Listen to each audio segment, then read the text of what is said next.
Welcome into Chat Sports' live coverage of the 2024 NFL Draft, Day 3. Tom Downey. I don't know about you, but I'm feeling it at this point. But you know what? It's going to be a great day. There's going to be a lot of picks made, and hopefully we see some diamonds in the rough come out here for some of our favorite football teams today. You're saying you're tired? I'm a little bit tired. I'm not going to lie, man. Spam soft in the comments section. Fair enough. All right, fair enough. This is my first time here at Chat Sports going live for because last year I was in the bullpen putting out cuts. So this year it's been kind of crazy being live all this time. I mean, when people talk about being just completely drained bonk by the NFL Draft, I mean, I kind of understand where these are. Exactly. That's what the Red Bulls are for. That's what the Mountain Dews are for. So we're going to get it going here. We're going to have some great picks here. There's some great players still on the board. So I can't wait to see how we kick things off in round 4 today. The Carolina Panthers will be on the clock at 101 overall here coming up in just under an hour. So get us going here. Shout out your city down there in the comments section. We're going to give some shout outs here to kick off today's show. I'm very excited today, Tom Downey. The guy that I want to see where he goes is Malik Washington. That's my number one guy right now. I love his ability to run after the catch. Really good blocker, too, from the slot because he's like 200 pounds at 5'8", which is ridiculous.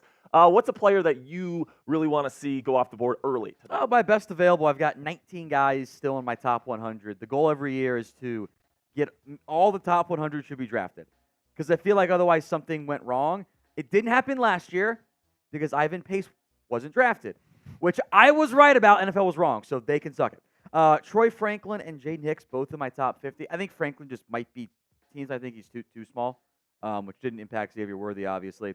Not sure what's up with Jaden Hicks. All the safeties that have gone so far are the free safeties. So it just might be devaluing the maybe more of a box safety option there. Couple backs, Jaylen Wright, Braelon Allen, very few have gone off the board there. TJ Tampa, actually very surprised he's there. I thought it was going to be lower on Tampa than everybody else. Yeah, I mean, he's not the best athlete in the world. There were people putting long arms, and people were putting him in like second rounds of mock drafts. I saw him in round 1 mocks, which it never made sense to me, but it's fine. Jade Sanders didn't have the best pre-draft process. Yeah. He'll go off the board today. I know I'm higher than consensus on Brandon Dorless and your guy Malik Washington, so that's fine. They'll be drafted today, and someone's going to get an awesome player. Absolutely. Braelon Allen as well. A big running back. Kind of reminds me a little bit of A.J. Dillon. So we'll give some shout-outs here to everybody that's tuning in. We got Army Magic coming in from Merritt Island,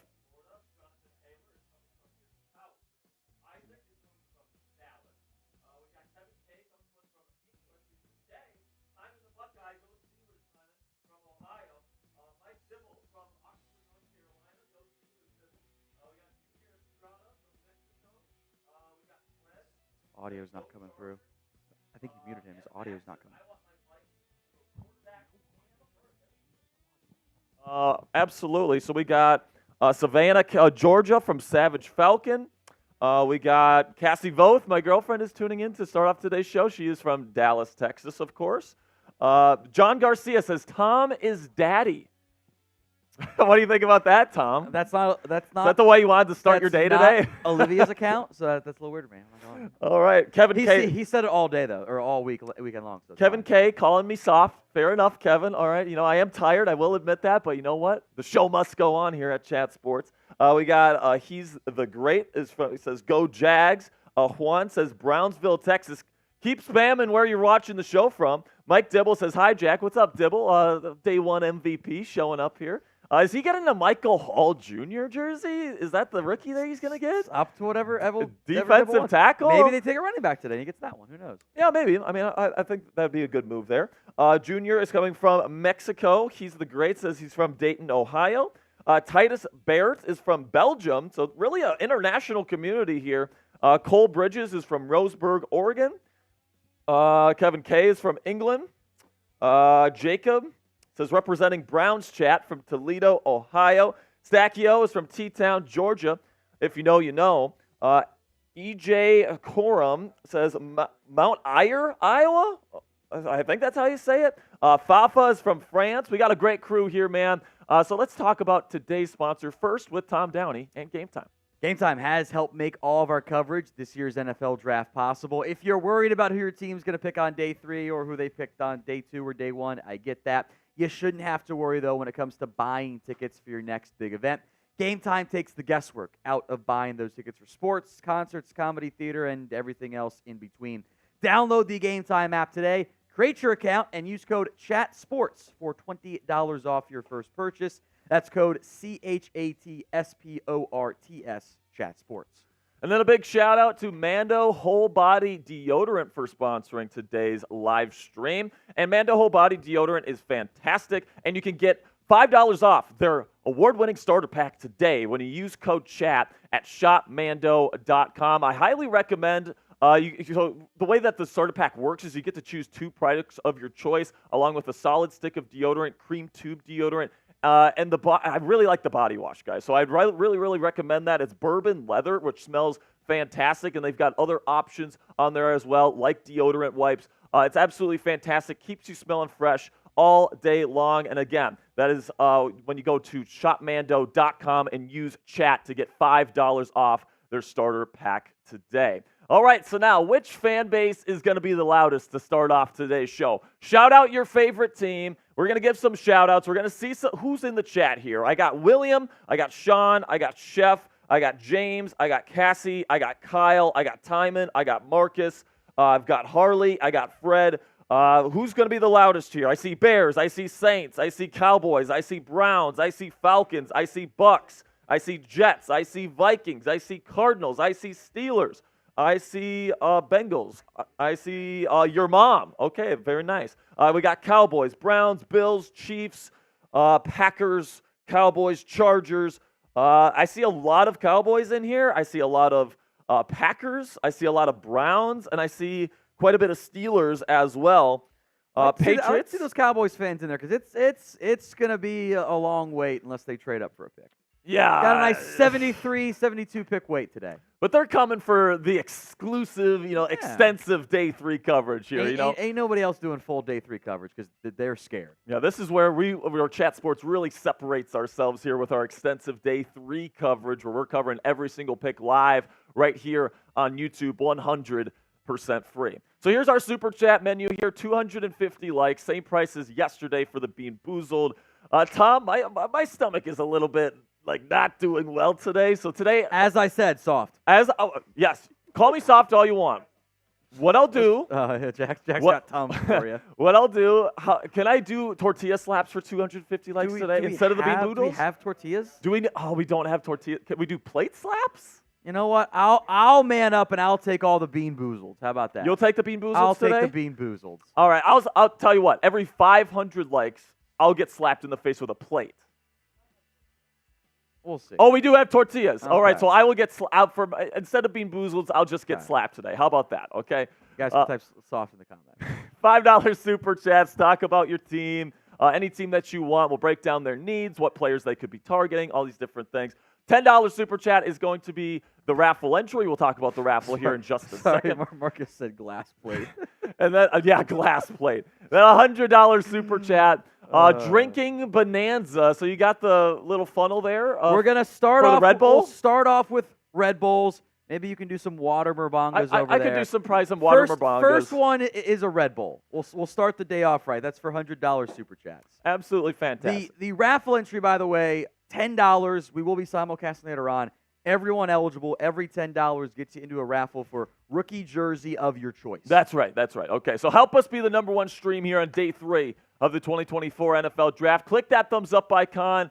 Really does help out the channel here, especially at the top of the show. It tells the YouTube algorithm to push this out to more NFL fans like yourselves, so we really do appreciate that support. It takes a half second of your time. Also, if you have family, friends that you think would really enjoy our coverage here, you can share this video with them. Really do appreciate that as well. Also, make sure you click that subscribe button for extensive NFL coverage 24/7, 365 right here on Chat Sports. We put up an NFL video pretty much every single day. Of course, we have these big events here on Chat Sports Main. So if you want extensive NFL coverage every single day, subscribe to the channel and we have you guys covered. And then also make sure you blow up the comment section all day long and represent your favorite team. All right, so now let's go over round 2 and 3 yesterday, and let's just kind of run through the picks here. Keon Coleman to the Bills, Ladd McConkey to the Chargers. Lots of receivers going early here in round 2, Tom. Ruka Arohoro going to Atlanta. They traded up for him. Johnny Newton, a little bit of a surprise there in Washington because they got Deron Payne and Jonathan Allen, but I like that rotation Yeah, I that wonder they're what going to it have. means for Allen long term, but I love the player, so it's fine. Yeah, absolutely. You just take the best player on your board there. Jaylen Polk went to the New England Patriots. I don't think he's going to be a number one guy in the league, but he's kind of like the Patriots mold. He can be a 2. Not the best athlete, but really good hands. That's kind of the guy that they've liked in the past, and I didn't love that pick, honestly. Still the same scouting staff. For the most Same part old there. Pats, right? So we got T'Vondre Sweat. Went a lot earlier than people thought, but he's a damn good player. So I guess the Titans weren't that concerned over the DWI. Braden Fisk went to the Los Angeles Rams. Short arms, undersized, but really big impact player. Makes some really flash plays on tape. Cooper DeJean went to the Eagles. Absolute steal again. You got Quinion Mitchell and Cooper DeJean to play the nickel star position for Vic Fangio this year. That defense is going to be awesome this year. Kool-Aid McKinstry went to the New Orleans Saints. Love that fit right there on the other side of Marshawn Lattimore. Kamari Lassiter went to the Houston Texans. Max Melton went to the Cardinals. Jackson Powers Johnson, I mean, he's just a dickhead as a blocker, and I just love the fit there with the Las Vegas Raiders. It's a good thing, to be clear. That's a great thing, by the way, yes. Edgerrin Cooper, linebacker, went to the Packers. Jonathan Brooks, who you were hoping the Cowboys might draft. Jerry was saying how much he loved him. So yeah, and he apparently he loves Ezekiel Elliott as well, apparently, which is ridiculous. But don't get me started. I want to talk about the draft. Tyler Nubin, a good safety option from Minnesota, goes to the New York Giants. Mason Smith, very athletic, very high upside defensive tackle, goes to the Jags. Chris Jenkins went to the Bengals. Mike Sainristil, Sainristil. Yes, I really like him, man. I think that he's going to be their day one starting slot there in Washington, and once again, best player available probably on their board. They're just trying to get the best football players in that rebuilding roster. Zach Frazier to the Pittsburgh Steelers, to our Steelers audience out there right now. A really good player, and they really solidified the offensive line with their first 2 picks. Adonai Mitchell eventually went to the Indianapolis Colts. We'll see. It seems like character concerns was kind of a concern for many teams. But we know that the Colts love their freaks, and Mitchell is a freak athletically. Ben Sinnott, the tight end out of Kansas State, second tight end off the board this year, not Jatavian Sanders, goes to the Washington Commanders. Michael Hall Jr. out of Ohio State put on like 15 pounds during the draft process here, and he's super light. Put on weight, and he still tested great, which is crazy. So whoever put Michael Hall Jr. on that weight gain program knows what he's doing. Patrick Paul went to the Miami Dolphins, probably future left tackle to replace Teron Armstead there. I like that pick a little bit. Marshawn Nealon to the Dallas Cowboys. Not a bad pick right there. Tank Lawrence replacement down the line. Exactly. I really like his fit in that 4-3. Chris Braswell to the Tampa Bay Buccaneers. Javon Bullard to the Green Bay Packers. Blake Fisher, who I think is a day one starter at right tackle. I'm really high on Blake Fisher personally. Really well coached. I wonder if one of those guys plays guard for them. Yeah, maybe. It's definitely possible. But Notre Dame really does a good job with their offensive linemen. We all know that about the Fighting Irish. Ennis Rakestraw went to the Detroit Lions. Roger Rosengarten, who got a little bit of first-round buzz this year, especially to teams like the 49ers. Never understood that at all. Me this neither. was much more in his range. He is very, very undersized, but Baltimore, which is kind of like a power run team, took him, which I'm surprised by. I'm not sure how much I love that fit personally. Kingsley, you're going to help me on this one. Suamatea? Suamatea. God damn it, man. That one's probably the toughest one in the draft. Oh, no, it's not. You'll see. Oh, never mind. I forgot. Make Sperry drink every time he mispronounces it. Great. That's fun. All right, so hopefully we don't have a Charbonara moment today. We got New York Jets taking Malachi Corley, really good yards after the catch receiver. Trey Benson, my number one running back in the class personally, goes to the Arizona Cardinals. Brandon Coleman goes to the Commanders. Caden Wallace to the Patriots. Then you got Junior Colson, my number one. Obvious round 3 pick in the world. I mean, it was very obvious. Linebacker to LA. Pick number 69, too, so it was very nice. Okay. Andrew Phillips, love that fit with the Giants. They need a number 2 corner. He'll be that right away for them. Isaiah Adams, offensive lineman out of Illinois, goes to Arizona. And then Trevin Wallace. Cooper Beebe, good pick. Another one for the Dallas Cowboys there. Love that one. He's a great power. Great power, man. Then you got Braelon Trice, good pick for the Atlanta Falcons. Probably the only pick that I was like, I love that pick for Atlanta. I love that pick. They needed an edge. He'll be probably their number 1 guy right away, and that's in round 3. So Kieran Amegaji goes to Chicago. He's going to probably be the eventual Braxton Jones replacement at left tackle, I think is probably what's going to be the plan for him. Jonah Ellis, the only pick from Denver that I actually really like here. Jonah Ellis. had two. I really like that pick from Denver. Another Ellis in the NFL. He's got like three brothers who have played. Yes, he does. I think there's 3 of them. So whatever kind of water they got going in the Ellis household, I mean, you might want to get some of that. Day 3 Bosa family. Then we got Delmar Glaze going to the Las Vegas Raiders. I think that was probably a reach for me, Tom. Personally, especially with Christian Jones still on the board. I have him way higher on my board personally. Kalen Bullock goes to the Houston Texans. Good fit there. Matt Goncalves, is that how you say it? Or Goncalves? I've heard it pronounced different ways. I got it. Hold on here. But he goes to the Indianapolis Colts, trying to beef up that offensive line. And then Jermaine Burton, really talented receiver, but I think in your notes you said he's Richard Sherman, but wide receiver. Yeah, right? He's just like straight up trash talker. He got that dog in him, but it's also the beware of dog sign is oh available yeah, too. You better believe it, baby. Well, now he's a cat. He's a cat. It's Gonzalez, by the way. Gonzalez. That's the pronunciation. I don't know how. That was I don't know how Gonc becomes Gonzalez, but that's There's some pronounced. tough ones this year, man. Christian Haynes, maybe haven't my gotten the favorite tough ones pick. yet. In round 3 last year for Seattle, I mean, the fact that Christian Haynes fell to 81 is just a straight-up crime, but a great pick from John Schneider there. Tip Reitman, Illinois tight end, really high upside, I would say, really athletic guy. Goes to the Cardinals. He's your classic, like, this dude's just giant and he's athletic, and he had 420 yards in college. How do you balance those two things out? It was really, really tough for me. Exactly. Blake Corum. Goes to the Los Angeles Rams. So now they have 2 tiny running backs there in L.A. They're good running backs, though, so it's fine. Exactly. They fit that offense perfectly. The defenses can't see them. And really, that was like the number 1 spot Corum could have landed. I think he's going to have success. Rowan Wilson goes to the Steelers. I think that's a steal for the Pittsburgh Steelers. He's going to be their slot receiver. And Arthur Smith, their OC, last night said he might play a little bit on the outside, which surprised me a little bit. Zach Zinter goes to the Browns. I mean, they're just beefing up that offensive line again for the future. Dominic Puny, a good fit there with San Francisco. They have multiple kind of maybe needs on the offensive line. They're going to just plug in Puny wherever he fits in. Now you're going to have to help me with the pronunciation on this one, guys. Maris Leafau. Out of God damn it, man. Out of Notre Dame, I did not have a draftable grade on Maris this year. I had a 6. You had a 6, so we're both lower on him, and this is definitely a reach. Yeah, I think that the consensus board, you can find those out there, like the 100-plus boards out there. The top 2 reaches were Leafau and Caden Wallace. Historically speaking, when you go rogue from the consensus board, it doesn't pan out that great. We got one with the Green Bay Packers coming up, and it's not Marshawn Lloyd. I actually kind of like the Marshawn Lloyd fit there. He's going to be their scat back, 3rd down guy. He's blind, but he's also very, very explosive. Yes, so he is, and he's a good receiver out of the backfield I as can well. fix him, though. I can fix him. Yes, sir. Tyke Smith, he was actually my number 1 slot corner this year. He was awesome there at Georgia. He's got, I think, the size to play in the box if you want. Yeah. He blows up screens. Like, he's played super instinctual player. Great pick from Tampa. Fun fact, I think all 3 Georgia DBs are actually best at nickel this year. Honestly, I actually agree with you. Elijah Jones, some off-the-field kind of issues there, but really talented player. He was I didn't have that many sleepers tags this year because I didn't like the day 3 class as much as I was hoping I was going to.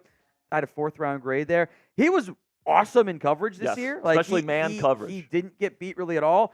He also missed the final 4 games for reasons unknown. That's why I think he had like 16 30 visits because teams were like, what happened here? They had to figure that stuff out. Well, yeah, a very talented player, maybe a little bit undersized, but I think he had the number 1 Pro Football Focus man coverage grade in the class. All right, so he's a very talented player. The other big reach, in my opinion, at linebacker here in this draft was Tyrone Hopper from Green Bay. Also didn't have a draftable grade on him. So I think he's just really bad as a run defender personally, at least on my board. Adisa Isaac goes to the Baltimore Ravens. Like that fit there. Really good run defender, great athlete. He can really set the edge. Ravens just taking good players at each pick. Shocker. And then speaking of good picks, Jalen Hunt, if there's anybody that was born to play in that defense as an outside linebacker, Jalen Hunt was probably the pick. McKinley Jackson goes to the Bengals. Peyton Wilson in a steal a little bit. He's got some injury issues, which is why he fell off the board. ACL in one of his knees. But Omar Khan is absolutely winning the draft right now for the Steelers. I mean, all 4 picks have been really good values for them. Steelers just say F the medicals, and they end up getting the great value players they love. And then Luke McCaffrey finishes us out here in round 3 at number 100. If his name was Luke Johnson, in my opinion, he probably would have been a round 6 pick. But I actually really liked Luke McCaffrey. So he actually tested better than I thought. I thought he played slower on film than what he ran. He ran, I believe, a 4.44, and he's tall. He is big. He's jacked. All right, and everybody in the McCaffrey family is jacked. And he's still developing into like being the full-time receiver. So I'm quite excited about him. Absolutely. All right, we got some super chats rolling in here. Starting with Tyler. Says, how are we feeling about Miami so far? Thanks for the coverage, guys. Tom, what are your thoughts on the Miami Dolphins haul to this point? I think long-term, it'll probably be better than the short-term impact. Robinson will be a backup edge rusher, but there's great athletic gifts there. Patrick Paul will be your long-term left tackle. But it's a light volume class, so expectations should be a little bit lower.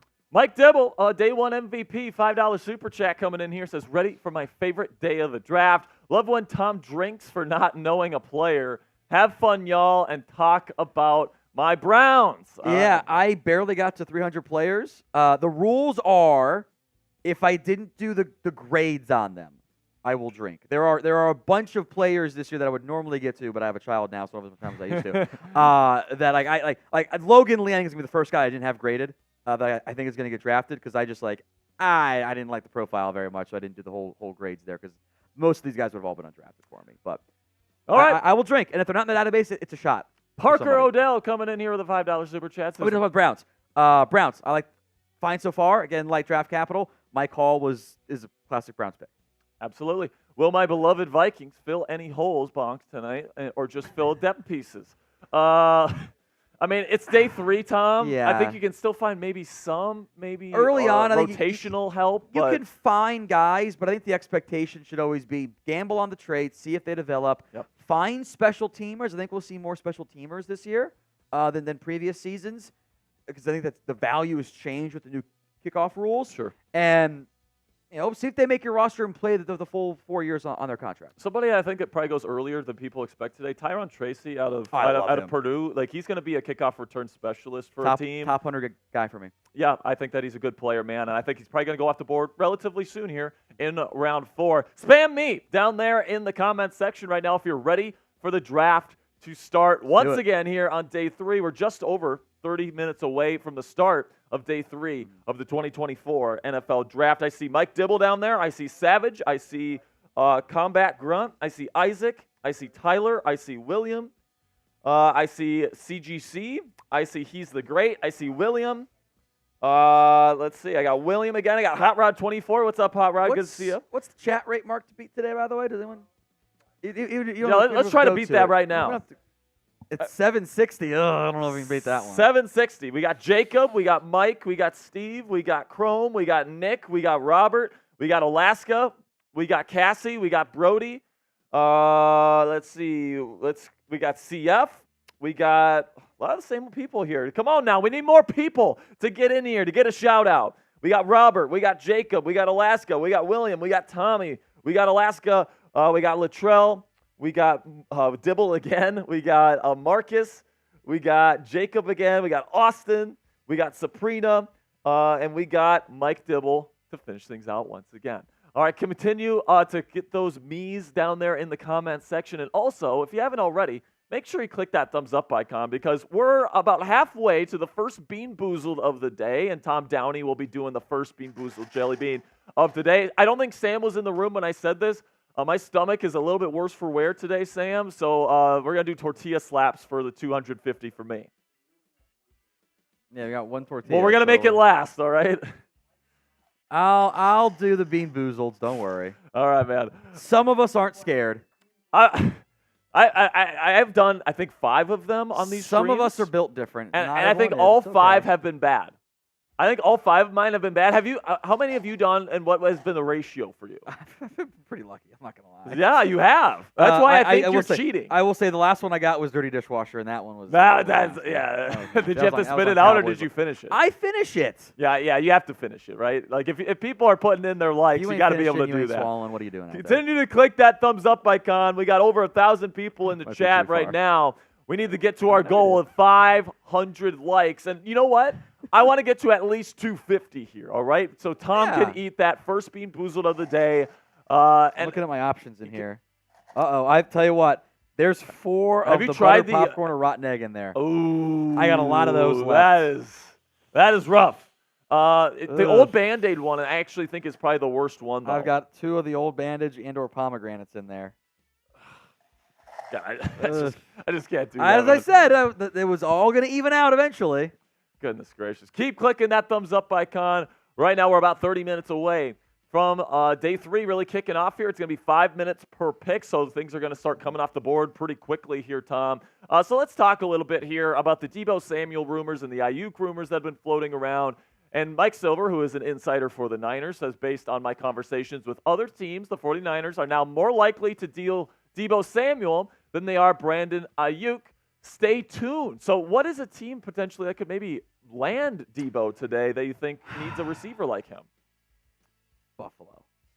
Yeah, I mean, I'm kind of with you there. Pairing with Keon Coleman, that's really intriguing to me. But, you know, they like Khalil Shakir there, and they like Curtis Samuel, who they signed in free agency. That's also their archetype. They get the better version of him, you know? Yeah, but isn't that just a waste of a pick? I don't know, man. Adam Schefter here says 49ers wide receiver Brandon Ayuk texted GM John Lynch and head coach Kyle Shanahan moments after they selected his former Arizona State teammate Ricky Pearsall with their first-round pick Thursday night. The message per Shanahan, fire pick, can't lie. So it definitely seems like Ayuk might be staying put there with the 49ers. And Jordan Schultz says, well, the 49ers have listened to calls on all-pro wide receiver Deebo Samuel. Sources say the Patriots and Bills are considered highly unlikely to trade for him. Then Diana Rossini weighed in here and says, I spoke to Deebo Samuel on the phone and asked his reaction on the 49ers drafting his potential replacement and to the reports that they explored trading him. I know what's going on, he said, but it is what it is. I'm going to stay. I'm good staying with them. I'm chilling. So it seems like Deebo knows he could get dealt, but he's also okay staying. Yeah, he's got his money. He's in a good spot. It's not like he's mad about being a Niner, you know? Yeah, and if he gets traded to like the Pittsburgh Steelers, for example, or the Buffalo Bills or the Giants, you know, I don't think he's going to complain too much. And then Cam Inman says 49ers John Lynch said that of potential trade talks involving Deebo Samuel and Brandon Ayuk today. We didn't entertain any of that today. We're happy with our wide receiver group. Actually, more than happy. We're thrilled with it and thrilled to add Ricky to it and make it stronger. So let me know down there in the comments section which one is more likely to be traded, Deebo Samuel or Brandon Ayuk. I think at this point, Tom, it's pretty obvious it's Deebo Samuel because I don't know if you want to trade Brandon Ayuk for a future first. Like, that just doesn't make a ton of sense to me. I think they'll eventually get a deal done with Ayuk. The market, of course, for wide receivers, who could have seen this coming, has skyrocketed, which it will continue to jump and jump and jump, and it'll probably be it'll be a year, 2, 3, it'll be $40 million per year. Sure. It'll be a Okay. lot. Yeah, I like that. It's awesome. If you think it's Deebo, let me ask you this question. What do you think he goes for? Like, for me, I thought he would probably be a third-round value. Or fourth, I think, is what you would be able to get for early mid-round pick. Okay, yeah, I like that here. So let's have a word from our sponsor at Game Time here, from our friend. We just need a little second here. Okay, so let's see what people are saying. Williams says Deebo Samuel is more likely to be traded. Combat is saying Ayuk is more likely to be traded. Alaska is saying Deebo. CGC is saying Deebo. Yodon is saying Ayuk. Miles Jager is saying Ayuk. Savage Falcon is saying Deebo. For me personally, guys, I would probably say Deebo just because I think that they would love Brandon to get that $30 million contract, but with paying Deebo what they're paying him right now, okay, let's move to Game Time here with our friend Tom Downey. Today's show is made possible by Game Time. They take the guesswork out of buying tickets for your next big event. To a certain extent, the NFL draft is a bit of guesswork, but you don't want that when you're buying tickets to a football, basketball, baseball, concert, comedy, theater, whatever. Game Time is the only ticketing app that gives you complete peace of mind with your purchase. You can see the view from your seat before you buy. All-in prices show your total up front, so you know you're getting a great deal before you check out. And you can buy tickets in seconds with just 2 taps. Game Time has deals right up to the start of the event, even an hour after it starts. And the Game Time guarantee means you will always get the best price. If you find tickets in the same section and row for less, Game Time will credit you 110% of the difference. Take the guesswork out of buying tickets with Game Time. Go to gametime.co, download the app, and use code CHATSPORTS for $20 off. That's code CHATSPORTS, CHATSPORTS at gametime.co. Draft is about a half hour away as we will welcome in our Steelers and Cowboys report audiences right now.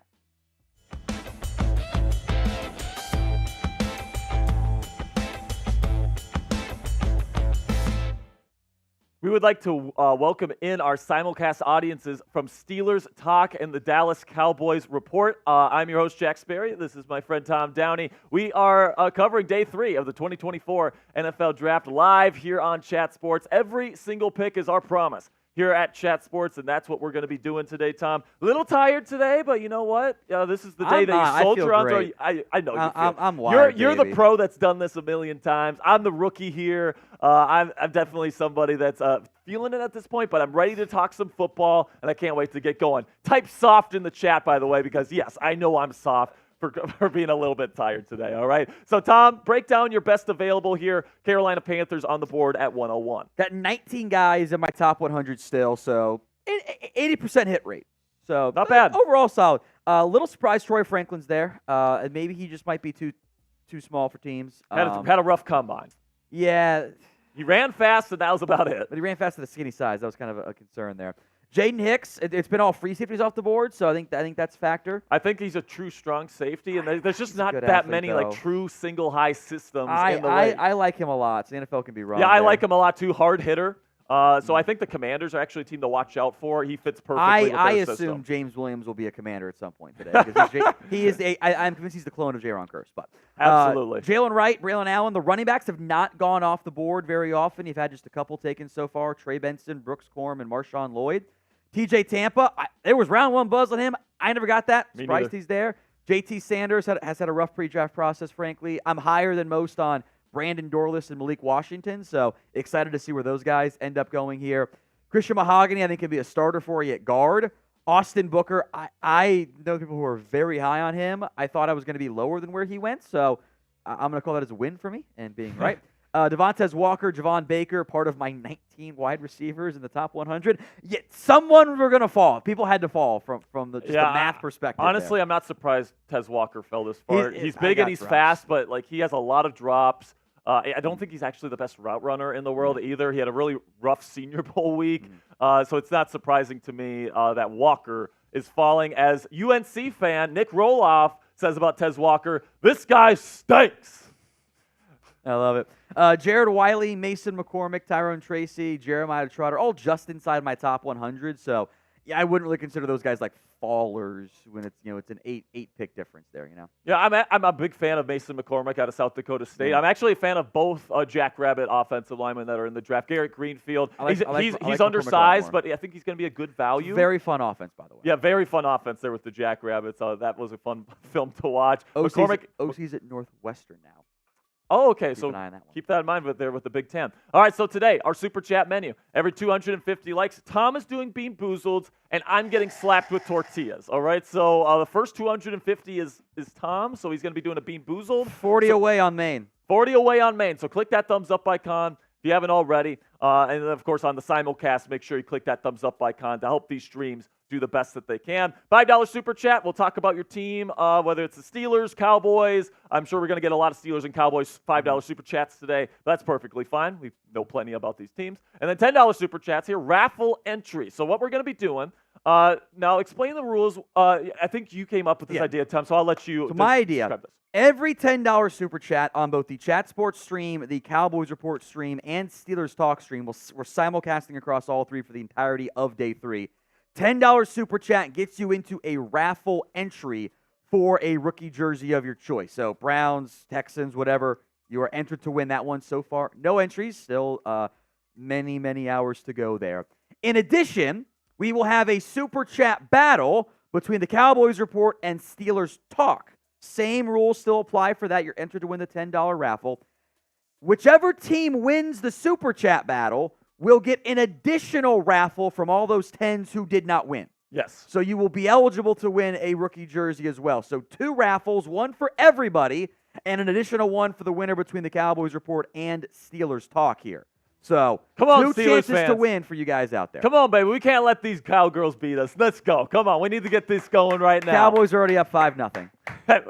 I mean, it's just $5. A $10 Super Chat, we're taking the lead. All right? I'm not worried whatsoever, Tom. $100, by the way. The first one, I can't drink without the hundreds, is what I was told by the bosses this year due to some previous things that have happened in which maybe I wasn't the most sober for post-game cuts.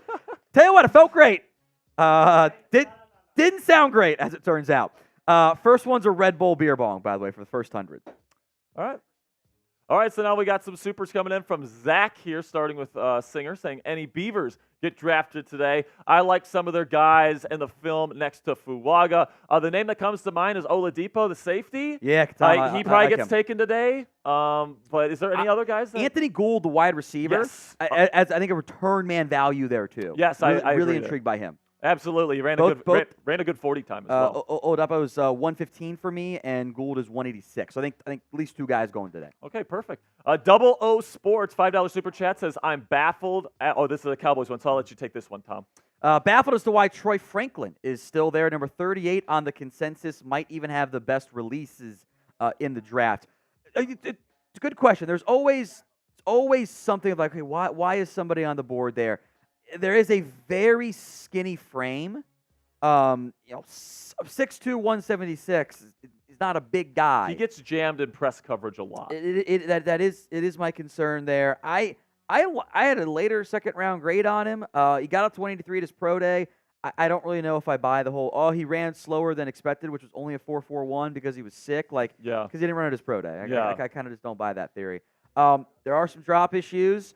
I think it's the size and just the overall depth of wide receiver. It's a really good class.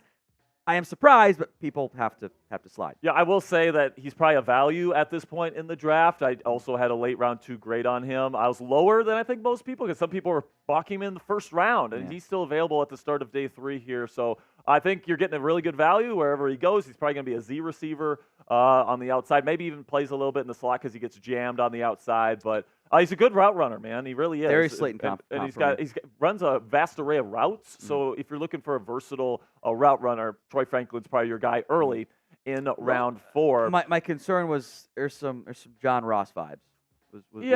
John Ross. I think he was a bit smaller than Troy Franklin. A little bit. Yeah. So, but both guys run fast.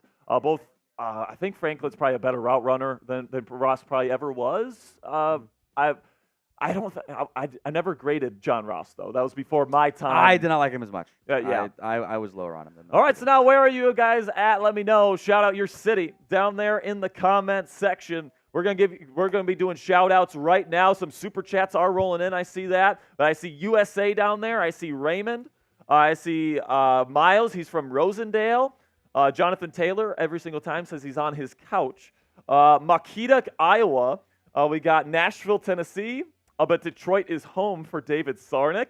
Let us know down there in the comments. Shout out your city, and we'll shout out wherever you're watching the show from. Mill City of Lowell, Massachusetts, I believe is what that is, from Cali Lama.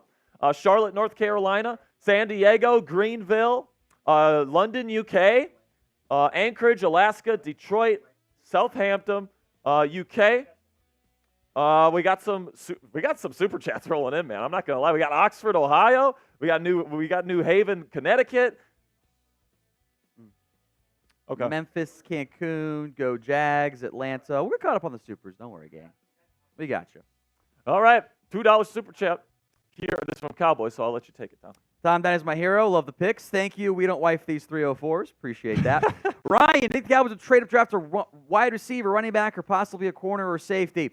I would be working the phones for a running back because I think this team trotting out Ezekiel Elliott, Rico Dowdle, Deuce Vaughn, Lipke, Royce Freeman is just a bad idea. Yeah. It's too extreme for running backs don't matter, even for me. It's too extreme. But they're going all in, Tom Downey. They're going all in this year, man, okay? Jerry pissed me off this offseason. Roman Wolf Gaming says, if Trotter Jr. is there, take him. Linebacker needs. I think he's talking about Cowboys. Yeah, this is another Cowboys one. I have Jeremiah Trotter as my best available linebacker. If he gets to the 5th, the value's great. Yeah. You did take Maurice Leafau, though, in the 3rd, so I wouldn't be trying to double dip like the 7th round at linebacker, but maybe not in the 5th round. Yeah, I like Jeremiah Trotter Jr. I have a round 3 grade on him, so this would be a value for him at this point. Good all-around linebacker, good in pass coverage compared to some of the other linebackers we've seen come out in recent years. Big fan of Jeremiah Trotter Jr. I think he goes relatively early today. All right, let's run through them here, Tom. These are coming in from Cowboys. Skip Bayless's burner. Have to trade up for a back. I would like to. $10 from Matt Temple. He is into the jersey raffle. Tom, what day 3 back do you like for the Cowboys? My answer is yes. Jaylen Wright, Braelon Allen, Tyrone Tracy, Ardrick Estime, Bucky Irving, Will Shipley, Ray Davis, Isaac Grendo. A lot of guys still there. You forgot Estime. Ardrick Estime should be in there too. Yes, he's 4th-round grade for me, so my bad. Absolutely. Nathan Hall, does Dallas trade into the 4th to get a running back, or do you think depends on which ones are left on the board? Probably depends on which ones are there on the board, but I would have interest there. Back to the Chat Sports Super Chat. Oh, this is a Commanders fan right here. IQ Barbecue says, just because I hate the Cowgirls, hail to the Redskins there. So, yes, the Commanders fans are still very much an HTTR fan base there in the nation's capital. Another Cowboys one here, Tom. This is from Maine. This is it just from says Maine. Cowboys report. Please count that in the tracker number. +2 for the Cowboys. Fair enough. All right, we got one from Wes here. So we're really going to stick Zeke out there. WTF. I'll let you address this. As I said last night, if the Cowboys let Ezekiel Elliott be their starting running back, I will throw a toaster in my tub. Everybody take the toasters out of Tom Downey's crib, man. All right, Omar's burner. Steelers fan here. So this goes to Steelers. Do you believe Pitt will use Peyton more as a tight end? But he's a Steelers fan. Why does Tom get to add ones from Maine, but not me? Goodness gracious, Jack, come on now. Do you believe It'll be the tiebreaker? Do you think Pittsburgh will use Peyton Wilson more as a tight end coverage inside linebacker? One thing I noticed was, although he did run 4.4, his short area speed doesn't look 4.4. What I'll say is he's not the best run defender, but I have the highest pass coverage grade on Peyton Wilson on tape this year. Great athlete, great long speed. I think he's going to be a rotational guy right away. The Steelers have some good linebackers there. They got Patrick Queen, Landon Roberts, Cole Holcomb's coming back from injury. He'll be a rotational guy right away. He'd have been a first-round grade for me if he didn't have all the medical stuff. Yeah, I had a round 2 grade with the medical stuff, so I think it's good value here for Pittsburgh. Parker Odell says, "What's the promo code for Game Time?" It is Chat Sports. That's one word, all caps. Okay, so that's one word, all caps. Chat Sports. It's right down there in the bottom of your screen right now, Parker. All right, so speaking of our sponsors here, we're going to talk about our other sponsor right now at Mando. And a big shout out to Mando Whole Body Deodorant for sponsoring today's live stream. Get $5 off a starter pack today when you use code CHAT at shopmando.com. Ditch the soap and step up to the plate with Mando Whole Body Deodorant today. It's developed by a doctor, so this game-changing formula is safe for your entire body and knocks out odor like a champ.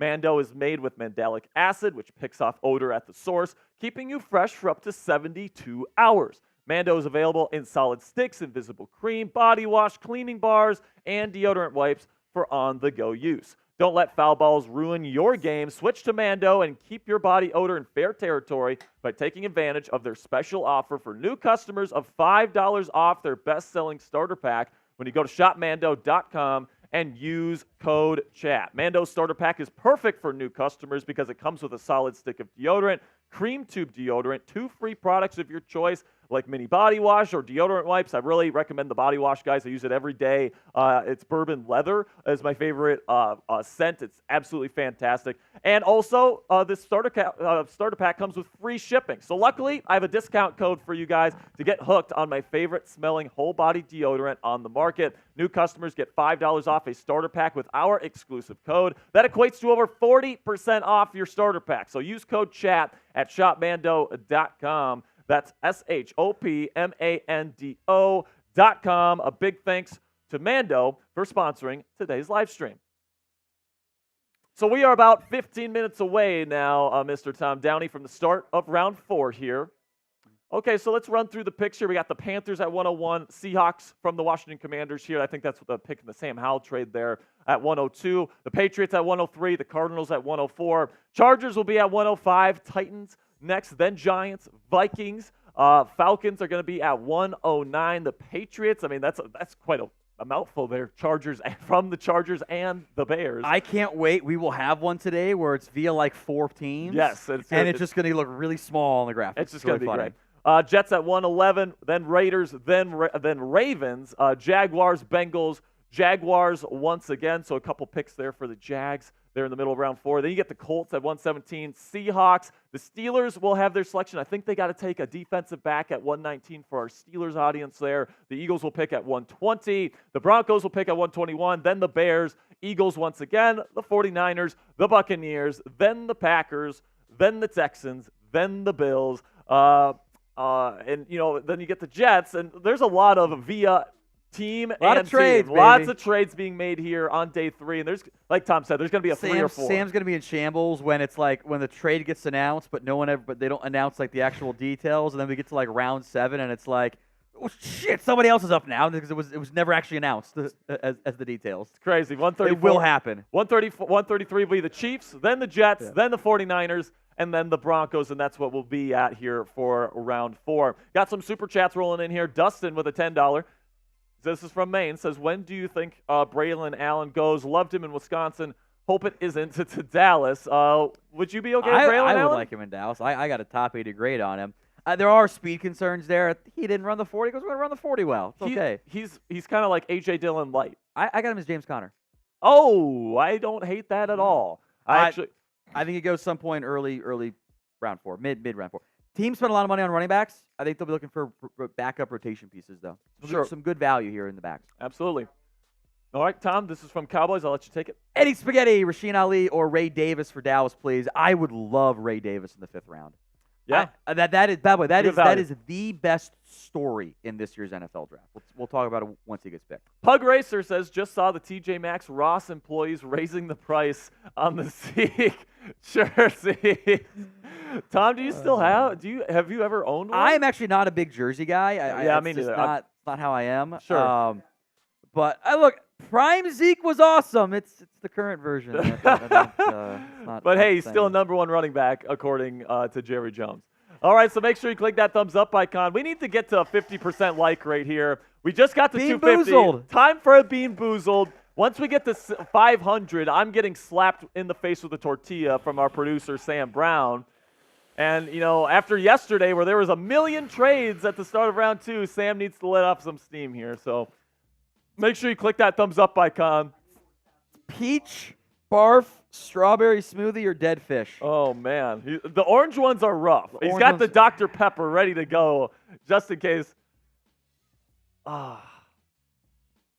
Strawberry smoothie. Dude, I swear. I have always been good at this. I swear. He got a regular pack of jelly beans because he's had like 4 or 5 good ones. I haven't. Which is ridiculous. I've had multiple bad ones.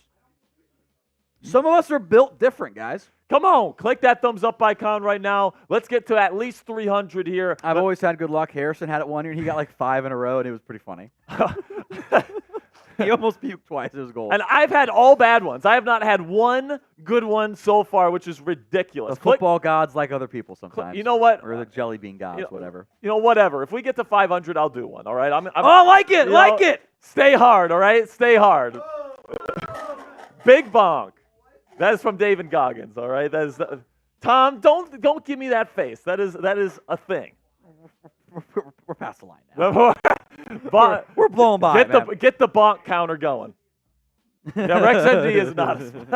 That's a good one, Jack. Click that thumbs up icon. Once we get to 500, I'll do a Bean Boozled. I'm pretty sure bullying works. I'm convinced Tom Downey had his cup. There's a reason why we have separate cups, all right? Because you put the good ones in there. Do you want to trade cups? Yes, trade cups. You want to trade cups? Okay. Let's trade cups. He just failed the Monty Hall problem. I'll tell you that. I just got there were a bunch of good ones I had. He's gonna get screwed again. This is great. Nope, because you were playing the odds. The odds are that those are bad ones. These are all regular Jelly Belly jelly beans. I'm convinced of that. I cannot wait till he tries the first one and it's rotten egg. Click that thumbs up icon. I can't wait. I hope that honestly that there were several of those orange ones in there. It's probably one of them was barf. That's just the odds of it. Yeah, there's 2 orange ones. No, 3 orange ones that I see in there. Yeah, you're gonna be in trouble. All right, shout out your favorite team down there in the chat. Give us about 15 seconds here. Do you want to go first? Or do you want me to pick the team first here, Tom? You can go first, I'll go first here. All right, 15 seconds. Spam your team, and we'll talk about your team's needs, their picks to this point, who they could be targeting here in round 4. So spam those right now. I see Miles in there. I see Alex. I see Dibble. I see He's the Great. I see Alaska. I see Brody, I see Caleb, and now I'm going to pick one right now, and first one I see is Jaguars. Multiple picks in round 4 here, Tom Downey. And to this point, you get Brian Thomas Jr. to pair with Gabe Davis and Christian Kirk. Jacksonville is something I hate every year.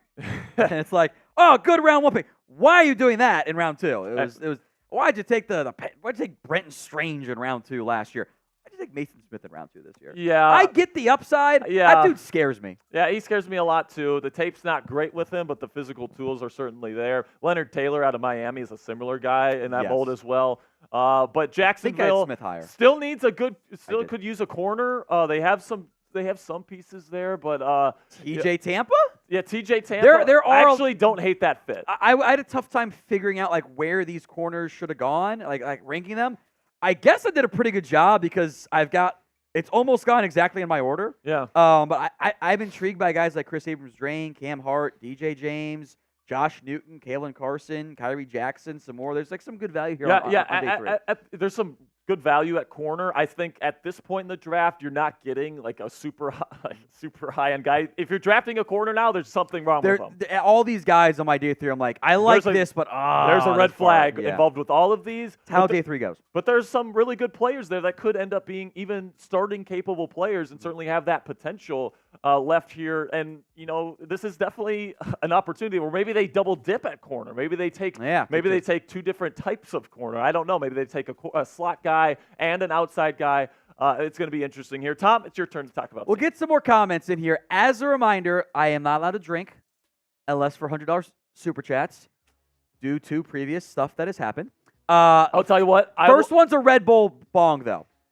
First one is a $100 super chat for a Red Bull bong. And I will get slapped with tortillas for every 100 on Steelers. All right. So if you're watching this on the Steelers chat, he's going to be drinking for 100s on Cowboys. I'm going to get slapped for 100s on Steelers. All right. So help us win that super chat battle today on Steelers, folks. Really do appreciate all of your support. Tom, pick a team. I see the Texans from Nathan in there. Yeah. I'm very intrigued by where they play Kamari Lassiter. Yeah. It's tough. I think Lassiter is more of like an off-coverage type corner because he plays with great instincts and really good vision. He uses his eyes extremely well. But, the long speed just isn't there, and that's going to limit what he can do at corner. But he could play slot. I think he's going to be a good slot receiver. Yeah, and, he's got the man coverage ability from off coverage that you look for, really good instincts. I think that he fits as a slot, and that might be what he does here. He's a bigger body for a slot, but I think that actually works. Kalen Bullock can't tackle, but he's got range, and he's fast. He's got ball skills. So he's fun for me. He's fun. All right, Sam, you need to calm down here, okay? Ball skills is going to be something that you hear a lot today, so you can't be saying whoa to that, all right? Everything's vaguely dirty. Let's calm down, all right? So Wes, how do you say this? I just say Wes. Just say Wes? Okay, so Wes says slept on the picks. I like Nealon, but the linebacker. Yeah, about the Cowboys, Marshawn Nealon, second-round pick out of Western Michigan, and Maurice Leaf out of Notre Dame. Kind of how I feel. Yikes. I mean, I thought JT Bertrand was definitely going to go before Leafu, but I probably just butchered that name again. So Dylan Heck says Tom should be ready for any of those flavors. Good training at Miami of Ohio. The real Miami, to be clear. The real Miami. The Red Hawks. Oh, my goodness, man. Good job. All right, so the Cowboys. So, Tom. Says, watch Jack just get bad ones the rest of the day. I cannot wait. Once we get to 500 likes on the chat sports side, I still think 250 on Cowboys, you do one. 250 on Steelers, I do one for likes. I think we go back to the punishment there. Yeah, fair enough. So all right. like the video. So like the video if you're watching this on Steelers. 250 likes. Tom has to cannot wait till he gets rotten egg. Close your eyes and close your eyes and pull it. I can't wait for it. God. $20 from Daniel Johnson. That's 2 entries into our jersey raffle. Thank you, Daniel. If Zeke is RB1 this year, I swear to God, I'm going to defecate in a hat and mail it to the Joneses' yacht. I hate it here. Thank you, Daniel. Daniel, that's a good one there, my friend. All right, so let's go through Tom Downey's best available here. Let us know who you have at the top of your list at this point in the draft here, Tom. Yeah, Troy Franklin, receiver out of Oregon. Jaden Hicks, Washington State safety. Jalen Wright, Tennessee running back. TJ Tampa out of Iowa State. JT Sanders out of Texas. Brandon Dorless out of Oregon. Malik Washington, one of my favorite third-round grades. The Virginia wide receiver. Braelon Allen, the running back out of Wisconsin. Christian Mahogany, guard from Boston College. Austin Booker, edge from Kansas. Devontez Walker and Javon Baker, back-to-back there. Receivers from UNC in Central Florida. Jared Wiley, tight end out of TCU. Not a great tight end class. Only a couple guys gone so far. Mason McCormick, 92nd ranked player out of South Dakota State. Tyrone Tracy, a.k.a. Honey, I Shrunk Cordero Patterson at 93. Yep. And Jeremiah Trotter, the linebacker out of Clemson. He is at 94 overall on my board.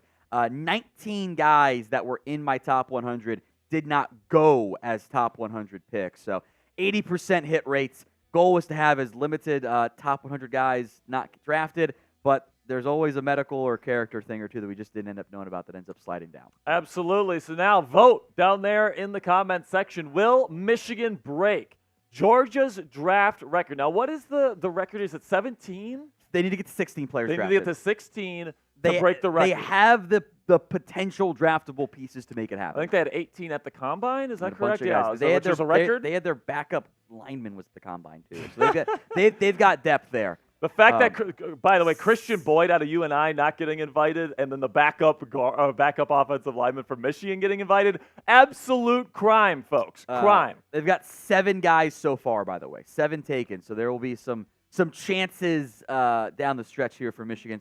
Some plenty of day 3 picks for the Chargers, by the way, as well. Yes, we could see some Harbaugh Michigan picks here. Rich Eisen might not be able to contain himself if they break that record today, because they got to get to what 8, 9 today, 9 picks today in order to break the record. So that's quite a bit of Rich Eisen going, oh, on NFL Network. You know, you got pretty excited yesterday if you guys didn't see that. All right, so type yes. Type no. We're going to give some shout-outs here. Alaska says that they are going to break the record. Mike says the Michigan Chargers. Miles says no. Raymond says no way.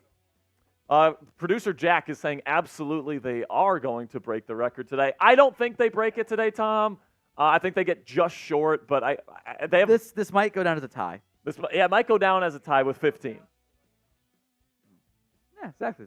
Does Josh Wallace? It might be that might be like the biggest storyline. Like final picks of the draft. That might be the biggest storyline here. Is will Michigan break the record? So definitely be on Michigan watch. Irrelevant.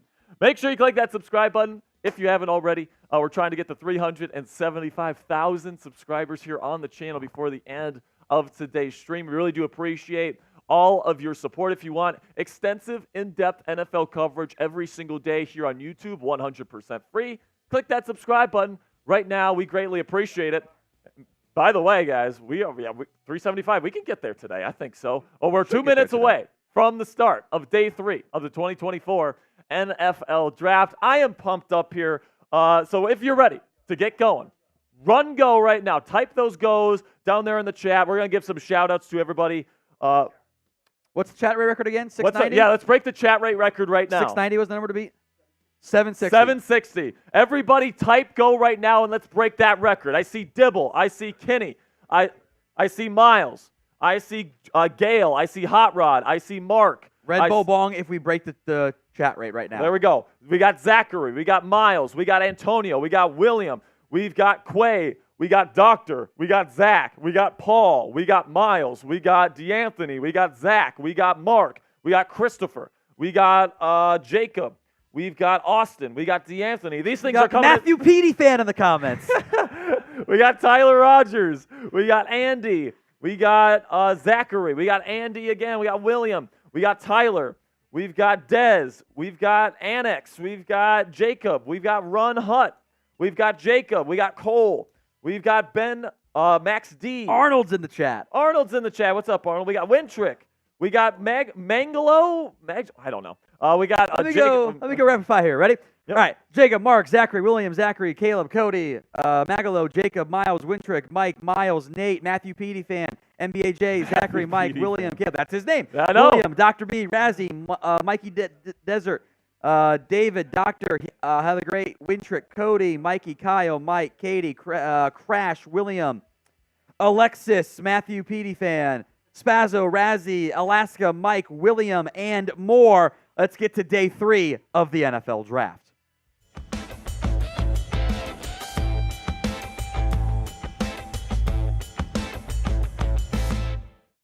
Welcome into Chat Sports' live coverage of the 2023 NFL Draft. It's day 3, Tom Downey. This is where we get the diamonds in the rough, and this is really where the NFL Draft is won and lost, in my opinion, here, because looking back on past drafts and you see where some of these diamonds in the rough end up going, you know, it's definitely going to be interesting to see which of these kind of slept-on prospects, perhaps some sleepers, end up becoming the next stars in the National Football League.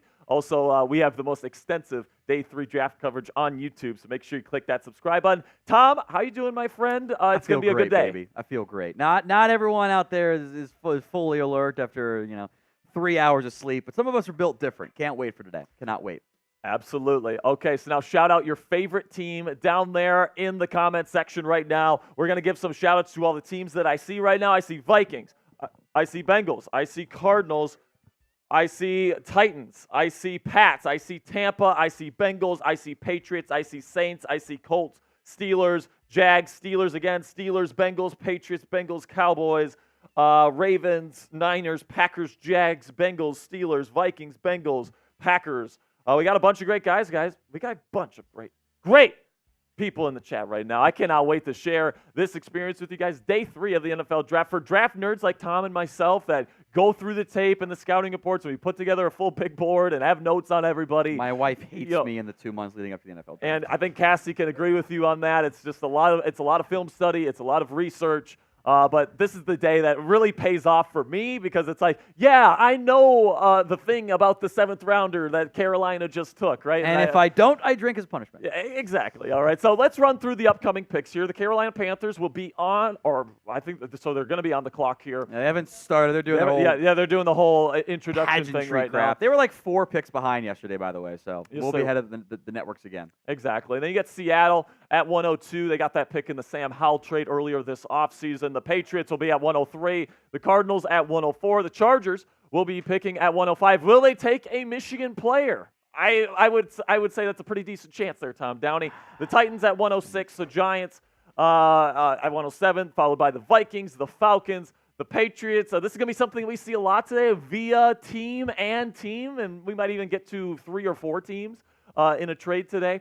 Then we get to the New York Jets at 111, the Raiders at 112. Watch out for Spencer Rattler there at that spot, by the way. Then we got the Baltimore Ravens at 113, the Jaguars with 2 picks at 114 and 116, the Bengals in the middle there at 115. So that's how we're going to get things going here in round 4 of the round 4. I almost said day 4. I thought I said day 4. It is round 4 of the 2024 NFL Draft. So here is our super chat battle on our simulcast. How embarrassing. I mean, I'm not worried. A $100 super chat on Steelers, and we're fine. All right. If you're watching this on the Steelers simulcast, I need one of my real ones right now to take the lead because Tom's talking a lot of crap on this stream right now. He says that $85 is like this massive lead that we can't come back from. I mean, come on now. It's a massive lead. It's that you have nothing. Let's get a bang. That's embarrassing. Let's get a bang right now. All right. A 5-0 baseball win. It's not that they scored 5. It's that you scored 0. Tom, I'm not worried. We're just heating up here on Steelers Talk, and when they take an awesome Armando Quintana says Steeler fans are broke in the Cowboys chat. You hear that, Steelers fans? Cowboys fans are calling you broke because we don't have anything right now. And on our the fan chat. base is just sad right now. We need to get things going on that Steelers Talk chat right now. $10, you enter into the raffle, all right? Yeah. So if you want to help us out, let's get that going right now. Here's how this goes. Any $10 super chat on the Chat Sports stream, the Cowboys Report stream, or the Steelers Talk stream is entered into a raffle at the end of today's show for a rookie jersey of your team's choosing. Whichever channel between the Cowboys Report and Steelers Talk has the most super chats by the end of today's show will get a second raffle with all of those fans' $10 raffle. So 2 jerseys, 1 across the board, 1 between Cowboys and Steelers as well. Plus bragging rights, all right? So Steelers fans have bragging rights because they won the only Super Bowl that they have played together. So we'll take that. Wait, is that true? No. Oh wait, no, that is wrong. That's very wrong. That is very wrong. I'm actually dumb for saying that. Oh my goodness. Okay, I don't know my NFL history. Shout out Larry Brown. Goodness gracious, that's gonna be today's Charbonara moment there for me. Still waiting for a $100 super chat so I can do a beer bong Red Bull. By the way, he's the GOAT. Says go Jags. $2 super chat. Thank you so much, my friend. Sam sends in a $5 super chat. Says this is from Cowboys, so I'll let Tom take it here. I hated the linebacker pick, but all I did after was watching the film on him. He has a lot of potential. I think they could have gotten him in the 5th. I had him as a 5th, 6th round grade, so I think we do see it pretty similarly there, Sam.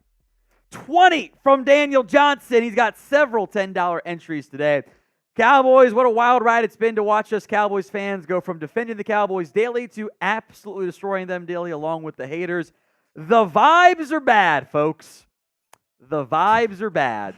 All right, get down there in the comment section right now. Best player left on the board entering day 3. My favorite player, I don't know if he's the best player on there, but I think he's my favorite. He might be the best. Malik Washington out of Virginia. I am in love with Malik. He was top 3 in yards after the catch in college football last year. Really good yak threat. Now, he's tiny at 5'8", but he's almost 200 pounds. So in the slot, he's actually pretty valuable as a run blocker. And I think he's going to be a very valuable screen piece and kind of gadget guy, not to mention he's a good route runner from the slot. I think he's going to be a damn good slot receiver in this league, and somebody's going to get a steal here in round 4.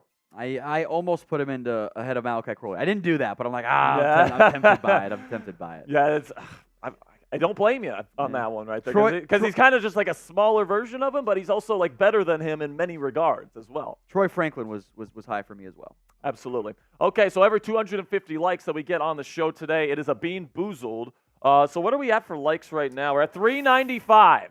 Okay, so we need 409. Click that live button. 409. There we go. So we're less than 100 away from me doing my first Bean Boozled of the day. So background here is that Sperry has felt cheated and hoodwinked and deceived. Yes. Because he's gotten all the bad ones. I have been led astray by Tom Downey because he has been cheating all week. He has requested we change the cups, which I think is a mistake because there's a lot of I got a lot of the good flavors earlier. He got a lot of the bad flavors. Well, you failed the Monty Hall problem. Well, that's what I think. When I eat 3 good jelly beans today, you are going to be exposed as a fraud today, Tom Downey. We're going to expose Tom as a fraud today. We had several bad ones on Cowboys, and I also felt bad for producer Kris because he kept getting the bad ones too out of the same cup. It'll be great. So what you're saying is you always get the good flavors, and everybody else gets the bad ones. You know how some people are good at poker and card games? Games of chance? I'm good at that. Seems a little fishy to me, He folks. picked the beans. I'll tell you. Yeah, but you had different cups, right? No. Cowboys was the same cup. Oh, okay. Same cup. Okay, no, that's just bad luck for Kris. It's bad luck, and I think you made a bad bet flipping cups. So give me the like numbers here. We're 30 away. I want to see you get rotten egg. I don't think I'm going to get rotten egg. I want to see you get rotten egg. I think we're going to be okay. All right. Because I'll tell you a secret. Do you know what I did today? What's that? I went and intentionally grabbed 4 of the yellows and put them in there in my cup. I did that on purpose. There is 4 rotten eggs. I intentionally put or the buttered popcorn, which is also bad. Because Kris got buttered popcorn. Yeah, that is the double-edged sword jelly bean there. I intentionally grabbed 4 of the yellows. I don't know why you. How many yellows are in the other cup here? Also 4. Okay, so same amount. Okay, so we're 20 likes away. So keep clicking that thumbs up icon, and we're going to expose Tom Downey for the cheater and the hoodwinker, whatever you guys want to call him, led astray by this man right here in the orange pants. You guys can't see his pants, but he's got bright orange pants on super here. chat. I'll show you the pants. Pick is in, by the way, so we'll break it down. All right. First pick of the day 3 selections. Davion Sanders, there the tight end out of Texas, off the board. He was very productive in a way that most tight ends aren't at the collegiate level because teams don't know how to use them very much there. 20-plus yard catches. He had 12 of them this year. That was second behind this guy named Brock Bowers. You may have heard of him there. Good after-catch guy. I think the reason why he fell, right? Not much of a red zone threat.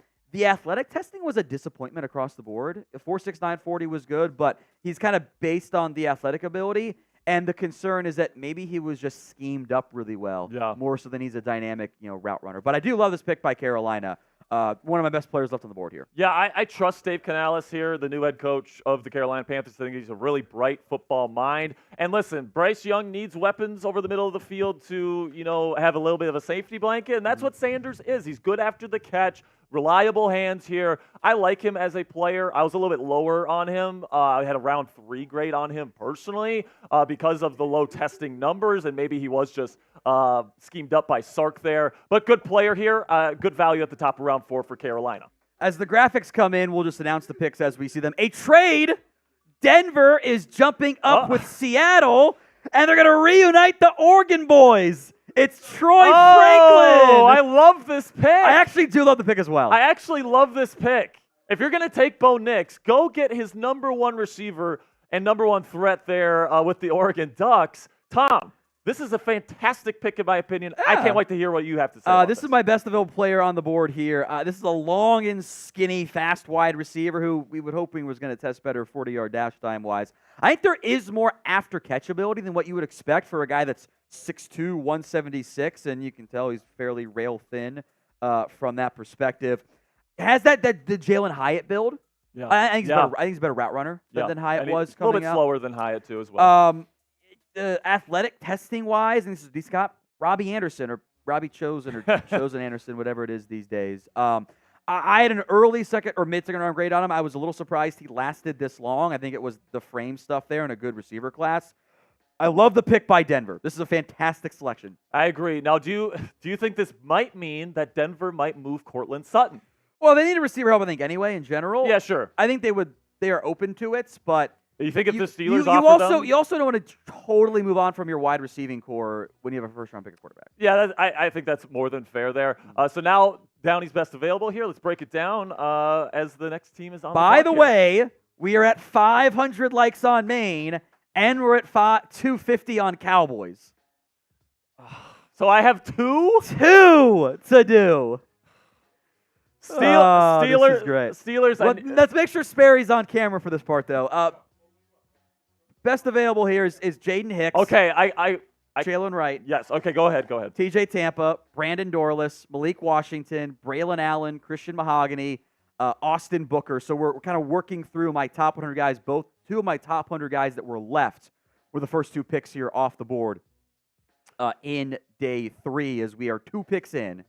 JT Sanders and Troy Franklin. Both good picks. Here. Great start. Both very good picks. And Denver moving up here. I like the Braelon. I like the who is the Jonah Ellis. I like that pick for them. They needed an edge rusher, and I like this pick quite as well. Reuniting Bo Nix with Troy Franklin. Here we go, the Bean Boozled. He got a blue one to start. I got a blue one to start, so I kind of get. But I have to do 2. He wasn't looking, so it's fine. But I have to do 2. Yeah. Okay, so here's the first one. Yeah.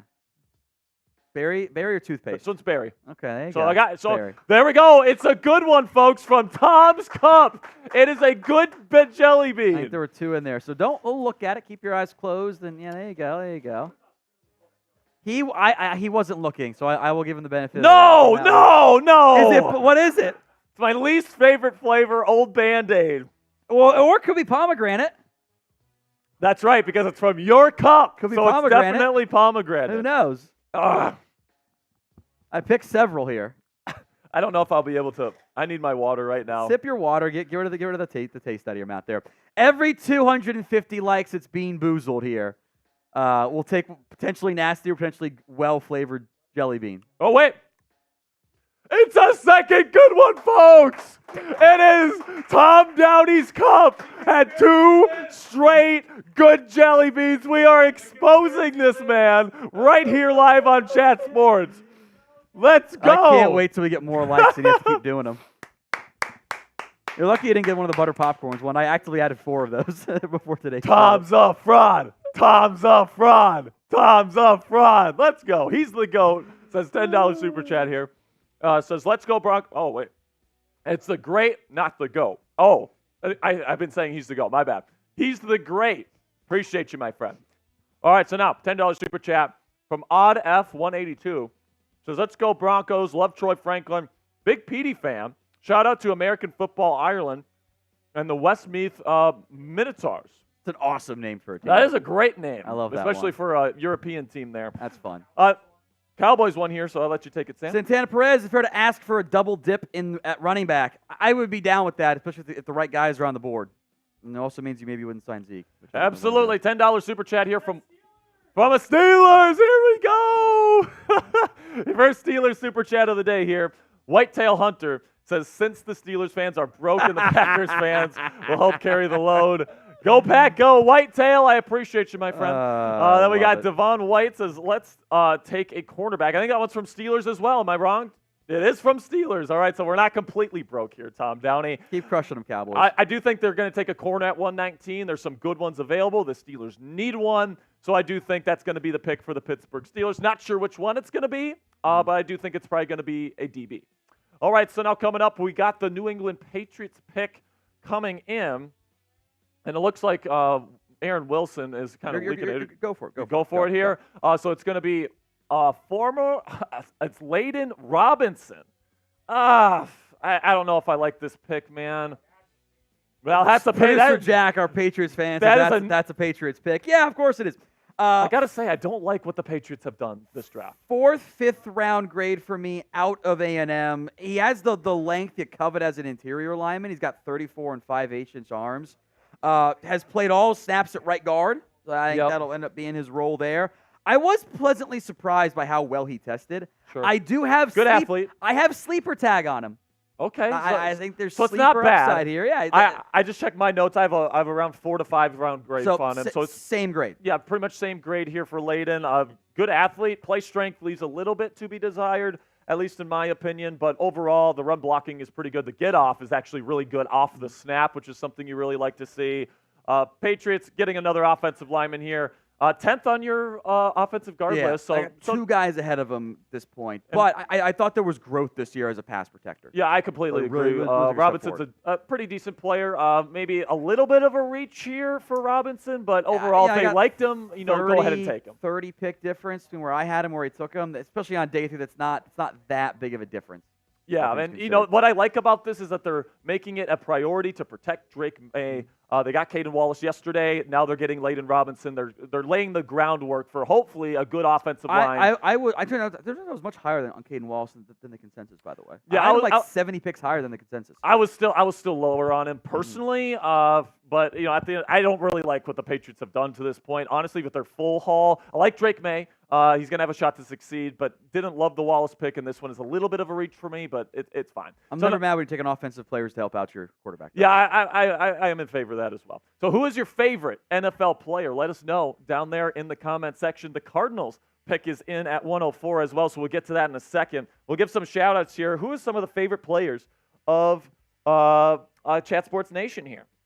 Shaq immediately goes J.J. McCarthy. J.J. McCarthy, Minnesota Vikings. Christian McCaffrey. Matthew Roblox says Christian McCaffrey. Nate the Black Guy says Jordan Love. Raymond says Tom Brady. By the way, watch out. Las Vegas Raiders quarterback 2024. Not going to happen. But, the rumors are definitely flying out there from our friend Mitchell. NFL's not going to allow him to be an owner and play. Yeah, exactly. Alaska Corley. C.J. Stroud. Clifford Baker says T.J. Watt. That's what I'm talking about right there, baby. Austin says Julio Jones. Still? I mean, I love Julio Jones. Prime Julio's great. I think he's saying prime favorite player of all time. Prime Julio. I love it. Brian Ruiz says Troy Polamalu. I love that one. Alaska Corley says T.J. Watt. Boss Trucker says Penix.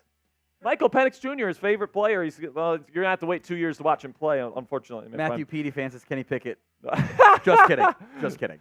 Just kidding. Kenny Pickett kind of stinks, folks. Then we got Colin Robertson saying Tyrann Mathieu. I love the Honey Badger. Like that one. So do we have the Cardinals pick coming in here? All right, so Jordan Schultz is reporting it's Dadrion Taylor-Demerson, Rabbit Taylor-Demerson, Mr. Tom Downey. I'm a big fan of his game. He plays with really high energy. And I think that's a pretty good pick for Arizona. I think he's a good fit with their system. Discount Darnell Savage. Not bad, yeah. 4th round grade on him here for me. Kind of a weird path. Originally committed to Utah State. Then Matt Wells left, and the new staff pulls his offer last second, which was not, And then Wells goes, come to Texas Tech with me, buddy. And I thought he played pretty well. The safety class is not great for me overall. It's not fantastic. 4th round grade, 111 overall on my board. The speed is very impressive. 4.4 140 at just under 200 pounds is very good times there. Little stiff. He'll miss some tackles. Kind of gets a little wild, kind of like Darnell Savage does as well. But he plays with his hair on fire for sure. Ball skills. 12 pass breakups this year, 4 interceptions, 8 and 3 in 2022. He'll get tricked by some fakes. But as a 4th round safety, this is exactly where I thought he was going to end up going. Yeah, and this is somebody that's going to be playing kind of the safety overhang role there with that cover 4, cover 6 type role, or he's going to be a true free safety because he's just not big enough to play in the box. He did a lot of free safety last year for them. Yeah, so 197 pounds. It's not terrible for a free safety, but I do think he's more of a deep safety as opposed to a guy in the ducks. Anyway. Yeah, exactly. So these safeties, all these Fangio systems with 2 high safeties nowadays. I think Rabbit Taylor-Demerson here is going to fit in just nicely with the Arizona Cardinals, who I have actually kind of liked what they've done in the draft so far. So let's go over the best available for you here, Tom. Still, number one player is a safety here in Jaden Hicks. A little surprised he's there. I don't know if there's unknown medical character. We'll see how long he ends up falling. The longer these guys tend to drop, it's like, am I higher on them, or hey, is there red flag stuff? The Peyton Wilson stuff was obvious. We knew there was something up from that perspective, but I thought he tested really well and answered some questions from that standpoint. Tampa, I do wonder if there's something up there. Because I thought I was going to be lower on him. I actually didn't love Tampa's tape. He's got long arms, and he's actually not that great of an athlete. So when you mix poor tape with average athleticism at best, I think that's just kind of turning teams off here, especially in the early rounds when they want those freak athletic guys to be taken that early. All right, so now the winner of today's raffle is going to win a rookie jersey of your choice. So if you're Cowboys fans, Steelers fans, we are simulcasting on Steelers and the Cowboys channels, as well as we're not simulcasting, but we're on main chat sports here. So make sure you put those $10 super chats in for a chance to win the rookie jersey of your choice and the winner of today's super chat battle between the Cowboys and the Steelers channel. We're going to do another raffle for everybody in that grouping that put in that $10 super chat. Now let's have a word from our sponsor at Game Time, from Tom Downey. That is the sponsor of so much of this week's NFL draft coverage. We appreciate Game Time helping us out there. They take the guesswork out of buying tickets to whatever event you're going to next. That could be a football game. That could be basketball, baseball, playoff hockey, concert, comedy, whatever it is. Game Time has you covered. I always tell people to keep an eye out for the zone deals. You don't always find a zone deal, but when you do, it is a no-brainer. You pick the section. Game Time picks the seats. Who cares if you're in seat 7 or seat 18? Does it really matter all that much? I don't think so. They'll give you big-time savings in the process there. The Game Time guarantee means you will always get the best price. If you find tickets in the same section and row for less, Game Time will credit you 110% of the difference. So go to GameTime.co to download the app and create your account, and use code CHATSPORTS for $20 off your first purchase. Terms do apply, but again, create your account and redeem code CHATSPORTS. That is Chat Sports for $20 off. The link will be in the comments section and the description of today's show. We appreciate Game Time sponsoring us here at NFL Daily and Steelers Talk and the Cowboys Report, since we are simulcasting. Absolutely, and Jordan Schultz is reporting right now that the Los Angeles Chargers not taking a Michigan Wolverine. Instead, they're taking an Alabama Crimson Tide player here. Help me out with the pronunciation here. Justin Aboijbe, the defensive lineman out of Alabama. I had written this down. If an Alabama sleeper can actually exist, I don't know if it can. It's Alabama. This actually, I think, would be one of them. Yeah. Versatile defensive lineman who stops the run really well. Yeah. The biggest red flag for him, he had a neck surgery in 2022. He had a herniated disc. It was pushing against his spinal cord a little bit there. Had surgery, had to wear a neck brace for 3 months and was cleared 7 months later. Had a massive breakout this year for Alabama relative to his previous production. 64 tackles, 11.5 TFLs, 7 sacks. As a run stopping, you can do some outside defensive end stuff, can do 5 technique, 3 technique, I think even some nose guard if you need him to. There's a lot of stuff I like in terms of what he's able to do as a run-stopping focused defensive lineman. A little early for me, I had a 5th-round grade on him, but I only had 3 other defensive linemen left, and I think he's a much better run stopper than those guys that were left. Yeah. So I do get the fit there for the Chargers at 105. Took a guy that played pretty well, I thought, against Michigan for him. Absolutely. I have the same kind of grade on him. Good run defender. Definitely a Harbaugh guy. It starts with the defensive line there with a Harbaugh system, stopping the run, getting the run game going. So this makes sense for Harbaugh. Then we have another pick here. The Tennessee Titans at 106 are selecting Sedrick Gray, my number 4 ranked linebacker. Tom, you have him a little bit lower than I do at number 7, but I really like Sedrick Gray. I think that he's got a really NFL-ready skill set, at least in my opinion. I'm really high on him. I had him higher than Jeremiah Trotter Jr. on my board this year. I'm a big Sedrick Gray fan, and I think this is an excellent pick for the Tennessee Titans, who continue to stack good picks. There are things to like here, and I had him at 134. We're at 106. There's no real difference there, frankly, in terms of the grades overall. My biggest issue is I don't think the instincts are there yet. When things aren't clean in front of him, I get a little bit anxious. The good news is you got Jeffrey Simmons and Tavondre Sweat in front of you. I think things will be clean for Sedrick Gray at UNC or with Tennessee there. Yeah, I agree. I have a B grade in pass defense, B minus in run defense. So not like an amazing player. He does have lapses, but I do think they do NFL inside linebacker stuff at North Carolina, which you don't see everywhere. So he's going to be somebody that can transition to the league relatively early. Tennessee needed an inside linebacker. Their linebacker room is, especially on the inside there. I think it's a really good fit, and I think it's a good pick for Tennessee here. He had 5 sacks last year, so he's a pretty good blitzer as well, and 5 pass breakups. So I think I like him as a pass defense kind of linebacker here.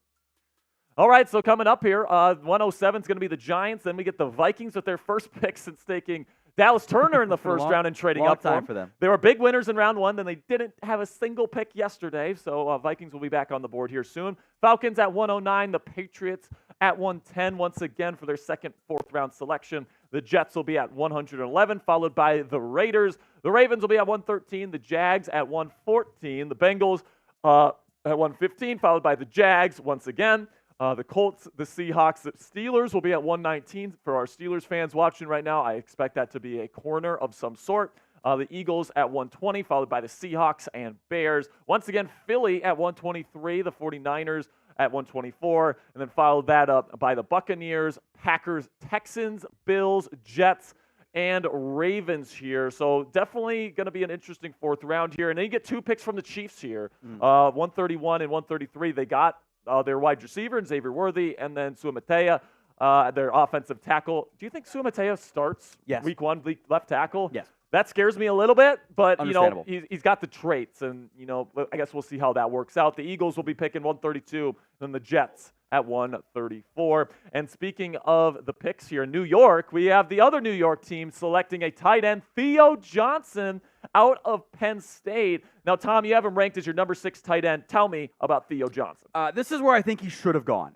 I agree. This is better than the top 60, 70 buzz I'd heard from him. One of our first of several, I believe, Canadian players we shall see drafted today. Freak athlete. Shocker. Penn State, guys, is a stupid good athlete there. 39.5-inch vert, 10.05 broad, 4.57 40, at being 6'6" and 260. Despite the immense athletic ability, there's like 0 production. Yep. And that bothers me. Tip Reitman. It's kind of like that scares me. I'm like, how are you not this elite athlete? You're a special athlete. You're not producing.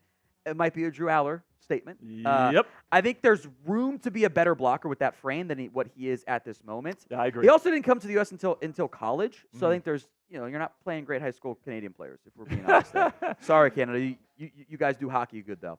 I like the athletic ability. 4th round grade is what I had him in. Good pick here for the Giants. See if he can develop into something good there. Yeah, he's got the athletic upside. We do see tight ends that are like athletic upside type guys go in day 3 here, and they end up becoming stars. So could that be Theo Johnson? Maybe, but patience with the development. But I had Tanner McLaughlin out of Arizona ranked higher, Jared Wiley out of TCU ranked higher, Jaheim Bell out of Florida State ranked higher.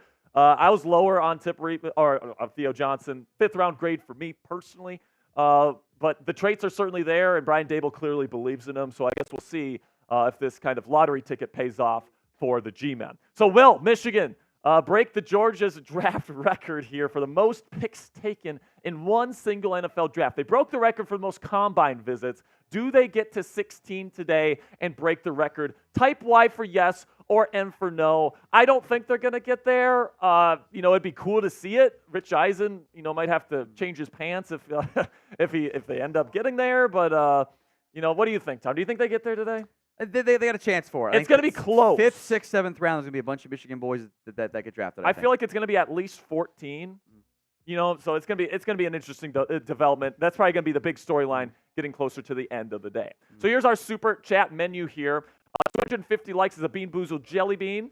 I don't know where we're at right now in terms of 587. 587. Okay, so we're still a little bit of a ways for Tom Downey because he's got the bad cup. I've got the good cup. This cup has had 3 good jelly beans today. That one has had 0. I didn't even do the cups. It wasn't me. He's such a liar, by the way. $5 super chat. Talk about your team. Any team you want. We'll talk about their needs, who they could be taking, all that stuff. $10 raffle entry. So if you're on Steelers or Cowboys or Maine, send in a $10 super chat. You enter into a raffle for a rookie jersey of your choice. And then also, if you're, depending on who wins Cowboys Steelers super chat battle today, we're going to be doing another raffle for another rookie jersey. $100 super chat, drinking bonanza for Mr. Tom here. Start with the Red Bull. He's got the Red Bulls. Let's get it popping. He's got some happy dads over here, but we're starting with the Red Bulls for him today. And we have a pick here. And Tom, I really like this pick for Kevin O'Connell's and Brian Flores's Minnesota Vikings. Kyrie Jackson out of Oregon, super physical player. Yeah, I think you can argue the pure talent film grade is maybe even a third-round pick. It's the profile scares me a little bit, though.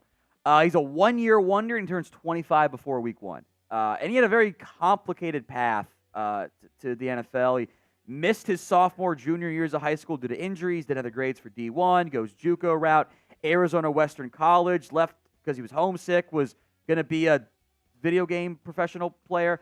Sat out 2017, 2018, goes to Fort Scott Community College, last chance U, gets to Bama, doesn't play for 2 years, gets suspended for breaking team rules, goes and finally breaks out, played really well, has the size he coveted, almost 6'4", 194, long arms, but he's a little bit stiff. I think he's a good fit, though. There's some press man ability, which we know is something Brian Flores likes a lot. So I think there's a good fit here for Kyrie Jackson. Very strong player. He's known for his press stuff. I think he's a damn good fit in Brian Flores' system as well. We have another pick here, the Atlanta Falcons. Brandon Dorless, somebody that you're high on here, Tom, out of Oregon. Tell me about another Oregon Duck coming off the board early here in round 4. I didn't like Atlanta's first 2 picks, and just when I think they couldn't possibly be any dumber, they go and totally redeem themselves with Brandon Dorless. This is one of my favorite defensive linemen in this year's class. I think he's a fantastic fit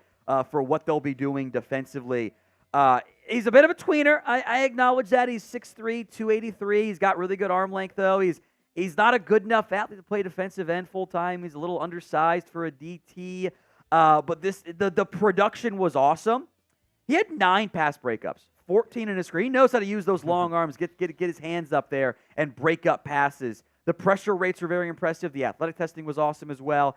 I think 3-technique style player there. He and Braelon Rice, I think, are going to be a fun duo for Atlanta along that defensive line. Yeah, this is kind of what they look for. And I think he might play 3-4 defensive end here when they're in their base formations. 283 pounds is usually what you look for. Maybe a little bit taller, but he's definitely somebody that I think could have a chance to be a pretty darn good player for Atlanta moving forward. We got one from Wes here, $5 super chat. Kind of have to like this class better than last year's right now because at least all the picks will have playing time and have a chance impact 24 to 25. I think he's talking about Cowboys. And yes, that would be the case there. That I like it better than last year's class. That's a low bar for Dallas, though. Make no mistake about it. Then we got one from CI Whitefish and says trade up for the 4th. Trade up for the 4th or for running back or wait until the 5th. I think he's talking about Cowboys here? Yeah, these are all from the Cowboys report. So, yeah, I would like to trade up. If these guys fall, I'd be working the phones here. We have a pick here. Jordan Schultz reports Javon Baker to the New England Patriots. Ooh, I like that one. And I like that a lot for New England. And I almost like this pick more than I like the Jaylen Polk pick here because Baker, better route runner in my opinion than Polk is. I think that this is pretty darn good. So Justin, $5 super chat says, what's the trade value to move up in the 4th and please draft Jaylen Wright? I would love Jaylen Wright a lot. Tommy Buster coming in here says Cowboys 2025 3rd through 7th for a 4th. Comp picks. I would have interest there, but it's got to be quickly. Otherwise, you kind of start to lose out on the value a little bit more there. $2 super chat from Juby. Is TJ Tampa just sitting there? Why? It's because the tape isn't fantastic, in my opinion. He's not as sticky in coverage as you want, and he's kind of didn't have a great combine either. He didn't test well. So when you don't have great high-end athleticism and the tape's not that great, that's going to scare some teams off. Good length, though. Good physical corner. Steelers might consider him at 119. All right, so now here is the Super Chat Battle update. The Cowboys are still beating us. The Steelers' top team isn't completely broke, but, we need to catch up a little bit. You got a donation from a Packers fan. I know, all right, but we got one $10 from a true Yinzer, so let's try to increase it here. We're bringing in a couple more Super Chats on Steelers Talk. I'm seeing it right now. People are getting going. Whoever has the highest amount on the simulcast for those 2 streams is going to get an additional chance at a raffle tonight, so make sure you go ahead and send in those super chats. And guys, prove that Steelers fans aren't broke, please. Can we just get up to $50 right now? Let's just chip away here, folks. If you can donate $2, $5, let's chip away and let's come away with the dub. And now, Tom, Javon Baker, wide receiver from Central Florida here. Really a big fan of his game, especially at this value. Let me know what you think about him. Absurd yard per catch production this year, 21.9. Yeah, crazy. Which is kind of crazy. It's good athletic ability, good size, not elite. I saw a lot of above average to his game overall. I think maybe even a slightly higher end Romeo Dobbs comp is what I had in there. Later third round grade for me. Transferred from Alabama, didn't play a lot there, had the breakout success for Central Florida. A little bit of a body catcher. I don't know if he's ever going to be a true wide receiver one, but I have very little complaints about this Patriots team just throwing assets onto the wide receiver side and offensive line side to try to maximize Drake May moving forward. So I do like that pick a lot. He was a top 90 player for me. Got him at 110. Yep. Good value. Very good value. And listen, man, if you're going to throw assets helping out your quarterback, I'm not going to complain with that whatsoever. So if you want to shout out and you want live on the show here, retweet our pinned tweet on Chat Sports. All right. So everybody that retweets our pinned tweet on the Chat Sports Twitter page, am I right on that? Or yeah, yep. So it's a tweet. So on Twitter or X, whatever you guys want to call it, whatever you guys do, go ahead. Retweet that, and we will give you a shout-out on the show. Are we going to do that right now? I got to pull it up. I'll give some shout-outs here. Let me just get I got to do extra clicks to get to it now because Elon changed everything. Luka Doncic Stan account. That might be Coop's burner. James, Tyler, Sam, Harry, Tej, Matthew, Jeremy, Jace, Drew, Nick, Reed, CB, Kris, Matthew, John, excuse me. And we'll give some more shout-outs here as these flow in. Something in bio. Saracen XD, Alaska Something Core. in bio. That's what it's going with, all right? I can't believe you said that. That's all we need. I'm not going to say what it is. I know. But something in bio. In the bio. Appreciate your retweet. There's something in bio. Corey Cross. I don't know if they can process what you just said, though. Shamari, Corey Cross as well. We'll check in on some more of these here, but we got a trade alert. Yes, we do. The Green Bay Packers are moving up with the New York Jets here. Now, if we can look at their profile here, producer Jack, what do they need right now? They took a linebacker yesterday. TJ Tampa? This could be TJ Tampa. Be fun. It'd be kind of fun. There's some good corners. I mean, would you rather? They typically go premium players more than anything. The D-line kind of got a little bit thin for me. They got linebacker already. They got their tackle. I would really like TJ Tampa here for them. Yeah, I would. Assuming there's not off the field medical stuff going on there. You know? Sure. Yeah, I don't mind that. I'm a big fan of Kalen Carson out of Wake Forest. I'm high on him. I guess we'll see on him. So we'll see what Green Bay does here. Obviously, they love the player. For 126 and 190. Okay, so that's for this pick. That's a lot. So Green Bay clearly loves this player that they're coming up for. I will also say I think teams, and because I'm not that high on the day 3 class in general, I think they're open to just not having as many picks this year. Yeah, I would agree with that. I mean, they have a good team. They have their quarterback in Jordan Love. They're going to be looking to try to win the NFC North this year once again with Matt LaFleur. They're going to try to take it from the Lions. And they're going to have a pretty decent chance of that, especially if Jordan Love torches the NFL like he did your Cowboys in the NFL playoffs. Ooh, I had to mention that, didn't I? Okay, so, all right, that's going to be – I'm sorry, Tom. All right, I'm sorry to our Cowboys audience, but we're losing in the Super Chat battle, and I'm a little salty, all right? So the Jets are getting 126 here in the 4th round, so they're moving down a little bit, and they're getting an additional 6th-round pick. Obviously, the Packers love the player that they're getting here. Oh, a $50 Super Chat from Lionheart. Let's go. He says, go Texans. That is all. And that's all you got to say, Lionheart. That's absolutely fantastic. Thank you so much. That's 5 raffle entries for my friend. If someone Lionheart matches his 50, I'll do the Red Bull bong that I kind of really want to do at this point. Somebody matches 50. Any channel. Somebody on Steelers, send a 50 in right now. Help us beat the Cowboys report and make Tom drink. All right, let's get it going right now. Okay, so Packers are on the clock. I don't think we've gotten word as to who they're taking as of just yet. But obviously they love the player that they're moving up for here because they gave up quite a bit to move up. You're an additional six rounder. There, yeah. So I think it's doable for them. All right, so now while we wait. Yeah, let's talk Texans for Lionheart. All right, so let's talk Texans for that $50 super chat. I like what they've done so far. I like Kamari Lassiter. I think he's going to play slot most likely. I think that's his best spot. Yeah, I would tend to agree with that. And then you get. What did they get, Bullard, or did they get Blake Fisher? Then Kalen Bullock. Yeah, so I like Bullock as a true free safety. Agreed. With USC was really a bright spot in that terrible Trojan defense last year. And then Blake Fisher, I had ranked as a top 10 tackle in this class. I really like him. I think he's a day one starting right tackle. You think he can play guard? I think someone's got to move inside the guard with all those tackles they have now, though. Yeah, so maybe that's Fisher. Absolutely. You could move Titus Howard to guard if you wanted to, but I think they're just going to let them hash it out in camp. You paid Howard big money, though. Yeah, that's true. I mean, maybe Fisher does kick in the guard to start his career. I guess we'll see how that plays out. I'm sure that they're going to try some different combinations and see what's what. Corner, they got Lassiter, but do you think they could add another outside corner, or do you think they're good with Stingley?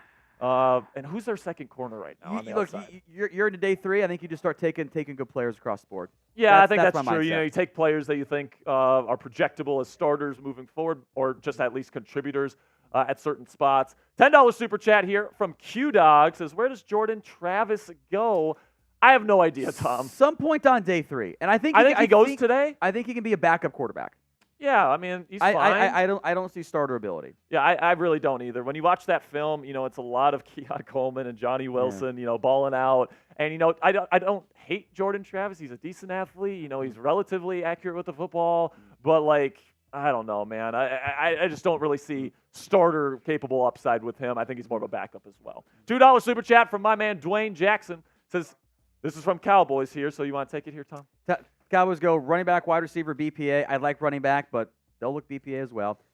Thank you, Dwayne. Appreciate that one for the $2 super chat. Michael Sutton, does Jaylen Wright have some medicals we don't know about? Possible, but that means we wouldn't know about them. Exactly. If that's the case. I might just be higher on him than most people, so we'll see on that front.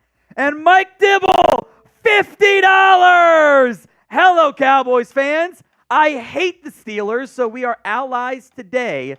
Everyone enjoy the draft, and Tom, drink up. I promised a beer bong for the 50. Mike Dibble's in.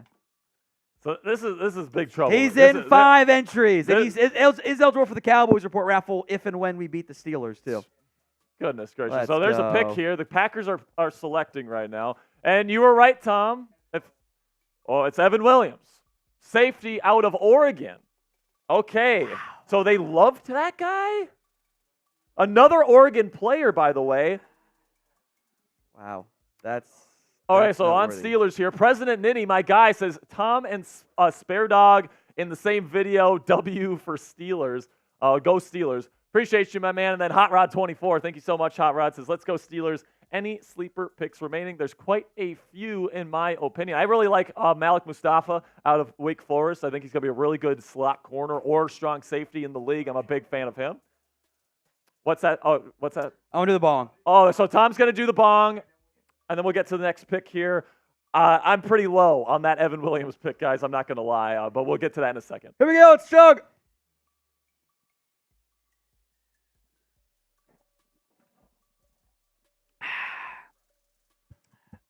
I don't like it, the pick. I don't like it either. I have a preferred free agency grade on Evan Williams. I got a 5th on him. So I guess you're higher on him than I am, but I hate his ball skills, man. His ball tracking ability sucks, and I just think as a safety, you can't have that as a big red flag. Yeah, dip the past. Good athlete, years. though. Good athlete. I'll give him that. I wonder if this is the first of we have our special team stud pick. That's because I see That's good possible. football IQ. I see good athletic ability. I comped him to Justin Bethel. Okay. So I wonder if this is your flexible depth safety. You can play some more box stuff and can be a stud special teamer for you. By the way, I wonder if that's the path that they pursue there. Solid tackler as well. He's got good short area quicks. Maybe not the best long speed in the world. Maybe they see him as a slot.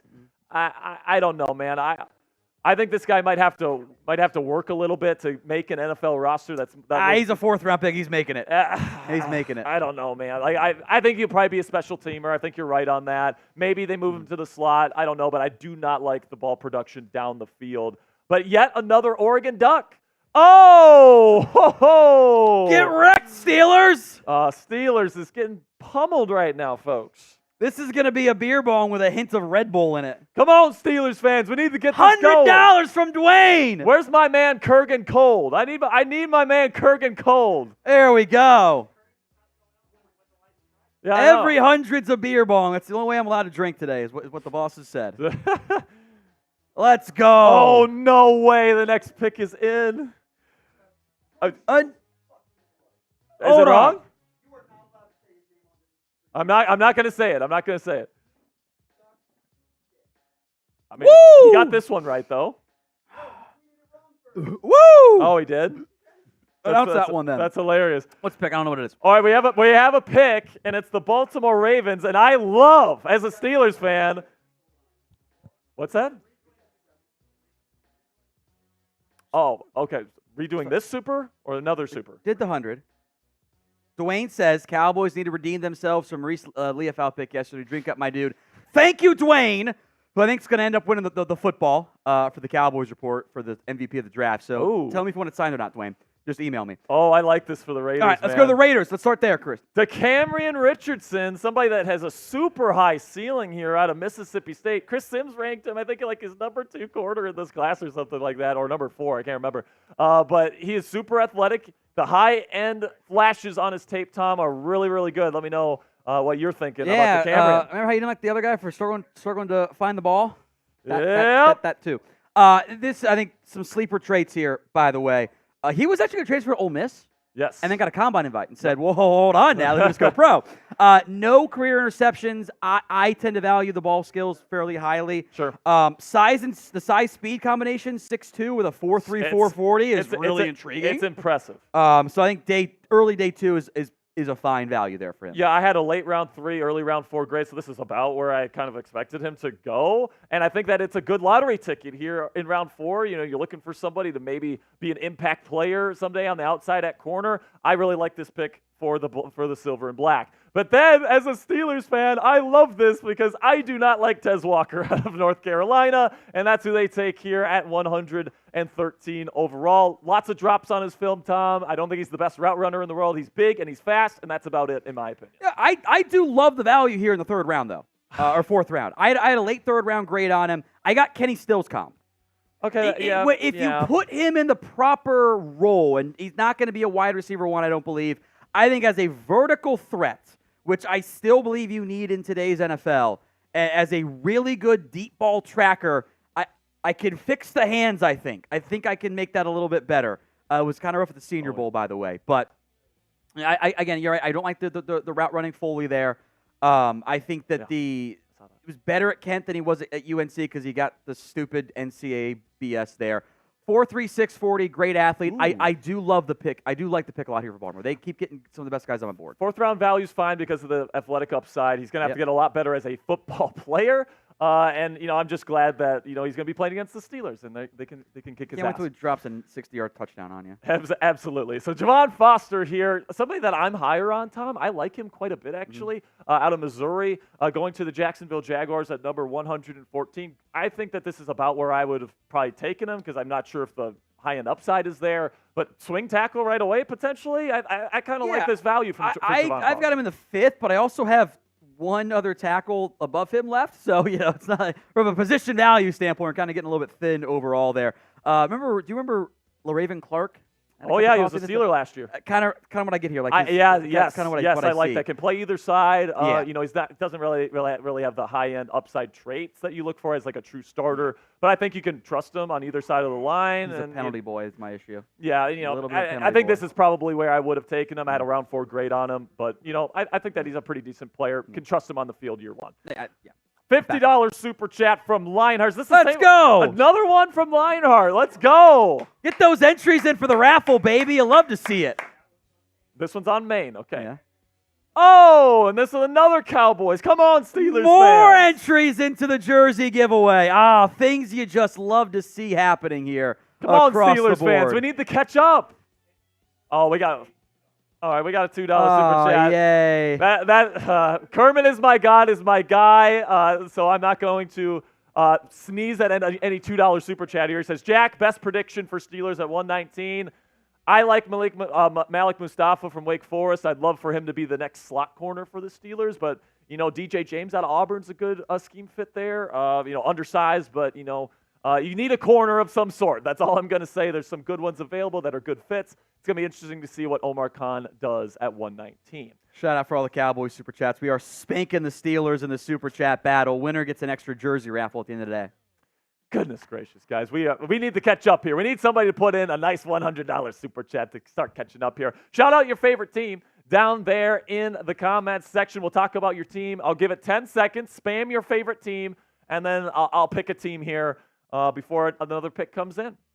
It looks like we might be getting a pick, but yeah, we'll do this. We'll do a team first, and then we'll go to the next pick here. So I'm going to wait, and I'm going to pick a team now. What's the first team? I see Browns. So the Cleveland Browns, they take Michael Hall Jr., defensive tackle. I was really high on Michael Hall.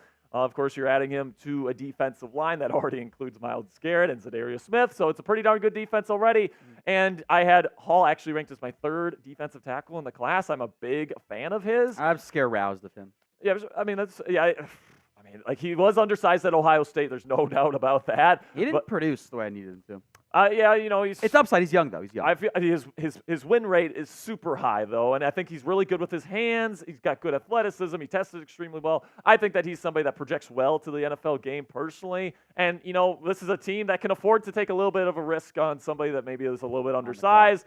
Because if he turns up here, that's going to be one of the scariest defensive lines in football. It already is, but it'll just get even scarier with him there. I like what Cleveland's done so far, but obviously they still got more picks here. All right, one more, Tom. You want to pick one here? 3, 2, 1. I see Bears. That's kind of easy. They're basically done. Small class, but you end up with Caleb Williams, Rome Odunze, and Karan Amagaji. I think Amagaji can be a future starter at left tackle. Be patient there, but there's upside. Yep. You got the number one quarterback in a class in many years that'd be a number one caliber wide receiver. I think that's, all things considered, pretty dang intriguing with what's available overall there. Yeah, and we have a pick now. It's the Cincinnati Bengals at number 115th overall, and it's going to be another tight end coming off the board here early, Tom, and it's Eric All out of Iowa. Of course, Sam Laporta was taken last year out of Iowa. They're a tight end machine there at Iowa. Do you think he'll have a similar kind of success to the other Hawkeye tight ends we've seen in the league? Eric All's a wild card. This does not count for Michigan, Jack. I'm sorry. This does not count. One of the bigger wild cards here in this year's class to me due to the medical. Left Michigan on some iffy terms. There were some disagreements over how bad his back injury was. He had back surgery in 2022, tore his ACL in 2023.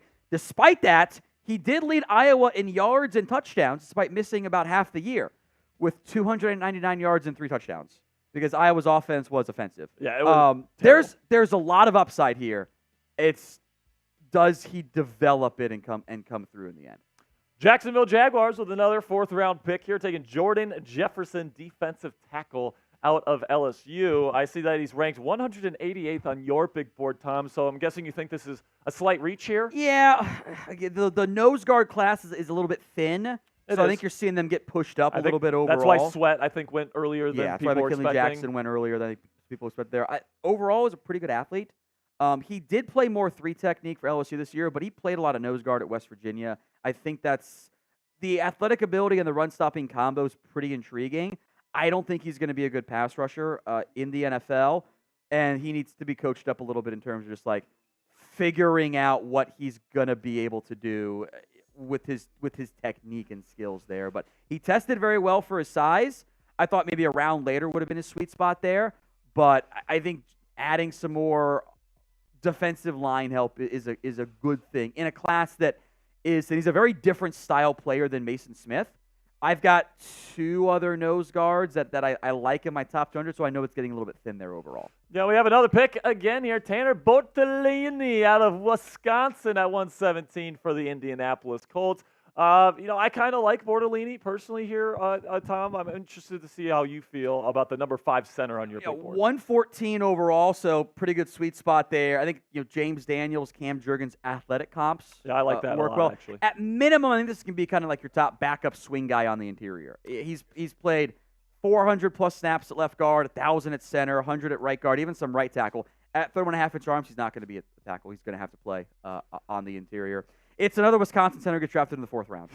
Whomst among us could have seen that one coming? Not great size, not great length, but is a really good athlete. Highly intelligent, too. He made the calls on the offensive line. Yale and Harvard had offers out to him, too.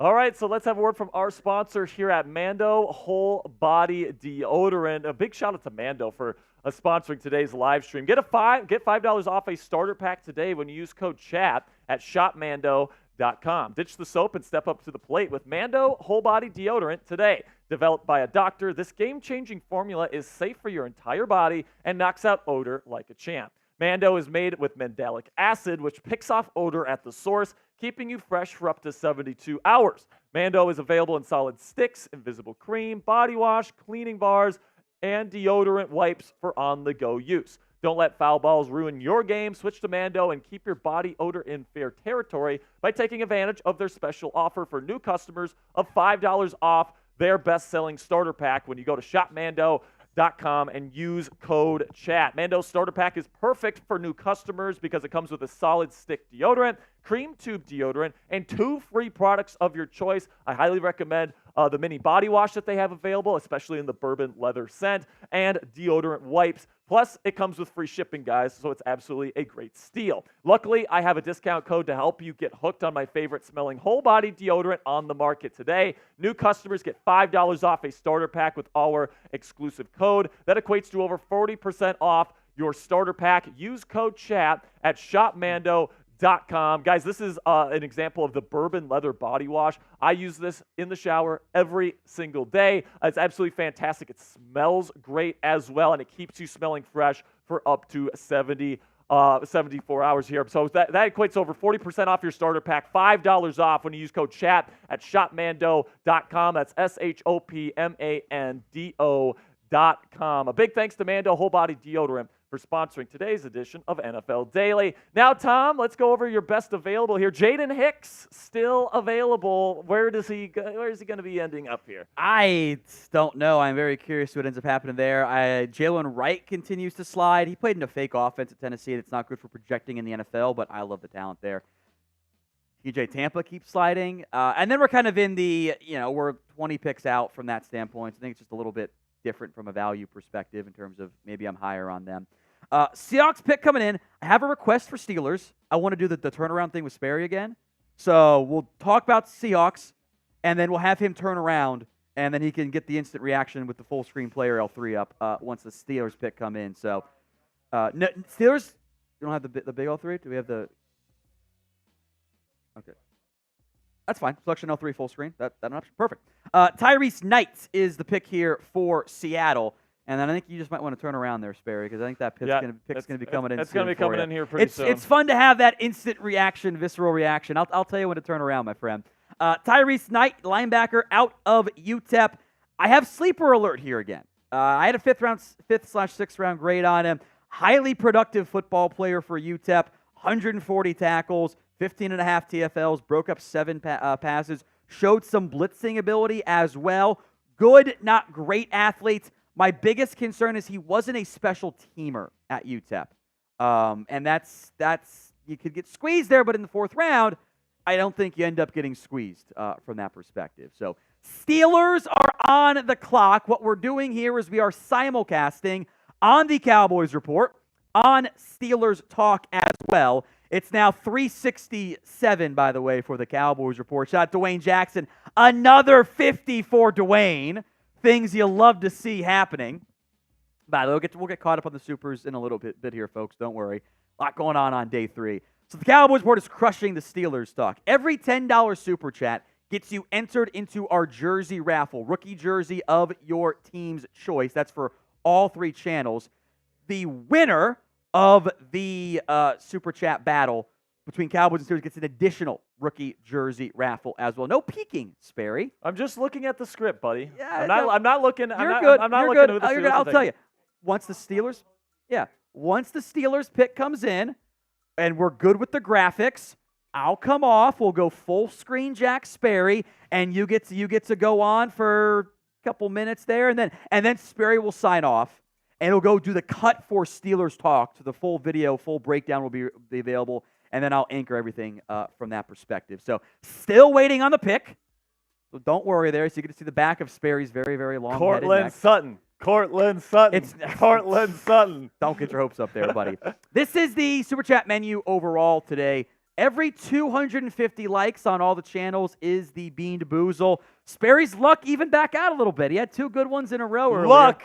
What are you talking about? I took your cup, and there's all good ones in there. It's the same bag. There's no good beans in there. You got a secret bag, and you filled it up. If I just put like the Starburst jelly beans in there. I love those. Explain to me why the 3 beans have come out of that cup, and all 3 have been good. Explain it to me. It's a 50% chance no, every it's time not. you do it. Yes, it is. It is 90-10. We all know that. Fallacy. 250 likes there. Super Chats, here we go, rapid fire. Shane says, I'll take cornerback TJ Tampa or wide receiver Brenden Rice for the Steelers at 119. You would love TJ Tampa here, Sperry, wouldn't you? I don't know, man. F them medicals. The Steelers always do that. F them medicals. I don't love the athleticism, but it's a corner. That's what I want in here. the 4th. Second round, chasing the Dragon, Shipley or Tracy Jr., Julian Pearl, all in range. You've taken 2 linemen already. I don't think you're going to take a 3rd one there. I would love Tyrone Tracy for the Cowboys. Young Ninja, Cowboys trading for a 4th to get a running back. You're kind of getting light on the timing there, but I would have interest. You're just kind of running out of time to an extent. Dwayne, the $50 super chat. Who should be our next projected pick? Yeah, I know. Best available running back. Thanks. Would be the best plan for me there. G Productions. Evan Williams wore my high school, or what's the high school is my younger brother, and he got his jersey number. Williams wore in high school. That's pretty fun from that perspective. So Steelers pick is in. Stay tuned for the graphics. I will also make note. Mustapha. The Eagles have moved up to pick 120, giving a future 3 to Miami. So sorry, Dolphins, that you are not going to have pick number 120 after all. Steelers pick is in. Stay tuned. We just got to wait for the graphics to sync here. He sounded excited. Picks come in. I'm excited to see your reaction, my friend. He sounds excited. I am excited for that one there. Again, $5 to talk about your team, $10 for the raffle entry, $100. I get don't give him a hint. Yeah. That's fine. There you go. Yep. $100. I'll do some more beer bongs here on the show. All right, Jack Sperry, pick is in. Turn around and react. All right. Mason McCormick. Wow. Okay. So this is interesting. Going another offensive lineman. He can. I think he can play center in the league. I had a really high grade on him. I had a day 2 grade on him. So I love the pick. I love the player. Okay, I think that this is awesome. He was brought in. I think he can play center. I think he can play guard. And this gives them more opportunities. And Omar Khan, I think he's just getting excellent players here. Now, it worries me a little bit because the Steelers need another starting corner, and they haven't taken one, and they only have round 6 picks now. So it's definitely interesting that they keep going offensive line here. So I don't know, man. I'll probably give it a B+ because I love the player, but I am worried about the cornerback position. It's going to be interesting to see what the Steelers do at corner moving forward. I'm sure they probably will get one in round 6, and then I have a feeling they might target maybe like a Stephon Gilmore in free agency, maybe move Dante Jackson to the slot. He's smaller. He's never played in the slot, but Mike Tomlin's known for moving guys to spots they've never played before. So I think this is a very interesting pick. I think it really solidifies this offensive line as really, really good. You can probably let go of James Daniels when he becomes a free agent because I think McCormick is going to be a future starter. I think he can play center if you want him to do that. Steelers were clearly high on him, and I was as well. So I would have been okay with McCormick in round 3. I actually took him yesterday, my Steelers day 2 mock draft, Tom, in round 3. So I think it's an incredible value. And I can't wait to talk about him on Steelers Talk. Let's go, baby. I love it. I thought you were going to be more hyped immediately when you saw McCormick's name up there, to be honest. I thought you were going to be really excited. Well, because I was expecting corner, and I wasn't expecting to see McCormick's name on there. You already took 2 really good offensive linemen. Those are the 2 guys that you really needed, a center and a tackle. Now you're adding another guy. You have Seumalo and you have Daniels, 2 good starters at guard. So it's like, I guess, depth, kind of playing it safe when it comes to injuries. Long-term good starter. You could probably let Daniels walk in free agency when he becomes available, I think in 2025. So I like the pick, man, and it's depth, it's future starter stuff, and you're getting a great value for somebody I had a day 2 grade on. So really do like it, man. Make sure you click that subscribe button right now if you haven't already, folks. I'm going to be heading over to film the cut for Steelers here on Mason McCormick. So if you're a Steelers fan, make sure you stay over here, but keep your eye on the Steelers Talk channel here. We're going to be putting that cut up momentarily. Sperry will return momentarily, but Steelers Talk, you guys get the full cut. It'll be entertaining there on Mason McCormick, so stay tuned for that one here. In the meantime, it'll just be me. As we move into the 4th round, we are currently awaiting the Eagles pick following a trade up of a future 3rd to acquire pick number, I think it was number 120 overall. If you haven't already, please subscribe to us here on Chat Sports or on Steelers Talk or on the Cowboys Report, which I am excited to see how this all ends up playing out as we move forward. Oh, wait, sorry. I think the Dolphins traded up, not the Eagles. I think I misspoke. I'm sorry. The Dolphins moved up. That makes way more sense. Miami is on the clock here. My bad for the lack of clarity there. Forgot they didn't have a 3rd round pick anyway. Hit that sub button at youtube.com/chatsportstv. Pick number 120, Dolphins on the clock. We are simulcasting Cowboys, Steelers, and the Chat Sports YouTube channel, all 3 live at once. We'll be here, myself, Jack Sperry, beyond stepping out for individual picks. Dolphin selection is in, and I love it. This is such a classic Dolphins pick, and I mean this in the most positive way possible. Running back Jaylen Wright, who I am a huge fan of. I don't know if it's the biggest need for Miami, because you're going to have some depth overload at running back there. And this is one of the fastest running back rooms in football. Jaylen Wright at 5'10 and a half, 210, ran a 4.38 40-yard dash. He is an elite-level athlete. Do you guys know what his 2 closest athletic comps are? We're talking Miles Sanders and Reggie Bush. That's the athletic comp we're talking about there. Fast, explosive, dynamic, 7.4 yards per carry. He can take it the distance at any point. He averaged 4.35 yards after contact this year. 43 forced missed tackles. That was a big jump from last season, by the way. Showcases some good hands as well. I think there's potential upside as a return man, which he hasn't really done there. The Tennessee offense was also kind of fake. He never saw stacked boxes. He consistently had light runs there overall. Limited workload to a certain extent as well. He was never a full-time featured back. Long-term, man, Devin Achane and Jaylen Wright is like the most explosive backfield in football. So might not be the biggest need for Miami, but I love the value and the player there. Seattle has taken one of the best run-blocking tight ends in this year's class, A.J. Barner out of Michigan. There's the Mike McDaniel connection there, by the way. Mike McDonald, excuse me, for Seattle, who, of course, was the defensive coordinator at Michigan for several years. Although he was I don't think he actually overlapped because Barner came in from Indiana, but they know the coaching staff and everything pretty well right there. This is a fantastic blocker. He is a plus run blocker. He just has never been a productive pass catcher. He was not the best on his own team, by the way. Loveland next year. Colston Loveland, I think, could be an early round pick next year out of Michigan there. The athletic ability is, I think, good enough, but he tested way better than I thought he was going to. 4.84 40 wasn't great, but everything else was pretty solid. He's a big guy, too. He's 6'6", 251. This is a blocking tight end who can carve out that role as your tight end, too. I just think he's going to be limited as a tight end, too.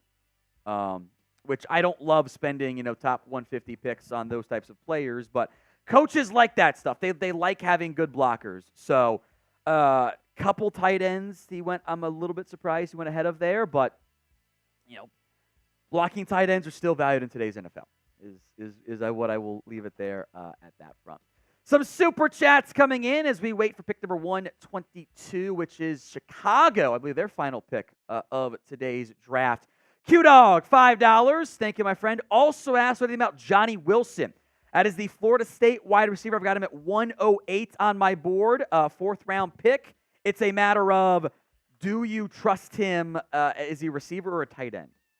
He's a big boy, large human being. He has to learn how to catch the football. You are very much right there, Reed. He's got some drop issues there. Just Webb's World, also asking about Johnny Wilson, so I think we answered that one right there. Maybe it's just me, but I'm in the business of giving up our 1st-round pick next year for Justin Jefferson, so we're drafting O-line with each pick. Yeah, I would do that too, but Minnesota's not going to do it. I would love it, but Minnesota ain't doing that crap. I'll tell you that much. Zach Singer, Mostert, Odor, and H.A. gets hurt. Great pick. I love Jalen Wright. I am a huge fan of his game. He's a top 55 player for me. So that is fantastic. There, San Philly trades with us since they have 3 4th-round picks. They moved out. This came in before the Dolphins trade. They got the future 3rd that they wanted. They often do that there. Oh, Chicago. The first punter has been taken. Put your P's in the comment section. Tory Taylor out of Iowa. I am bullied every year into doing evaluations and stuff on punters and kickers. Tell you what, this is the most experienced punter in college football history because Iowa's offense was a disaster. Jack, you want to comment here? You got 4 picks. Oh, yeah, you have to drink it? No, I don't have to drink for a punter. I have a grade on him. You got 4 picks, and you waste one on a punter.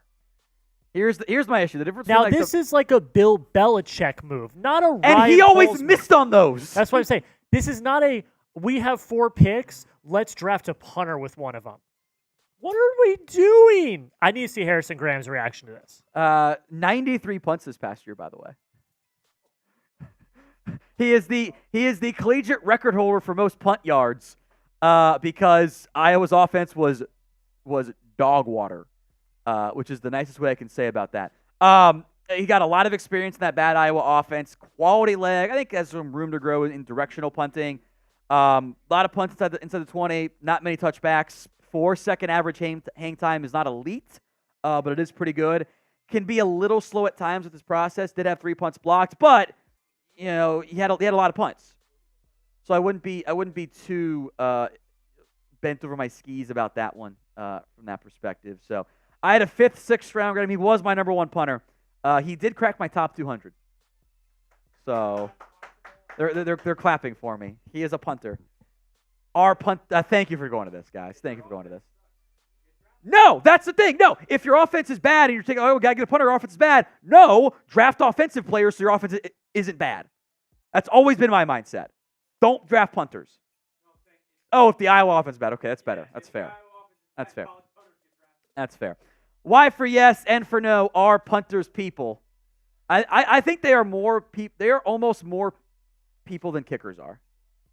Almost. Kickers are not people. I still don't think punters are people. I also don't do long snapper grades either. So, that's not something I worry about from that perspective. So, I believe pick 123 was also traded. So, Philadelphia moving down again. Oh, Howie, you crafty mother. Texans on the clock here at pick 123 overall. That pick is in. Another one of my top 100 players left on the board. It's Cade Stover out of Ohio State. I got Bryson Hopkins, athletic comp, if you guys remember him. Coach is going to love this guy. He was a linebacker to begin his career. Played a little bit both ways and then moved over to tight end. So he's a raw tight end. He hasn't played that much from that perspective. He's a good athlete, though. Strong hands. A lot of special teams that'll help him make the roster as worst case, tight end 3, tight end 2, whatever. Top 100 grade for me. I think there's work to do as a blocker. Given his size at 6'4", 247, we'll see how far that ends up going. The art of being a tight end, right? How do you block? How do you get open versus coverage versus zone? Can you find the soft spot? I think there's some room to grow. Had some seam success right there. I think the value is pretty damn good here for Houston. He was in my top 100. That leaves just Jared Wiley as my tight ends in the top 150 left. That's where we sit. So every 250 likes. Oh, they're all excited. It's the sketch guy. That's who it is. I'm sorry. I don't do Twitch. This is about me being a boomer, folks. I don't do it. Everyone loves him, so I'll give him credit for that one there. 250 likes is a bean boozled. So we're 40 away from me doing another one. By the way, I think no matter what the bean is, I think we tell Sperry it was a good bean. And we keep up let him keep the conspiracy theory dream going. I think that's what we do. So we got to get there though. We need 40-ish more likes to get to 750, and we'll try bad bean or nasty bean. We're also 60 away on Cowboys from him doing another one too, which would be pretty funny there. So like that video. If you guys haven't already, the more likes we get, the more views we get, etc. By the way, good point by Dylan Heck Super Chat. This does put C.J. Stroud and Zach and Cade Stover back together again. Getting his own teammate. It's a very good point. I just want to say for the record, the Michigan tight end went first. That he did. Good job there, Sam. Both Michigan tight ends went first. All right, so 123 is Cade Stover out of Houston. I believe the Niners are on the clock next up here. We'll get to that pick. Let's recap everything that's happened so far in the fourth round. JT Sanders at 101 to the Panthers. Troy Franklin reunites with Bo Nix in Denver. Layden Robinson to New England. Dadrion Taylor-Demerson out of Texas Tech to Arizona. Richardson Boyesby to the Chargers. Sedrick Gray to Tennessee. Theo Johnson, part of a kind of a tight end run today, to the Giants. Kyrie Jackson to Minnesota. Brandon Dorlus at 109 to the Falcons. I love that pick. And Javon Baker at 110. Evan Williams, a safety out of Oregon. Cameron Richardson, really good upside there as a corner for the Raiders. Tez Walker to the Ravens.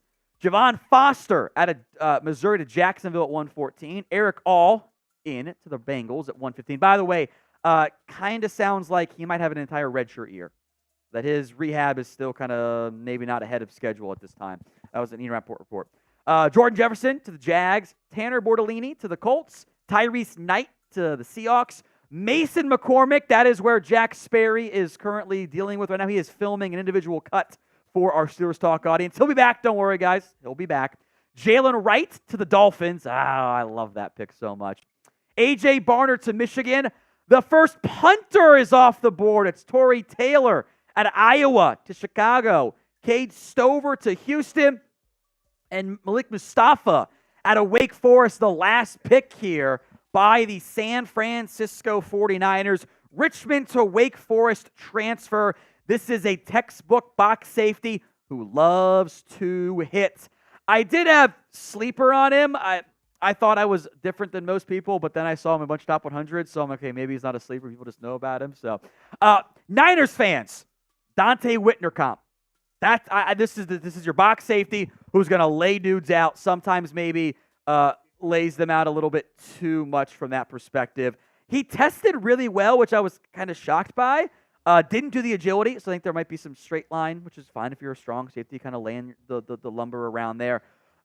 Special teams value has shown growth in his ability to not miss so many tackles. He tends to not wrap up and go for the big time highlight hits. Fourth round grade for me, so I do like that pick quite a bit by the 49ers. As the Tampa Bay Buccaneers pick is in, that was the Niners pick was for the Trey Lance trade, by the way. Bucky Irving is the next running back off the board. I had him at 125 overall on the board. He goes 125. It's fun when that happens to me. I like to see the odds of that is always pretty low, but it's fun. I will say with Bucky Irving, though, he did drop for me in the pre-draft process. The size-speed combination is just not very good for a lead back. He's 5'9", 192. Short arms, that's fine. The testing wasn't good. Sub 30-inch verts, 907 broad, 4.55, 40-yard dash. Did get to a 31.5-inch vert for his pro day. He's never going to be a good pass protector. But he was really productive at Oregon. This is a he is a better football player than he is athlete. That's why I like the value here a lot at pick number 125. He's undersized. The undersized early down back is kind of a niche market for some teams, by the way. I think there's 3-down ability. I think he's a good platoon piece with Rachaad White, better than some of their backups there. So like that pick quite a bit for Tampa. A trade. The Jets have sent pick 126 overall to the Detroit Lions. So we'll see what the Lions do there. They went corner. I don't think they go corner again. That would be pretty funny if that's the path they chose to pursue there. A future third. Jets get a future third 2025 pick for pick number 126. That seems to be the value going off the board here for a couple of these recent picks. The Eagles got one for Jalen Wright. Now the Jets get one for whatever this pick is here at 126 overall. Every $10 super chat gets you entered into today's rookie jersey raffle. That is for our Cowboys Report audience, the Chat Sports audience, and our Steelers Talk audience. We are simulcasting. Jack Sparrow will be back here in a little bit. He's filming the Steelers cut on the Mason McCormick pick, so stay tuned, Steelers fans. Don't worry. The winner of the Cowboys versus Steelers Super Chat battle, which right now is a runaway for Dallas. Get wrecked, Steelers. We got 372 on the Supers there. I think Pittsburgh has about 37. They're kind of in rough shape there. Gets an additional rookie jersey raffle later on today. So we'll do that at the end of today's draft coverage, of course, there. Oh, your Jack Sparrow back on momentarily. Stay tuned for that one. Waiting on that Steeler or the Lions pick here. Most underrated player in the NFL draft. Go ahead and sound off for me in the comment section right now. Most underrated player in this year's class. Oh, my. Oh, we got a fun pick here. I told you to put him in the database.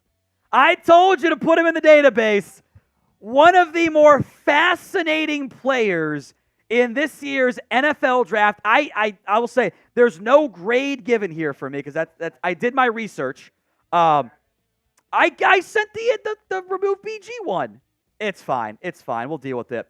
At a British Columbia University, Giovanni Manu, first name is Werner, by the way, born in Tonga, moved to Canada. There's about 2.5 to 2 minute, all 22 cut-ups of him available on YouTube.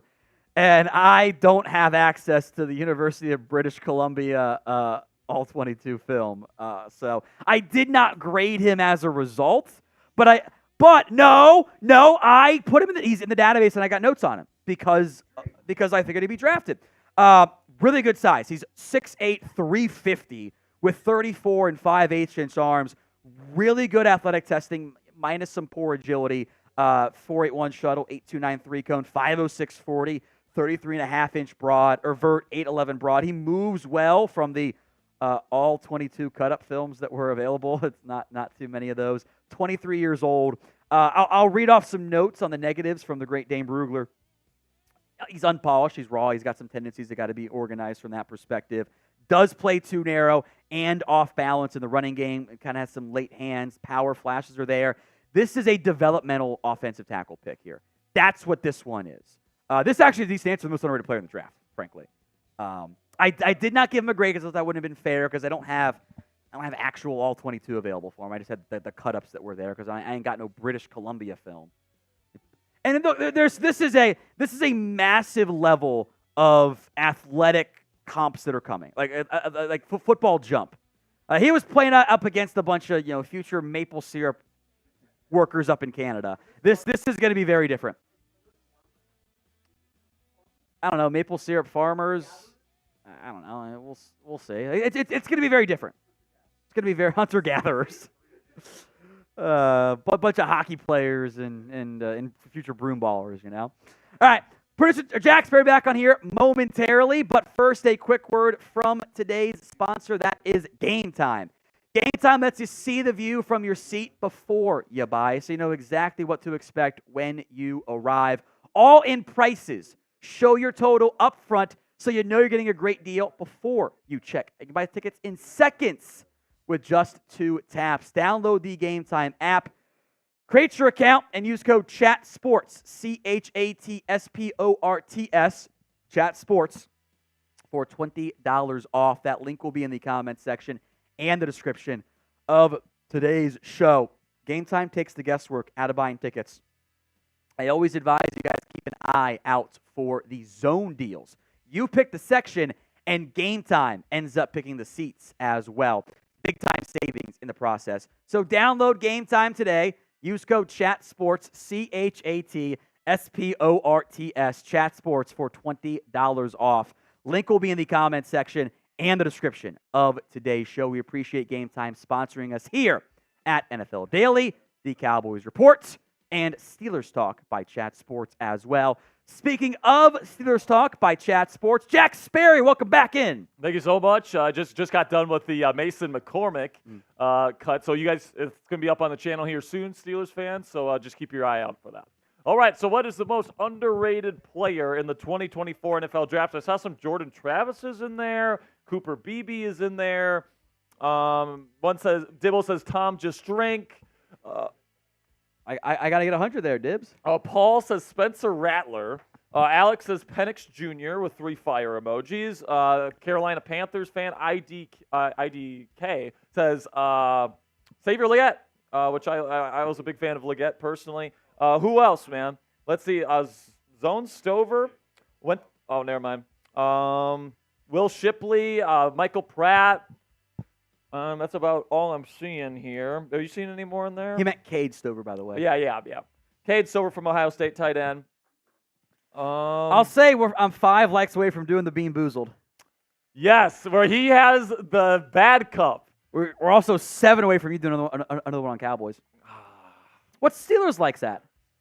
Steelers likes. Oh, is it up to 250 yet? It's 229. So if you're watching on Steelers right now, we're close there too. We're 20 likes away from Tom doing a bad bean because all the beans in there are bad and all the ones in here are good. It's a 50-50 chance every time you do it. No, it's not. Yes, it's the literal That's what math. Bean Boozled says, and it's like 80-20. Everybody knows that. There are more good ones than bad ones? There's bad ones than good ones. Okay, you say so. I'm surprised that you actually think it's a 50-50 shot. That's the math. Well, that's what they claim that it is, but like what they do is that they 500 for Cowboys, 750 for Maine. So let's grab one each here. All right, so 242 likes. Oh no. Yes, rotten egg or buttered popcorn, which also sucks. So this one, it's 100% chance of being bad. Because buttered popcorn is terrible. It's a terrible flavor. Let's try it. That's just one where you got to swallow it quickly. Bonk. Bonk counter. What do we have for the bonk counter today? Is it buttered popcorn? Because I feel like if it was rotten egg, you would be like... I think it's buttered popcorn, but I genuinely don't know. it really is bad either way. I think the rotten egg is worse. I don't know. I'm built different, though, so I don't know. All right, so we're at 246 on Steelers, so we're 5 likes away from Tom eating another one. So let's make it happen, folks. Buttered popcorn stinks, by the way. We have another pick here. It is the Philadelphia Eagles at 127, taking Will Shipley out of Clemson. I'm actually a big fan of Shipley. I'm not a big fan of this running back class as a whole, personally, Tom. But Shipley is somebody that I think can be a very productive back in the National Football League. Your thoughts? Yeah, he's not a tackle breaker. He has a fumbling issue. He's a fantastic athlete, though. Kind of Power 5 Pierre Strong comp for me there. Offers return ability as well. 4.45 40, 30.5-inch vert, sub 7.3 cone. Got that dog in him a little bit too. There's some screen game value. Just hold on to the damn football, my guy. Yeah, 10 fumbles is too many. The fumble thing is definitely an issue. He's going to have to clean that up. But liability and pass protection as well. Exactly. But, he's actually a pretty decent receiving back as a scat back. But, if he's going to be a true third down back, he's going to have to get a little bit more gritty in terms of his pass protection. Completely agree there. A little bit of a smaller back as well. Explosive, though. Yeah, very explosive. Great athlete. So I'm higher on Shipley than some other people are. I have around 4 grade on him, though, so it's like this is about where I would have taken. I got a 4 too. Yeah, so we're pretty much on the same page with Shipley. I think it's a decent pick for the Philadelphia Eagles here. And speaking of running backs, Ray Davis out of Kentucky is coming off the board to the Buffalo Bills. Now you have Shipley above Davis on your rankings here, but they're pretty close by 4 spots. Yeah, so they're really close. Got a 4th, 5th on Ray Davis, and we're kind of in that 4th, 5th round range here. This is the best story of the entire NFL draft class. So there's a really great Athletic article that you guys can find. He was homeless and a ward of the state before he was a teenager growing up. That's crazy. He had a terrible early life there. At one point, a couple of his siblings got adopted. There was only room for 2 of them, so he stayed behind and remained a ward of the state in the process there.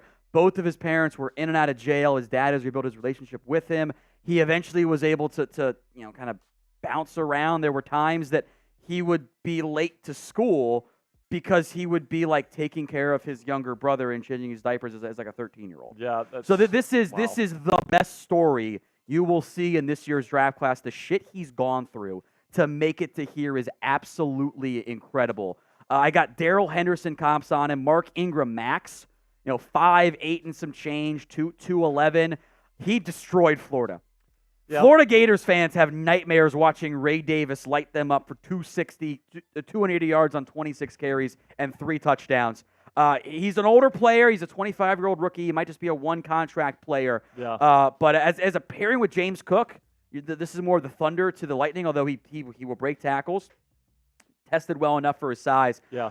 Great pick by Buffalo, and I am thrilled to see him get taken off the board here. Yeah, great story, man. I'm just happy that he's getting an opportunity here. And he's worth it too. Yeah, I had him lower than Shipley on my board, but not by much, just like yours. So I think we're on the same page with these guys here. So go over your best available here. Jaden Hicks has been the number 1 guy for a while now. Number 48 on your big board. Probably something up there. Probably something up in terms of the history there, and I think a little bit too is just true fit. Like there's just not a lot of teams nowadays that run a true true Seattle 3, except for Gus Bradley in Indianapolis, which is actually where he might go, actually. That'd be a fun fit for him. I think it'd be a good fit in Washington as well. We know Dan Quinn comes from that Seattle tree, even though he's done some different stuff over the last several years in Dallas. Jaden is definitely a big hitter. He's a true strong safety, in my opinion. And, with all the too high stuff, I'm not sure if he's a great fit for even being a half-field safety. So I think he's more of a true box. And it's going to be interesting to see where he ends up going. We have a trade here. San Francisco 49ers are trading up with the New York Jets. Another trade down for New York. I guess they just don't like the value. They haven't taken their running back in round 3 or round 4 that ends up being a Philadelphia Eagle in 2 years. So maybe this pick will be Tyrone Tracy and we'll continue the RB run.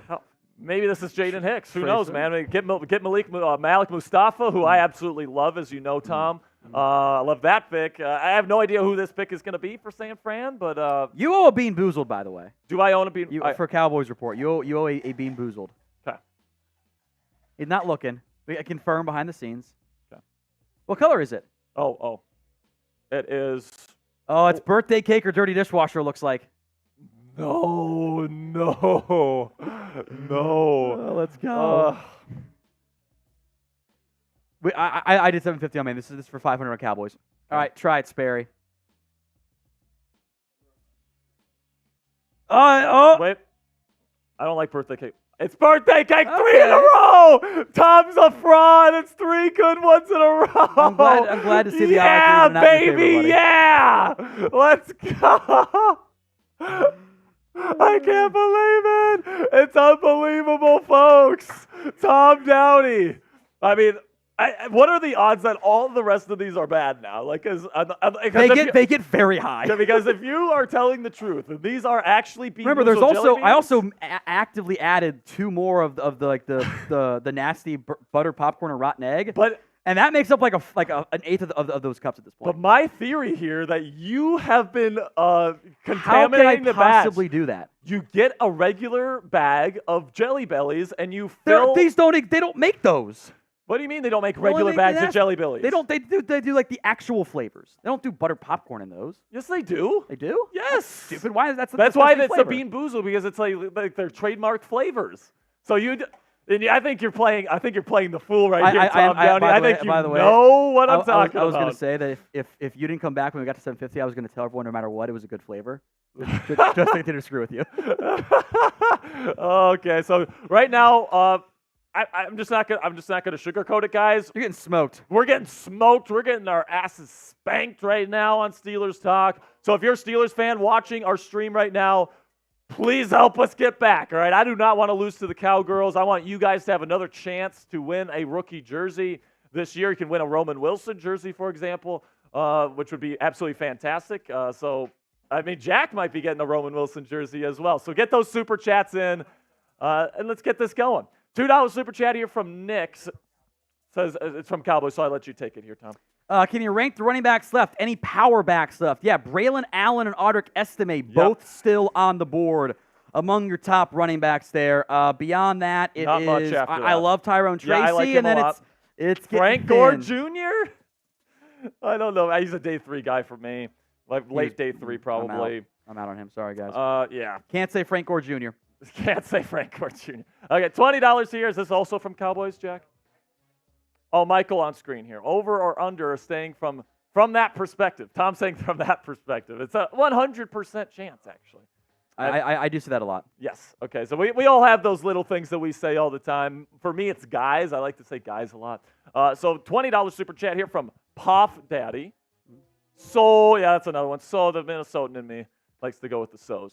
How do you say? I have a tough one. Dejon Edwards at 216. If they miss on running back, You nailed it. Dejon. There we go. I did my best there, and I guess I nailed it. I can't draft a 4-7 back. Yeah, it's too slow. It's an option. They need a running back, but I'm looking at Braelon Allen, Tyrone Tracy, Audric Estime, and then it gets. Would you rather have Edwards or would you rather have Zeke? The toaster. The toaster is the choice. The running backs are going. They got to go get one here. Yeah, they really do, man. Estime is the guy out of Troy, Vidal. I like him on Vidal. I like him. But that's a day 3 sleeper, not like I want to start day 1. I have a round 4 grade on him. 5th, 6th for me. I like him. I do like him. I like him, man. I'm not gonna lie. I like the athleticism. I like the acceleration that he plays with. He gets the hole very quickly. All right, so we have a pick here. San Francisco, perfect scheme fit here. Tom Downey, in my opinion. Isaac Guerendo out of Louisville. I think that this is a great fit. He's going to be able to hit the hole on the outside zone run schemes. He's going to be able to put his foot down and just run fast at his size. And I think he's going to be a great 49er, man. Yeah, this is a much better fit than them taking the power back. But the trend is the first running back taken each year by the Niners ends up on the Eagles in 2 years. So maybe that continues. He didn't do a lot like production-wise. No, he didn't. He was a part-time player along with Gerard Jordan, who I think we see get drafted today later on at Louisville. Had the transfer. Stuck behind Braelon Allen. Yeah. Kind of hilarious he goes to the board before Braelon Allen, by the way. Maybe there's a medical thing with Braelon Allen. That's a possibility, too. Plus, I think Shanahan just loves his ability to just get going. This is a fit. Yeah, this is an incredible athlete. Yeah. He's 6'2", 221. The athletic ability was wild. 41.5-inch vert. 4.33 40-yard dash, sub-7 3-cone, 4.15 shuttle. 2 players at 220 pounds or heavier have ran a 4.33 or lower. Isaac Guerendo and DK Metcalf. And we have another pick here, and it's Baltimore. TJ Tampa out of Iowa State finally goes off the board here, Tom. Finally. I mean, Pro Football Focus had this guy as like an early second-round guy on their big board, and, you have him 7th on your big board here, number 61 overall. Big guy. He's going to be pairing up with Nate Wiggins, who's a completely different style of corner. What are your thoughts on Tampa to the Baltimore Ravens? Freaking love the pick here, man. It's a great value. I think he's a zone corner more than he is a man coverage corner. I had concerns on that. They play a lot of man there in Baltimore, too. So I don't know if I love the fit, but it's like the value is really there. 4'5", 840 kind of scares me a little bit. He struggled down the stretch this year. Yes, he did. I think that turned some teams off. He did not play very well against Texas. I think some shiftier receivers will give him some question marks there. But he has the traits to do some press man stuff with his length at 32+ inch arms there. Yeah, so press jam. Like he's going to be able to jam guys. He's got super long arms. In the 4th, I love the pick here. Yeah, absolutely. I think that I had a round 3 grade on him. This is a value here. It'll be interesting to see how they use him. Probably more as maybe the Meg defender, man, everywhere he goes, guys. Try to jam guys at the line of scrimmage. It'll be interesting to see how they use Tampa and Nate Wiggins there in Baltimore. So we have another pick here is the Super Bowl champion, Kansas City Chiefs. Jared Wiley from TCU goes off the board. So it's looking like we're seeing tight ends and running backs coming off the board here in round 4 here, Tom. Your thoughts on Jared Wiley, who you're pretty high on here, number 4 tight end on your board. Yeah, 91st ranked player for me. He was actually Quentin Johnston's high school quarterback. That is hilarious. Kind of some Jared Cook, Kobe Fleener testing there. Great hands. 1 career drop. He's going to catch the ball as they come his way. Lots of inline reps as well. Yep. Good length. I think has the size and traits to be a better blocker than what he was at TCU. Tight end 2, backup ability. I think maybe see if he can develop into a potential down the line Travis Kelce, option for them there. I think he's a little thin at 6'6", 249. He can add some more mass there. Yep. Plays a little finesse at times, but there's good athletic ability. Tested great, by the way. 5 red zone touchdowns actually led FBS tight ends this year. It's a good pick by the Chiefs there at 91. I'm a big fan of the Ravens and Chiefs this year. Have done a great job in the draft. Yeah, they're looking like, Travis Kelce's not getting any younger. He's definitely going to be their number 1 guy until he eventually hangs him up like his brother did this offseason. But Wiley's a good option here. Like you said, he needs to add a little bit of weight, but now he has time to develop that and get into the weight room and, really try to develop himself into not the level of Travis Kelce, but, a good over-the-middle threat for that receiving game for Patrick Mahomes. Agreed. And, not really skip a beat as much with Travis Kelce out of the building. All right, now, get down in the live chat. Shout out your favorite team. All right, so we're gonna let the chat roll here for about 30 seconds, and then we're probably gonna do 1 or 2 teams here. Philadelphia on the clock here, Tom. Yeah, they just traded picks 132 and 210 to the Lions for 164, 201, and a future 4. Interesting. Howie Roseman, trade god, and Sam's mortal enemy. He's just. I mean, if we're ranking GMs, is Howie Roseman number 1 on your list? He's up there. He's definitely up there. I think Omar Khan for the Steelers is definitely going the man out tries. The boards, So it's, the man tries. And look at this, Detroit coming up here. Another trade for Howie, and we got Detroit. That's what I was just talking about. Oh yeah. Oh, I'm an idiot. Okay, I thought the Philadelphia traded for it before, and now this was a new trade. This is the second time the Lions have moved up. Yes, this is what I'm talking about. So the Lions are moving up once again, 132 for Detroit here. So I'm going to pick a team here in the chat. Make sure you're spamming it. First team I see, Dolphins. Okay, so, I'm not in love with their haul, if I'm being honest. I love Jaylen Wright, though. Jaylen. I do like Jaylen right there. That's a perfect scheme fit. Point taken. But Chop at 21, I do think is a bit overkill. He's very bad as a run defender at this point in his career, in my opinion. In the wrong fit often.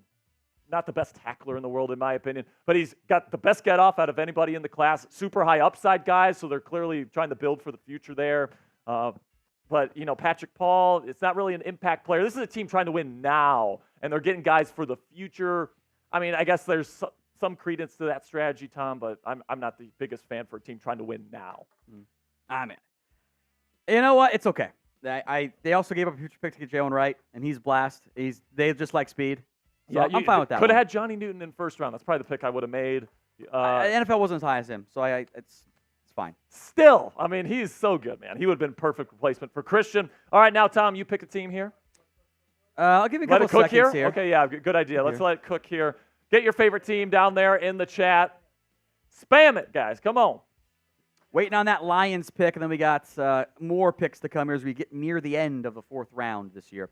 All right, give it 10. 9, 8, 7, 6, 5, 4, 3, 2, 1. First one I see is the Chargers from Vaping Soldier. What do you about their class so far, Sperry? I like it. I like it a lot, honestly. I actually had them trading up into round 1 in my final mock for Ladd McConkey, and he falls to them in round 2. So I love that fit. He is such a Harbaugh-type slot receiver where he can run block. Of course, they asked that of the receivers there at Georgia. Elite route runner. I think that he's going to be a good kind of replacement there in the slot for losing Keenan Allen. We'll see on Quentin Johnston there. I think that they're probably still kind of believing in him at this point, just hoping that first year was just, maybe rookie stuff, and now in year 2 he's going to play better. But I love the Joe Alt pick. I know some Chargers fans were upset about it, but hey, you got freaking Ladd McConkey, in my opinion, a round 1 wide receiver in round 2. So I like those two guys. I overall like what the Chargers have done. And Junior Colson, of course, is the perfect Harbaugh pick. All right, so now we got another pick here. Sione Vaki? There you go. Sione Vaki. There we go. One of my favorite players in this year's class. I like him a lot, too. The most versatile prospect. At minimum, he's going to carve back into the roster role for you. A little surprised he went this early, but I love it. He had a pretty wild career path. He did the mission trip, so he's an older prospect. He's 23 before the year with only really 2 years playing there. This year, Utah was decimated by injuries. Yep.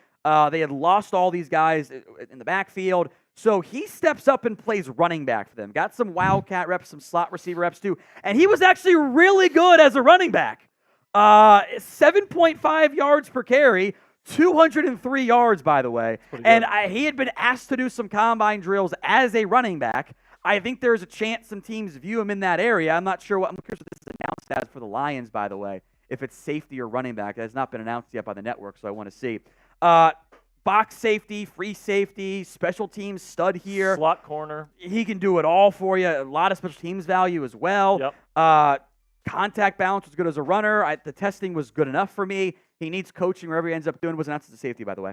I think he's more explosive than he's quick necessarily. Yeah. Nasir Adderley, Keanu Neal comps a defensive back for me. So I'm a big fan of that pick there by the Detroit Lions. Absolutely. And we have another safety coming off the board. Finally, Jaden Hicks comes off the board here to Kansas City. And of course, the Kansas City Chiefs get this guy in round 4. I'm a big fan of Jaden Hicks. True strong safety, in my opinion, box safety. I think Spags is going to use him in some pretty creative blitz packages that he's known for. I love the pick here, Tom. What's your feel? Yeah, best available player on my board. How do you not like that one? I don't know why he fell. I think he will be a box safety. Maybe there was character, medical, or we were just higher on than most people. No, my number one safety. I almost put Cole Bishop as my number one safety, by the way. I like Cole Bishop. He went much earlier there. Box safety, talented football player. He misses the occasional tackle, but he's a good athlete as well. I think he'd be a tight end eraser too. I think he has the upside as coverage to be that guy there. So love that pick by the Chiefs. They've had a fantastic draft. And then going to the New York Jets now. Another running back, Tom, as more come off the board. At Cowboys, trade up for Tyrone Tracy or Audric Estime. What are you doing out here? I actually like this fit here for New York. Braelon Allen, you got, Breece Hall, who's kind of more of your true dynamic type threat. Now Braelon Allen's going to be your goal line, short area. Big back, kind of a bowling ball, but he's got a little bit of speed too to his game a little bit. 2 years in a row, the Jets have taken a running back I like on day 3. Israel Abanikanda, who is super tiny, and now they go with the big guy here in Braelon Allen. The answer was a running back on ESPN for Vaki. Graphics said safety. Wow. Lions announced him as a running back. That's it. I did. Okay, so the running back comp, to go back to that one there for Vaki. This run on running backs is ridiculous here in round 4, Tom Downey. And it seems like the Cowboys aren't really interested in trading up for one, and they like Zeke as their option at number 1 running back this year. Toaster's going to the bathtub, baby. I comped Vaki as running back to Rico Dowdle and Dexter Williams, by the way. Interesting. Okay. I did the running back research because he was really good as running back this year. Braelon Allen, why he fell, he's a big guy, 6'1", 235. He did not test. Which worries you a little bit. For a reason. He was not going to test well. Yep. He also can play a little bit finesse. He doesn't run over guys the way you thought. Despite being a linebacker at Wisconsin originally. Plays a little finesse there at times. Absolutely, my friend. Okay, make sure you guys click that subscribe button right now if you haven't already. Let's get to 375, folks. We're less than 200 subscribers away. If you want extensive, in-depth NFL coverage every single day here on YouTube, click that subscribe button, baby, because we got big events here. We do the Super Bowl live here on the channel, which was a huge success this year. We do the NFL draft. We do all the other drafts as well, which is, it's really exciting times here at Chat Sports. We're trying to get to 375. So please click that subscribe button if you want in-depth NFL coverage every single day from us here at Chat Sports. That's a live sub counter, by the way. So every time you click the subscribe button, it's going to go up. Okay. What's that? New guy Reed's doing a beer bong if we get to 375 today. All right, if we get to 375, the new guy here is going to be doing a beer bong, right? Yeah, exactly. What else are you going to do? Stay drinking, baby. Stay drinking. All right. A little bit of initiation for the new guys here. So let's get up there. Click that subscribe button if you haven't already. All right, now let's get to Peter Zampino, says from Cowboys, long shot trade for Elijah Mitchell, cost. I'm calling about Israel Banakanda. I'm calling about all these different Khalil Herberts. Probably not Damian Pierce. It's getting desperate there in Dallas. You can't start Zeke in 2024. It's fucking stupid. It's such a stupid idea. He averaged under 3 yards a carry. But they're going all in, Tom Downey. They're going all in. Feed the Zeke. That toaster's going to the bathtub, man. Oh my God, Mary Kay, if you're watching, get rid of the toaster now. All right, we're on $10 super chat. The last dodo, and he says, if I win the raffle, I want the Tom Downey number 69 jersey instead of a rookie jersey. Can we make that happen? We can make that happen. I think we can make that happen. Make that happen. All right, so that's a good one right there. The last dodo. Thank you for that $10 super chat. Randolph Parsons says Cowboys drafting QB Jordan Travis tonight. Thoughts? Why? To be your quarterback 3? I like Jordan Travis as backup, but I don't see starter upside at all with them. So okay, well, do you think I can report? I mean, I know Schultz has been spotty today. It's fine. All right, so let's go with the 49ers pick, and it's another wide receiver reportedly. My goodness. Jacob Cowing, wide receiver, another one to the 49ers. What does this mean, Tom Downey? Is Deebo Samuel gone? Deebo to the Cowboys to play running back. Who says no? I wouldn't say no at this point. See, it's a good idea. I wouldn't say no. I honestly wouldn't. You're hoping it's better than Zeke. Another running back is kind of wild to me. You got to hope for Tank Dell here. Tank Dell 2.0. Small guy, 5'8" and 3/8, 168 pounds. There was no real drop-off going from UTEP to Arizona. The yards per catch dropped. The offense was just check down shit. Yeah. But he did down for stuff at UTEP. So his depth target went from 17.3 and 15.2 at UTEP to 7.5 and 5.8 at Arizona. So that tells me it is a scheme thing. Sure. It's a scheme thing from that perspective. He did some punt return stuff for Arizona. Wasn't really great in that area. He is a good route runner. I had a 4th-round grade on him. This is one of my better receivers left on the board. Shocked that Malik Washington's not gone yet, but there are fans for Jacob Cowing around the NFL as they get another receiver is wild to wrap up the 4th round. Yeah, I'm a little bit lower on Cowing personally. He's probably going to be more of a rotational, gadget-type player for them right away, especially if they keep all these wide receivers. I think he has a little bit of a drop issue, and he's a smaller receiver, so that's going to come with being that size. But decent route runner, like you said. I think he's a pretty good player, but it's definitely getting crowded in that San Francisco 49ers wide receiver room at this point. So to recap. The 4th round to this point, tight ends and running backs have been flying off the board here. Jatavian Sanders goes to Carolina. Troy Franklin is going to be playing with Bo Nix once again. Sam Brown is really excited about that duo right now.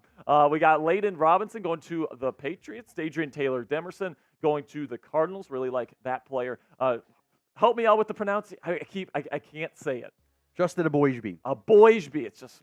God, this draft class in particular. We're not even the hard ones yet. It's just crazy. All right, Sedrick Gray, linebacker going to Tennessee. We got Theo Johnson, another tight end going to New York. We got Kyrie Jackson, very physical corner out of Oregon, going to Minnesota. Brandon Durless, another Duck coming off the board, going to Atlanta. Javon Baker going to New England. I like that pick quite a bit. Evan Williams, didn't love that pick from Green Bay. It's another pick from Green Bay that I don't love. DeCamerion Richardson to the Raiders, Tez Walker to the Ravens, Javon Foster to the Jags, Eric All out of Iowa going to the city of Cincinnati, Jordan Jefferson to the Jags, Tanner Bortolini, I love that name right there, Tom Downey, to the Indianapolis Colts, Tyrus, is that right? Yeah, Tyrus Knight, or Tyrese, I don't know, and then Mason McCormick to the Pittsburgh Steelers, getting some more depth along the offensive line. Jaylen Wright to the Miami Dolphins. Love that pick, by the way. A.J. Barner to the Seattle Seahawks. Another tight end. Tory Taylor, punter. Troy Taylor out of Iowa. Punter. Tory Taylor. Oh, I thought it was Troy. I'm an idiot. Tory Taylor, punter out of Iowa, going to Chicago. Cade Stover, tight end out of Ohio State, going to Houston. Malik Mustapha, going to Wake Forest. Or not going to Wake Forest, going to San Francisco, excuse me. Bucky Irving to Tampa Bay. Giovanni, is that how you say it? Giovanni Manu? Manu. Athletic freak out of British Columbia going to Detroit. Real kneecap biter there. Will Shipley, the running back, out of Clemson, going to Philly. Ray Davis going to Buffalo. Great story that he has. Isaac Guerrero, great fit with the 49ers going there. TJ Tampa going to Baltimore. Jared Wiley going to Kansas City. Sione Vaki, running back. Announced as a running back. Running back out of Utah going to Detroit. Jaden Hicks going to Kansas City. Braelon Allen, the big running back out of Wisconsin, going to the Jets. Jacob Cowing, another wide receiver added to the San Francisco 49ers depth chart here. And then Nehemiah Pritchett is the new pick here, Tom Downey, out of Auburn. I think he's a pretty darn good zone corner, Yeah, and I think it's a really good value here in round 5. Has played nickel in the past, but was mostly outside this past year for Auburn. Day 3 developmental corner, 5th round grade. Yep. That's about where we're at this time. 4.36 40-yard dash. Little stiff beyond that. Yeah, a little stiff. I honestly thought his best year was in 2020. He didn't get beat a lot that year. He had a bunch of pass breakups. That kind of still was decently consistent there. He has some tackling issues, but I think 5th round is where I had him, so I do like the pick there for Seattle to get some more cornerback help. Yeah, I had a round 4 grade on him personally. He's like you said, tackling issues. I think he's more of just a true off-zone corner. Yeah. I don't think he's man. I don't think that's what they want to do. And by the way, I think Seattle's going to run quite a bit of zone, lots of zone blitzes, lots of all these different exotic blitzes that they like to run with zone coverage on the back end. They'll throw in some man in here, but I think Pritchett is a pretty decent value here in round 5. Decent pick here from the Seattle Seahawks. Now let's talk about our sponsor today at Mando Whole Body Deodorant. Big shout out to Mando for sponsoring today's live stream. You can get $5 off a starter pack today when you use code CHAT at shopmando.com. Ditch the soap and step up to the plate with Mando Whole Body Deodorant today. It's developed by a doctor, and this game-changing formula is safe for your entire body and knocks out odor like a champ. Mando is made with mandelic acid, which picks off odor at the source, keeping you fresh for up to 72 hours. Mando is available in solid sticks, invisible cream, body wash, cleaning bars, and deodorant wipes for on-the-go use. Don't let foul balls ruin your game. Switch to Mando and keep your body odor in fair territory by taking advantage of their special offer for new customers of $5 off their best-selling starter pack when you go to shopmando.com and use code CHAT. Mando's starter pack is perfect for new customers because it comes with a solid stick of deodorant, cream tube deodorant, and then 2 free products of your choice. I highly recommend the mini body wash that's available on there, and the bourbon leather scent really smells good, and the deodorant wipes are also a fantastic choice. Plus, you get free shipping when you order your starter pack today. Luckily, I have a discount code to help you get hooked on my favorite smelling whole body deodorant on the market. New customers get $5 off a starter pack with our exclusive code. That equates to over 40% off your starter pack. So use code CHAT at shopmando.com. That's shopmando.com. A big thanks to Mando Whole Body Deodorant for sponsoring today's live stream. All right, so now today's raffle. The winner, it's $10 to enter, okay? And then the winner is going to get a rookie jersey of their favorite team and whatever rookie that they want. And then also, we're simulcasting Cowboys and our Steelers channels right now to this stream. And whoever wins that super chat battle, unfortunately, Cowboys is kicking our butts right now. 443, baby. 443. Let me check my metrics here on Steelers. Do you need to hold $1, buddy? Still 27-96. So the Steelers needle has not moved at all. So maybe the Steelers are accepting their fate right now. But keep getting those $10 super chats. I can only in. drink for doing for beer bongs if it's $100 super chats. Keep those coming, by the way. Keep those coming. Every $10 you spend, by the way, is another entry. So if you send in on 100, you get 10 entries. All right, $50, 5 entries. All right. So the more you spend, the better your chances get of winning that jersey in our raffle today. $2 super chat here from Seth from Cowboys. I'll let you take it, Tom. Dallas F's around now. All the running backs are gone. BS. I got 2 guys I really like: Tyrone, Tracy, and Audric Estime. Third, fourth, and a fourth. I do like Rasheen Ali as a sleeper, but then it gets thin, and I think that's more rotation back than like maybe a lead back. Vidal from Troy is somebody that I'm way higher on than other people. I like him. But I have a round 4 grade on him, which is higher than a lot of guys. 5th, 6th for me. So I think we could see him come off the board. But yeah, there's definitely a lot of running backs coming off the board here. It's going to be tough. Oh, Grant, can Marshawn Lynch still run? Nope. What's Darren McFadden doing? Sam, just ready to fix. I'm done. I'll get a running back. That's all I asked for. Cam, any good running backs left for the Cowboys? I got Tyrone, Tracy, Audric Estime, Rasheen Ali, Dylan Laub, Kamani Vidal, Blake Watson, Isaiah Davis are all in or near my top 200, but the value begins to change pretty drastically after those top two guys. Dwayne Jackson, Tom, please help understand this. What are the Jones boys doing? So their hands and waiting for the draft to come to them, everyone else being proactive while they're being inactive. This shit is frustrating. They genuinely think that Zeke Elliott is the number one back in 2024. Just stupid. That toaster's going to the bathtub, baby. I'm going, oh, goodness gracious, man. That's I'm not even kidding. That's an unbelievable development that they are legitimately seeing Ezekiel Elliott as a legitimate option for them to be their number one running back next year. We do have a pick here. Tarheeb Still, quarterback out of Maryland here in round 5. This is a little bit of a surprise, Tom Downey. 7th round grade for me on Still out of Maryland. He was 264 for me, so this is the lowest drafted player so far there. I do love the ball production. Bunch of interceptions this year, 5 this past season. It was too feast or famine for me. Yeah, and that didn't run a good 40 time, 4.52. Okay at his size. I think he might be a nickel. Maybe. He's got really short arms, sub 30-inch arms there. That's a red flag for teams. Yeah. He's a grabby guy. He's got 18 flags over the course of his career, by the way. Recovery's not great. The length's not great. Those things can get mitigated by a move inside there to nickel. I think that's probably going to be the Chargers' plan, by the way. Yeah. Would be my guess there. Ball skills are great. Like the production, but you get beat 66% of the time. For completion rate, you'll have 400 yards in coverage. That's a lot. Got beat a lot in coverage. I didn't have a draftable grade on him. And now, like you said, the ball production and the projection in the slot is probably where the Chargers are going with this. But honestly, I think this is a bit of a reach. Probably could have got him in round 7 if you really liked him. All right, so now your best available here, Tom. And the number one guy is my guy. I can't believe he's still here. Malik Washington out of Virginia. Yeah, big fan of his game. He's an after-catch machine. Was buried in a bad Northwestern offense because that quarterback play was a disaster. Until he goes to UVA as a breakout season. Christian Mahogany, Austin Booker, Tyrone Tracy, there's my top back left. Jeremiah Trotter, Gabriel Murphy, Sedrick Van Pran-Granger, all in my top 100. And there's Jerry Rice's son, Brenden Rice. Yeah, 101 for me. Yeah, if his name's Brendan Johnson, I don't know if we're looking at him as like a mid-round pick.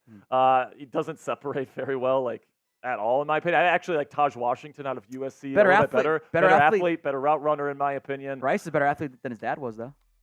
Testing-wise. I guess testing-wise, it's everything else. Are we expecting Brenden Rice to turn into Jerry Rice? I don't know about him, man. The sons of players are waiting today. Yeah, yes, they are. And then, of course, Luke McCaffrey goes at the end of round 3. If his name's Luke Johnson, he's probably going. I like McCaffrey a lot. He's a big guy. I will give him that. He's athletic. And the Commanders needed a big athletic guy as well. So we got Xavier Thomas here, edge rusher out of Clemson. I'm high on Xavier Thomas, Tom. I think he's... That's fine. I think he's fine. I think he's good. I think he brings some value as a rotational pass rusher. Don't really see him as anything more than that, in terms of upside, but, not the greatest athlete in the world. But, I think he provides some value to the Cardinals here, especially in round 5. This is flashes. This is a former 5-star recruit who has shown flashes of impact. He has shown something. He shows some bursts. He tested pretty well. That doesn't miss many tackles. They're like, oh, that was a good rep right there. Pops up once or twice a game, maybe. Yep. Good athlete. He's 25 in December, and he's never had more than 3.5 sacks in a season as a former 5-star recruit. Yeah, that's for me, my issue is not a good run flashes, athletic ability. At what point is it just that's who he is? Yeah. And he's just not going to be the same guy. He got suspended in 2023, some foot surgeries in 2022. Flashes are there. But when you're 25 in December and a 5-star, it's okay, maybe that's all you're going to be in the end. Yeah, and in round 5 here, they're just playing the lottery ticket game here. And that's fine to do. That's perfectly fine with a guy like this, former 5-star recruit, like you said. Really not a great run defender either. He needs to do better with his diagnostics, getting in the right fit, all these different things. Also, tackling needs to be a little bit better in open space. But overall, good athlete. It's going to be an interesting development here in Arizona. Of course, they're rebuilding, so hopefully he can develop into something for them. So here we're on the clock with the Washington Commanders at 139. This is going to be an interesting pick for them. Jack, can we see their profile real quick here? I know that they addressed a lot of their needs yesterday. They got Luke McCaffrey at number 100, a bigger receiver, which they really needed. They got Ben Sinnott Sinnott, however you want to say it, from Kansas State. Wildcats, really good tight end, a really quick tight end as well. I really like that fit there. So, listen, they need an edge rusher. They got Johnny Newton, which is an interior pass rusher. They have Dorrance Armstrong and Cleveland Ferrell and Dante Fowler Jr., but they don't have a true number one impact guy. And at this point, you're not going to get one, so I don't know if you're going to get edge here. Washington has been taking best player available on their board. I'm expecting them to do that here. Sure. Pick is in, Sperry. Do you want to react to start? All right, we got Jordan McGee, linebacker from Temple. You're pretty high on McGee here at number 6, number 129 overall, which is pretty darn good. I had a day 3 grade on him, so this is kind of where I'd expect. But he's got some nice little tools here that might be translatable to the NFL game. Jerome Baker, athletic comp for me. Yeah. He triggers quickly. Like you can see, he sees it, he goes. Absolutely. Which I like. Very good athlete overall. I'm valuing instincts more and more these days at linebacker. Backfield production was there, 14 tackles for loss this past season. I have him as a sleeper grade. I said I'm probably higher on him than most, but I think he's an undervalued player. I agree. Special teams value, will miss some tackles. He's not the biggest guy, which Dan Quinn doesn't care about too much there at linebacker. He's never going to be an elite block shedder, but I had a 4th round grade on him. He was pretty high on my board. It was one of my favorite day 3 linebacker prospects. So I like that pick a lot from Washington. Yeah, I like it too. Linebacker, they brought in Frankie Louvu, and they brought in, of course, Bobby Wagner. Now, Bobby Wagner's a short-term solution. You're going to want to find some long-term solutions. Is Jamin Davis that long-term solution? I guess we'll see. But this is certainly somebody that I think, he's not going to get in the rotation much year 1 because of the veterans that they have in that rotation. But I think that he's somebody that eventually could maybe, have the potential to butt into a starter. And here in round 5, that is something that's definitely valuable for Adam Peters and Dan Quinn here. Dan Quinn getting all those linebackers you didn't get to get in Dallas. Absolutely. These front office thing, guys. Definitely investing in that position here to start that era. All right, now shout out your least favorite team down there in the comments section. Tom, as a Cowboys fan, which of the NFC East rivals there is your least favorite? It's always the one that's the good team, right? So it's the Eagles. Philadelphia, yeah. I got you. That's the no-brainer. Yeah. That's why the 3 most hated teams every year are Cowboys, and then insert whatever team just won the Super Bowl, and another good team. It was Patriots forever, and now it's the Chiefs. That's how it goes. And that's fair. All right, so let's see. I see Cowboys, Steelers, Browns, Patriots, Chiefs, Aints. That's pretty good there. Steelers, Chiefs, Tracy's Saints, gonna be mad. Packers, Aints again, Squealers, Kansas City, Cowgirls, Chiefs, 49ers, Steelers again. Mike Dibble is spamming Steelers, by the way, down in the chat. So shout out to Mike Dibble. Go Steelers, by the way. Cowboys, F the Rams, Browns, Aints, Packers. You have something to say? Can I get a quick prediction on the Chargers pick? How about Jaylen Harrell out of Michigan? Pass rusher. I actually think that that could be the pick here. Obviously Khalil Mack isn't getting any younger. They could use some depth at that position. Is getting older. And these Michigan guys, that they have them highly ranked. That's my top Michigan guy left. You just know that they have these guys highly ranked. So in terms of their board, it wouldn't shock me at all if he is the number 1 guy that's still available for them. Don't think Malik Washington is a fit here because obviously you took Ladd McConkey, who's going to probably play slot for you.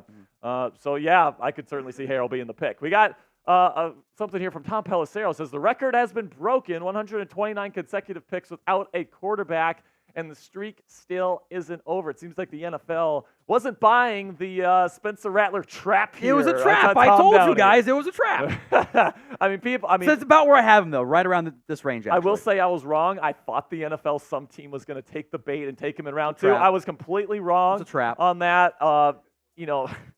It's going to be interesting to see where he goes, but there's so many teams that have already passed on him multiple times, so if they liked him, they probably would have taken him. But here's some top quarterbacks available on your board, Tom. Talk about these guys a little bit. Spencer Rattler, 5th round grade for me. Same with Michael Pratt. For Rattler, it's like, okay, you've been flash guy for how many years? It's probably just not going to come. I thought Pratt was better last year, by the way, too. I agree. Jordan Travis, I think, could be a good backup. The injury is a real red flag. 6th round grade there. Joe Milton, get ready to learn tight end, buddy. He's not a quarterback. He's not. A tight end, I'm very intrigued by. He's a great athlete. He's big. Devin Leary's got the arm, 7th round grade, and then Sam Hartman and Keaton Slovis, who also might be a receiver, by the way. He tested shockingly well there. Yeah, Keaton Slovis. He stinks. He tested great. He's not a good quarterback, so I got to try him somewhere. Sam Hartman has best hair in the draft. Yes, absolutely. And get ready to learn UFL, buddy. We're getting word that the pick for the Bills is going to be Sedrick Van Pran, center out of Georgia. Bills aren't even on the clock yet, so that's what I'm hearing. Yeah, but so that is the buzz. That's just what I'm saying. Okay, we're still waiting on the Chargers pick, and we do have the Chargers pick. It is going to be Cam Hart, quarterback out of Notre Dame. We'll break that down here. Get your comments in. Will a quarterback be drafted in round 5? Y for yes, N for no. Give some shout-outs here. I'll get some shout-outs, then we'll go over Cam Hart here. So we got Corey Cross saying Y. We got Brewhog saying yes. We got Frostbite saying yes. Ronnie Levis saying yes.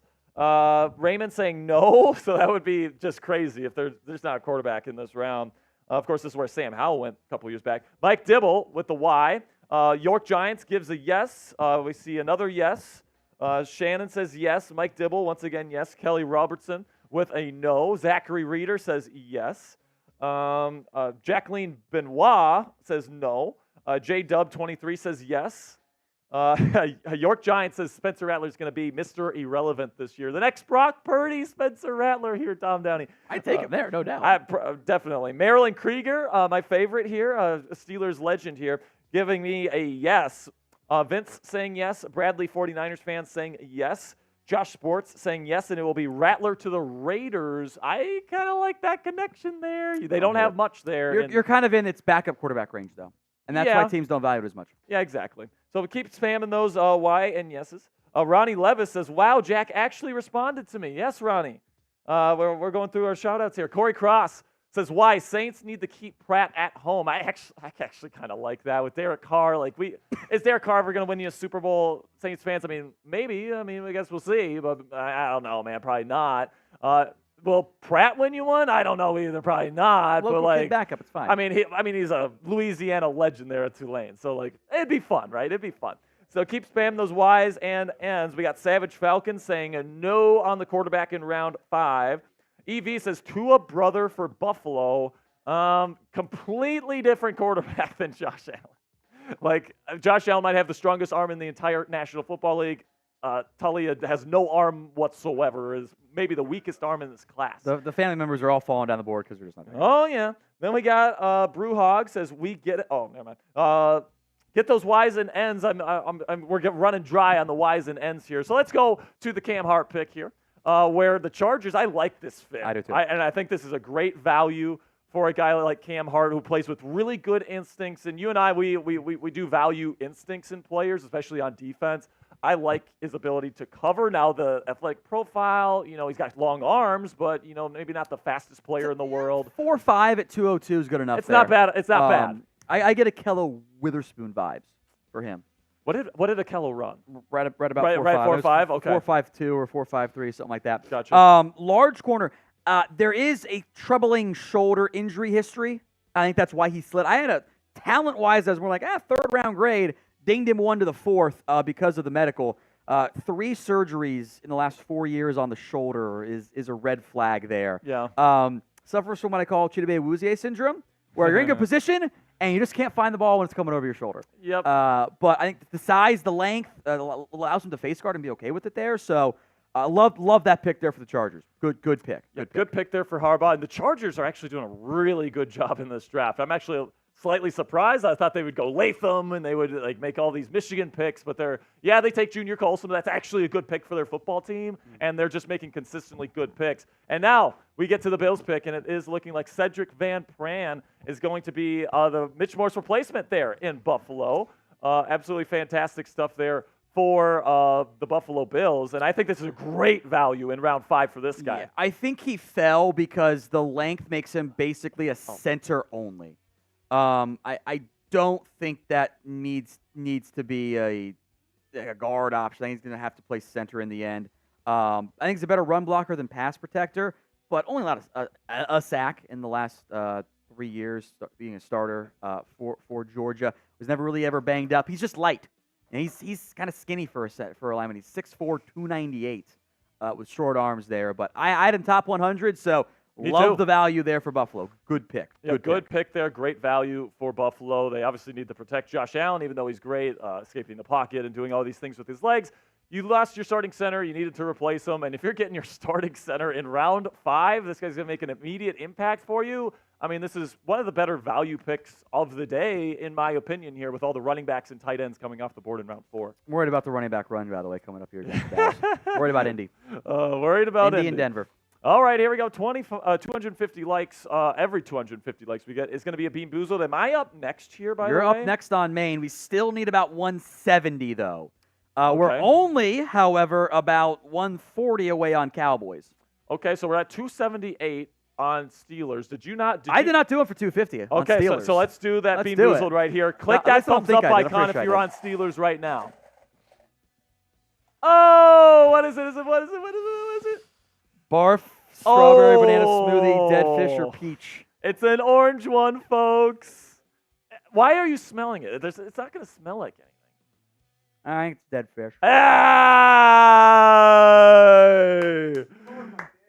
Let's go, dead fish. For the record, you guys are soft. And by the way, that one has had all bad ones, including rough. mine. And this one has had all good ones. I did technically draw Why buttered popcorn, is that, though. Tom Downey? I don't I know. did technically draw buttered popcorn, actually.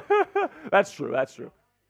Now, Now, why would Tom Downey switch the beans? Why is I that? allowed you to switch them. Exactly. Honestly, I thought that it would be all bad ones. Honestly, I think you were trying to call my bluff there, or you thought I wouldn't call your bluff. And now I'm getting all the good beans, and you're getting all the bad ones. I was quick to trade them. I'm like, let's do it. I'm going to screw it again. I can't wait. All right. $2 super chat here. Pug Racer says we need that Rattler kid when Dak leaves in free agency. Tom, hey, nah, it's a trap. You spent your 4th on Trey Lance. You have to give him chances. Absolutely. Squire Crockett says who are the best players we could get at UDFAs? We don't know. We'll have a video on it. Stay tuned for later. We'll have a video on the best UDFA targets coming up. Had the whole one actually. Jotman says $2 super chat here says. Oh, Luis, sorry, I skipped it there. Luis with a 2, and then you got Jotman with the 2. Says, so Elliott is our running back 1, right, Tom? It's going to happen. I don't want to talk about it. Yeah, okay, doesn't want to talk about it, so we won't talk about it. Luis, another $2 here from Luis. Thank you so much, Luis, for your support. We got a $10, and what is this, Ruples? I don't know what the Brazilian currency is, but sure. Brazilian, so $10.90. From Emmanuel here, it says, from Brazil, I say 4 great picks so far. Go Cowboys. Great picks, all 4 of them, Tom? I got them as a B-. Yeah, they've made some really good picks and then some head scratchers there. We'll see what they do at running back throughout this process. A real, Sam says. Thank you. Yeah, okay, perfect. That's our French guy, Sam. He knows overseas currencies. Perfect. All right, so we got Sam here with a $2 super chat. Every time I look at my TV, all I see is Philadelphia picks before Dallas. Well, yes, because they have the earlier picks in general, and they have lots of them. Yeah. Yep. We got one from Steelers Talk here. So Tom Downey's getting nervous with his $10 super chat. Super chat. Rad Doctor enters the raffle at least here with a $10 super chat. So thank you, Rad Doctor. And says, go Steelers. Love it. Absolutely awesome stuff there from Rad Doctor. Here we go, Steelers. Here we go. We do have a pick here, and the Indianapolis Colts go another receiver. For the record, that chant is like the dude doing a touchdown celebration when it's 30-7. That is true. Anthony Gould from Oregon State. So another player from the state of Oregon, from an Oregon school here, going off the board. The Beaver, 142. What are your thoughts here, Tom? I wonder if this is your start of like the special team stuff. Yeah, probably. This is a really good punt returner for Oregon State. 26 returns, 16.3 average, 2 touchdowns. 4.39 40-yard dash. For a smaller guy, the athletic ability is still really, really good. Yep. A couple comps I like is Calvin Austin the 30s. He wasn't as good coming out. Keem Grant. And maybe is what you're angling for here, where the special team stuff is really interesting to me. Was mostly an outside wide receiver for Oregon State at sub 5'9", 174. Yeah. And T-Rex Arming is going to be a slot. With Josh Downs already in place, This says return man to me. Yep, backup slot, return man. I mean, we know what the new kickoff rules that those kickoff return people. I mean, it's back, okay? Like that position is a legit concern of these teams now. And, the Colts are addressing that here in round 5. And I think they're getting a damn good one in Anthony Gould. So good pickup here for Indianapolis in round 5, in my opinion. Now, shout out your favorite team. We're going to be talking about the first one we see. Let's go 30 seconds here, and then we will do this exercise. So I see PSB down there. I see George. I see Cody. I see Yella. If you want to shout out, get your favorite team down there, and I'll give you guys a shout out. 30 seconds, and I'll pick a team. I see Rob. I see Mike. I see Mike G. A couple different Mikes in here, actually. We got George. We got Mendozo. Come on, guys. We need to get these comments going here. We got Sheldon. We got Steeler Lee. We got Colin. We got Jim D. We got President Nitty in here. Never mind. Let me see. All right, so we got Big Dust. We got King. We got Ant. We got Brewdog. I was looking at my Steelers stream there, Tom Downey. That's why no names were coming in. Rigging the election. We were rigging the election. Jason, Andy, Ronnie, Sean, Big Dust, Alex, Ryan. Yote fan. Okay, now I'm going to pick a team, and first team I see is Browns. Again? Okay, we did the Browns earlier. We're going to do a different team. Titans. Interesting team. J.C. Latham at number 7. Devondre Sweat, too, was interesting. Do you think that was a panic pick at number 7 with No, I think that was just their best next available offensive lineman. Yeah, I agree with that there. I mean, I find it hard to believe that these teams don't have contingency plans. I'm sure they thought they were getting Joe Alt. Especially when you're 7. Yeah, especially when you're 7th, right? So I think that, what they've done so far, pretty decent stuff. What do you think of the Calvin Ridley signing, by the way? It's aggressive. It's a lot of money for him, in my opinion. Different regime. They should have just paid A.J. Brown. I think the Sweat Gray pairing is pretty intriguing, though. Yes, I think those two match up well in terms of the front. Trade, by the way. Let's go. The Bears are back on the clock. Oh. The Bears giving up future draft capital because they have nothing else left this year. In a flip with Denver, I would assume a future 4 has been given up here. Would be my guess. So that's coming up at 144. Okay, so that's at 144. Falcons on the clock at 143. 145. 145. Okay. So they took Torrey. Oh, sorry, 145. So they took their punter and Torrey Taylor earlier, Tom.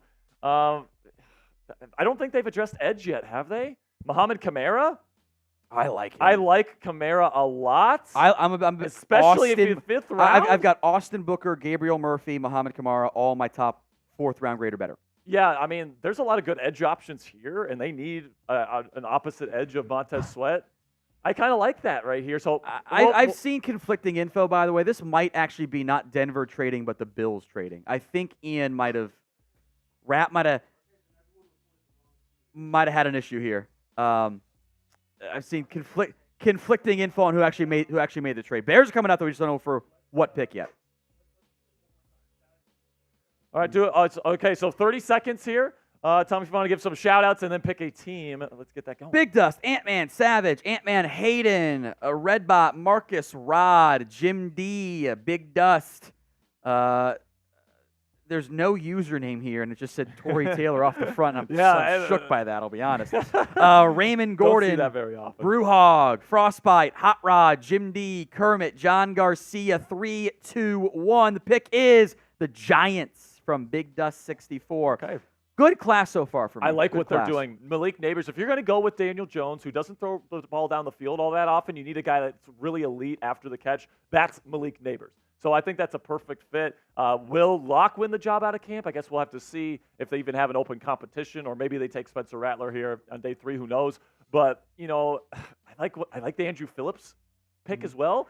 I think he's a really good number 2 starting corner right away, and they're still hoping Deontay is their number 1 corner there. Talking about Deontay Banks. I like Cordell Flott in the slot. I think they have their entire starting secondary now. Yeah. I like what the New York Giants have done to this point. What's that? I'm not that big a fan of Flott. Well, he had a bad season last year. 2 years ago, he was pretty decent, though. So, 3rd year in the league, they're going to give him one more shot here, I believe. So, the New York Giants are an interesting team heading into the year. Dable might be on the hot seat here, Tom, if they don't have another good season. I guess we'll have to see. Okay, so here's the official trade details here. The Bills are getting a 2025 4th rounder. So the Bears. Future picks are one less. Yeah, exactly. And, Bears clearly like who they're coming up for here. Because if they were good, they wouldn't be moving up. By the way, this is the pick that the Bills had originally from the Ryan Bates trade from the Bears. But Just another. So Ryan Bates for a 2025 pick is now the trade here for Chicago. Just another hilarious development here with a trade. With the team getting their original pick back. So the Atlanta Falcons pick is officially in here at 143, and it's linebacker, the other Notre Dame linebacker here, Tom Downey, JT Bertrand. What are your thoughts on JD out of Notre Dame? He's going to carve out a backup linebacker leadership role. The coach is going to love his leadership. Two-time team captain, handled all the pre-staff stuff for Notre Dame. Yep. High football IQ, smart football player. Originally walked on to the Fighting Irish with an academic scholarship. And then got the football one. Had some blitzing success this year. The power, the length is not ideal. Yep. Right foot injury cost him his combine pro. They don't know how great of a tester he truly is. Not a great run defender either. Okay athletic ability, I think, but he'll carve out a long NFL career as that linebacker 5 for you. Sure. 483 special team snaps, and the coaches are going to love that guy. Yeah, I think he's probably a special teamer. He's going to be backup linebacker type. He, like you said, very intelligent player, I thought. He plays with relatively good instincts, and he knows where he needs to be all the time, which is a good thing. So he's going to be a valuable asset in terms of his mind in a linebacker room, helping young guys know their assignments, all these different things. He's going to be a good locker room guy. But here in round 5, is there better linebackers on the board? Jeremiah Trotter still hasn't gone off. I feel like there's better linebackers at this point. I got him at 189, so we're in the range for him. Yeah, okay. Okay, so now we get to 144, and the guy they are trading up for here, Tom, is an edge rusher like we expected, and it is Austin Booker out of Kansas. I'd like the upside with Booker. What are your thoughts on the guy from Kansas? Best available defensive player and edge left on the board here. He's kind of a weird path to the NFL. He didn't do anything at Minnesota. He had two tackles in 2 years. Yep. And then goes to Kansas and has 12 TFLs, 8 sacks, 38 pressures for a 16% rate. He's skinny. He's 6'4.5", 240. The length is awesome, almost 34-inch arms from that perspective. I thought he played well this year. The athletic testing was good. I thought there could be some great athletic testing, which ended up not being the case there, which I think helped them slide a little bit there. It's a very small sample size. It's fairly young, but it's a very small sample size you're banking on there. He needs coaching. There's inexperience there. In the 5th round, I have no complaints about trading a future pick here for him. Really good value. He was in my top 90. I know people who had second-round grades on him. That's more media side than it was NFL team side. That's a little rich for me. Team side, obviously. But I like that pick a lot for Denver. Yes. For Chicago. It's a good pick by the Bears. Yeah, I think he could be a starting edge in the league. But like you said, he needs development. I think he has a lot of moves in his bag. But when I watched him on film, Tom, I thought that he kind of deployed the wrong move a lot, and he got shut down easily because of that. He's just raw. He's got a spin move, which I like. I always like the edges with spin moves, but he needs to know how to read these tackles and when to deploy those big moves. Okay, so now Kris Abrams-Draine, a cornerback out of Missouri, is going to Denver here. Another pick that I kind of like from Denver here. Yeah. Out of Mizzou, I think it's a good value. 5'11" and a little bit of change there, 179, 4.4, 40-yard dash, and I was excited when I saw that. I'm like, okay, because I liked him. I might put him higher than Ennis Rakestraw. I'm intrigued by this. I thought I didn't do it. I thought about it. Ooh. Why I didn't? He is stiff. 33.5-inch vert, 907 broad, the 4.41 shuttle. He almost pulled off the rare trait of having a better 40-yard dash time than his shuttle, which means you are a straight line athlete and you're a track guy and you can't turn. Yeah, is the issue there. The overall testing was a major disappointment for me. He reminds me of Greg Stroman, if you remember him, because I like Stroman a lot, and then I value the athletic testing, and it wasn't great. But 4th round grade, love the value here for Denver.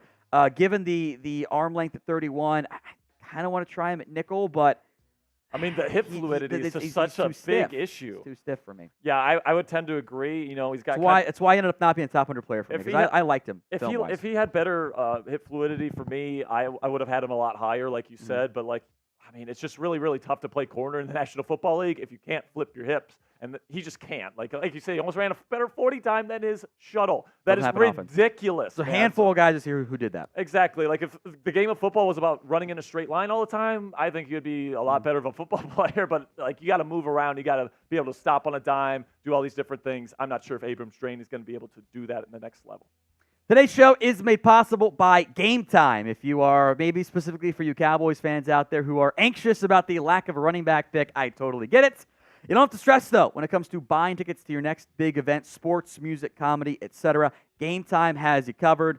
You can find flash deals, sponsored deals, and even zone deals on tickets for football, basketball, baseball, concerts, comedy, theater, and a whole lot more as well. The Game Time guarantee means you will always get the best price.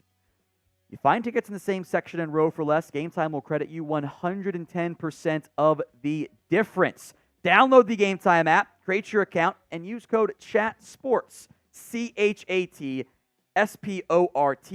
CHATSPORTS for $20 off. The link and the promo code will be in the comments section and the description of today's show. Appreciate Game Time sponsoring our simulcast here on Chat Sports, on Steelers Talk, and the Cowboys Report as well. Okay, the Tennessee Titans are on the clock at 146. We're going to run through some super chats here. ATL says, how do you like the Falcons' day 2 and 3 picks? I've liked Braelon Rice a lot. That was my favorite pick from them so far. They traded up for Ruka Rohoro, which I thought was a little bit early for him, especially in a trade-up situation. But overall, I think the Atlanta Falcons have done who have they taken today? They got me here. I'll pull it up here. Sorry, I got to look at my notes. It's all good. I got the tracker for everyone there. I like their too. Brandon Dorlus, love that pick, and then they just took J.D. Bertrand, obviously. Right. So I don't know if Dorlus and Bertrand are like true impact players away. I love Dorlus, but I know you're higher on Dorlus. I mean, he's a bit of a tweener. So will he play 5 technique in that 3-4 system? Probably. I guess we'll see. Probably. I think that's a pretty decent fit. But I really like the Braelon Rice pick at edge. You guys needed a number 1 edge. Very, very badly. And, you needed interior pass rush help. I like a Rohoro, maybe a little bit of a reach. But overall, I'd probably give them, a B- with the Michael Penix pick, probably driving down the grade quite a bit there, Tom.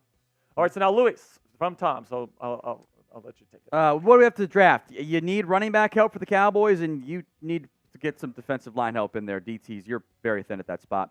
Hung Cholo, Cowboys drafted Maurice Liufau in the 3rd. They could have traded back in for a 4th and gotten running back, but now we're stuck with the worst running back room. Tyrone Tracy and Audric Estime are still on the board. I would like to get one of those guys. Oswald says Dylan Laub or Tyrone Tracy. I got Tracy significantly ahead of Dylan Laub, by the way. Travis Early, if Debo doesn't get dealt for the draft, I think we might take him. Dallas is going to spend money on him. That's not how they operate. $21 million for a running back? Get out of here, man. Come on now. $20 super chat from John Burke says, love all the picks. I assume this is Steelers. This is from Steelers. Let's go. We're catching up, Tom. By the end of this, we're going to get like a $500 gong shot here. $471 right now. Okay, perfect. All we need is a $500 gong shot here, and we got it going. Love all the picks, all the great value, and great players. I can't wait to see how the league deals with the Fighting Wilsons. LOL, go Steelers. I completely agree, Tom. I think that they're getting great value. Now, I probably would have liked to get a corner in round 4 just because, you already had your offensive line set. But I think this allows you to allow Isaac Seumalo or James Daniels to leave in free agency eventually, and McCormick can step into an eventual starting role. So I don't hate it whatsoever. And now we have a new pick, and it is the Tennessee Titans at number 146 overall, taking Jarvis Brownlee Jr., had a really good Senior Bowl week. I think he had a pick 6 in the game. Am I correct on that, Tom? He did. He had a. Oh no. So that was. Or was that? That was. Shao Smith-Wade had the pick 6. Oh, okay, okay. But Brownlee did have an interception. He did. I thought had a good Senior Bowl overall. Yeah, so long corner, physical. He's going to fit more in these press style systems. Got that dog in him. He's got like a good backup for Awuzie, I think here. Yeah, I might try him at nickel some.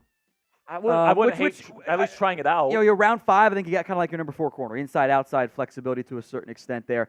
Did allow too many touchdowns for me. It's a little bit of a red flag. Yep. But his 4th, 5th round grade to get him in the 5th, I do like that pick a lot from Tennessee. So I didn't love the first 2 picks. I think the last 2 picks by Tennessee's been very strong and successful so far. Yeah, I had a round 4 grade on Brownlee, so this is a value to me. I like the tools that he brings to the table. He's got long arms. He's physical.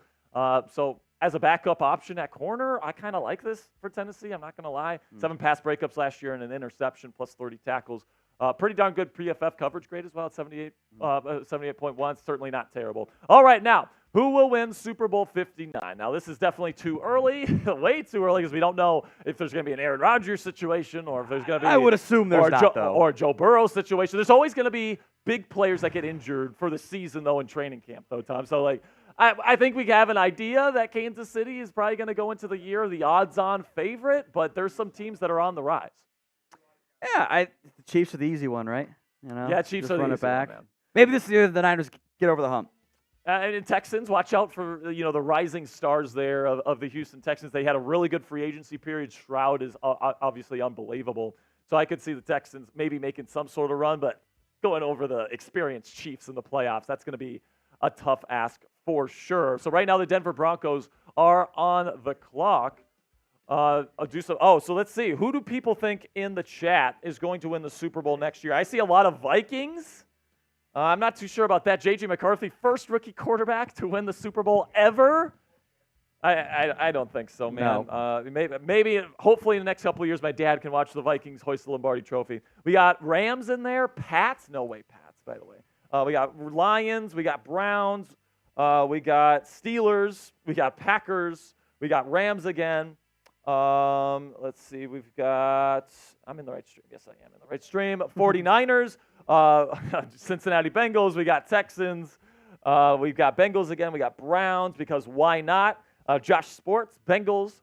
David says Detroit Lions. Kind of a sleeper team there maybe. Don't hate it. I don't know if Goff is going to get you over the top, but, maybe. They were very close last year. Franklin Stubbs, Dolphins. Let's see. Corley Cross thinks the Chiefs are going to three-peat. Certainly possible. Safe pick. If you have the best quarterback in the world, it's and the arguably the best head coach, you're going to have a chance. Michael Newport says Jets with Aaron Rodgers off of pretty much missing an entire year off of an Achilles injury at 40 years old. So I guess we'll see if that happens. Preston Jones says Cowboys. James says Falcons with Kirk Cousins and Michael Penix Jr. on the bench. Preston says Cowboys as well. James says Falcons again. Marshawn Ford says Denver with Bo Nix. Sam, would you be very happy if Sam Brown or if Bo Nix wins you a Super Bowl in 2024? Of course he would. Would you? How would you feel if you won the lottery? That would be crazy. You would actually have 3 separate jerseys of Bo Nix. Like, I've been joking that you've been ordering 3 different Bo Nix jerseys, but you would actually do it if he won a Super Bowl for you. Choppy says the Panthers with Bryce Young. Probably not in year 1 there. Paul George says Falcons. Shanov says Denver. Delusion says 49ers. Evan W. says Commanders with another rookie quarterback. I mean, I don't know, guys. I think at this point, Tom, they're just saying their favorite team That's name. fine. And they're I like it. I respect it. We're going to win the Super Bowl. And it's like, you know what? I respect that, all right? So we do have another pick, and it's another running back off the board, Tom. And it's Audric Estime, running back out of Notre Dame. Now, very violent runner, Estime is. He's not the best athlete in the world, but, man, I love the way he runs the rock. It's very entertaining to watch him run the football. Great pick by Denver. I got a 4th-round grade on Estime. Power back, he'll break tackles. He had 4.27 yards after contact this year. It's just crazy. Contact balance is really good. I thought he was better in pass protection this year. The one big concern is a 4.71 40-yard dash, and the 40 was bad. Now, 4.61 at his pro day was better. The pro day times are often juiced. We do know that's the typical reality there. He's not bursty. The long speed's actually okay once he gets going, but he just doesn't have that great quickness off the snap. Though he did explode. Post was pretty good there. Deonta Foreman comp for me here from Audric Estime at 147. Sam? Yes, Samaje Perine could very well shock me. That's very possible at this point. Kind of a similar type of back. Estime, like I said, like you said, good Tom, pick. It's a good pick here. He's going to be a contributor to that room right away. He's never going to be a star, I don't think, because he just doesn't have the really explosive burst. But I do like him as a player, and I think as a number 2 option in a running back room, he's going to be very good on his first contract in the NFL. So good value pick here in round 5 for Denver. All right, we have another pick, and I really like this selection for Las Vegas. I actually think they're having a sneaky good draft this year, Tom. I like the DeCamerion Richardson pick earlier, and now they're getting Tommy Eichenberg, inside linebacker out of Ohio State. You have him ranked number 8 on your list of linebackers. Tell me about him. Throwback Mike for me. Okay. Middle linebacker. I didn't love the coverage. I thought I don't think he had a great feel for it. Instincts are really good in run support. As a run-stopping throwback middle linebacker at 6'2" and some change to 233, I like a lot of what I saw from that perspective. The athletic testing was a little bit better than I thought it was going to be. I was kind of surprised by that. Yeah. He skipped the 40, I think, for a reason. I'm not overly surprised. They didn't want to do that right there. I think some of the agility wasn't necessarily the greatest either, but he did test the agility was good, which I was pleasantly surprised by. I don't like him in coverage. He was when he had to do that slot overhang stuff, it was bad. Yes. But run stopping middle linebacker, 4th, 5th round grade, good value here for the Raiders.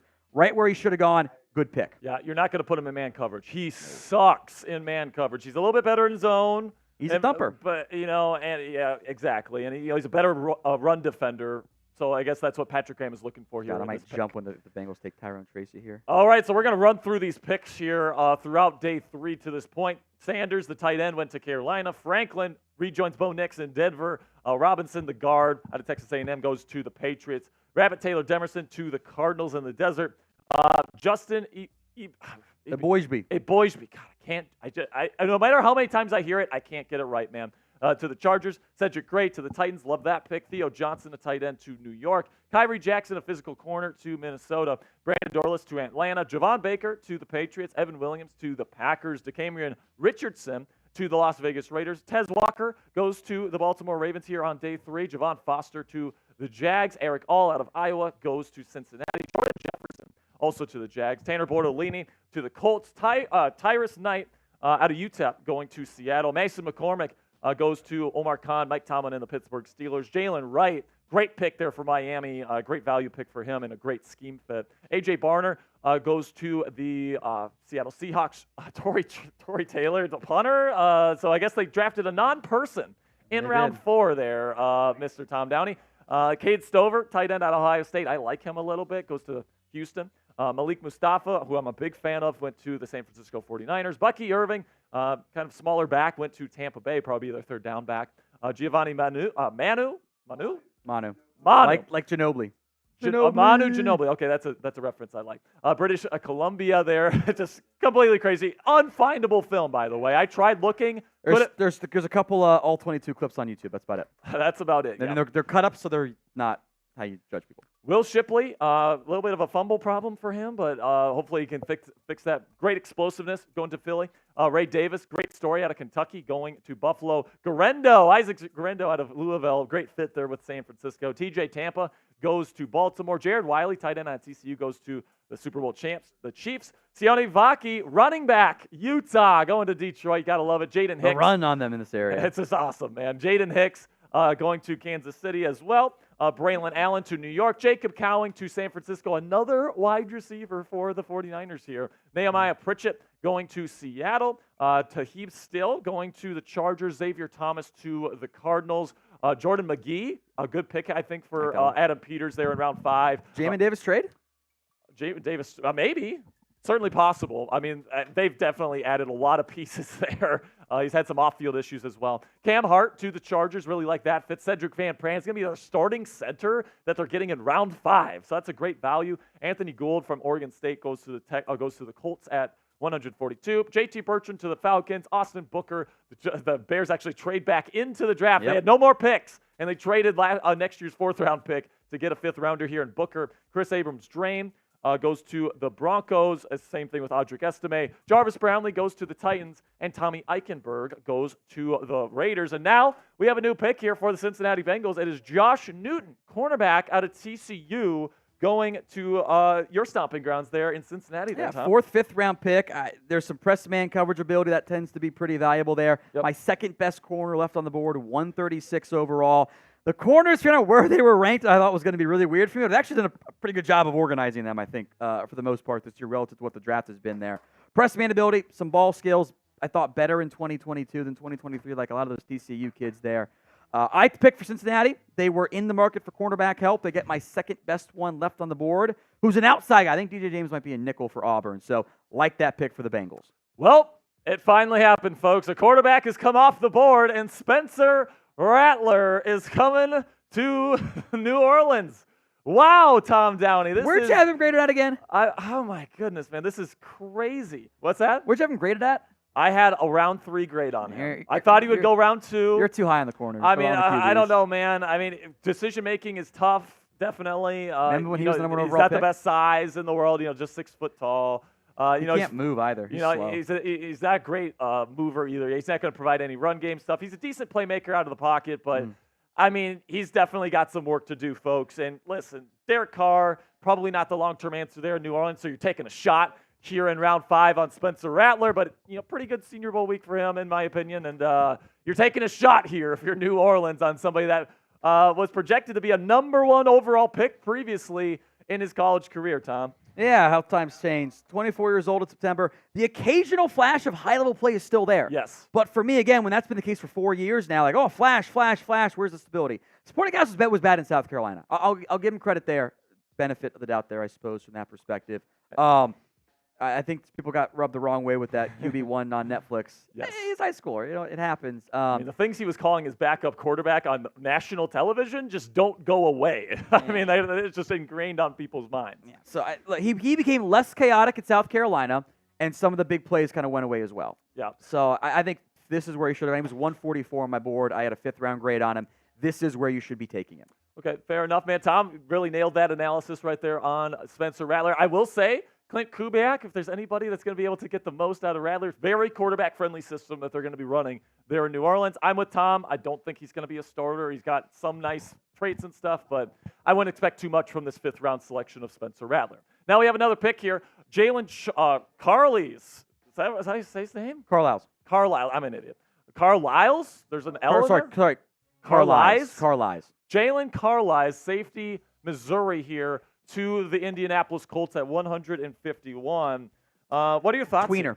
Yeah, very tween. I had a day 3 grade on him. I got early 6th-round grade, so we're kind of near enough that range. It's fine there. 6'2" and some change, 227. Tested really good. Tested like Divine Diablo, who I loved a couple of years ago at Virginia Tech, but he's not the same guy. I think lesser athlete Josh Jones is what we have here.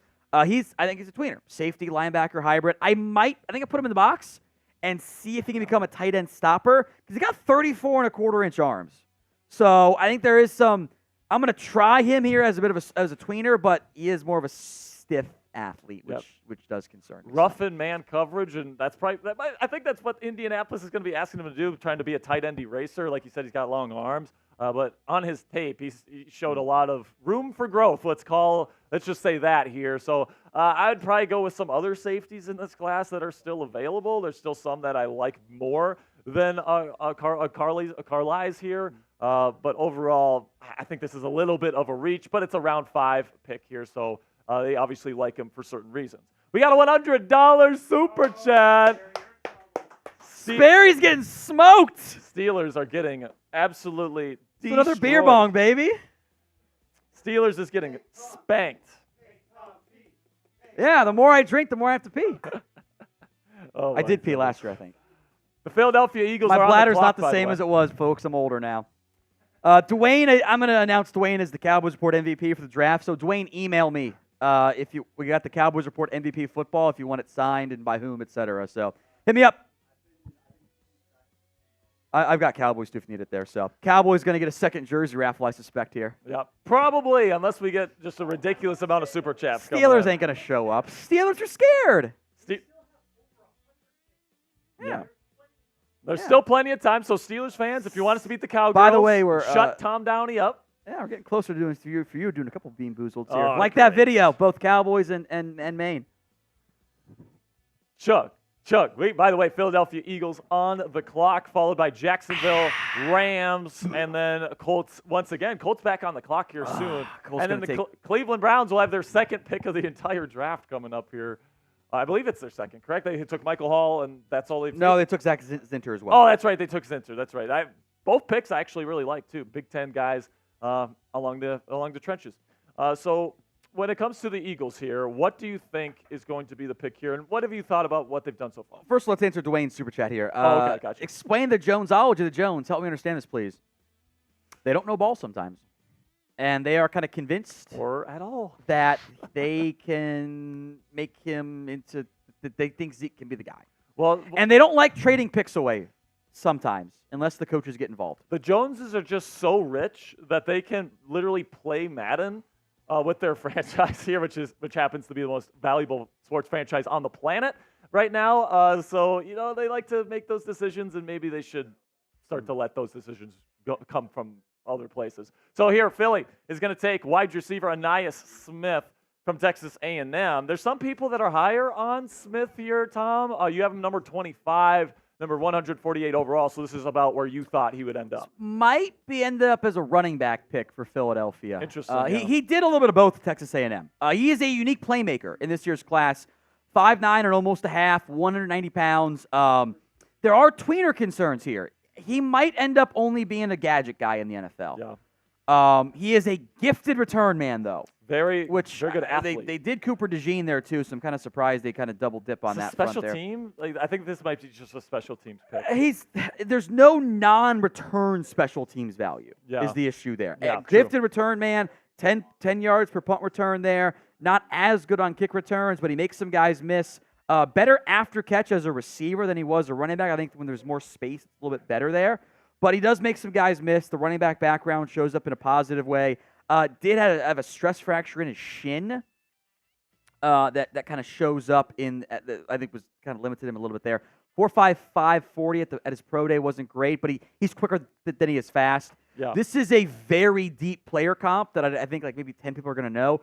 Does anyone, you guys are all too young for this shit, Skylar Green player comp is a very, very deep cut that a handful of Cowboys fans will know. I was an LSU receiver running back hybrid from many moons ago. That's who he reminds me of a little bit there. Yep. Good analysis there, Tom. Now, let us know down there in the comment section. Will Michigan break Georgia's draft record? New live poll right down there on Maine. So let us know. Yes or no. So right now, it's 55% are saying yes. So it's about 50-50, Tom. We got over 128. And right over there, Jack Lauderay getting a little bit worried. Not a lot of Wolverines have gone today. As just one? Who? A.J. Barner. Yeah, A.J. Barner was the only one. Jalen Harrell's my next best guy left. What if the Chargers just like get a bunch of these 7th round picks and just take all of them? If Jim Harbaugh's the Michigan man, he'll do that. I wouldn't actually be surprised by that, honestly, with Jim Harbaugh. And he's definitely got higher grades on these guys than probably the consensus. Maybe he's letting his GM do his job, though. It's very possible. He didn't really let Trent Baalke do that when he was in San Francisco. He was those two did not mix bad at well. his job. So yeah, Baalke stinks. All right, so I understand why Harbaugh was like, "What are you doing, dude?" But poor Jacksonville Jaguars fans. And speaking of the Jaguars, Trent Baalke is on the clock right now at 153. Have they taken a corner? Remind me here. Have they? Let me recap their picks here real quick. Yeah, let's recap their picks here. Because they still need a corner, but, at this point, I don't know if you're getting an impact. Brian Thomas, Mason Smith, they took Jarrian Jones in the third, who I like quite a bit. Javon Foster and Jordan Jefferson, the picks there for Jacksonville. Okay. Plus, in the 5th round, you're throwing darts. You're throwing darts. Absolutely. Let's take a look at your best available here, Tom, because still some very intriguing talents. And I think whoever is going to get Malik Washington at this point is going to win the draft because I am in love with the slot receiver from Virginia. Malik Washington, 77th on my board. Christian Mahogany, 80th. Tyrone Tracy, my best available running back. The gap between Tyrone Tracy and Rasheen Ali, who's my next one, is 93 versus 173. So big gap there. And Jacksonville probably won't take a running back. I'm worried about Dallas take? Indy and Cleveland. They're at 174. There's a long way to go for the running backs there. Jeremiah Trotter, Brenden Rice, the sons of NFL legends, still on the board. Gabriel Murphy is the last of my top 100 players picked left. There might be some medical off-field stuff going on there for some of those guys, but I think I can get them all cleared off today. Then it's Christian Jones. I'm surprised he's there, actually. I thought it was going to be lower on him. Johnny Wilson, the wide receiver, tight end tweener, is next available. Number 8 for me. Great stuff, man. Okay, now go ahead and retweet our pinned tweet on the Chat Sports Twitter account right now. We're at Chat Sports. It's pretty easy. So you can check that out right now. Tom is going to give you a shout out if you do that right now. So visit us on X, retweet our pinned tweet, to help spread the word of our coverage here of Day 3 of the 2024 NFL Draft. Getting it pulled up right now, folks, for the shout-outs. Get it going. Come on now. Let's go to the live chat as well. All right, I see. I'll make sure that the new ones from last time. Daniel, Wyatt, Shamari, Corey, Luka Doncic, stand account. Wyatt, James, Sarshan, Alaska, a couple Tylers in a row. That's kind of funny as well there. I'll skip the bio stuff this time around. Daniel in there as well. Sam is in there on top of that. So I'll give one more refresh here on the Twitter side. Shout out Daniel, Wyatt as well. Appreciate that, guys, for all the retweets of the pin. We'll do it again later because it's always a bit of a delay to go in there and get all things organized from that perspective. So thanks, guys. All right, man. So appreciate you. Make sure you go follow us as well on Chat Sports because we put up a bunch of stuff there. Our girl DK does a great job with all of our social media content. She's done a fantastic job. So shout out to Drew Kennedy for all of her great work. Right now, the Jacksonville Jaguars are on the clock at 153rd overall. So Jacksonville, I mean, it's going to be interesting here. There's still some pretty good corners here, but, I mean, that's the thing that comes to mind when it comes to Jacksonville. But they're probably just taking best player available here, trying to build out their roster. Fifth round, that's how it goes. Exactly. So we got the pick here. It's DeAndre Price. Am I saying that right? Or DeAndre Prince. Prince. You got the easy one wrong. Goodness gracious! I feel like Ren's over here with the getting the Gillespie. pronunciation. Yeah, pretty soon there's going to be a Gillespie or a Gillespie. But anyway, what are your thoughts on the cornerback out of Ole Miss? Yeah, weird path. Ole Miss to Northeast Mississippi Community College to walk back on to Ole Miss. He said he was too immature early on and needed to grow up a little bit there. 6 foot 183. I got a 7th round grade on him. I think there's gunner upside here on special teams, which we know is valuable. Never missed a game at Ole Miss. 4.38 40-yard dash. He was awesome in this straight line speed. That's why I think there's some gunner upside there for the Ole Miss cornerback. Did not do the shuttle. 7.46 cone is 7th percentile production there. So that's pretty big. I don't like that one at all. He's stiff, worries me in coverage, but I think there is special teams upside there for Prince and the Jags in the 5th round here. Yeah, good speed here. 6 pass breakups last year and an interception. So I guess decent production there from Prince. I don't really expect him to be a big impact, but obviously Jacksonville likes him enough to take him in round 5 instead of say round 7 like you had him graded. So interesting pick here. I think they're definitely banking on the speed here, hoping that translates to special teams usage. And we have a trade here, folks. The Philadelphia Eagles are moving up. The wheeling and dealing Eagles, baby. Dude, Howie Roseman is definitely staying busy today. 155 overall. You haven't seen it yet, right? I have not seen it. Close your eyes. Close your eyes. Close your eyes. Just close your eyes. Oh. Just close your eyes.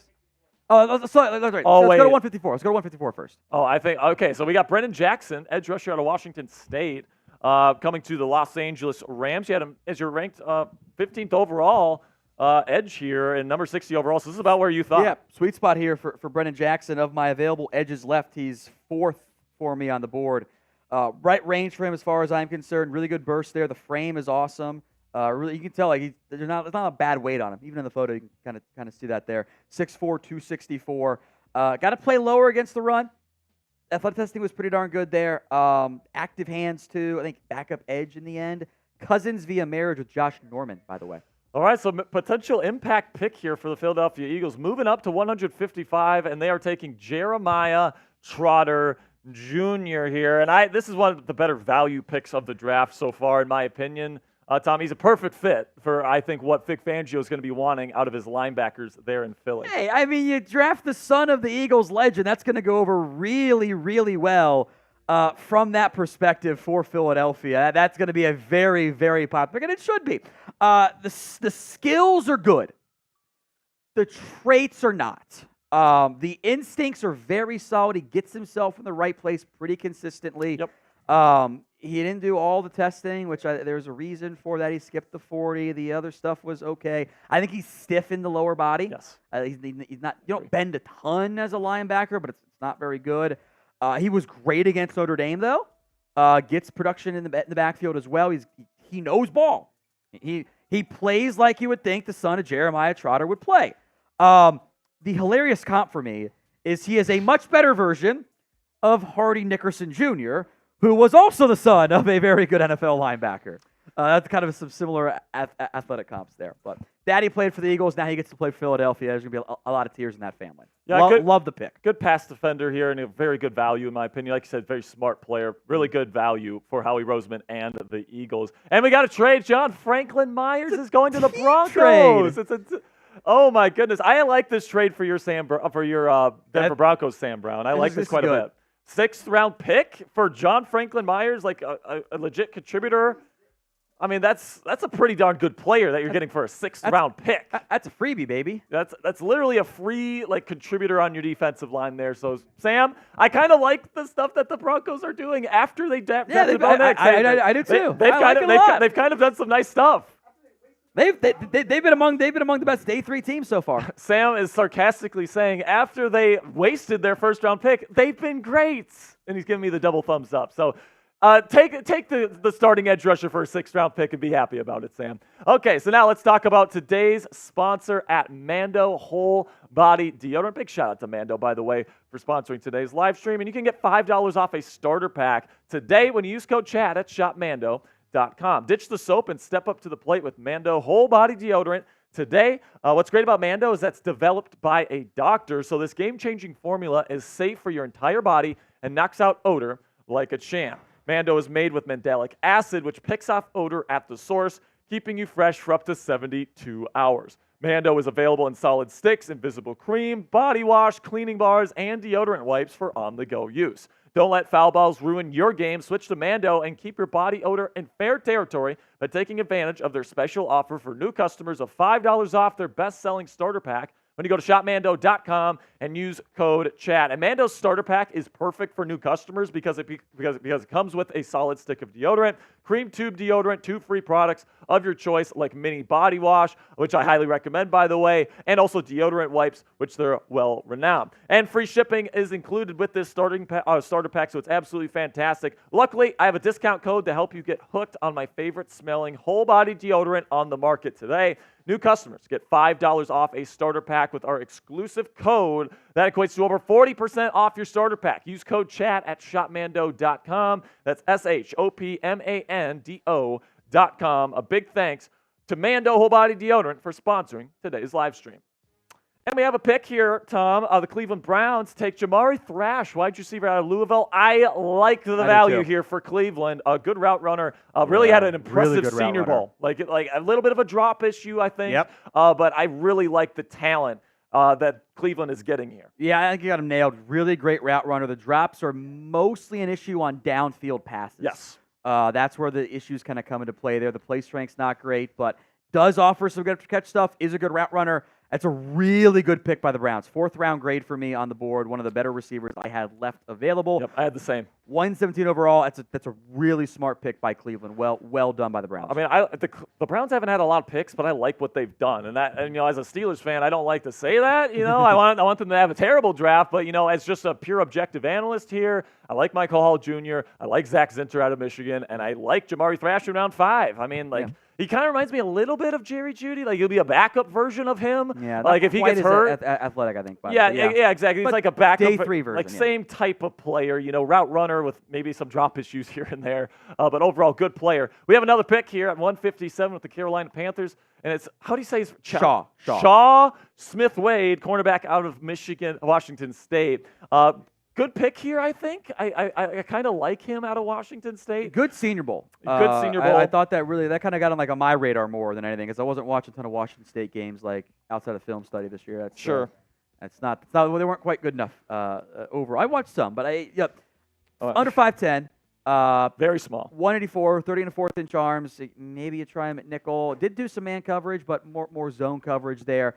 I think he's more fluid than fast. That's okay at corner. Yep. 4.5 40 isn't great for a guy that's that small, but he is fairly sticky. I had him in the 6th, but we're talking, we're at the mid-late part here of the 5th. I don't have any massive complaints there.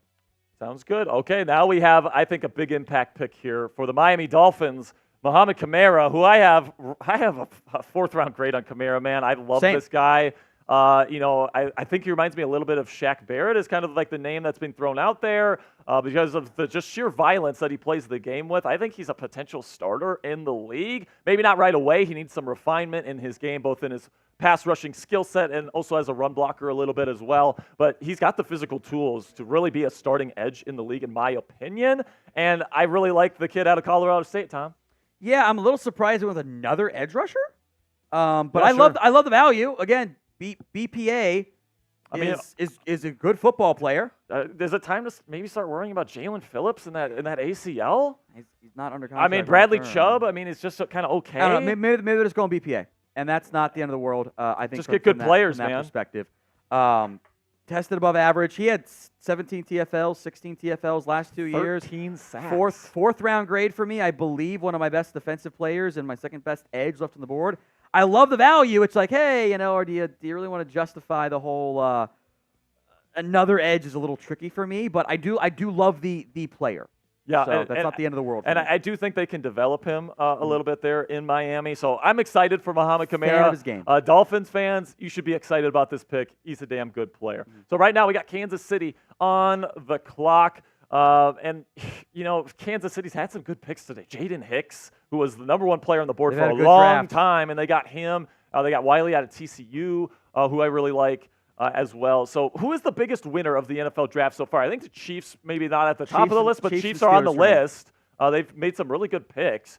Obviously, Chicago is going to be on there, but let's not talk about Chicago. The punter, though, hurts me deeply. Hurts me deeply. Oh, my goodness. But they ended up trading back in for a good edge. Or at least a high upside kind of edge in Austin Booker, or at least a starter upside kind of guy. So there's definitely some good teams. Denver, I mean, aside from the Bo Nix, I like what they've done. Las Vegas, I think, has had a sneaky good draft, even though they didn't get their quarterback. I'm trying to think here. New York Giants, I think, has had a really good draft as well. What kind of teams are you thinking down there? Oh, Eagles, yes. Thank you so much. Good draft, Philly.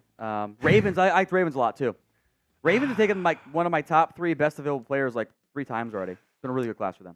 Yeah, they're definitely going best player available on their board. So I see Jim Morey saying Ravens. Let's see, Jim D saying the Eagles. Peyton saying it's either the Eagles or the Bears. I mean, I think the Eagles have had a really good draft. I mean, I really like that Trotter pick, by the way. Let's see.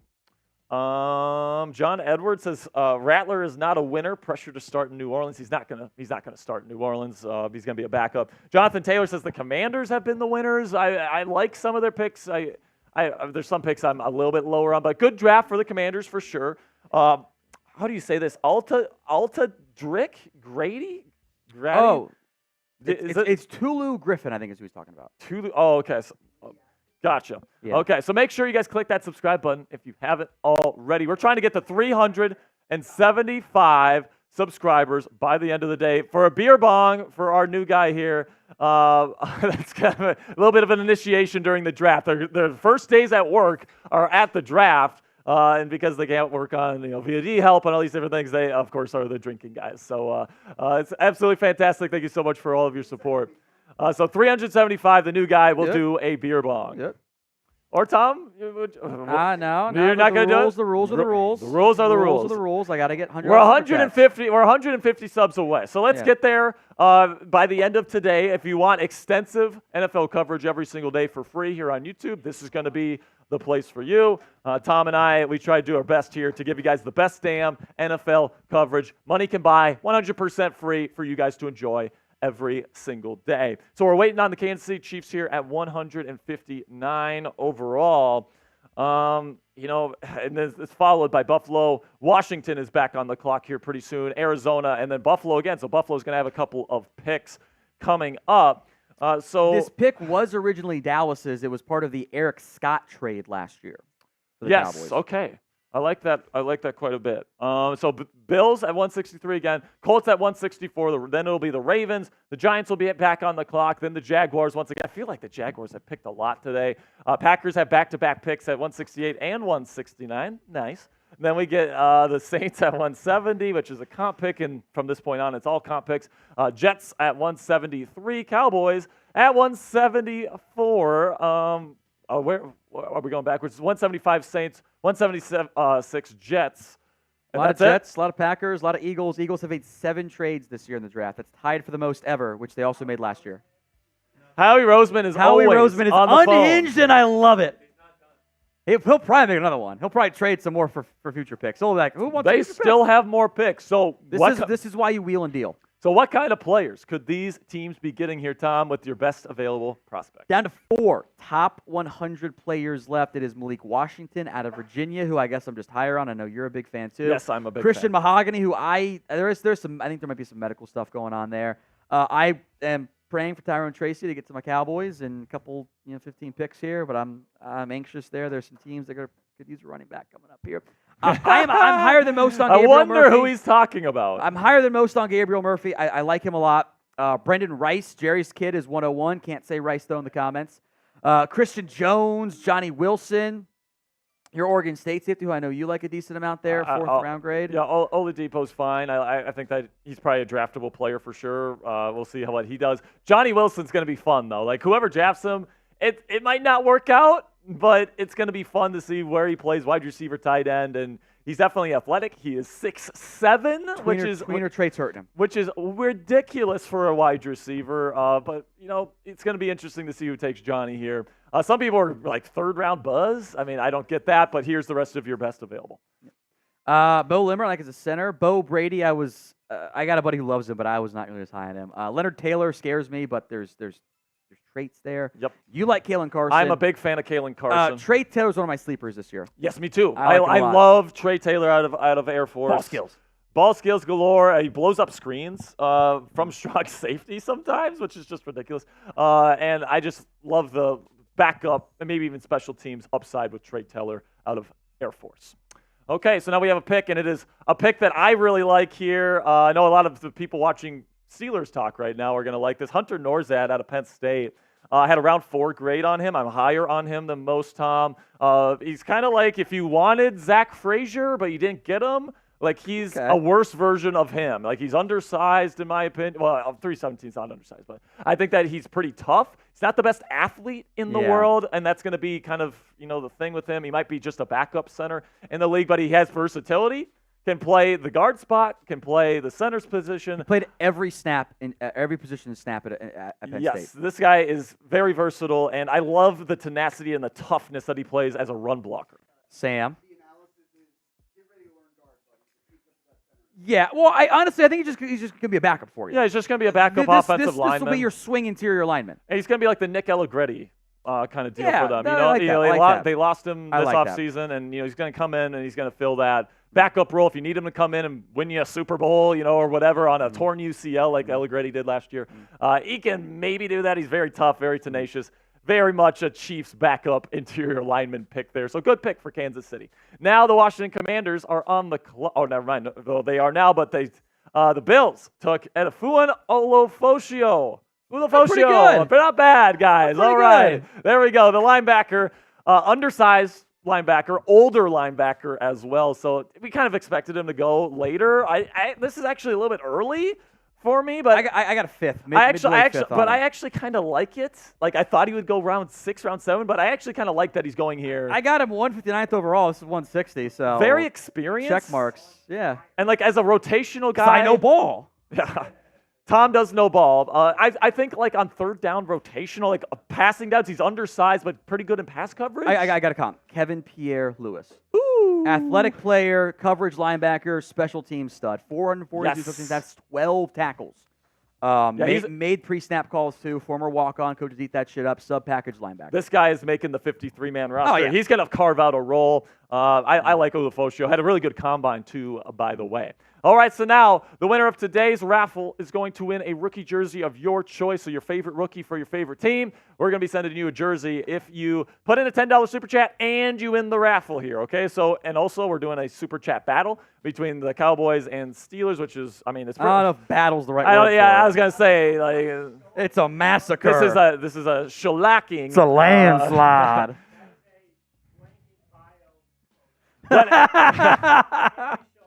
Jackson's a blank in bio photo. Just can't show it. So $10 super chat. So listen, man, if you're on Steelers, we're probably not going to have that extra raffle today. I'm just going to be honest here. But listen, you can still win the other raffle by sending in a $10 super chat. So send on those $10 super chats to enter the raffle today for a chance to win a rookie jersey of your choice. Got $2 super chat here from Sir Chicago 87. Says NFLPA needs to investigate running backs not being drafted. 12 have been drafted. There has been a million running backs being drafted. There's a huge run in the 4th round. They're fine. I've got one guy who should have been gone based on my board at this point. Yeah, I think that there's a huge run on running backs there. I don't think there's anything. You'll see a lot of guys on. If anything, too many running backs have been taken at this point. Yes, there have been. I want one. Yeah, exactly. We got 20 to hear from Jose Ruiz. This is from Cowboys, so Tom, I'll let you take these here. Best available DTs for me. Thank you, Jose Ruiz. I got Leonard Taylor, Mekhi Wingo, Gabe Hall, Christian Boyd. I think it's a thin defensive tackle class, but the value is getting decent at this time. Wars Nemesis. Cowboys just to pick a running back in the 3rd round. Now in the 5th, there isn't even one we're picking as a starter. Tyrone Tracy exists. I will be so happy to take Tyrone Tracy, even more than I was about Deuce Vaughn. Logical. Rate the running backs available in free agency. Washed. It's bad. Sam, I'm not wrong. No, there's no good running backs. Sam, hey Tom, what running backs did the Cowboys meet with? I believe they met with Rasheen Ali at some point. I think they had Jason McClellan and Amani Balian as either local or 30 visits. I think there was a combine meeting for Tracy. There was conflicting info on Tyrone Tracy meeting as well. So we'll see. Mark, $5. Dallas got an athletic left tackle who's a project, a DE who will share time with 3 other guys, an excellent guard who has to move to center, and a Deshaun Wright pick at linebacker. Horrible. Mark's not feeling great today. He also had Dallas's best pick was a 3rd round guard. It's not automatic he converts to center. Center takes time to learn. Might as well have drafted me in the 3rd round with the linebacker. If they had just taken the running back in the 4th, if you just taken Javon Wright, the 3rd, I'd have been feeling so good about this class right now. I'd have been hyped. Samuel, my beer and therapist offer still stands. Appreciate that, Samuel. Martin, best running back left for the Cowboys, Tyrone Tracy, or I will be sad. If it's a good player, I'll be happy, but the team's going to start Zeke out there, man. Zeke is not officially signed. The expectation is he will. Get ready to learn 3.5 yards per carry, Cowboys ground game. CT, what's the chances of Brenden Rice to Dallas? Honestly, it'd be kind of funny. He's one of the better available players. I wouldn't be mad at it in the 5th round, end of the 5th round. I'm down. Bigger receiver. Make Jerry show up in a Cowboys jersey, Jerry Rice. I like it. I kind of like it, honestly. Fun. That's fun. I like it. By the way, Jack Sperry, you owe a Bean Boozled for Cowboys 750 likes. Okay. What's the color? No looking. Okay, fine. Shuffle those around. Shuffle those around your hand. There you go. Okay. We've got. Is it one? Is it one of the yellow ones? Is it buttered popcorn or rotten egg? Yeah. See, it's not rigged. Enjoy your rotten egg. I hope you puke. 1,000 likes. It's also Sperry up again, by the way, on Maine. Oh, it's rotten egg. How? It's not rotten egg. It's buttered popcorn. It's buttered popcorn, but I hate. But buttered popcorn also sucks. It's not good. Don't you dare spit it out. There you go. Yeah. There you go. 100 likes away on Maine from Sperry doing it again. Oh, I hate buttered popcorn. It's the worst flavor. I don't know why they have it. I don't know why they have it. Sometimes you just don't get good things. But by the way, I think this is my fourth Bean Boozled now. All of them have been the regular flavors. Only one's been bad for me though. Okay, fair enough, but those are the actual Bean Boozled, so there's actually some mixed in there. These are the fakes. All right. These are the Sperry. All right. How much do you want to gamble? Will you eat another random one? I'm scared too, honestly. Well, if you think they're all butter and popcorn, will you try the yellow again? I'm just saying at this point, my narrative completely holds up because I've had 4 regular flavored ones. You won't eat if another yellow. Okay, so if we... 1,000, you're next up. What do we have? We have 1,000 next up? How far are we away? We're 90 away. All right, so I'll do the next one. How about that? By the way, you're already doing the next one, so... so this one was Cowboys? This one was Cowboys. Oh, okay. By the way, we got a $50 super chat from Dwayne Jackson on Cowboys. Dwayne! Again. Let's go! It is a runaway victory here for the Cowboys report. This is that Dolphins-Broncos game where Miami kept running up the score on them. Things you absolutely love to see. As far as backs go, if the Cowboys don't draft one, do you believe the Cowboys had no interest in taking a back in this draft, but they were spinning it, the narrative, the running backs were not worth taking at their spots? Maybe. But they also clearly loved Jonathan Brooks, and I think they had guys that they would have liked in the fourth round instead of them a fourth-round pick. They just don't like trading up. Yeah. So I don't like it. But okay. this is going to be the worst running back room in football is the way we're trending here. All right, we're trying to figure out if Tom Downey rigged the system here and got his own jelly beans, put them in here, and then tried to pass them off on Bean Boozled. Because I've had 4 straight good ones. I'll do a freebie right now. You want to do a freebie? No, from yours. Oh. From the rigged collection. You want? Okay, fine. Yeah, I'll do a freebie. I'm not scared. So what he's gonna do now is he's gonna fake it. He's gonna fake that it's bad. Okay, here we go. You can pick it. How about that? You can pick it. Okay. You can pick it. Okay. And then they'll leave the blue as a good one for you. Make it bad no matter See, what. We'll go with the yellow. We'll go with the yellow because that way it's bad no matter what. It's a coward move, but I respect it. Oh, is it bad? Oh, so these are Bean Boozled. Oh my gosh, have I just been getting lucky? Yeah, today. Oh. I guess the conspiracy could die right here.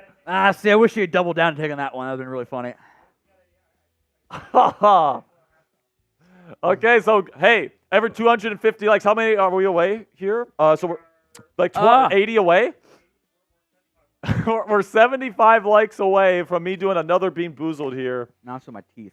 Yeah. Oh, maybe take a sip of your Dr. Pepper there. That could linger for a little bit. By the way, the Washington Commanders have selected another Tracy type player in the middle of their defense here. Tom Downey, Dominique Hampton out of Washington. I really like the traits. Don't love the film as much. I do have a draftable grade on him though. Fifth for me. Yeah, I have a late 5th, early 6th, so pretty much the same spot. And I like the pick honestly for a team that's rebuilding. Jeremy Chin is on a 1-year contract. At 213 pounds, I think they're getting him to potentially be their next starting strong safety if he develops here in year 1. Yeah, athlete is better than the football player right now. Yes, absolutely. 4.5, 140, 4.18 shuttle, 39-inch vert. Only a half tackle for loss. Played a lot of free safety and some nickel overhang stuff. And was a nickel corner in 2022 for Washington, by the way. He's kind of bounced around a little bit there.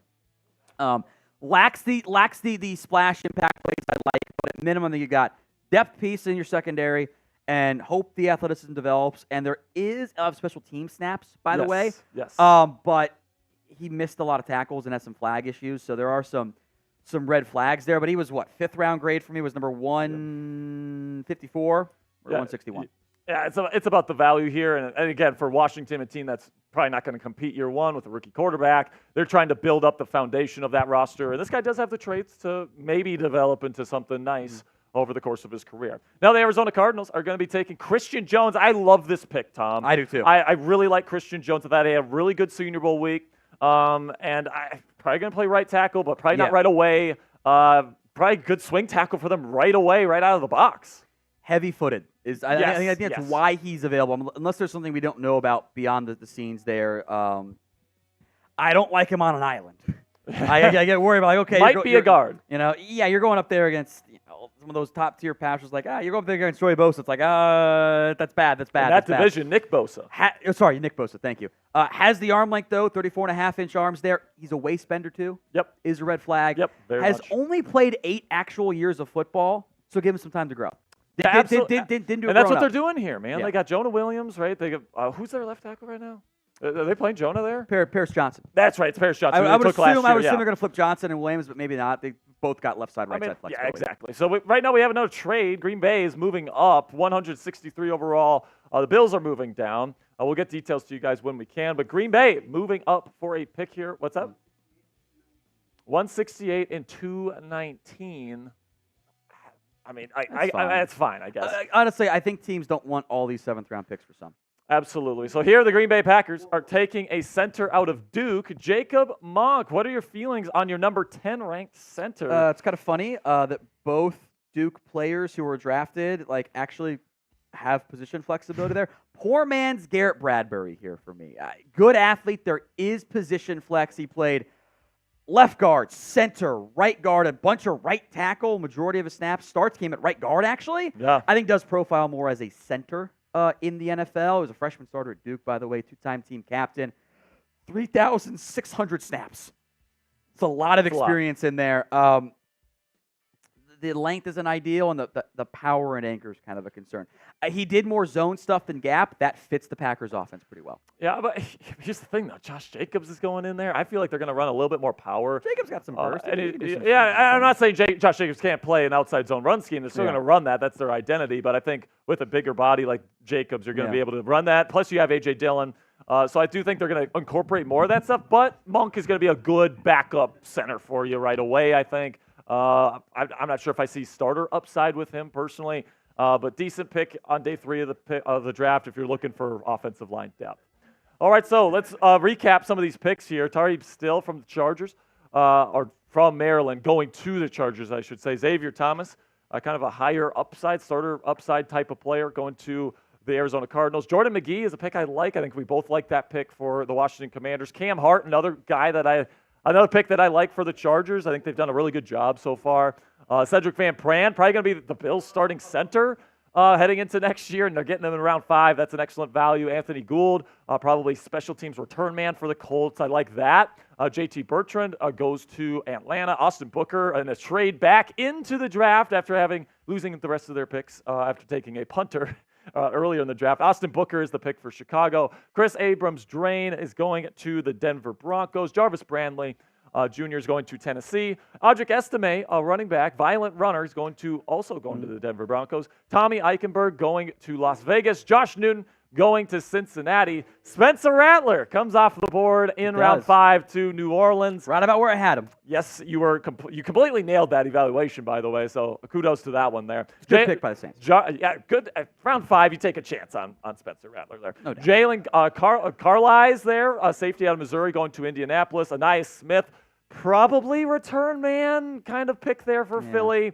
DeAndre Prince here out of Ole Miss is going to Jacksonville. Brennan Jackson for the edge rusher, they are going to L.A. Jeremiah Trott Jr. trade up for Howie Roseman to get the former Eagle a star player there, son. Jamari Thrash, pick that we both like there as a kind of like a backup to Jerry Jeudy. How do you say his first name? Shaw. Yeah, there we go. Shaw Smith-Wade from Washington State goes 157th to Carolina. Kamara out of Colorado State, a guy I'm pretty high on. I had a 4th-round grade on him going in round 5 to the Dolphins. So a good pick for them in this draft. Hunter Norzad, good backup option for them in case there's an injury on their offensive line in round 5. Edifuan Ulafosio there from Washington is probably going to be a really good special team player, maybe a rotational piece on 3rd downs for the Buffalo Bills. Dominic Hampton, very Tracy safety type developmental player from the Washington Huskies, now is a Washington Commander, switching coasts there. Christian Jones, a good pick for the Arizona Cardinals. Jacob Monk to the Green Bay Packers. And now we have Jalen Simpson to the Indianapolis Colts here. Tom, you have him ranked 165th, so you pretty much put him exactly where he ended up going. So kudos for nailing that one. Safety and corner experience. Did some free safety stuff in 2023 more than anything. Did outside corner stuff in 2022.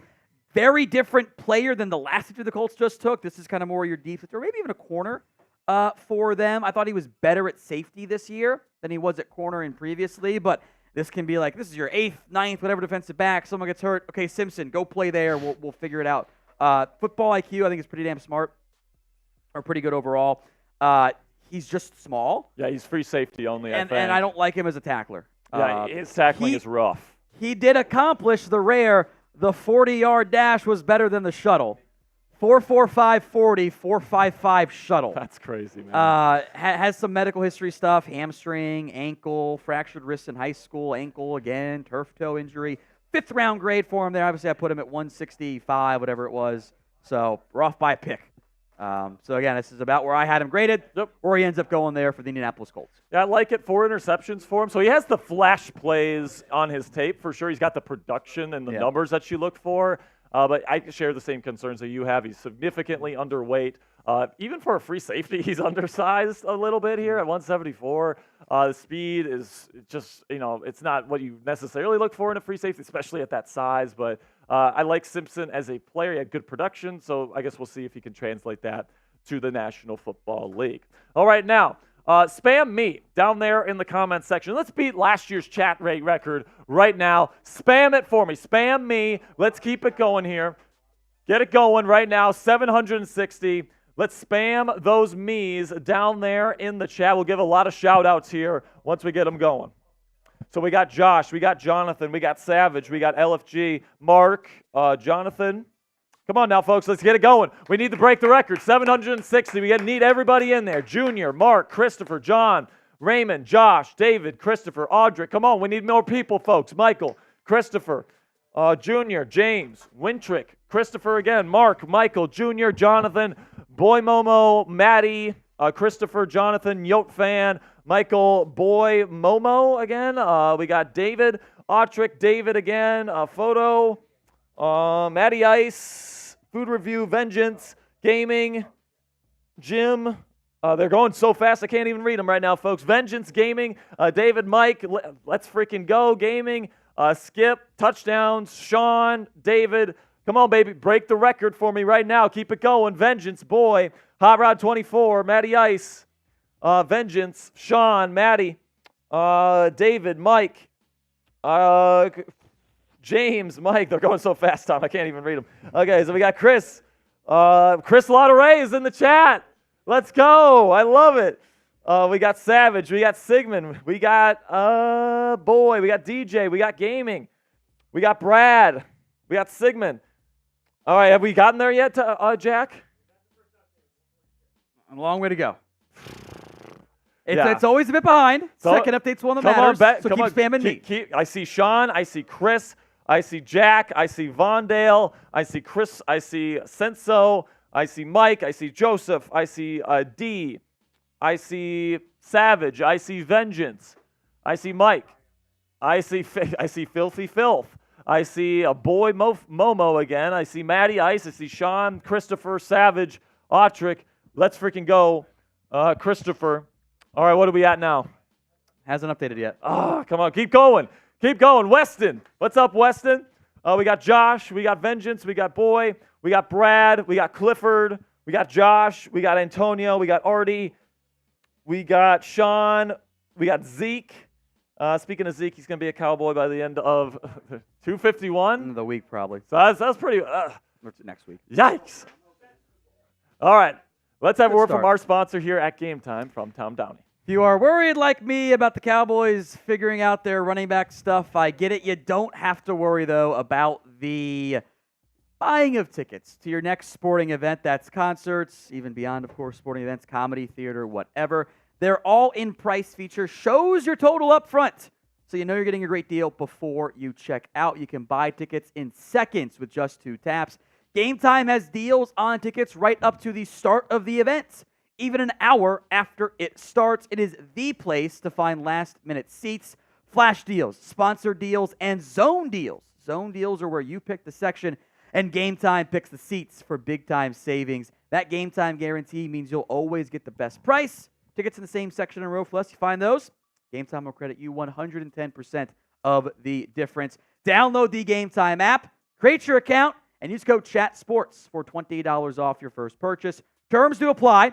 But again, create your account, redeem code CHATSPORTS, CHATSPORTS, for $20 off. Link will be in the comments section and the description of today's show.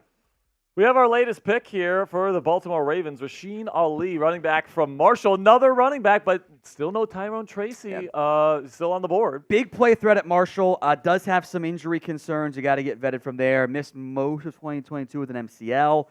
Ankle injury in 2023, then blew out his biceps at the Senior Bowl, which was really unfortunate there. Does have a boxing background, I think profiles well for pass protection for him, by the way. Big play threat, 7 plays of 50-plus yards. Big front, big explosive guy there. Has showcased some kick return value there as well. Seeing some of those special teamers go off the board to an extent there. Like the pick here a lot by Baltimore. One cut and run back, set 173 on my board. Love that pick. Tom, the last running back that I don't know if he's the last guy that best would guy take, on my board. But like the top guy on the running back board for you right now. Number 6 on your board overall, good special teams threat, Tyrone Tracy out of Purdue. Tell me about him. Yeah, honey, I shrunk Cordero Patterson, and I ended up with Tyrone Tracy is what I got here. Yes. Chris Evans, but actually good. Remember him from Michigan and the Bengals there. Receiver turned running back at Purdue. A little bit older. He's 25 in November. Immense special teams value here was 25.5 yards on kick return. The new rule is going to benefit him in a pretty big way there. He was awesome as a running back for not doing it all that much in his career. 46 forced missed tackles is crazy. 4.4 yards after contact. Obviously, as a former receiver, has pass-catching value there, too. The vision is a little spotty. He wants to do some hero ball, wants to bounce it a bit more frequently. Maybe he should. I don't know if he's ever going to be a workhorse back. He might be kind of more of a rotation piece there. But great pick for New York. I love explosive plays. And they lost Saquon Barkley. I mean, they didn't really do like a great job in replacing him. Between Devin Singletary, Eric Gray, and Tyrone Tracy, that's a pretty good running back committee as far as I'm concerned, with low investment, frankly. Good contact balance. Didn't fumble this year as a runner. Fantastic pick by the Giants. I love it. One of my top 100 guys left on the board. Another great pick for the Giants. It seems like every time we're talking about a Giants pick, we're saying, man, that's such a good pick, because like it seems like they know what they're doing this year, and they're filling a lot of their needs, and now they get probably their kickoff return man and probably a piece of their rotation for the running back group. All right, now 250 likes, every 250 likes. How close are we, by the way? Oh, so we're about 55 likes away from my next bean boozled. So Tom tried one of these beans to prove that it was bad. I got the rotten egg. He got the rotten egg. So apparently a lot of these beans are probably really bad. Because I had 4 of them that were good. There's like 2 blues in there, though, so you can get lucky if you do the close eye test. There's actually exactly 2 blues I think there's left. 2 blues in this one, too. So. All right, so 250 likes. We're actually 50 likes away right now from my next bean boozled. They suck, all right, but we'll do them for 250 likes. $5 super chat, we'll talk about your team. $10, you enter into the jersey raffle for the rookie of your choice. And then also drinking bonanza for $100. Tom will do some sort of drinking. Go beer bong. Go beer bong next. All right, perfect. All right, $20 super chat from Dwayne Jackson. These are from Cowboys, Tom, so take them away. Top 3 QBs in 2025 draft. It's not a good class. That's why Bo Nix was so high. Bad class. Carson Beck might be quarterback 1 right now, and that's not a guy you want number 1 overall. Shadur Sanders, if he can become more consistent, then it's Quinn Ewers is not a first-round pick. I'm sorry. He can't throw the deep ball. Like Quinn's probably like one of the next best guys. It's just but I mean, like, it's not a good class. But with that being said, if we would talk someone about will emerge. Yeah, someone will emerge. I think like Jaden Daniels, like nobody thought he would be the number 2 pick this time last year.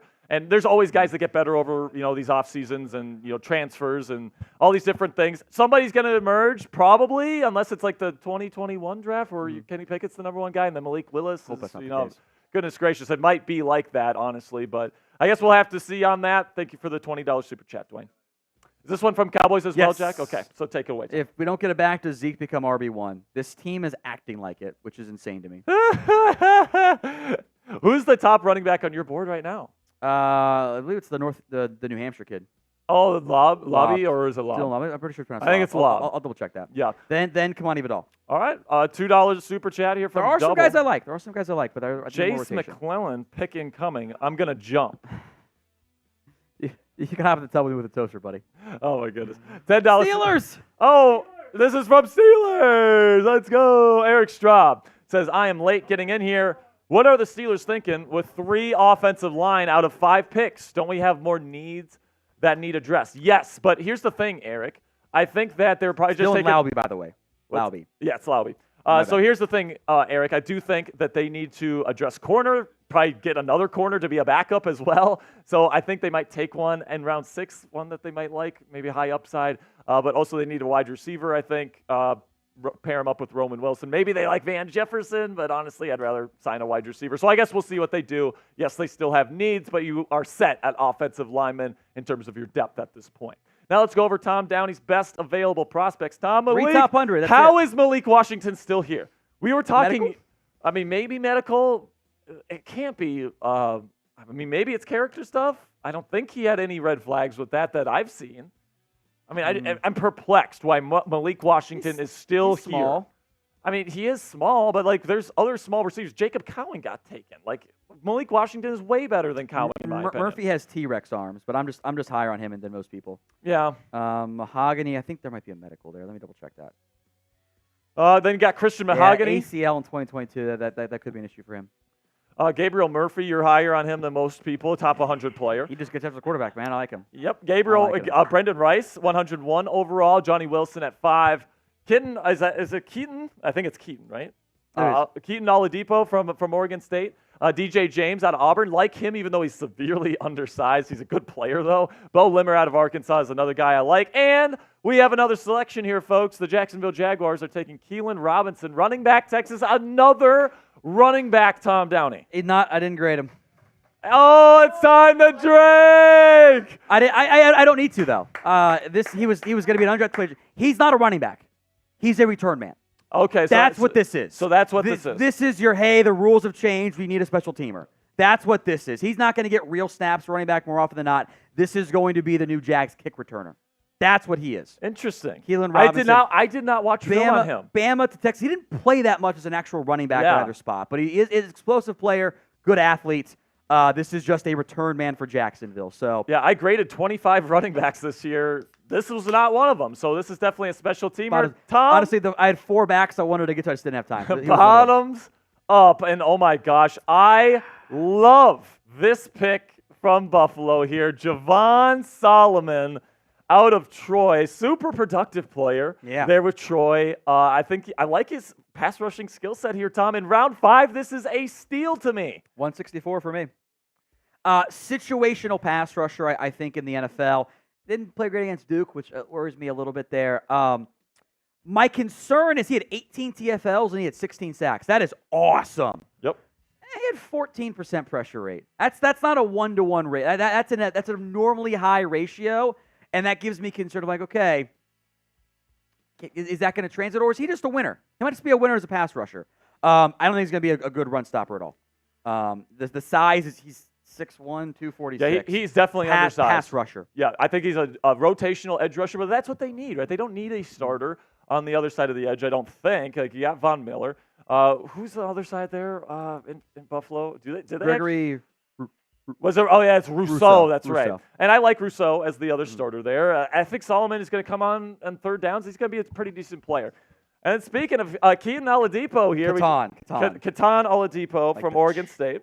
Good pick here for Green Bay, and that's something I haven't said a whole lot in this draft. I think Oladipo's a pretty decent find here in round 5. Yeah. Top safety on the board, Keaton Oladipo out of Oregon State.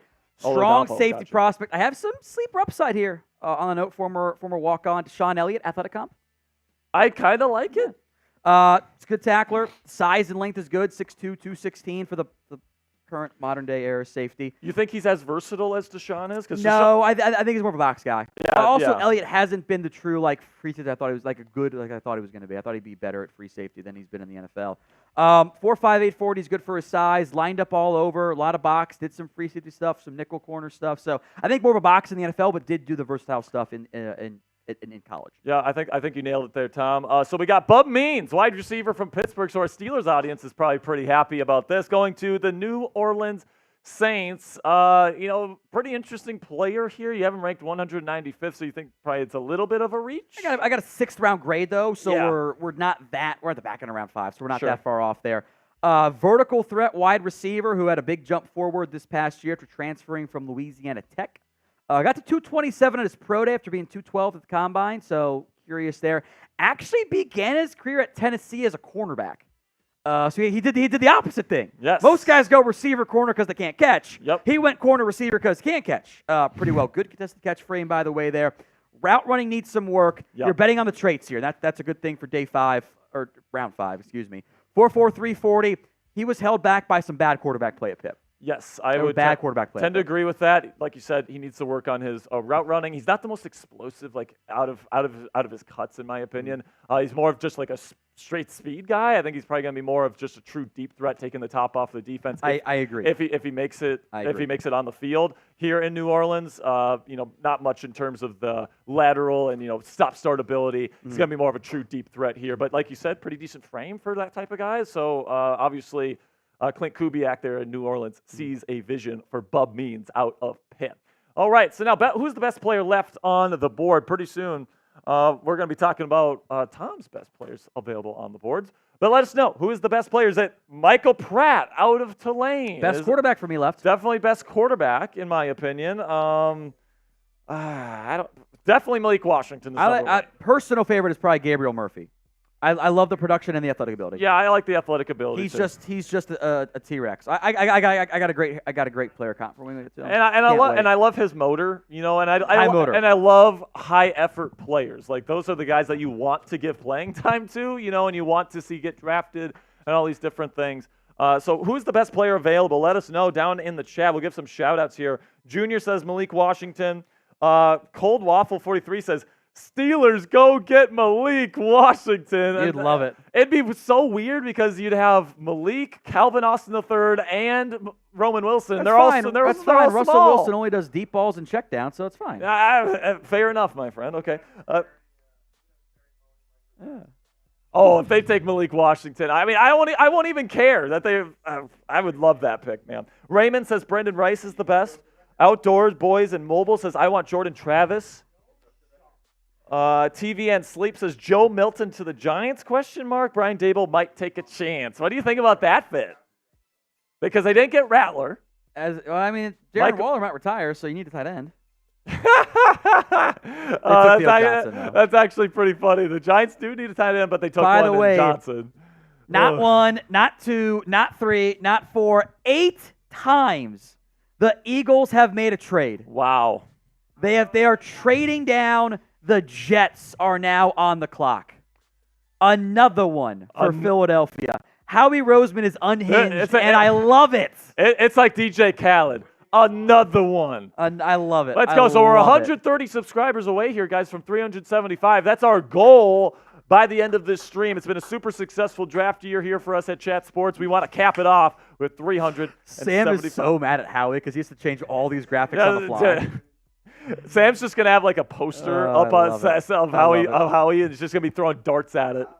And he's just gonna throw a dart on there every single day. So make sure you click that subscribe button if you haven't already. We have extensive NFL coverage for you guys every single day for free, and we also have these big events, these live coverage events, Super Bowl, NFL Draft, trade deadline stuff as well. So if you love the NFL, go ahead and check us out, subscribe, and join our family today.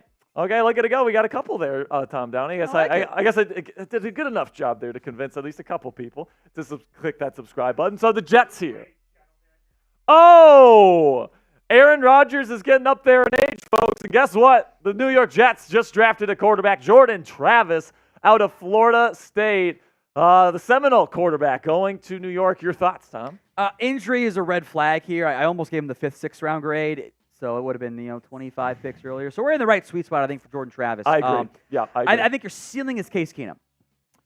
Because there is some mobility there. Yeah. He ran for 2,000 yards in decent in college. Playmaker, not great, but he's got a little bit of that. I thought at times that receiving core kind of helped him out a little bit. Sure, absolutely. That's more than fair, my friend. He set a lot of FSU marks. The accuracy and overall arm strength are okay. He does benefit when you get to this round, at that point, the age thing and the experience becomes more of a positive than it is kind of a negative early on. 6 years in college.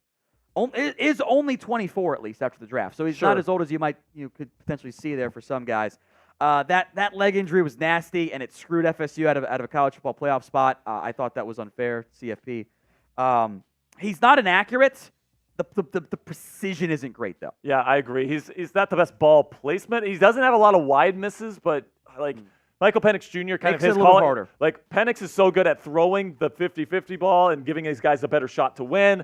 Travis doesn't really do that as well, but he gets bailed out by Wilson and Keon Coleman quite a bit. Did great against the blitz this year and protects the ball pretty well. Yes, he does. I think this is a backup quarterback pick here for the Jets, and you give him some time to get healthy, whatever, and see how things go from that perspective. Honestly, I would have taken Michael Pratt here over Jordan Travis. Oh, Jordan Travis. I'd rather Wilson. As a backup, I would rather take Jordan Travis. But by the way, he's going to be the number 3 quarterback behind Tyrod Taylor. It's one of those things, Zach Wilson's a known commodity. Yeah. He's not good. Yeah. Jordan Travis is a boat. He can be anything. Yeah. He's anything. Keenum could move. Keenum could move early on. Look, He's a boat. It could be anything. It could be Zach Wilson. It could be a nice backup. It's anything. It's the unknown becomes a good thing when you know the bad thing is bad. Yep. I mean, at the end of the day, this is what the NFL drafts for. It's all about projection, and obviously the Jets like him enough to take him here in round 5. All right, we got some super chats here. First one's from Jake. Says, "What happened to Brenden Rice? Why is he falling? He just doesn't separate. Like he's just not a very good route runner in general. Didn't have a great combine. It was okay. There's a lot of like he's good at this, but he's not a great separator. I think he's good in contested catches. Yes, that's his specialty. I kind of get like some lesser Michael Gallup, Jalen Tolbert vibes there. Separation is neither of those guys are necessarily like if he's lesser version of that. That's a backup in my opinion. Has had some drop issues, by the way. Yeah, and he's had some drop issues for somebody that's supposed to be a contested catch guy. Now the contested catch rate is actually pretty good. He was better this year at USC. Yeah, and I like Taj Washington out of USC. That's my preferred Trojan wide receiver. I think he's just got more juice than Brenden Rice does, but obviously he's the son of a legendary NFL player. My dad still says he's the greatest football player to ever live. So Ricky Lynn Sperry, if you're watching, shout out to you, my friend. All right, now we got two.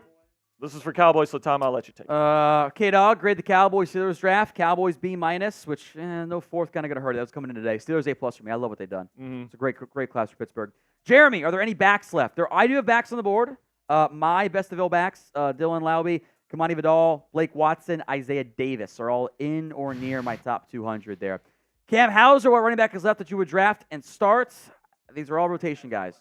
They're not elite starters. Dylan Laube is my next best one. The answer to that question Kamani is Vidal. Ezekiel. Kamani Vidal does intrigue me. Shut up. Dwayne Jackson, I think the Cowboys trade for a back after the draft where they signed Zeke as the last resort. This is the worst running back room in the NFL. Zeke cannot be this team's starter. I wholeheartedly agree. I would love to trade the 5th-round pick for a back. Can I get Khalil Herbert from Chicago? Yeah, sure. Can I work the phones for a back here? I would love to do that. Truly, I would. Joseph, what if the Cowboys get Pratt or Milton? I honestly wouldn't understand it. Like it's 5th round, it's fine. Milton. If they get Milton, that would be hilarious. Everyone knows Mike's getting fired after this season. Yeah, if he doesn't make the playoffs or if it's a round 1 exit again. This team's going to be a 10-win team. They're going to go 1-and-done in the postseason again. Yep. So Mike's getting fired. You spent your 4th-round pick on Trey Lance. You're going to give him all of your reps this year. So you're not playing backup reps for your other quarterback. So instead of getting a guy that can help you at receiver or running back or D-line, you take the QB3 and end up with a guy that the new regime probably doesn't want. Absolutely. So I think like Pratt is actually good value for me right now. Yeah, I would like Pratt better than Milton for sure. The fit is weird for me. Absolutely. So this one's coming in from Steelers. This is actually my mother, Patty Gustafson, coming in. Nice. So shout out to Mom here with a $20 super chat. By the way, Mom, don't send in super chats, okay? I appreciate you, but it's definitely not necessary, all right? But hey, she gets raffle entries. We could get a J.J. McCarthy jersey for Mama Sperry here, all right? You got to love it. All right, so I appreciate you, Mom. Thank you so much for your support. Another one from Steelers? This one's from Maine. Okay, it says thoughts on Broncos draft so far. I like what they've done on day 3 a lot. Yes, I like what they've done in the middle rounds here. I like the Jonah Ellis pick yesterday a lot. The Bo Nix pick was definitely going to be a drag on this class, in my opinion. And Sam, the Broncos fan, is slamming his head on the desk. But Troy Franklin, if you're going to have success with Bo Nix, go get his number 1 weapon, especially at that value. I love that for Denver. And then who else have they taken today? Remind me here. Do we have that tracker? I'll get the pull up here. They obviously mentioned Troy Franklin, Chris Abrams-Draine, Audric Estime. Yeah, and I like those picks. But now they get John Franklin Myers as well, and they send a 6th-round pick next year to go and get him. And that's true. That does count. And that's a starter for you. That's okay, so that's a good value. I believe they extended him as well, by the way. Yes, they gave him a 2-year extension. In case you guys didn't know that. So Jack's singing "Hail to the Victors." That means a Michigan Wolverine has been taken, and it is the Philadelphia Eagles taking Trevor Keegan, offensive guard from Michigan. Tom, you have him ranked as your 15th overall guard, 178 overall. So this is about where you expected him to land. 5th round grade. Yeah. Kind of like more for the gap heavy scheme for Michigan there. 3-year starter. I think he mirrors pretty well. Like a lot of these Michigan boys, they got that dog in him as a run blocker. Oh, yeah. I think he's gotten better each year of his NFL career. The testing was better than I thought it was going to be. Length's not great. He's a guard. He'll be okay. I worry about him some in pass protection. Doesn't sustain as well. He's 6'5", 3/8", and 310. which makes it a little bit dicey. And the run-heavy scheme kind of hid him a little bit from that perspective. I think in the Michigan offense, it wasn't challenging him necessarily there. Yeah, and then you look at the run block grade there, 63.9. Not exactly what you want to look for. Not that PFF grades are necessarily gospel or anything like that, but, definitely he brings the physicality. Let's put it that way, but he definitely has some work to do. Philadelphia's going to try to develop him here in Philadelphia. Now the New York Jets are on the clock at 173, and they're going to take Isaiah Davis, another running back, Tom Downey. The Jets have too many running backs. Give me one of them. I mean, give me Israel Abanikanda from the Jets for the Cowboys. Number one, guys? They take another power back in Isaiah Davis. FCS Zeke, I think someone said was the comp there. Or FCS Braelon Allen, actually, they got. Fair enough. Here. Oh, he's more of a pure tackle breaker. Sure, yeah. Almost 4 yards after contact with 80 forced missed tackles because he ran over guys there. Bigger back, good power. Arm tackles didn't bring him down. Lack of special teams value is kind of a red flag for me. I don't know if he's a 3-down back with the pass catching, but 6th-round grade, good pick. So Cowboys on the clock. We're doing the thing. I'm turning around. All right, Cowboys on the clock. Go full screen with me on it and just kind of leave it up there, and I'll go with the pick there. So the Dallas Cowboys on the clock. At this point, the running back value is like, you're just not getting the impact guy you needed. You can go best player available. So in terms of other needs, like honestly, it's still everything. It's still everything. It's still everything. Except offensive line and edge. If this is Michael Pratt, that would be really funny. Or Joe Milton Jr. would be. Joe Milton Jr. would be the pick of the draft for me, just to see your instant reaction to this. I don't think he's Joe Milton III. Whatever, Sam. Okay, you got Bo Nix as your quarterback. Okay. I honestly would be have fun ordering that. It's actually a sick jersey, the alternate Broncos jersey, number 10 with Nix. I can't wait to see that on game days this year. So we're 25 likes away from a Bean Boozled here. Tom is awaiting his pick here. I'd like Vidal here. So let's get to that mark right now. Click that thumbs up icon. Spam it right now. We're trying to be the #1 stream for the NFL draft here on day 3. Did we get there? We are close. We are about 20 likes away on our main stream. So help us out here. Click that thumbs up icon if you haven't already. Get those likes going. Dallas Cowboys on the clock at 174. Pretty much all the running backs are gone. I'm not sure if that'd be a good idea. 14 backs have been taken now. 14 backs. With what, 10 of them in between your 2 picks in the 3rd and the 5th? Yeah, I mean, I don't know, man. That's gonna be tough to take a running back here. Pick is in. So we'll see who this is. We don't have word of who it is quite yet. Good, no spoilers. No spoilers here for Tom. He wants the instant reaction here as you get a nice shot of his back right there. With my flamingo with his shirt. flamingo shirt. You get a nice look at that. I wore it for Olivia. She likes flamingo. She was going to the zoo today. So they have, it's Bean Boozled time. Okay, great. Okay. Make sure he's not cheating and looking at it. Okay, I got it. What color is it? It's blue. So it's a good one. Let's go. I think he's cheating now.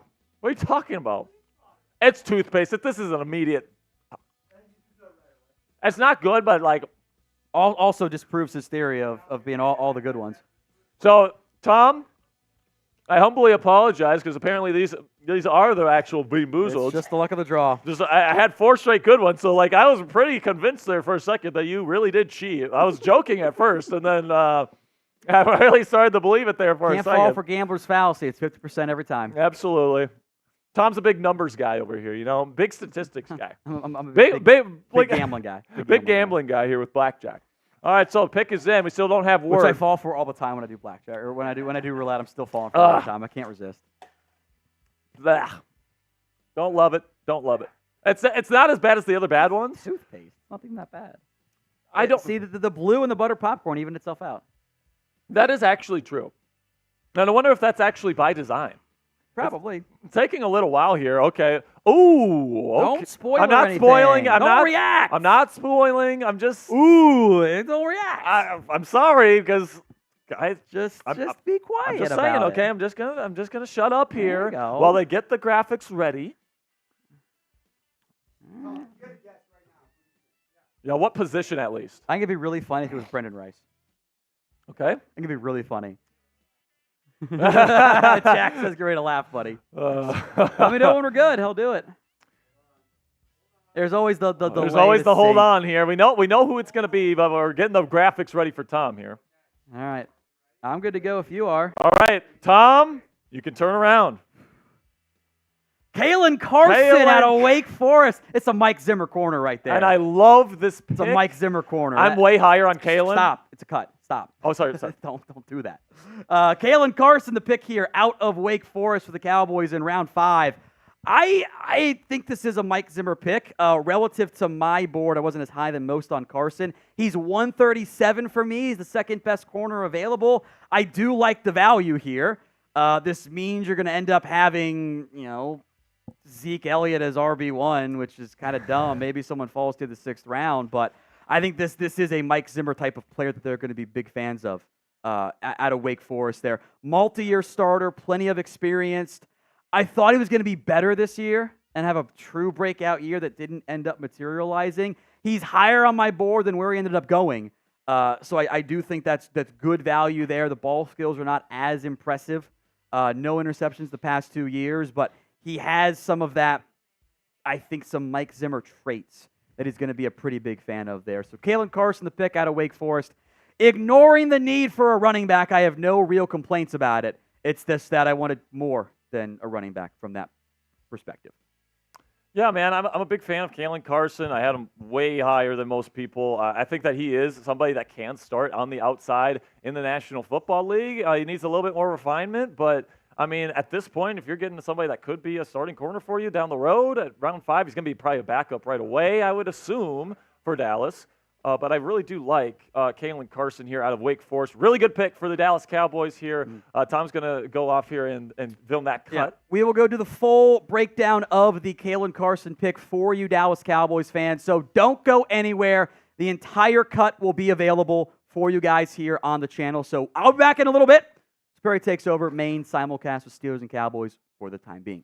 All right, let's have a word from our sponsor here to kick things off with Mando Whole Body Deodorant. You can get $5 off a starter pack today when you use code CHAT at shopmando.com. Ditch the soap and step up to the plate with Mando Whole Body Deodorant today. Developed by a doctor, this game-changing formula is safe for your entire body and knocks out odor like a champ. Mando is made with mandelic acid, which picks off odor at the source, keeping you fresh for up to 72 hours. Mando is available in solid sticks, invisible cream, body wash, cleaning bars, and deodorant wipes for on-the-go use, so they have a great versatile lineup for you to choose from. Don't let foul balls ruin your game. Switch to Mando and keep your body odor in fair territory by taking advantage of their special offer for new customers of $5 off their best-selling starter pack when you go to shopmando.com and use code CHAT. Guys, I highly recommend that you check out the body wash here. Bourbon leather is the scent, and I use it every single day in the shower since we started using Mando here and partnering with them. They've given us some free samples, and now I am a loyal customer to Mando Whole Body Deodorant. It's absolutely fantastic. Mando Starter Pack is perfect for new customers because it comes with a solid stick of deodorant, cream tube deodorant, 2 free products of your choice, like the mini body wash, for example. I highly recommend you get that, or their highly rated deodorant wipes, and free shipping. Luckily, I have a discount code to help you get hooked on my favorite smelling whole body deodorant on the market today. New customers get $5 off a starter pack with our exclusive code that equates to over 40% off your starter pack. Use code CHAT at shopmando.com. That's SHOPMANDO.com. A big thanks to Mando Whole Body Deodorant for sponsoring today's live stream. So now, the New Orleans Saints with another pick that I like here on day 3, Jaylen Ford, inside linebacker out of Texas, known more as a pass-defending type of inside linebacker, 239 pounds, out of the Texas Longhorns here. So last year, 4 pass breakups, over 100 tackles for the Longhorns. He has quite a bit of experience there in Texas. Also, 2 interceptions. So that's kind of what he's known for, is he's more of a pass defending, kind of pass coverage type linebacker. And I think that's probably what the Saints are drafting him to be. I think he's going to be kind of that rotational inside linebacker that comes in your nickel packages and obvious passing situations. He's probably going to be part of that rotation at inside linebacker for Dennis Allen's defense there in NOLA. Now, shout out your city in the live chat, and I will give you a shout out right here live on Chat Sports. So Steelers are coming up here, just for our Steelers audience. It is coming up here relatively soon at the start of round 6. We're still in round 5, by the way. So let's go Lloyd is from Liverpool. Jonathan Taylor is from his couch. James is from Birmingham. He's a Steelers fan. What's up, James? We got Elio from Puerto Rico. We got Savage from Savannah, Georgia. We got Food from Lubbock, Texas. We got Michael from Brooklyn, New York City. And then we got Food Review from Lubbock, Texas. Zachary from Steelers says Steelers who. We got Steve from Japan. Steve is from Japan. Oh, my goodness, man. This is an international community here. We got A.H. from Kansas City. We got Joseph from Chino Hills. We got Stuart Soria from Mexico City. We got Ryan from Remsen, New York. We got Jim D. We got Hot Rod 24 from West Virginia. Says, go Nailers. We got Ethan from Des Moines, apparently. We got Zachary, who's from what is this, Binghamton, New York? Is that how you say that? We got Mark from Conway, Arkansas. Let's see, what else we got? We got Christopher, who's from Central Coast, California. Jonathan Taylor is not only from his couch, but from Richmond, Virginia. Cassie Voth, my girlfriend, is in the chat. She says she's from Dallas. Clifford Baker from Salamanca. We got Raymond from Vermont. We got All Out Broncos coming to us from Buffalo, New York. So a bunch of great people in the chat. We do have some super chats to discuss from Cowboys here. So Lone Wolf, what position do you want us to pick here? So Tom did leave to film that cut. And, of course, they ended up taking cornerback Kalen Carson. I actually have a round 3 grade on Kalen Carson, all right? I'm very high on him. I think that he's got the traits to be a starter in the National Football League. And I think that he's going to be a damn good pick for the Dallas Cowboys here. And I think he could be a starter long-term for the boys here in Dallas. Then 10, Shane Burton, $10 super chat, also from Cowboys, I'm guessing? Okay. At this point, taking a running back would be pointless. Most available are small with limited skills. Undrafted free agent running back, which should be the move. Cornerback Kalen Carson should be the pick at 174. Shane, good. I mean, goodness gracious, man. He's looking into his crystal balls over there. He picked the right pick. Fantastic stuff there from Shane Burton, picking, or at least predicting correctly what the Dallas Cowboys did here in the 5th round. Then we got one from Chip. This one's from Dallas as well, I'm guessing. Okay, so it says, good draft for the picks, I guess. I've got 1 foot off the cliff. And I think this team could honestly miss the playoffs. Could report, Cowboys Report #1 show. Appreciate you for tuning in, Chip. And listen, man, like if they don't get the run game going next year, and if the defense takes a step back with Dan Quinn and Joe Witt Jr. out of the building there in Dallas, things could get hairy, not only for the Dallas Cowboys in 2024, but the futures of not only Mike McCarthy as the head coach, but maybe even Dak Prescott as the quarterback. I like Dak personally. I think he is a top 10 QB, but it's going to be interesting to see how everything unravels over this next year for the boys in Dallas. So let's review the picks that have happened here in round 5 as we approach the end of this round, heading towards the 6th round. Tarheeb Still from Maryland goes to Los Angeles. Xavier Thomas, a high upside edge rusher, former 5-star athlete from Clemson, goes 138 to the Cardinals. Jordan McGee goes to the Washington Commanders, kind of like a nice traitsy player that Adam Peters and Dan Quinn are looking to develop there in Washington. Cam Hart, maybe not the best physical profile in the world, but I really like the fit there with a Jim Harbaugh system in Los Angeles. Then you get Sedrick Van Pran, who's one of the better values of this day 3 coverage that we've been doing here, because you're getting your starting center right away in round 5. That is an incredible value and a lot of impact. Anthony Gould is going to be the Indianapolis Colts kick return man, probably punt return man as well. J.D. Bertrand, linebacker out of Notre Dame, goes to Atlanta. Austin Booker, the Bears actually ran out of picks at that point. They took a punter in round 4 out of Iowa, Torrey Taylor. And then they trade back in to the draft to take Austin Booker out of Kansas. I'm excited about his potential ability to develop into a starter for the Bears. Then we got Kris Abrams-Draine going to the Broncos. Interesting pick there for sure. They also take Audric Estime out of Notre Dame at 147. Jarvis Brownlee Jr. went to the Tennessee Titans in the middle of that Bronco sandwich there. Then we got Tommy Eichenberg, linebacker out of Ohio State, going to the Raiders. Then you got Josh Newton, cornerback out of TCU, going to Cincinnati. Spencer Rattler comes off the board in round 5. Pretty interesting situation there in New Orleans with Derek Carr. And now Spencer Rattler is going to have a chance to earn the backup quarterback spot there in New Orleans. Then Jaylen Carlies here from Missouri goes to the Colts. Anais Smith from Texas A&M at 152 for the Eagles. DeAndre Price out of Ole Miss, goes 153 to the Jags. Brendan Jackson, edge rusher from Wazoo, goes to Los Angeles to play for Sean McVay. Jeremiah Trotter Jr. is one of my favorite picks of round 5 for sure. Trading up, Howie Roseman really knows how to work the draft, folks. Lots of trades for them this period. They got Cooper DeJean, they've got Quinion Mitchell, and I really like the pick to go get Jeremiah Trotter Jr. From Clemson. Jamari Thrash going to Cleveland. I think he's going to be a good backup option to Jerry Jeudy. If Jeudy goes down with an injury, I think Thrash fills his role pretty nicely as a good route runner. Then Shaw Smith-Wade from Wazoo as well. Cornerback going to Carolina. Mohamed Kamara, somebody I'm a big believer in. I can't wait to see how he develops in the league, going to the Miami Dolphins. Hunter Norzad, good depth piece on the interior offensive line for Kansas City. I would trust him on an NFL field, if I'm being honest with you. Kind of like a Nick Allegretti type of replacement there for Kansas City.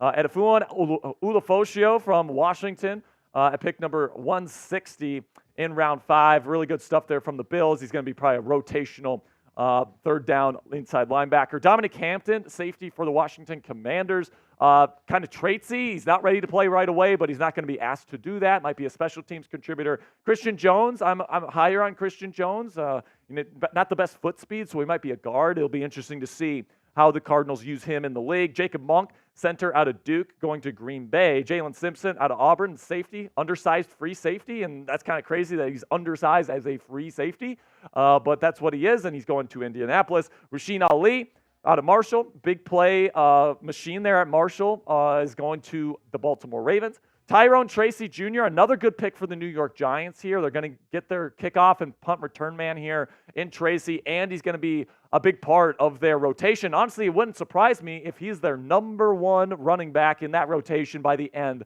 of the 2024 campaign. Keelan Robinson, running back out of Texas, goes to Jacksonville. Javon Sullivan, I like him as a rotational edge rusher. Lots of sack production there at Troy. Help me out with this one, Jack. It's Keaton Oladapo there from Oregon State. Decent player there for the Green Bay Packers. Bub Means, a true deep threat from Pittsburgh, going to New Orleans. Jordan Travis is going there. I don't think that pick is to replace Aaron Rodgers in the future. It's probably more as just a true backup option, going to New York at 171. Trevor Keegan to the Philadelphia Eagles at 172. Isaiah Davis to the Jets at 173. Another running back off the board. Lots of running backs going here on day 3. Kalen Carson to the Dallas Cowboys. And then Jalen Ford to New Orleans here, a good coverage linebacker from Texas. And then we have a new pick here with the New York Jets, and it's Quantez Stiggers. This is guys from the CFL coming to us here. I actually got a good look at Stiggers here at the Shrine Bowl here in Frisco, Texas. And he was really, really impressive in practices and in the game as well. He was a really good player during that time. Tom has him ranked as his 26th overall corner and 187th overall. So this is about where we expected Stiggers to end up. But he's got a nice physical profile, and I'm excited to see what he's going to look like there in New York as a backup option for the guys that they got there, DJ Reed and, of course, Ahmad Sauce Gardner. Okay, so we're going to take a look at the big board here in terms of Tom's best available, because we are getting pretty deep into on day 3 here. We're just entering round 6. So right now, Malik Washington, he's going to be it's looking like he's going to be a 6th-round pick, and he's falling for some reason. I don't know if it's a medical thing. I don't know if it's a character thing. I don't know if it's a whiteboard thing. But on tape, he looks freaking fantastic, and I think the team that gets him is going to get one of the steals of the draft at this point. Christian Mahogany out of Boston College.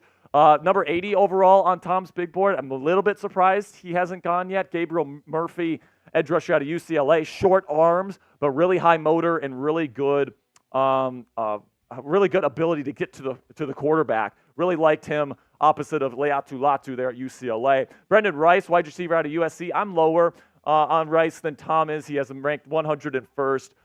Doesn't really separate all that much, and he has a drop issue. So for a bigger receiver that's going to be brought in as a contested catch guy, the drops definitely concern me. I'd rather take Johnny Wilson out of Florida State personally. He's got really interesting profile, 6'7", can really run as well.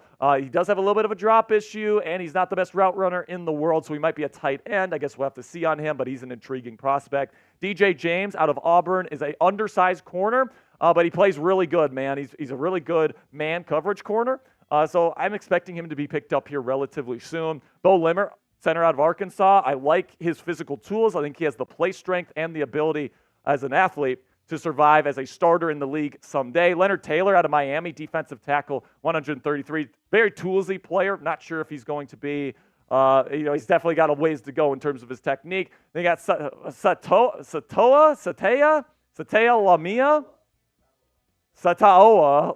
Lamea. I mean, goodness gracious, that one is a mouthful out of Utah. We got Trey Taylor, a guy that both Tom and I are pretty high on out of Air Force. Makai Wingo out of LSU. Matt Lee, a center out of Miami. Tanner McLaughlin, somebody I'm high on as a tight end prospect. Eric Watts, an edge from UConn. And then Gabe Hall is still on the board from Baylor, an interior pass rusher. Now we'll get to a pick here. Minnesota Vikings taking Walter Rouse, offensive tackle from Oklahoma. He's the number 17 overall offensive tackle on Tom's big board. He had him ranked close to just inside the top 200, so this might be a slight reach, but this is about the range that Tom was expecting him to go, and this is kind of where I was expecting him to go too. I had a day 3 grade on him. This is about where I expected Walter Rouse from Sam Brown's Oklahoma Sooners to end up here. This was his kind of profile here. His overall grade last year was a 72.0. The pass block grade was pretty darn good at 83.8, and then the run block grade 66.2. The snap rate pretty darn good there. He played quite a bit for the Sooners in 2023. So if you're a Vikings fan, you just got a new tackle to probably add to the ranks here. Maybe you hope that he's a swing tackle moving forward. But I certainly, I'm a bit lower. I don't really think that Rouse is going to be a starting capable guy as we head further down in his NFL career. But I've been wrong before. All right, now make sure you guys click that subscribe button if you haven't already. By the way, the Pittsburgh Steelers are... The pick is in. Okay, so I'll turn around here. So make sure you click that subscribe button. They're going to put the pick up here, and I'm gonna react to it. All right. Pick is in for the Pittsburgh Steelers. Jack, if you had to guess right now, Who is it? Who do you think it is, Jack? I think it's going to be a corner or a defensive interior player.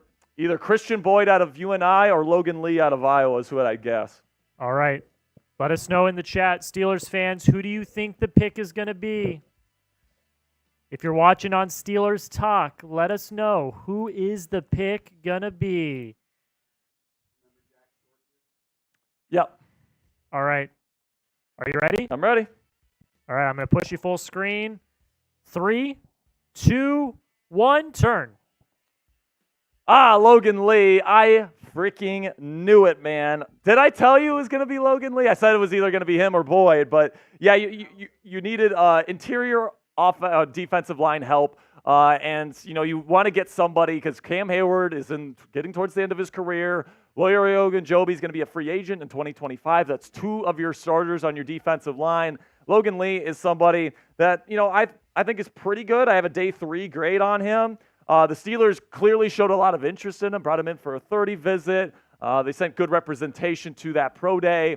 Of course, there's other players there, but I like Logan Lee as a developmental type defensive tackle prospect. I think he's probably going to have a rotational role right away for the Pittsburgh Steelers. And guess what? Tom Downey didn't even have him ranked on his edge rankings or the overall rankings. Now, we're listing him as an edge in our software here, but I have him listed as an interior defensive lineman. He's 281 pounds, but I think he's going to play a 3-4 defensive end, okay? So they're going to try to make him into the Larry Ogunjobi replacement at 5 technique. I think I like the pick here. I probably would have preferred Christian Boyd out of UNI because I think he's bigger. He's got more upside as a true 3 technique. But at the end of the day here, Logan Lee is the pick for the Pittsburgh Steelers.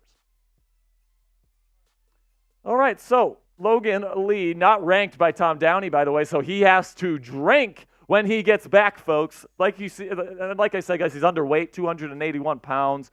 So he's not going to be like a true 3 technique, nose tackle type of mauling defensive tackle. He's going to be somebody that's going to be a 3-4 defensive end. Right now, Larry Ogunjobi assumes that role for the Steelers defense, and he's on the last year of his contract. And honestly, guys, I'm not interested in bringing back Larry Ogunjobi past this season. I think he's too expensive. I think he's too injury prone. And I think Logan Lee absolutely could fit that bill moving forward. I like him quite a bit. Obviously, the Steelers like him a lot. He's a pretty darn good athlete. Now, he's not going to give you much in terms of pass rushing.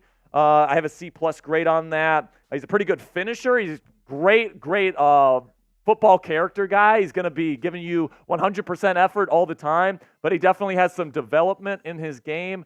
And I'm actually not sure if he's going to have a rotational role here, but I think the Steelers see him as a potential Larry Ogunjobi replacement down the line. If I'd have to give it a grade here for the Pittsburgh Steelers, I'd probably give it a B. I think there's probably better players available, including at his position in Christian Boyd, who I'm pretty high on personally. So I don't hate the pick whatsoever. I think Omar Khan still has crushed this draft. By no means do I think this is a bad pick for the Steelers, but I do like the pick. Okay, now our Super Chat menu. Every 250 likes is a Bean Boozled. The next Bean Boozled, I believe, is Tom, who will be joining us back from his Cowboys cut shortly. $5, we'll talk about your team. We'll talk about their needs. We'll talk about the players that they have taken. And we'll talk about your team just in general. $10 Super Chat, you get into the raffle to potentially win a rookie jersey of your choice. We're going to do one raffle for all of our streams, main, and then the 2 simulcasts, both on Cowboys and Steelers.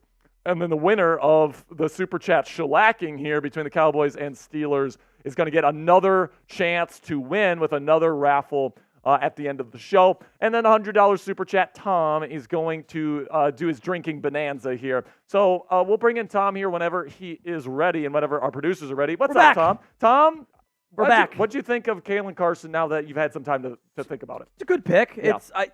You got to treat it independent of the lack of a running back to a certain extent. Yeah. So the individual pick was good. It's the overall lack of a running back that is going to get people very upset. By the way, I have to go film a Steelers cut right now. I want you guys to keep him accountable. Logan Lee to the Steelers. He did not have him ranked, so it is drinking time for Tom Downey. And with that, Tom, we have a pick in. Yes, let's go to Seattle. Another guard. They have taken one of my better available guards. Satua Lemea. I believe that's how you pronounce that word. Satua Lemea. That's a tough one. I wish he was a Raider. I wish he were a Raider. It would have been really funny. Utah guard here, by the way, 23 years old, has played both right tackle and right guard. Given the fact that he's sub 33-inch arms, you could pretty reasonably assume he's going to be a right guard here. Kind of get Logan Stenberg vibes here with some position flexibility. I think he does project better as a guard than a tackle. He's played well over 1,000 snaps at both of those spots, by the way. So you've good flexibility there. Calf strain at his pro day. Testing was okay. A few concussions on his profile, by the way. I had a decently high-ish grade on him relative to where he's now been taken. He was number 140 on my board. This is, 179. So I think that's just some lesser value, in part because of the medical concerns that have appeared there. I did have to drink for Logan Lee. I told you guys Logan was the first guy taken. I was ended up being the second guy. Tweener for me. He's just a tweener. That I get scared by, but he's a good fit for the Steelers 5 technique stuff right there. All right, let's go to the Patriots, round 6. Marcellus Dial, the cornerback out of South Carolina, 7th round grade for me, so not quite as high on him. Had some grade issues early in high school, had to go to Georgia Military Academy, then goes to South Carolina. I think a zone corner. I might try him at safety, by the way, Jack. I might give him a shot there because he's got really great length, 32-inch arms. He's a pretty solid tackler. I think he's better in off coverage or something. I need to cover up the PFF coverage grade there. He's a little bit stiff. I think that allows some of those in-breaking routes to cause him issues. Agility testing was pretty poor, so I might try him at safety. But zone corner, I think, is the most likely fit for him. Oh, look, another running back off the board. At this point, the Cowboys should just trade for somebody. It doesn't make any sense to just keep reaching on players and whatever. I like this pick, though, quite a bit. Kamani Vidal. Testing was reminiscent to me of a former Cowboy. That is Julius Jones.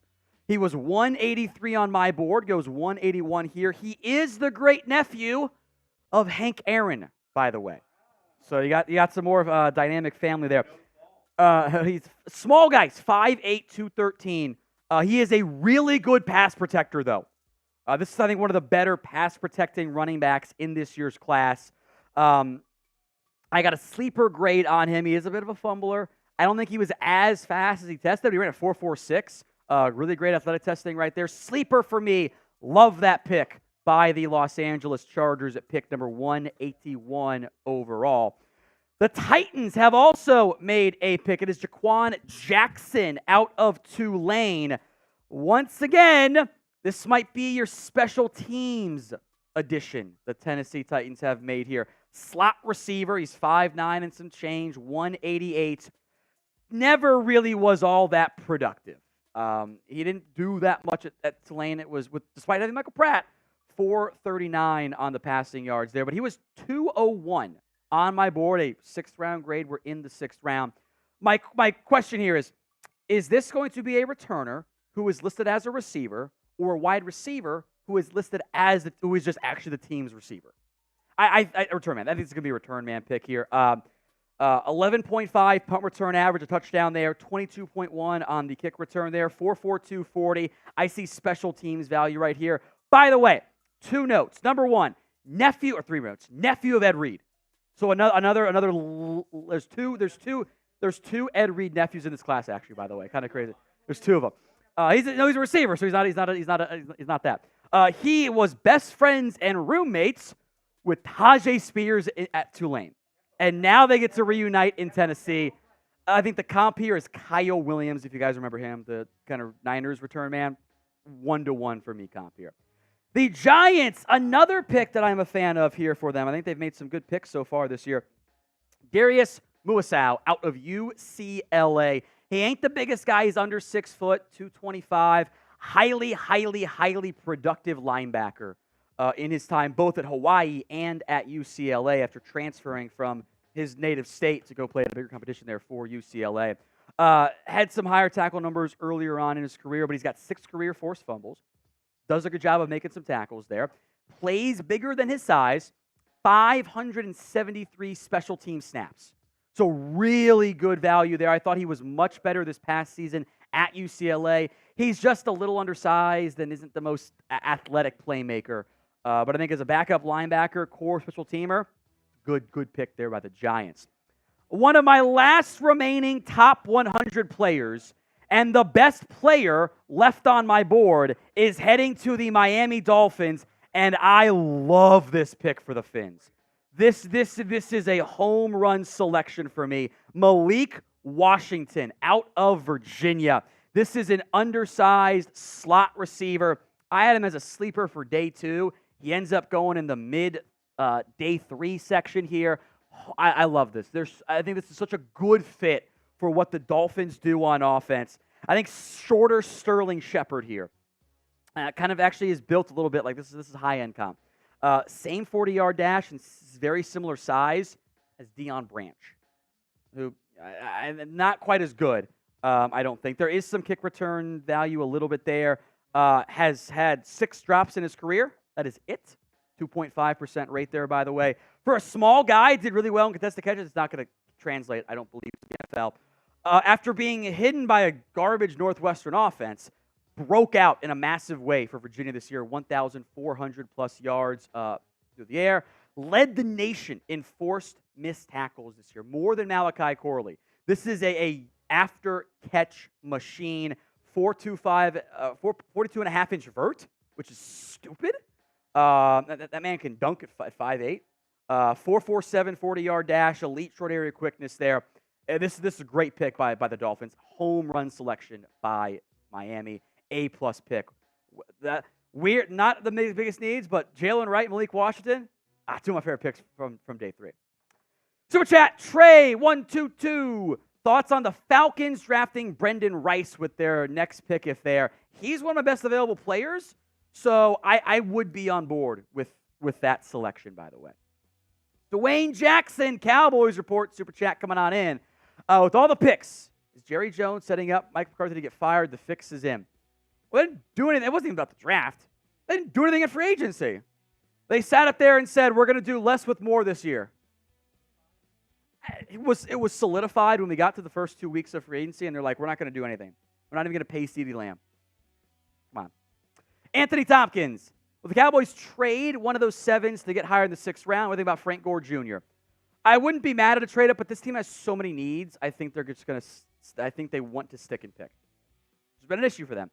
I did 300 players this year. One of them was Frank. I was like, oh, it's Pran-Granger Jr. Undraftable player for me. I can't recall a player that I've graded and done stuff on being this level of bad athlete. Sorry. He's a 5th percentile athlete at running back. It's just not doable. It's just not doable. Sorry. Niners UDFA. Make it happen. Today's show is made possible. Oh, it froze on you? That's okay.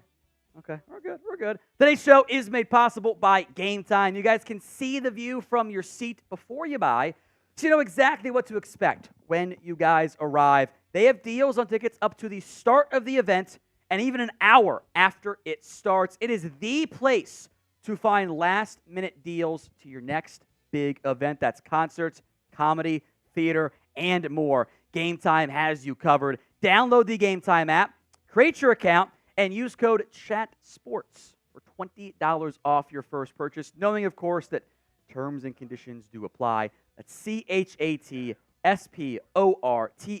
ChatSports. The link will be in the comments section and the description of today's show. Appreciate Chat Sports sponsoring, or Game Time with that code ChatSports sponsoring us here on NFL Daily. Steelers Talk. Jack will be back in a little bit, and the Cowboys Report as well. Another one of the top available players on my board is off, and it's another Eagles pick here.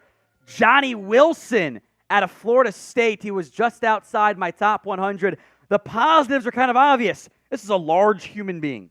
This is 6'6" and change, 231, with 35 and 3/8 inch arms. That is offensive tackle frame. You wish that teams would love to get a 35 and a 3/8 inch arms tackle. That's unbelievable. Insane catch radius and frame. Who has massive drop issues? 5 drops this year for 10.9% rate, 6 for 12.2% back in 2022. Some teams have him as a tight end, and maybe big slot is the way this ends up going. He did test very well. 37-inch vert is incredible. 4.5, 240 is more than good enough at that size. My concern is this is more Hakeem Butler than it ends up being Darren Waller, and maybe Devin Funchess is kind of your middle ground there as that kind of wide receiver, tight end, tweener type of player. Another running back off the board, it's Jace McClellan out of Alabama, goes to the Falcons here. This is, by the way, the cousin of Jonathan Gray, if you guys remember him at Texas, who I thought was going to be really good and then just never quite was able to stay healthy. LaMichael Pirine comp here, where I think this is back up. The athletic ability wasn't great for me. He's like steady, reliable. I think he can be an RB3 because there's special teams value, a good amount there, and can catch some passes, but he's a bad pass blocker too. So I had him a little bit lower. On my board, he was my number 239 overall player, 6/7th round grade in terms of where I had him. So I didn't love that pick, and I have some bad news, folks. Got some bad news. I didn't do Casey Washington. We'll make sure it's on screen so the people know that I'm drinking there. I did not hit him. He had like 600 yards at Illinois, and he's fast, 4.46 40 at 200 pounds. Let me see if I put him in. Did I even put him in my get to if I have time notes? I don't know if I did. Oh, I didn't. Jeez. I think that's a double drink from that perspective. Almost he's stiff. That's why I didn't get to him. He's stiff. 4.43 shuttle at a 4.47 40 is kind of crazy. Like that's like limited production. Weird was at Illinois, Wake Forest, back to Illinois there as well. Producer Brett might know his dad. Played at Kansas State. Greg Washington, 87, 89. I think there's some vertical like possession stuff here that could maybe be a viable option there. But it's an L for me. I didn't do it. So 2 drinks here.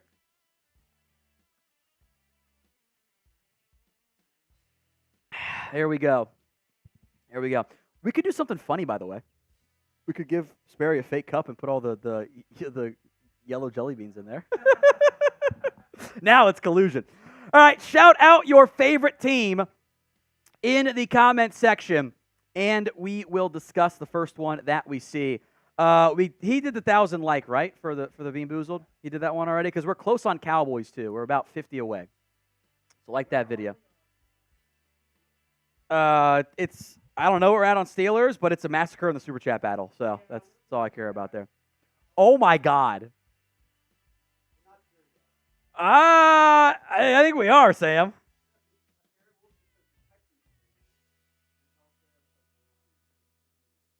All right, stand by here. The Eagles may have made another trade. That's 9 now, right? Or is that 10? I did 1 for Steelers. Oh, we're close on Steelers, making me do one. All right, first team I see, 3, 2, 1. I see we already did the Browns, so I'm going to skip that one. I see the Detroit Lions from David, who I think might have just moved up here. There might have been multiple trades. Okay, we'll see. Some confusion of who's even on the clock here, so stay tuned on that front. But Lions, aggressive going after the cornerbacks to begin this year's draft, which I love the value there of Terrion Arnold. I thought Ennis Rakestraw, who I wasn't as high on, was a really good pick, though, in the 3rd round. Giovanni Manu was interesting. That's an upside bet, but he's fun. It's one of the bigger unknowns in this year's class. And then Sione Vaki is one of my favorite players in this year's class, too. He's a versatile. They match him as a running back. I think special teams demon and maybe even a true 3-way player on special teams offense and defense might be the path that this team ends up going with Sione Vaki. So very intrigued by that one for the Detroit Lions there. The Texans pick, I believe, is now in here. And we'll see. I think the Lions are about to be back on the clock. So did Houston have 2 picks? Was this one of the already traded Eagles picks to Houston, and Houston kept one, traded one? That Sam says he does not care at all at this point. Jamal Hill out of Oregon. So he's in my others if I get to time, which I never do. I have one note for him. Fast. I wrote down fast. Let me pull up the beast here to give you guys a couple little details on Jamal Hill. Let's see. Yeah, 4.45 40-yard dash. Also had a barely beat out the shuttle time there. I think at the speed and size, this tells me special teams pick. Athletic run and chase linebacker with a 4.45 40-yard dash. He was not a full-time starter at Oregon. He only started about half his games. Safety to linebacker convert there. So I think again, this is special teams pick by Houston at pick 188. Jamal Hill out of Oregon. So I will drink. I promise I will drink here in just a moment as moving along into the 2nd round. The picks that have come in a bit hot and heavy here. By the way, Johnny Wilson at 185. We're going faster now. We're going faster, baby. Jace McClellan, 186. Casey Washington, Jamal Hill. It's back-to-back drinks. Back-to-back drinks. Here's the first one up there. We're getting in the danger zone. It's the danger zone for me because I only did like 302 guys. We are in that danger zone. So Wilson, McClellan, Washington, and Jamal Hill. 185, 86, 87, 88. As we get deeper into the 8th round here, with, I believe, the Lions on the clock coming up next after a trade up. Best available. Mike, you got it, my friend. I've got 2 guys in my top 100. That is it. Christian Mahogany, Gabriel Murphy, Brenden Rice, DJ James, Bo Limmer, Bo Brady. What are the odds of having back-to-back Bows there? That's kind of funny. Leonard Taylor, Trey Taylor, And a pick has come in, Makai Wingo. And then we'll bring Jack Sperry on here momentarily out of LSU. I like the value there for Detroit. I had seen I know people who had him around the NFL in top 50 on their boards. I thought that was insanity. This is great value, though, for the Detroit Lions. He's kind of a weird tweener. His body type, and you can look at it. This does not look like a defensive tackle. It looks like an edge rusher. There's no fat on that gut, right? 6'1" and a quarter, 284. I think small Neville Gallimore, where he's kind of that weird tweener between the body's a pass rusher, the profile is a run stopper. Yep. But 6th round, love the pick, Jack Sperry. Welcome back, my friend. Thank you so much. I think that Wingo might play defensive end for them. And they're down front. He's almost a 5-tech to me.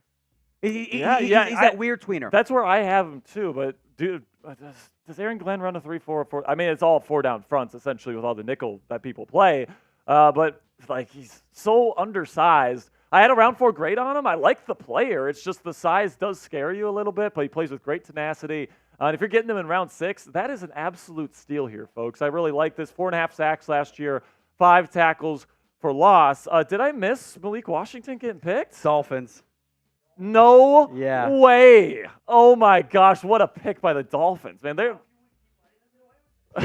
have so many yak threats there. I mean, Tyreek Hill is just unbelievable. Waddle is great in that department. Now they get Washington in the slot. Come on now, guys. I like it.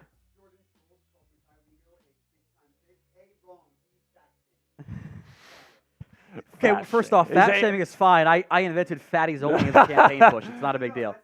He's also not a fatties only pick. He's like 280. You're right. Fat gassing. Jesus Christ. Upcoming picks here, 190 for the Philadelphia Eagles, 191 for the Cardinals, 192 Seahawks, followed by the Patriots. Bengals, the Steelers are going to be back on the clock, so it looks like I'll be doing another cut here. There we go. Pretty darn soon. Love to see it. Then we got 196 Rams, 197 the Falcons. Then you get to the Saints at, never mind. No, we go to the Dolphins at 197. Or no, the Falcons at 197. Dolphins at 198. Saints at 199. Panthers at 200 to finish out round 6, Tom Downey. Getting all caught up here on my picks, making sure I'm not missing people on the board. I'm interested in hearing your. Well, I guess you didn't watch Logan Lee out of Iowa, but he was a tweener for me. That's like that falls in the. I didn't grade him, but I know him. But nobody plays more base alignment in National Football League. 5-tech. Yes, base 5-tech. Larry Ogunjobi, he's a fit in Pittsburgh. Yes, absolutely, and he's a good run defender. I did watch a little bit of him. I think that he's a busy bee. He's a great football character guy, but he just doesn't have the high upside you look for. If Larry O gets hurt, you can trust him on the field, but he's definitely not something that's going to be a big dynamic pick for Pittsburgh. We have another pick here, center out of Ents. Oh, let's do trade details. Yes, okay. So. Gotcha. So the Lions got 189 to move up, and the Texans had 205 and then 249. That's pretty fair. That's pretty fair in my opinion, absolutely. Then we get Dylan McMahon out of NC State, the center. I know some people were higher on McMahon. I'm not sure if I saw it. This is Matt Lee erasure from the NFL. So you had him number 11th on your center big board here.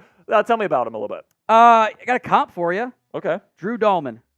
Not going to go as early, obviously, and didn't go as early. Okay, he's small. He's 6'3" and 299. That's not big. Great athlete though. Zone scheme. Let him move. Has experience at all 3 offensive line interior spots. 22 starts at right guard, 14 at center, 8 at left guard. My concern is, he played more snaps at guard than center, but with sub 32-inch arms and that weight, I worry he might be a center only for teams. Yeah, most likely, especially the Eagles that like those bigger, mauling offensive linemen. In general, O-line depth is a good thing to have especially on day 3 of the draft, right? I like the Eagles draft quite a bit, by the way. Speaking of offensive line depth, you have Christian Mahogany still hasn't gone. Why do you think he still is on the board? There might be a medical red flag there, by the way. TBD on that front. He had a knee issue a couple years ago that I think could have been flagged for teams and was a little bit slow coming back from it as well. Yeah, I had a late round 3, early round 4 grade. Same. So this is perplexing to me, honestly. You have a number 80 on your big board. Yeah, I love Gabriel Murphy. If this wants to be this year's Ivan Pace, that's fine. He's a T-Rex, but he's really good. So it's fine. Let them do that. Absolutely. You have Brenden Rice. number 3 still on 101. I think people are kind of seeing on his film, he's got the drop issue at his size, and because, he doesn't really separate and you have a drop issue, those are kind of a bad combination of red flags to have on your film. But, we'll see where he ends up. DJ James, I actually kind of really like him, even though he's really undersized. I just don't know really where he fits long term. I think he bulked up at the combine and got to 175. And that is still he was listed at 164. His playing weight might be sub 170, and that just doesn't happen. When you're saying you're bulking up to 175, and by the way, I've been there as a former college athlete trying to bulk up to 175. Yeah, that's probably you're a pretty skinny guy, pretty undersized there. Matt Lee, center from Miami. I just like him. He's good. Okay. I don't hate it. I like him. I'm higher on Tanner McLaughlin out of Arizona than some other people. I'm a little bit surprised he didn't go during that tight end run. Yeah, at this point, at this range, we're less than 50 picks off, so it's kind of become more flavors of ice cream than I think guys are sliding necessarily. The name that jumps out to me here, Tom, is Christian Boyd out of UNI. I really like his film. He played great at the Shrine Bowl this year in Frisco, Texas. And I really like his tape. Non-combine invite. Yeah. And typically the combine invites come from the NFL, and that normally means that media is going to be higher than some of the actual teams are. And then final name I want to talk about here, Jaheim Bell, a true receiving threat at tight end. He's one of my favorite players in this draft because he's just so much fun. I want to love him. And my concern is he is a jack of all trades and master of none. Yeah, that's fair. Certainly fair enough, man. That he's a chess piece you have to use properly, and teams might not think they know how to use them properly. Absolutely. 250 likes here. Bean Boozle, Jelly Beans. I think you're up I'm next. up next on Maine. We're under 200 away. We are 30 away on the Cowboys report from doing it again. For you. So like that video. Oh, my goodness.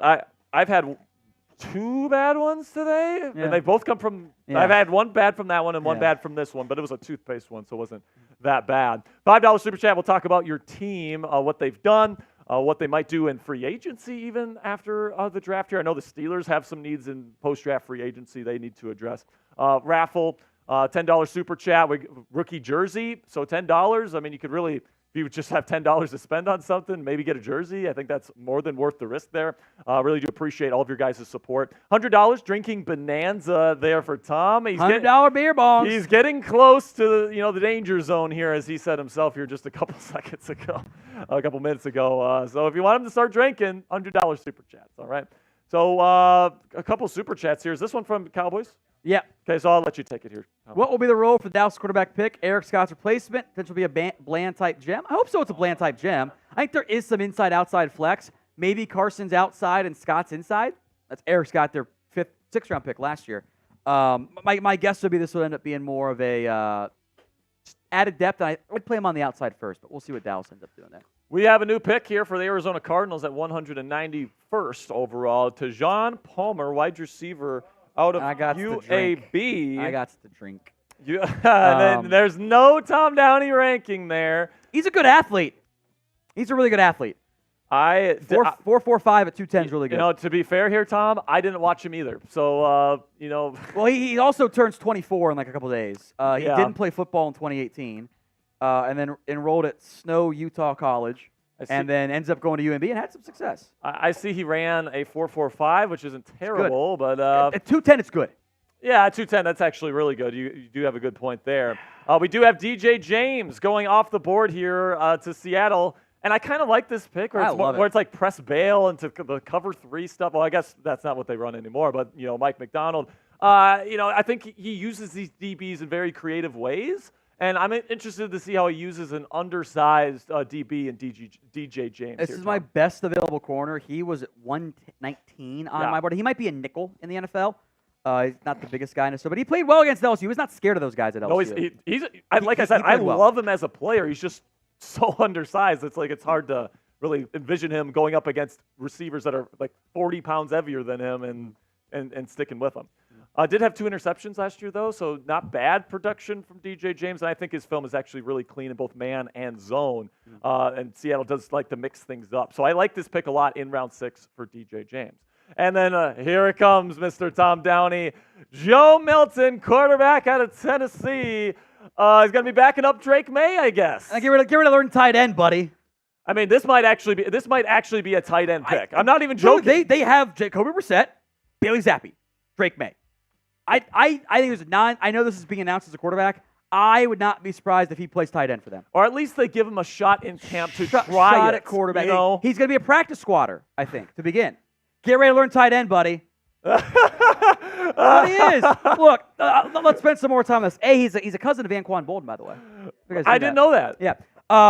Massive size. He's 6'5", 246. He has an absolute howitzer for an arm. Yes, he does. My player comp is he's a rocket launcher, but the tracking is broken, so you have no idea where it's actually going to go. All right, I'm turning around. Steelers are on the clock. We'll get to Steelers here in a minute there. And I'll break down Bengals while Sperry does that here.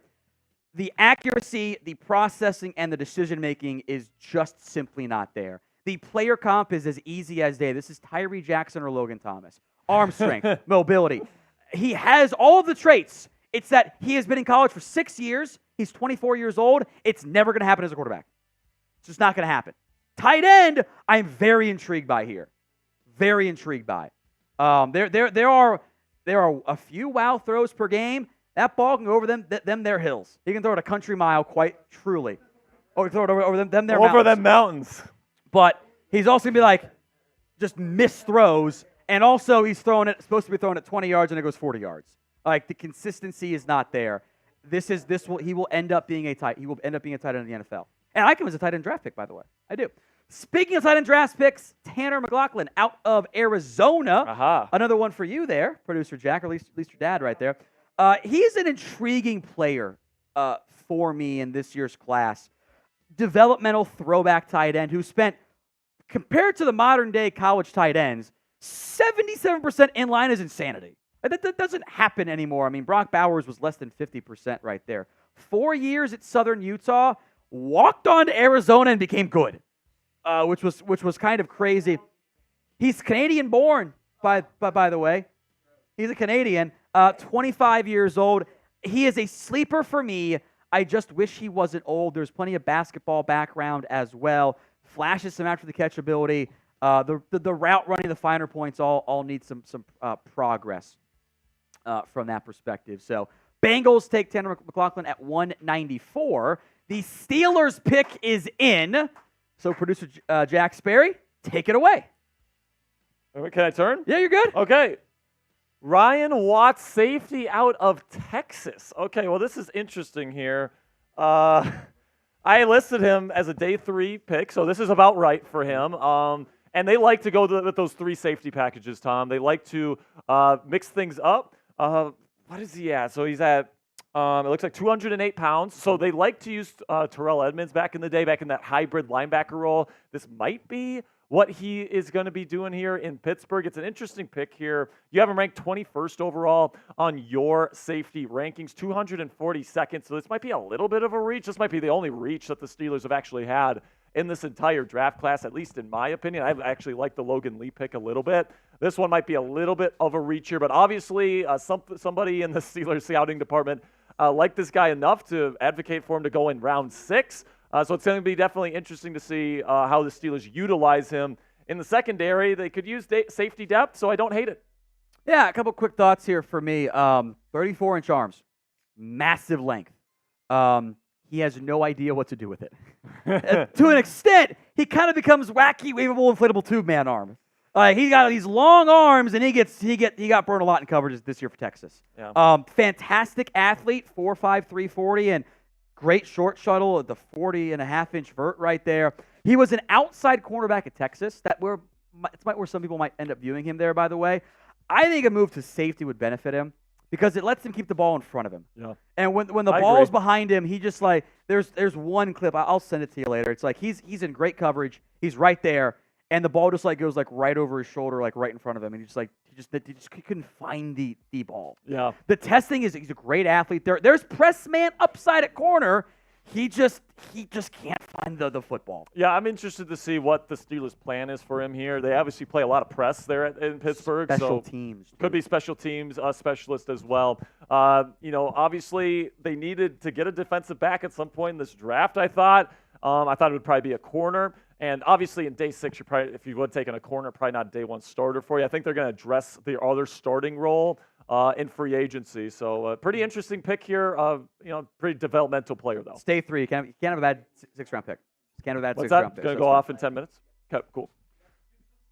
Oh, we got some soups from Steelers. Let's go. $5 super chat. Says Omar and Tomlin met with Cam Sutton earlier this week in Pittsburgh.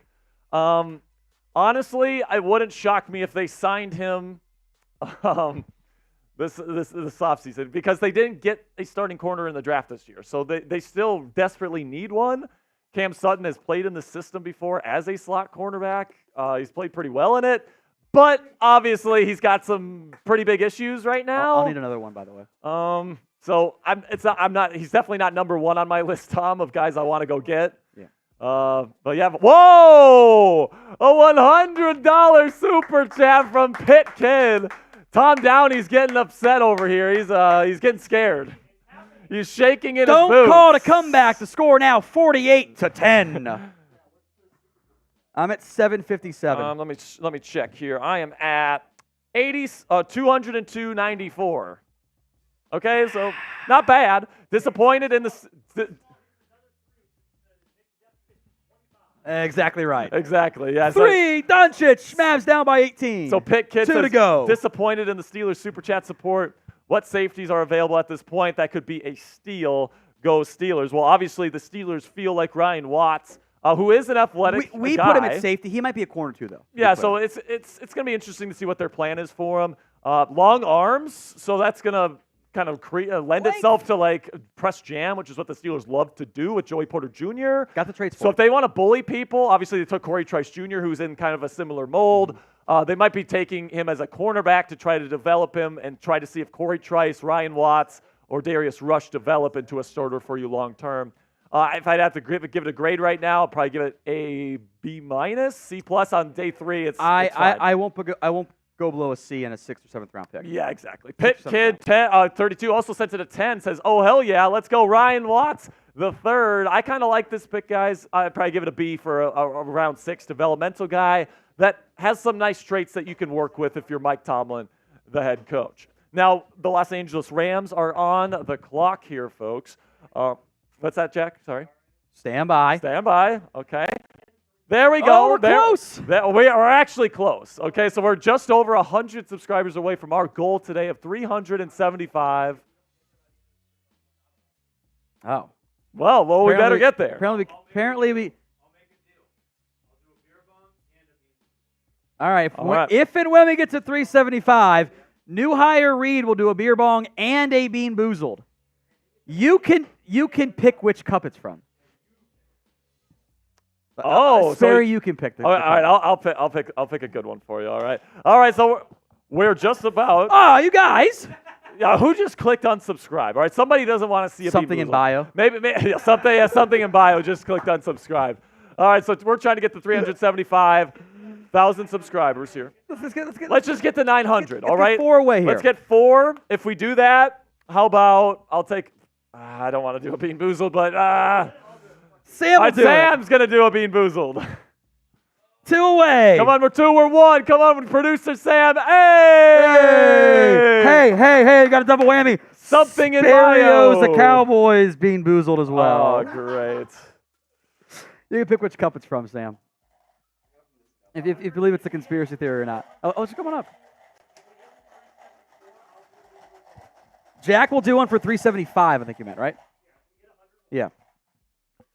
Oh. Juicy pear or booger, buddy. Wait. That's juicy pear or booger.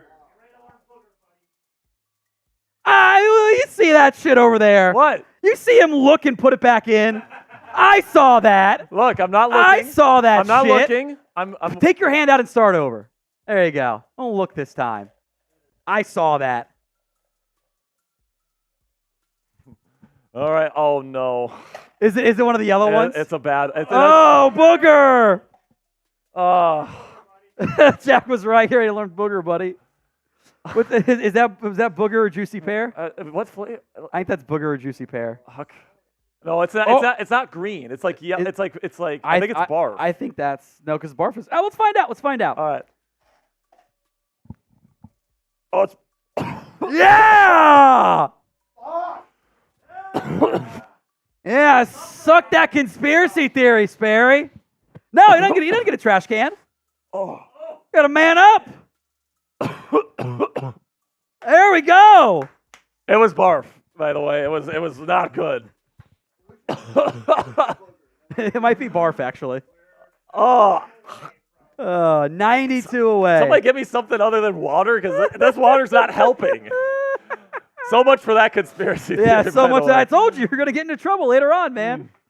You're going to get into trouble later on. Goodness gracious, just give me a second here, Jack. My screen turned off. All right.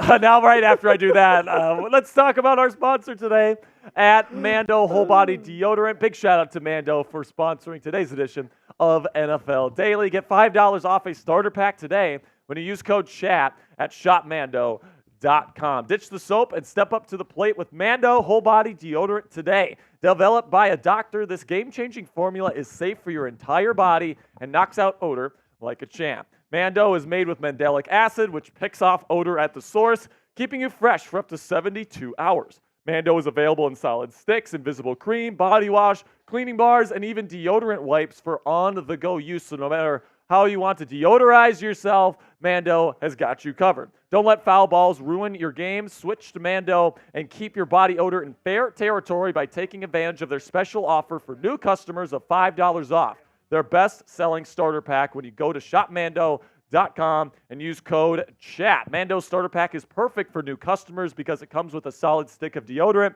cream tube deodorant, 2 free products of your choice, like a mini body wash, which, by the way, I highly recommend. It's bourbon leather scented. It smells fantastic.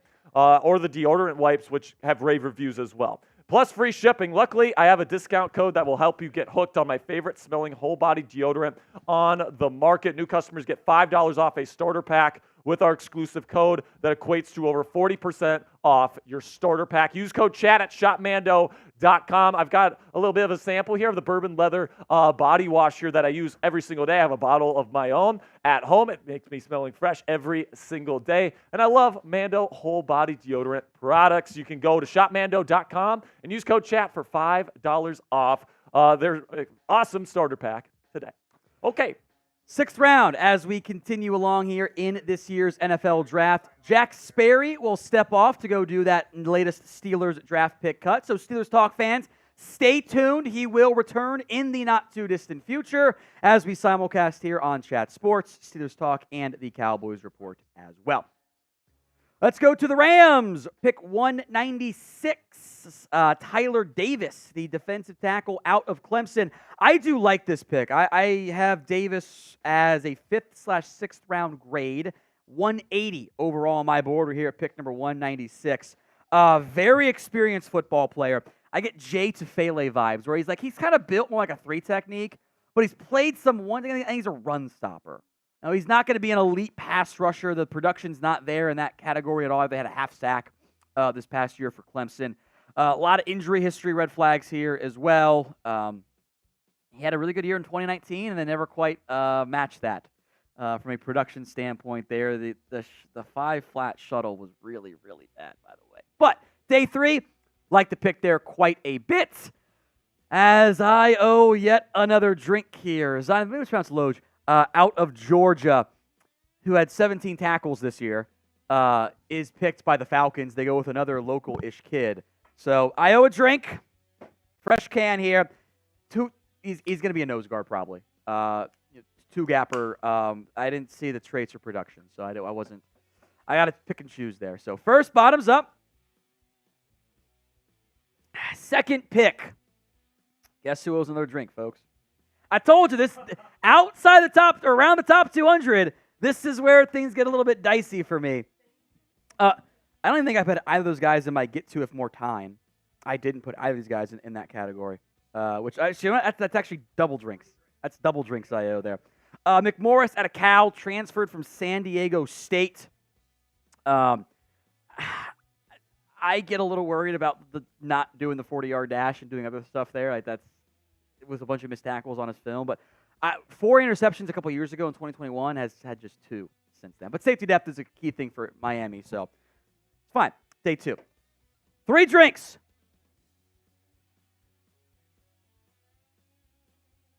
For Patrick McMorris there, and now a player I do have graded. One of my better available players on the board. In fact, one of my top think top 10, top 15, something like that. Players left. The Saints love this selection. Christian Boyd, out from Northern Iowa, was a non-combine invite, I do believe there. He's a nose guard. He's a run plugger. He's 6'2" and change, 329. He did play some 3 technique here from the for Northern Iowa this past season. The length is not very good. He's short arms, sub 32-inch arms there, not fantastic. I don't think the pass rush is going to be a great thing. He had some production there at Northern Iowa, but now you're playing against NFL offensive linemen. That's going to be a little bit different. He was okay when he got to play against Iowa State, but as a run stopper, to hold up against double teams, have success in that area, at pick 199, I like this pick a lot for the New Orleans Saints. So well done by New Orleans. I think they've gotten some of the better players on my board at the time. So I like what the Saints have done so far this year. Who will have the better career? CW, Caleb Williams. JD for Jaden Daniels.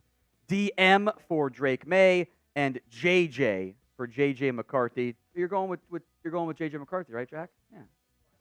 This will be the new live poll on today's show.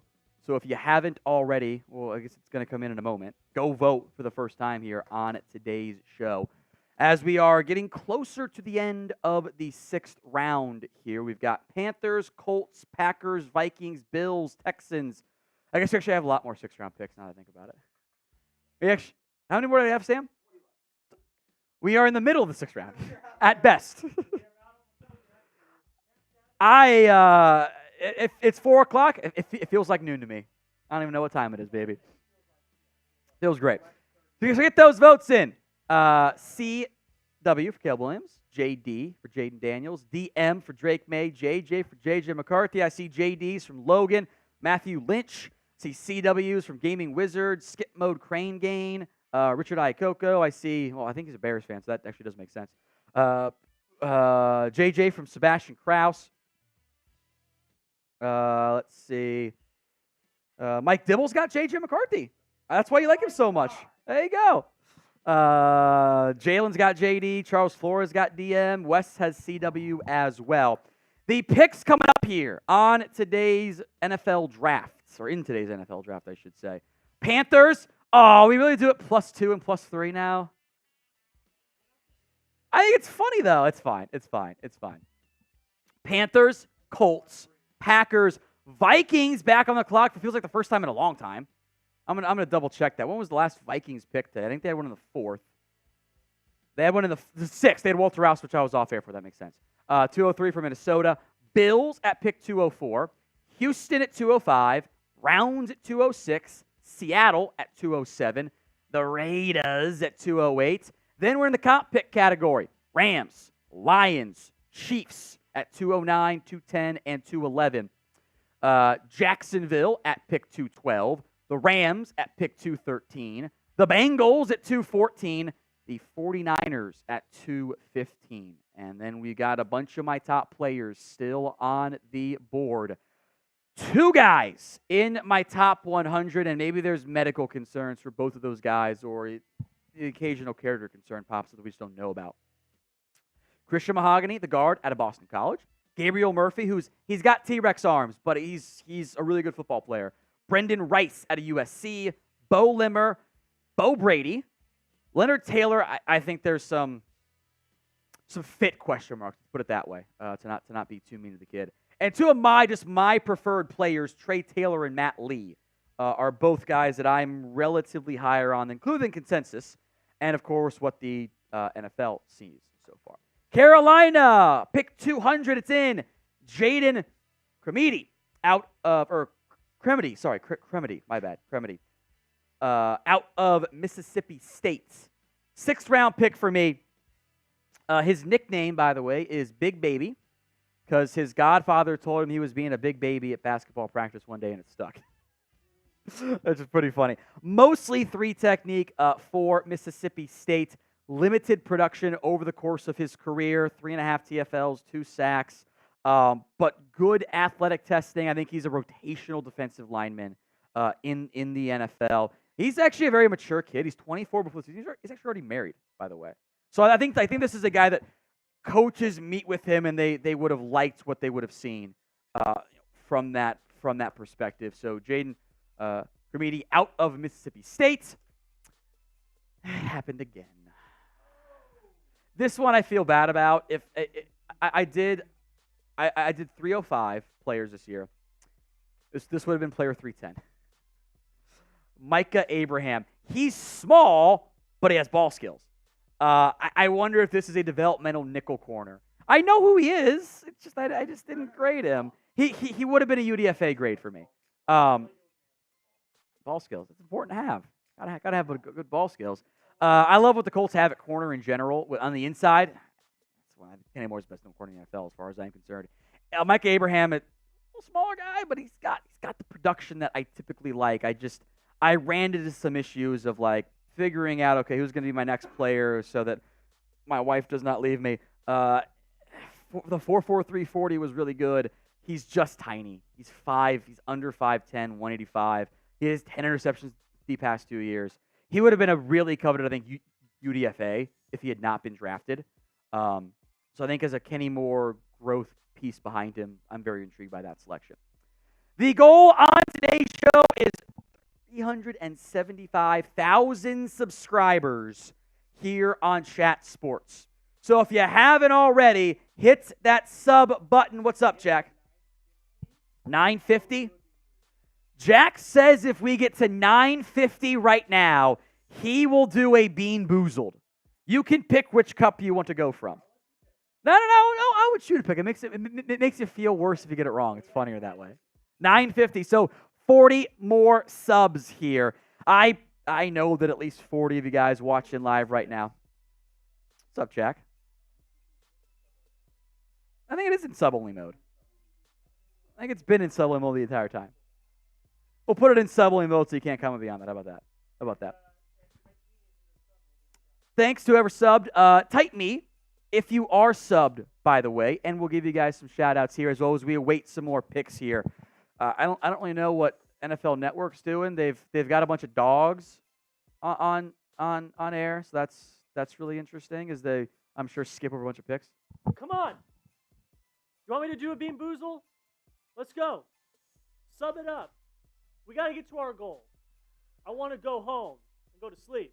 And we're not going to be allowed to if we don't get to 375. Please.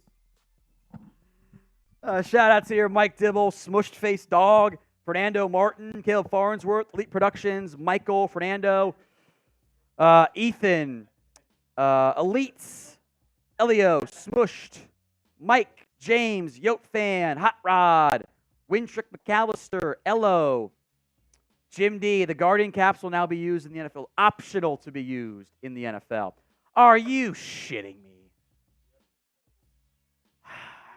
Stay tuned. We'll get to some picks that have come in here. Unbelievable. Matty Ice, sports fan. Richard Ikoko, Brandon, Maddie, Lore, Eastman, Skip Mode, Crane Gain. Vintage Hawk just subscribed. Thank you. I appreciate that. Joseph, Tyler, Simplex, Fernando, Joseph, Crane Gain, Gordon Webb, as we have the latest pick. We'll come back. Pick 202 is in. Travis Glover, the offensive tackle out of Georgia State. I got him ranked 249.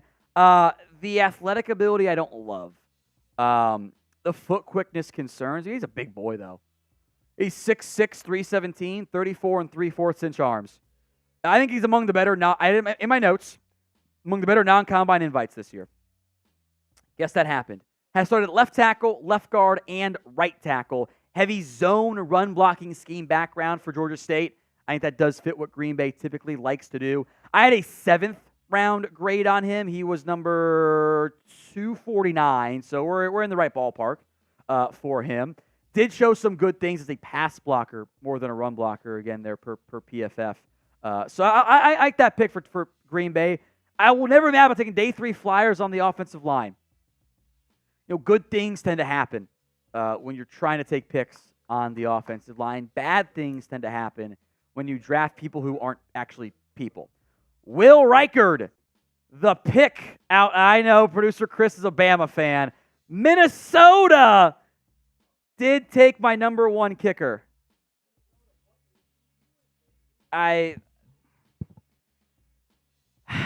He went back to school this year to show he could handle kickoffs. And the new rules mean that actually doesn't matter that much. They're not nearly as impactful there. 88% on field goal tries this year. Did not miss inside of 40. Did miss all 3 inside of 50. Did not miss from 50 plus. Was 5 of 5 this year after missing 2 last season. The leg strength is a question mark to me. Long of 52 in his career. Experienced, has missed 2 extra points in his career. The leg strength I'm not sure about, but the new rules I think actually help him from that perspective. So 7th/UDFA grade, and because I only did 300 people, he ended up being 275 on my list. So a kicker happened. Are they people? Y for yes, and for no. The answer is no. They are not people. They're not. They're not people. They're all head cases. You're a kicker. Just do it. You're fine.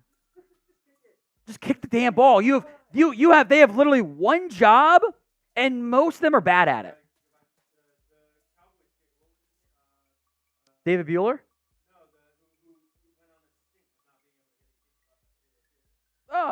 That's been several guys because they're all head cases. Maher got broke because they're kickers. Kickers are mentally unstable people. They just get broken constantly. I don't believe kickers are people. It's a long-standing bit here at Chat Sports. Don't believe in them. There have been many a Penn throw over kickers. The Cowboys prove a point this year. They signed a soccer player in Brandon Aubrey, and he was the best kicker in football. And he played soccer. No, but they proved they could find them anywhere. And we also gave Brandon Aubrey alien status this year to help explain why he was doing so well. Because that dude was a Notre Dame, he was an MLS soccer player. The real background, the real purpose of kickers aren't people, is you shouldn't invest actual assets in them. Because you can find them anywhere. You can find them off the street from the UFL. You can sign them from wherever, and you can get successful play results out of them. It's why punters keep coming over from Australia. You find them over there. Don't invest actual assets. A 6th is mostly fine. Like, that's not the worst pick I've ever seen in my entire life, to be clear. This is still just a C for me because we're in the 6th round. Just don't do what the Bucs did and draft kickers in the 2nd. Like, that's stupid. That never, ever works. Don't draft them in the 5th. Cade York. Because it's a mental thing, and they're kickers. They're not mentally strong enough. All right, hit that sub button if you haven't already. 940 is our next goal here. Producer Jack has promised to do 950, sorry. Has promised to do a Bean Boozled if we get there. My best available players, Christian Mahogany and Gabriel Murphy, are the last of my top 100 players, and I don't know if they're going to get drafted now. My goal is always get the top 100 guys to go, and I'm glad I put Brenden Rice outside. I think 121 would be one of my lower, like my best, like highest graded guy not drafted. We've got what, 40-something picks, 50-something picks left to go today, somewhere in that range, 50-something. About 50 there. Gabriel Murphy, Brenden Rice, Bo Limmer, TJ, gonna call me out for my slander.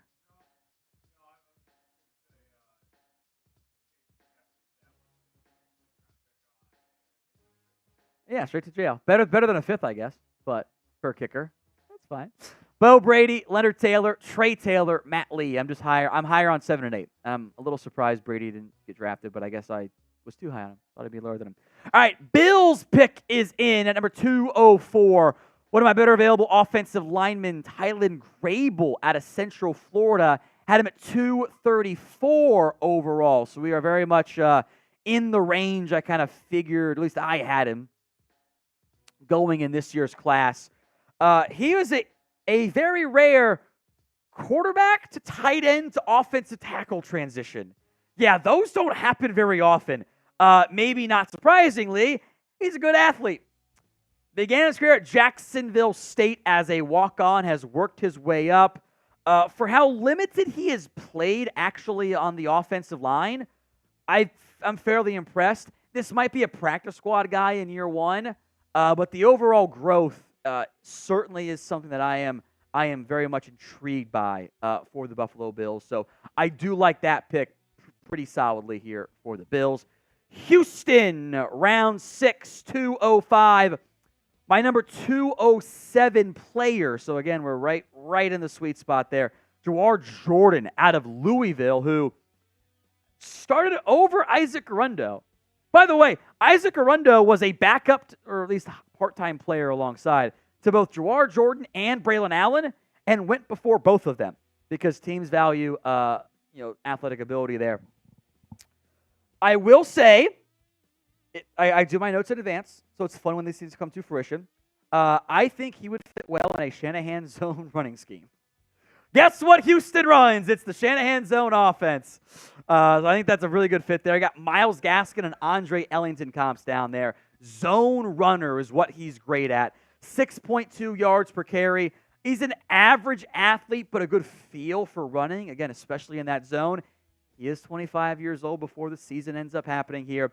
I wish he had tested better. He's 5'9.5", 193. I think he might have bulked up too much. He's kind of a skinnier guy. I think he might have added too much weight. 4.5, 640 was not very good. Some of the agility stuff wasn't great either. But he hits the holes pretty well in those zone blocking stuff. He runs hard for his size. I think he's a really good fit in Houston. So I do like that pick quite a bit there by the Texans. All right, who will be Mr. Irrelevance? That's the final pick of this year's NFL draft. Who do you think it'll end up being? You can shoot your shot right now. I'll give some shout-outs as we wait for more picks to come in. There's still a few picks behind us here, I believe. I'm going to go with... I have a theory on one of them, but I'm not going to say it. It's kind of mean.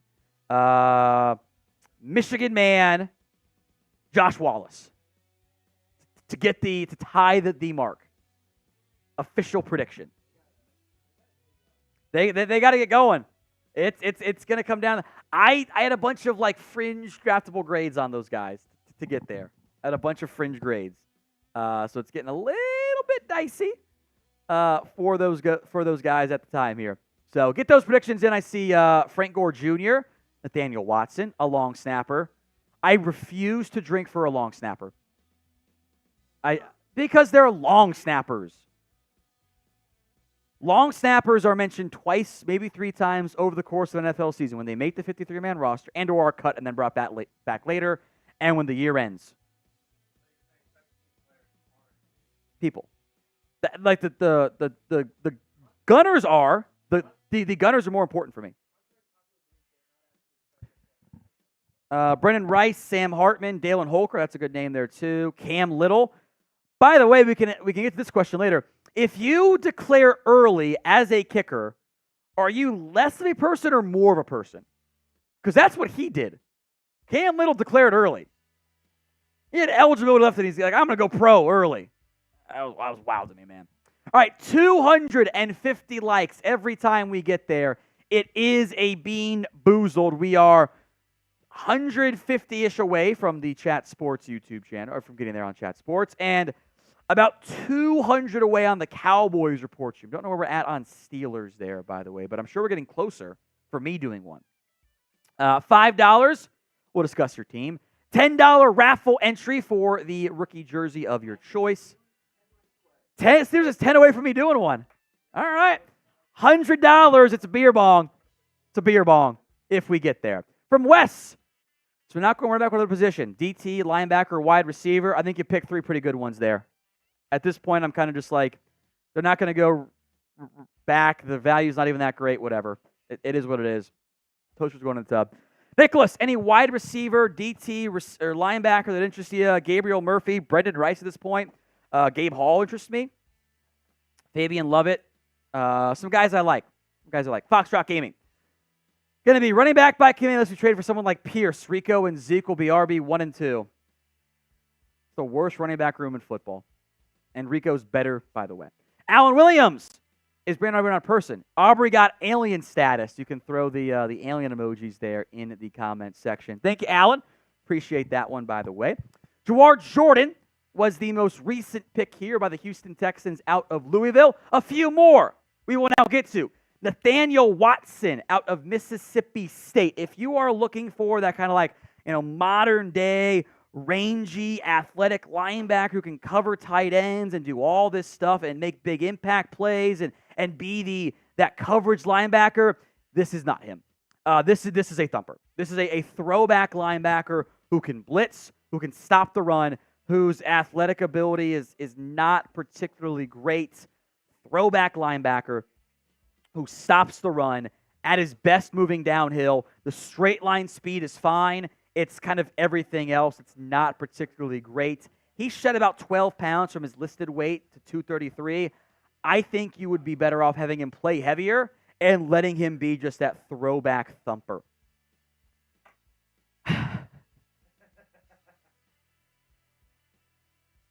This doesn't even seem fair. This does not seem fair to me. It's 2 drinks. It's 2 drinks. A shout out, by the way, to the first person who can tell me where Findlay University is. This is a really good question, by the way. But where's Findlay University at? First person who gets it right. The hint is don't overthink it. Findlay University. I see multiple Finland comments, by the way. There, okay. First one was Food Review. It's literally in Findlay, Ohio. This is like you're like in between Toledo and Cincinnati up there. I have nothing to say about Mike Jarrell. Good athlete, sub 5 second yard dash. That's 2 drinks. I have 0 Findlay all 22. I don't even know if it exists. Cheers. Well, let's bring back on Jack Sperry, by the way. I'll drink after we go to that there. Jack, welcome back from your Steelers cut. How you doing? We got a pick. It's Dylan Lobb. I believe is it Lobby or Lobby? Lobby out of New Hampshire. It's like Wow-B. So this is the best running back available on my board. Now that's not saying much because there's not many left, but I don't mind it here. I think he's a pretty decent player here, and the Raiders do need running back help here in round 6. They get maybe a part of their rotation here in Lobby, who is pretty decent. Third down back for me. I would agree. The very easy comp it's just Danny Woodhead. I also wrote down Max Borgi, but good. Sure, yeah. Because Max Borgi wasn't very good. Quicker than fast. Good production for New Hampshire. I like him. He was 177. You got him at 208. Great pick. And we got another non-person getting drafted here, Mr. Tom Downey. Joshua Carty going to the Los Angeles Rams. Kicker out of Stanford. Do you have him as your number 2 kicker? I hate the fact that I am bullied into doing kicker grades. I hate it. For the record, I've gotten it all right. The number 1 punter went, number 2 kicker went for me. Number 1 kicker, then number 2 kicker. In the proper order of what I had them. Carty, not great distance from deep. Of his 9 misses, 7 of them from 50-plus yards. But he has the leg. Yeah. 61 plus. Long or 61, so that's pretty solid there. Wasn't as good this year. Did miss 1 inside of 39, 3 inside of 50. 1 career missed extra point. He's a kicker. He's a kicker. I don't give a shit. All right, but we got a pretty nice pick here in round 6. Great. A great pick for the kneecap biters there in the Motor City. Christian Mahogany, who we both had like a late round 3, early round 4 grade on, and he's here in round 6. Now it's kind of perplexing. I thought his film was pretty darn good for a guard, and he's here in round 6. Your thoughts, Tom? Little aggressive, over-aggressive at times. Sure. I got a third round grade on him. My player comp is a bar bouncer who has to chill sometimes. He gets a little too aggressive sometimes, and it goes for the kill shot, gets out of position. Did tear an ACL in 2020 during a home workout. Maybe that's a factor here? Possibly. It's the one note I have, unless we're just higher on him. I'm told he owns many leather-bound books as well. Many leather-bound books. Well, it sounds like Sam gets it. Why don't I get this?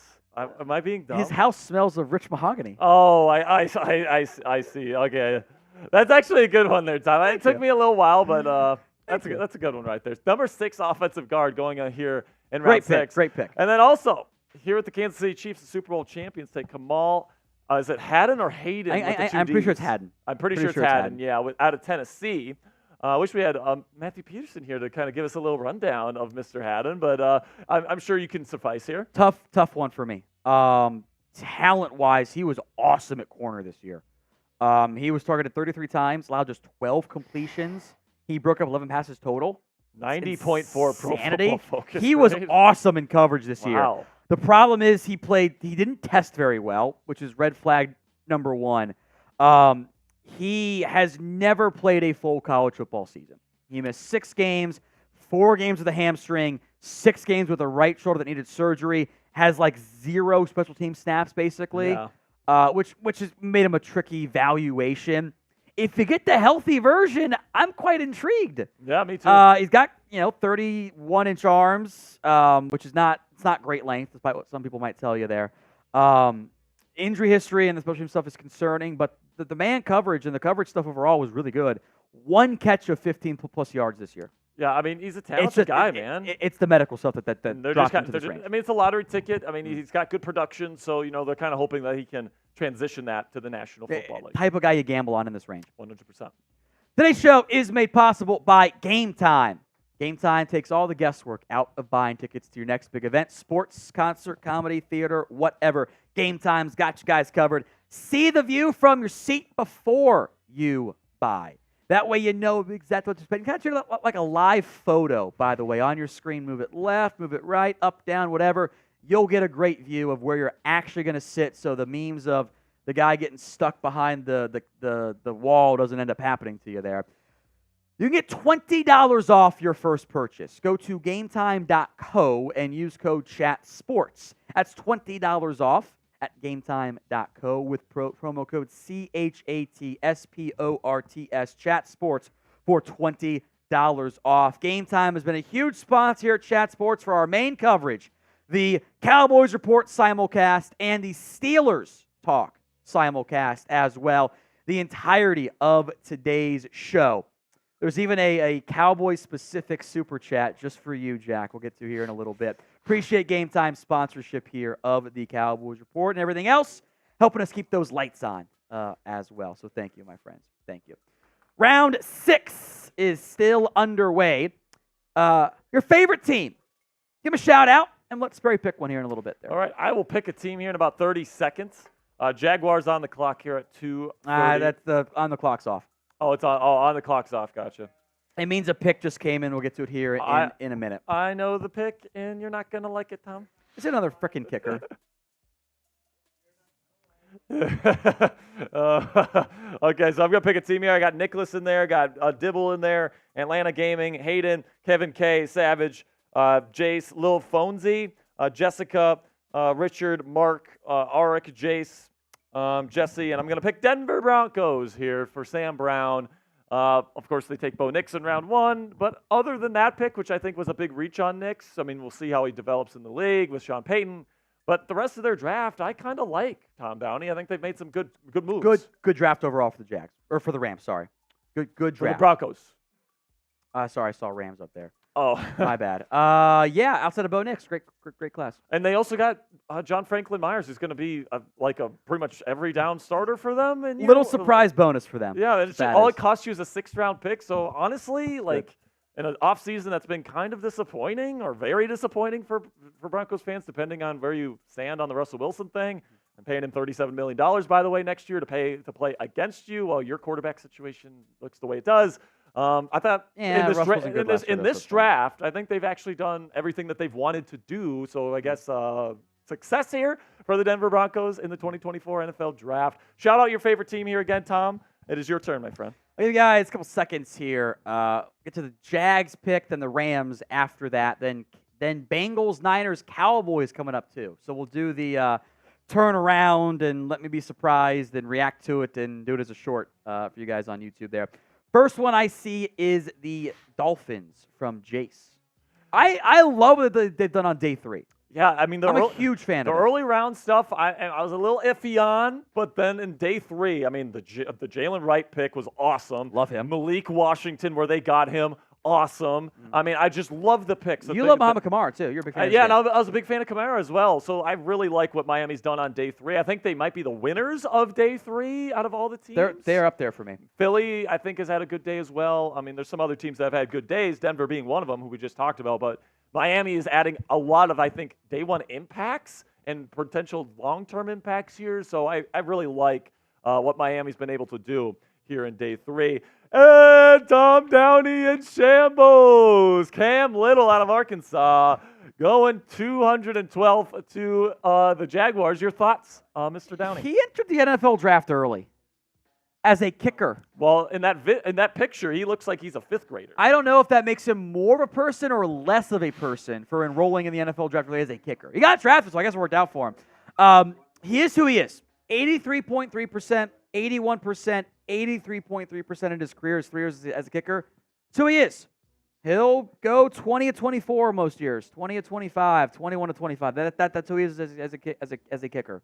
He'll miss 4 kicks. Is that worth a round? No, it's not. Yeah, It's not. I can't say I like this pick either. Strong leg will miss inside of 50. And will miss Wright. So they're probably banking on the fact that the strong leg is going to get more accurate when he gets into the National Football League and the pressure only increases. Whatever. Kickers aren't people. We all know that here at Chat Sports. We got $5 here from Andrew, and he says, I'm at work. I've missed it. It's Braelon Allen still available. Nope. He got taken by the Jets. Jets took 2 running backs. Kind of a crazy. Yeah, the Cowboys took. Cowboys got 0. 0. 2 from Andrew again. Not sure what happened with that message. Cowboys, or I guess he had a typo or something. So thank you for the extra $2 there, Mr. Andrew. Mr. Star Wars Nerd, $2 super chat says Dallas is hoping on getting Ollie Gordon next year. Maybe?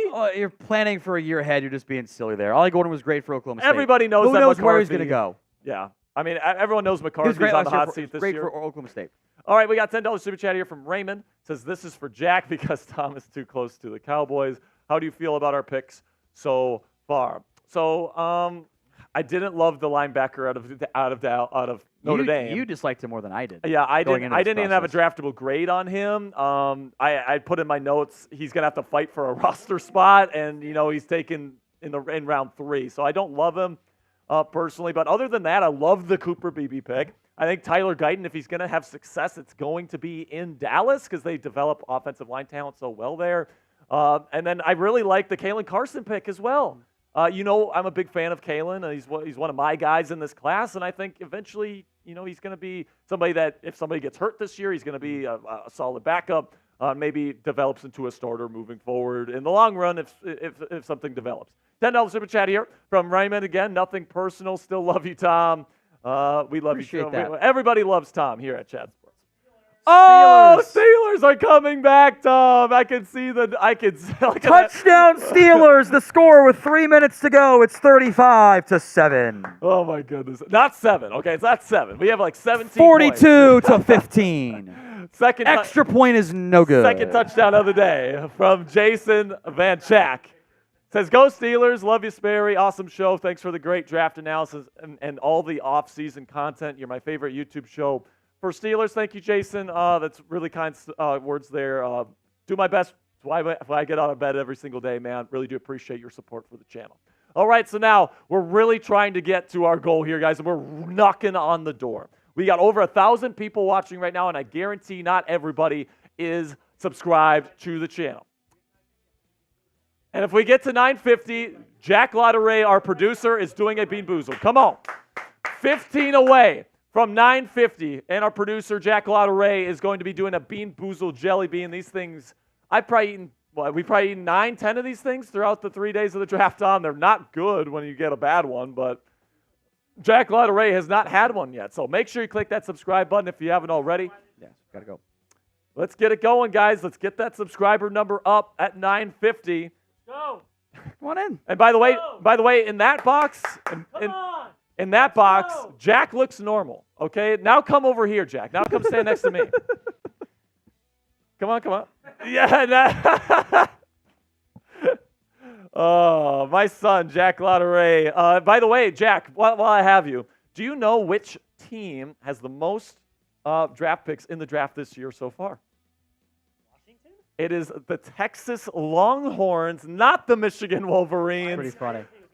Pretty funny. It's kind of crazy that Texas is leading. Let's go. Come on We're now. almost there. Click that Let's get to subscribe button. 950 right now. Come on. We're We're 12 away. 12 subs away. Come on. Jack 11. Jack has Let's go. Jack has to Let's jump to go. be seen Come on. on this box here. Ah. Oh my goodness! Come on now, We're 10 subs away. we're Let's 10 away. go. We got over 1,000 people in the chat. I know not all of you are subscribed, so please click that subscribe button so Jack can do a bean There we boozle. go. Oh, There now we there's go. some movement. Come on. We're 6 away. Jack's jumping is I working. need Keep it. jumping. I Keep need jumping. it. Jack needs it, guys. Come on. I need it. 5 away. 5 away. Let's go. 5 away. Let's pick your bean right now, okay? So No, he's just- got to wait. no, we're gonna get there, Tom. No We're gonna- freebies. No. 4 what? away. Oh, 3! Come on! Get the on. 50! 2 more. We're down to 2. Let's go. Who's gonna get us to 50? We're 2 subs away. Come on, Come on. Jack. 1 away. Who's gonna be 50? There it is. We did it. Oh, that's an old Band-Aid. Or pomegranate. I will say I had a Hey, pomegranate one let's from that keep cup going, earlier. though. Let's get to 375. Let's Come go. on. Get it to 375. Who's doing one at 375? I'll do another one at 375. Reed's doing one at 375. Okay, fine. Okay. Here we go. Get that up there, Jack. Down the hatch. I'd assume that's pomegranate. Yeah, pomegranate. that's There you go. Another good one in this cup, There you by go. the way. I mean, Let's there's go. the ratio in this one has Let's go. definitely been favorable. Let's go. Been lucky. Get the Or they're subs all up. bad Let's left. Go. There you go. Let's get it to 75 so Jack can do another one here. He got a good one. We need to get Jack a bad one here. So click that subscribe button for extensive NFL coverage all throughout. 41 away. Oh, we're close. Oh, someone just unsubbed. Cowboys pick almost up here. So F whoever just unsubbed. What are you doing? I don't want to get to the short for the cut for the Cowboys too. Okay. Oh, my goodness. Getting close to it. We're getting close I'm here. excited. So we have some picks here. Okay, so let's get to those. Keep clicking that subscribe button. We're so close to 375. That's what we're trying to get to today. But let's recap some picks here, here in round 6, where we have Jordan Whittington out of Texas. Another Longhorn goes off the board, Tom. They currently have the most picks in this year's NFL draft. You seem to be not so high on Whittington? Yeah, medical red flags galore here. Yes. He had a really rough time in Texas. Torn groin twice, 3 surgeries for those 2. Torn meniscus and a broken clavicle. I think that's kind of robbed him some of his athletic ability. I'd hope for more impact there. I might try him as a running back, which he was kind of going to be briefly at Texas. He was going to be like the running back, and then had the torn groin and everything there. I like that. He was Tom. used as a big slot, short area guy. He's not a downfield threat. He also doesn't have special teams experience, 109 snaps total. So that's a red flag for me. But I think there is some untapped ability if you can get the athletic ability kind of back up a little bit. I like there. that idea to put him at running back. Good run blocker, too, by the way. Sedrick Johnson, edge rusher from Ole Miss, 214th overall to the Bengals. Your thoughts on him? Travis Gibson comp for me. Oh. He is one of my better edges left, 184 overall. Added depth here for Cincinnati. Good value, too, based on your board. Tested super well. The production didn't match. 12.2% pressure rate when you have a 4.63 40 at 260, and you got some great straight line speed. You're banking on the physical gifts, and that is a good bank or good bet to make. Absolutely. Excuse me. The 49ers at 215th overall takes Jarrett Kingston, offensive guard from USC. And if you watch Caleb Williams play this year, you know that the offensive linemen and the offensive line in general were not very good. Okay, so Tom, you got to drink because you don't have a grade on him, and then you got to turn around. That's bullshit. He spent 5 years at Washington State. Has played all over the offensive line. Yeah. I don't love the wasn't pick in good. round 6, honestly. I preferred free agent maybe, but it's a round 6 pick, so it's whatever. Right guard and right tackle for you. All right, turn around, Tom. It's Dallas Cowboys draft pick time. Yes. Once it's in. Oh, it is in. Oh, okay, yeah. Oh, okay. Cool. Let's do it then, yeah. The wide receiver, Ryan Flournoy out of SEMO, Southeast Missouri State. This was an interesting prospect for me because the athletic ability is really good. The size, speed combination is fascinating. I do get a little bit anxious about older developmental prospects, and that's kind of what Flournoy is here. 6 foot change, 202. A rare small school pick by the Dallas Cowboys. I had him, I think, in the 6th or 7th round there. Athletic upside. A little bit of a little surprise there. Clearly something wrong with Brenden Rice, by the way. But traits are there, and you take traits on day 3. Interesting pick. Absolutely, Tom. You mentioned, the really good testing numbers. He's a good athlete, and that's what you're getting him here for. He's a developmental guy out of Southeast Missouri State. So obviously nowhere school there, but I mean SEMO, absolutely. So I like good hands. I like the player though. I actually had him ranked as my 29th overall wide receiver, and in this class, 6th, 7th for me. That's like day 3 pick is what I had on him. 4.4 40-yard dash. Athletic and comp at that size, athletic comp to Torrey Smith. He's a vertical threat. This team's got no speed at receiver. They got some speed now, at least. Yeah, I mean, I like it. I mean, I talked about with you, Brian Thomas Jr. to the Cowboys at 24. Now, this isn't Brian Thomas Jr., right? No way. But, you are getting some speed here, some downfield threat ability, potentially. I don't hate it for the Dallas Cowboys here. We do have another pick, and this is one that I do like quite a bit here, Tom, is Bo Limmer to the Los Angeles Rams. I think he could be potentially an impact player. I like his play strength. I like his overall athleticism. Needs a little bit of work in pass protection, in my opinion. I agree. But a lot of sacks allowed for a center. I like Bo Limmer. I had a round 5 grade on him. So I had a 4th. Interesting. Yeah, so we're both higher on him. I really like this value for one of my best available players. He was 121 off my board, one of the back-to-back bows that hadn't been taken yet. Now he's at least finally off the board there. Rams could use some center depth. I think that makes sense. Love the value there for LA in round 6. And we have a quarterback coming off the board. It is Devin Leary, quarterback out of Kentucky. He had actually a really good throw. I mean, I know it's in shorts, but at the combine, he impressed me with his consistency of his stroke, his accuracy. But overall, unimpressive tape, I would say. NFL arm is good. Yeah, I like the arm strength for sure. You can go back and watch 2021 NC State, and you're like, oh, that's intriguing. It's just that he wasn't good the past 2 years. Yeah, pretty much. Yeah. He had a torn pec in 2022. I'm not sure he's quite recovered from that, frankly. 3-time captain. Arm strength is good. The mobility's not there. He's regressed 2 years in a row, and that's the opposite of what you need your quarterback to do. But wait a second. I might have been off. Where did Michael Pratt go? He has not been drafted yet. Michael Pratt goes after Devin Leary. Wow. There might be some medical red flags here. Maybe, yeah. He's had a lot of injury history. And he has been injured a lot, so that probably actually is what it is. And honestly, even on tape, I feel like he's a backup in the league. I don't really see the upside with him personally. So is Leary. Yeah, exactly. And he's also not mobile at all, so it's kind of a weird fit for the Ravens for me. Yeah, There's no mobility.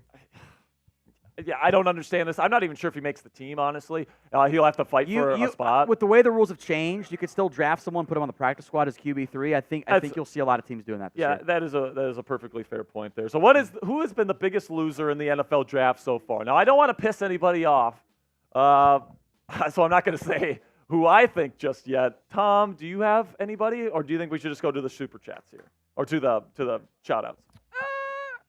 What the Falcons did. Sorry. I didn't like Michael Penix Jr. at 8. They've redeemed themselves on day 2, but that all comes down. If you don't like the quarterback pick, you don't like a lot of stuff. Yeah, and that's kind of the same thing with Denver. I like what they done after Bo Nix, but the Bo Nix pick just definitely puts a damper on things, at least in my opinion.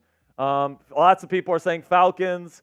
Literally everybody is saying Falcons in the chat. I have not seen one team other than the Falcons in the chat. It's pretty clear cut. I don't know, man. It is. One team has said Ravens. There's a lot of Falcons in there. One person, Jay, says Bills. Interesting. Okay, so I'm guessing he wanted a number 1 receiver in round 1, and they traded down twice. That's fair. I think that's fair. I think you got the guy you're going to take, though, in Keon Coleman. Yeah, so probably fine. Yeah, that's probably fine. It's JJ McCarthy season, says Falcons. Jim Tanner says Chiefs. That's just, I think he just doesn't, I think he's probably like a Raider fan or a Broncos fan. He just doesn't like the Chiefs because I think the Chiefs have actually done a pretty good job in the draft this year. Maybe I would have taken somebody other than Xavier Worthy, but I don't think that there's anything wrong with the picks they've taken. Fernando Martin says the Browns have been the biggest losers. I disagree. I love you, Fernando. You're a Steelers Talk legend, but I mean, they've made some pretty good picks, in my opinion. Tom, do you have any big losers that you want to discuss? Mention the Falcons. That was the main one for me. That was the main one. Okay, so now we're 200. Every 250 likes that we get on the show is a Bean Boozled. What are we at right now, folks? We are getting so we're still a little bit away, but we want to get there. So we're just at about 1,000 people watching the show right now. Make sure you click that thumbs up icon right now. It's free to do so. It takes a half second of your time, and you get to watch us eat disgusting jelly beans here on YouTube, talking about the NFL draft. It's absolutely ridiculous. We have another pick here, and it's a cornerback out of Penn State, Daquan Hardy, to the Buffalo Bills. Your thoughts here, Tom? 6th round grade. I have a crazy take on this one we'll get to here. Mostly a nickel corner at Penn State, some outside reps, a lot of man reps at the Penn State cornerback room. They had 3 guys in this year's draft, and they all kind of didn't have the best season this past year. Really good punt returner, by the way. 17 returns, 248 yards, 14.6 average, 2 touchdowns. Incredible athlete, 4.25 40-yard dash vert, 4.38 40-yard dash, 42.5-inch vert. Gifted athlete ability. Does a really lot of good things with some interceptions with the return game stuff. I might try him at wide receiver. Yeah. Crazy take. No one else thinks that. I might try him at wide receiver. I don't hate that. Daquan Hardy is definitely intriguing to me. Because he's a nickel. He's a nickel. Definitely better than Kalen King, in my opinion. Okay, King had a disastrous year. He had a really bad. Yeah, I mean, last year when the Steelers took Joey Porter Jr. and when people were talking about Porter, people were saying just wait till Kalen King comes out, and then it's just been like disastrous season followed by disastrous draft season. I'm not sure if Kalen is going to end up getting drafted, but I like Daquan Hardy as a day 3 player for sure. He's more of a nickel guy, like you said, and I actually don't hate the idea of putting him at wide receiver. I actually like that idea. Not a great tackler. Put Jordan Whittington at running back, and then Daquan Hardy. Get weird with it, baby. It's day 3. Get weird with it. I kind of like it. All right, we got some super chats. I'm guessing from Cowboys here, so I'll let you take them here, Tom. AJ Maris is a dog with good upside. I didn't see dog in him, but it's clearly Mike's pick, so I hope he ends up being one there. Thank you, AJ, for that super chat, by the way. Jose Ruiz, why again is every team avoiding Rice? Huge slide in the draft. Could be some medical stuff, too, we just don't know about. Yeah. That happens every year to somebody. Maybe he was a little bit overhyped because of his dad there. I thought still worth drafting, frankly. But yeah, I had a draftable grade on him. He doesn't get open very well. No, he doesn't. And but I am surprised he has not been taken yet. I'm very surprised. Yeah, and then he's got the drop issue, and he's got a pretty decent contested catch rate. It's just he's got some weird drops on his film, and when you combine that with relatively poor route running and separation ability, that's not a good combination to have, so that's probably why Rice is falling. Red Hurricane, Ryan Flournoy to play running back. No, he's a receiver. He's an outside wide receiver with speed and a vertical threat. No. Vertical threat. Mark, didn't get a running back. Got or DT, a projected left tackle, a wide receiver, who are just guys, a good guard who's center. DE when we have 3, quantity over quality. You needed picks, though, too. Like, that was my big issue coming to this draft. You couldn't fill all your needs. Didn't have enough picks, even trading down once. You just didn't have enough of them. It was never going to be a perfect draft because the volume simply wasn't there for those teams. Yes, another player not ranked by Tom Downey, drafted in round 6 at 220 overall. Elijah Klein, guard out of UTEP. Training with Duke Manyweather. So that's at least he's got that going Duke for had him him as a sleeper. He was on my others of time list. So I owe one drink there. One drink. Yeah, I didn't get to his film. I tend to trust guys that train with Duke Manyweather. Those guys tend to materialize decently, but fair enough.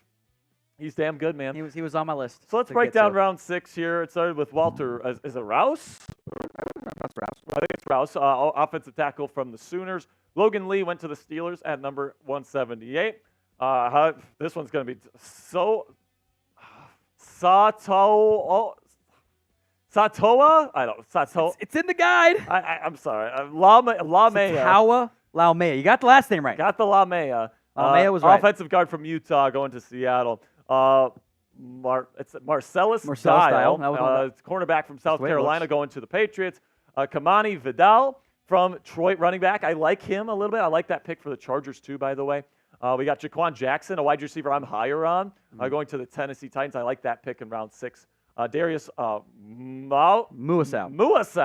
That might be my favorite name in the entire draft. That's a fun one to say. Muasau, linebacker from UCLA, going to the Giants. Malik Washington. I had a round 3 grade on Malik. Good player. I love the player. I don't know why he fell this far. I guess we might learn the answer to that relatively soon. But 184 to the Dolphins. Absolute steal for the Dolphins there. Johnny Wilson, big receiver. Interesting fit with the Philadelphia Eagles here. I'm really intrigued to see how they use him in that offense. Jace McClellan, running back from Alabama, goes to the Falcons. They double dip here in terms of skill players with Casey Washington out of Illinois at 187. Jamal Hill to the Texans at 188. Mekhi Wingo goes to the kneecap biters there in Detroit. Dylan McMahon, center out of NC State, goes to Philly. Tawan Palmer, okay, out of UAB, 191. DJ James, I think that's a good value there, Tom, for Seattle at 192. Joe Milton, tight end out of Tennessee, goes to the New England Patriots. We'll see how they use him in training camp. I'm sure they'll put him at quarterback, tight end. They'll try him in different spots. Tanner McLaughlin, tight end out of Arizona, to Bengals. Ryan Watts, the third out of Texas, goes to the Pittsburgh Steelers. Tyler Davis, Clemson defensive tackle, to the Rams. Zion Logue out of Georgia goes to the Falcons. McMorris out of Cal goes to the Dolphins. Christian Boyd, I'm really high on Boyd personally. A good player and a good pick for New Orleans there at 199. Jaden Crumedy, defensive tackle out of Mississippi State. I knew the Steelers were looking at him quite hard there. He ends up going to the Panthers. Micah Abram, cornerback from Marshall, goes to Indianapolis. Travis Glover out of Georgia State goes to Green Bay. Will Reichard, kicker out of Alabama. You get the kicker run here. Tylen Grable out of UCF, offensive tackle, to the Bills. Jawar Jordan, running back out of Louisville, to the Texans. Nathaniel Watson, Mississippi State linebacker. Mike Jarrell, offensive tackle from Findlay. Very nice. And then we got Dylan Lobby, New Hampshire running back, to the Raiders. Cardi, the kicker out of Stanford, to the Rams. Christian Mahogany, steal here in round 6. Offensive guard from Boston College. He's a perfect fit there in Detroit, too, by the way. Kamal Haddon going to Kansas City. Another good pick on day 3 for Kansas City, in my opinion. Cam Little, another kicker, to Arkansas. Jordan Whittington to the Rams. Cedric Johnson to the Bengals. Jarrett Kingston to the 49ers. Ryan Florney to the Dallas Cowboys. Bo Limmer, a good value pick, to the Rams in round 6. We got Devin Leary to the Baltimore Ravens. Daquan Hardy to the Bills. And then Elijah Klein, offensive guard out of UTEP, at 220. A lot of picks on day 3. We're still not done yet. We got about what? Still got a whole nother round here. 50-ish? Now we're 30-something. 37 picks left. 37 picks left here, and we're entering round 7 of the 2024 NFL Draft. We are 30 likes away, or subs, 30 subs away from 375,000. I'm going to sign off here for a little bit and go do our Cowboys cut. Yep. Every $50 super chat that comes in before I come back, special price will be another beer bong for you guys. While I go film our Cowboys cut on the Ryan Flournoy pick. We'll come back in a little bit. Fantastic here, Tom. We're going to be trying to really get to that 375 mark before you get back. So here's the thing. Jack Lauderay, our producer, is going to do another Bean Boozled if we get to 375. We're 4 subscribers away. Okay? Let's go. Come on. He's hyped up. Get there. Right now.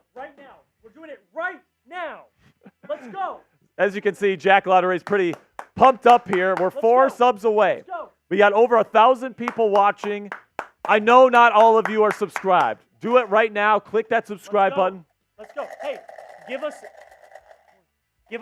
a week, all right? Give us a week. If you don't like it, you can unsubscribe after a week.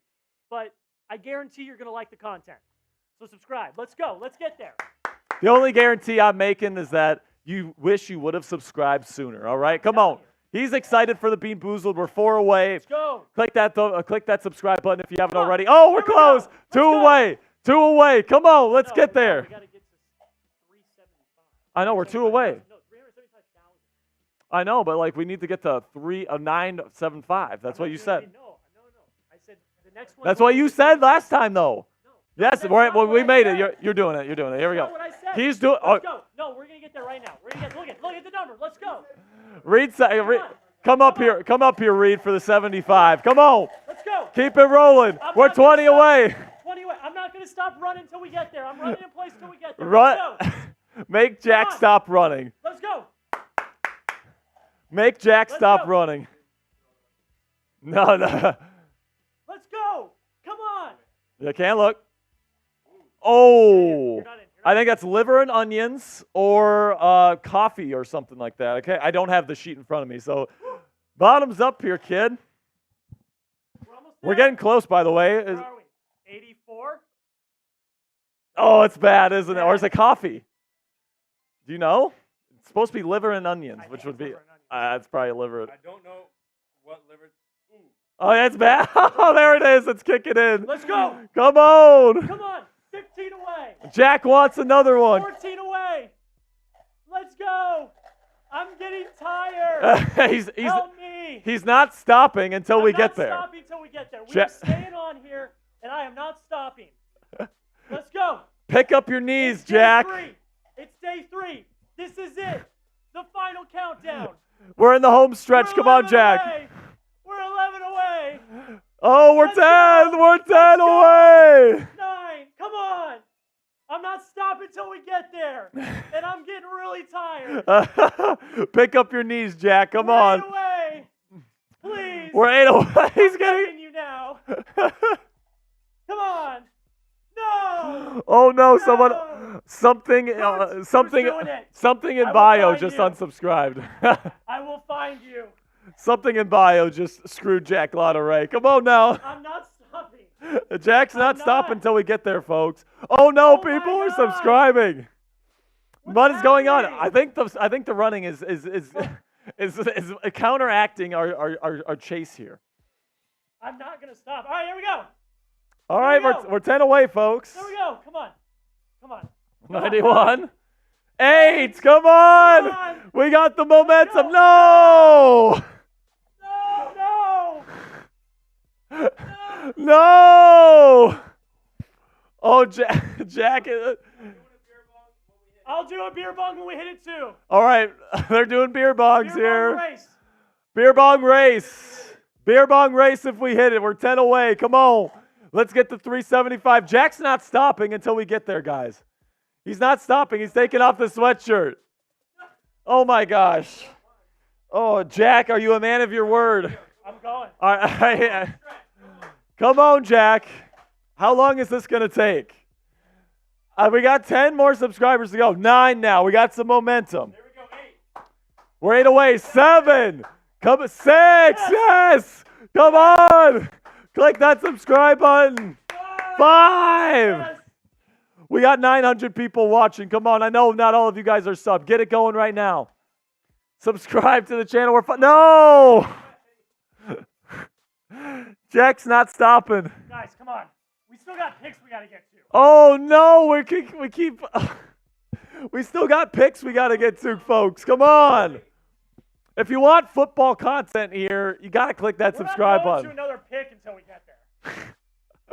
We're just not. Jack is just determined to get there, I'm folks. the Oh, producer. here it comes. Here comes the stretch. Come on. Oh, 2 more. Yes. 2 more. Yes.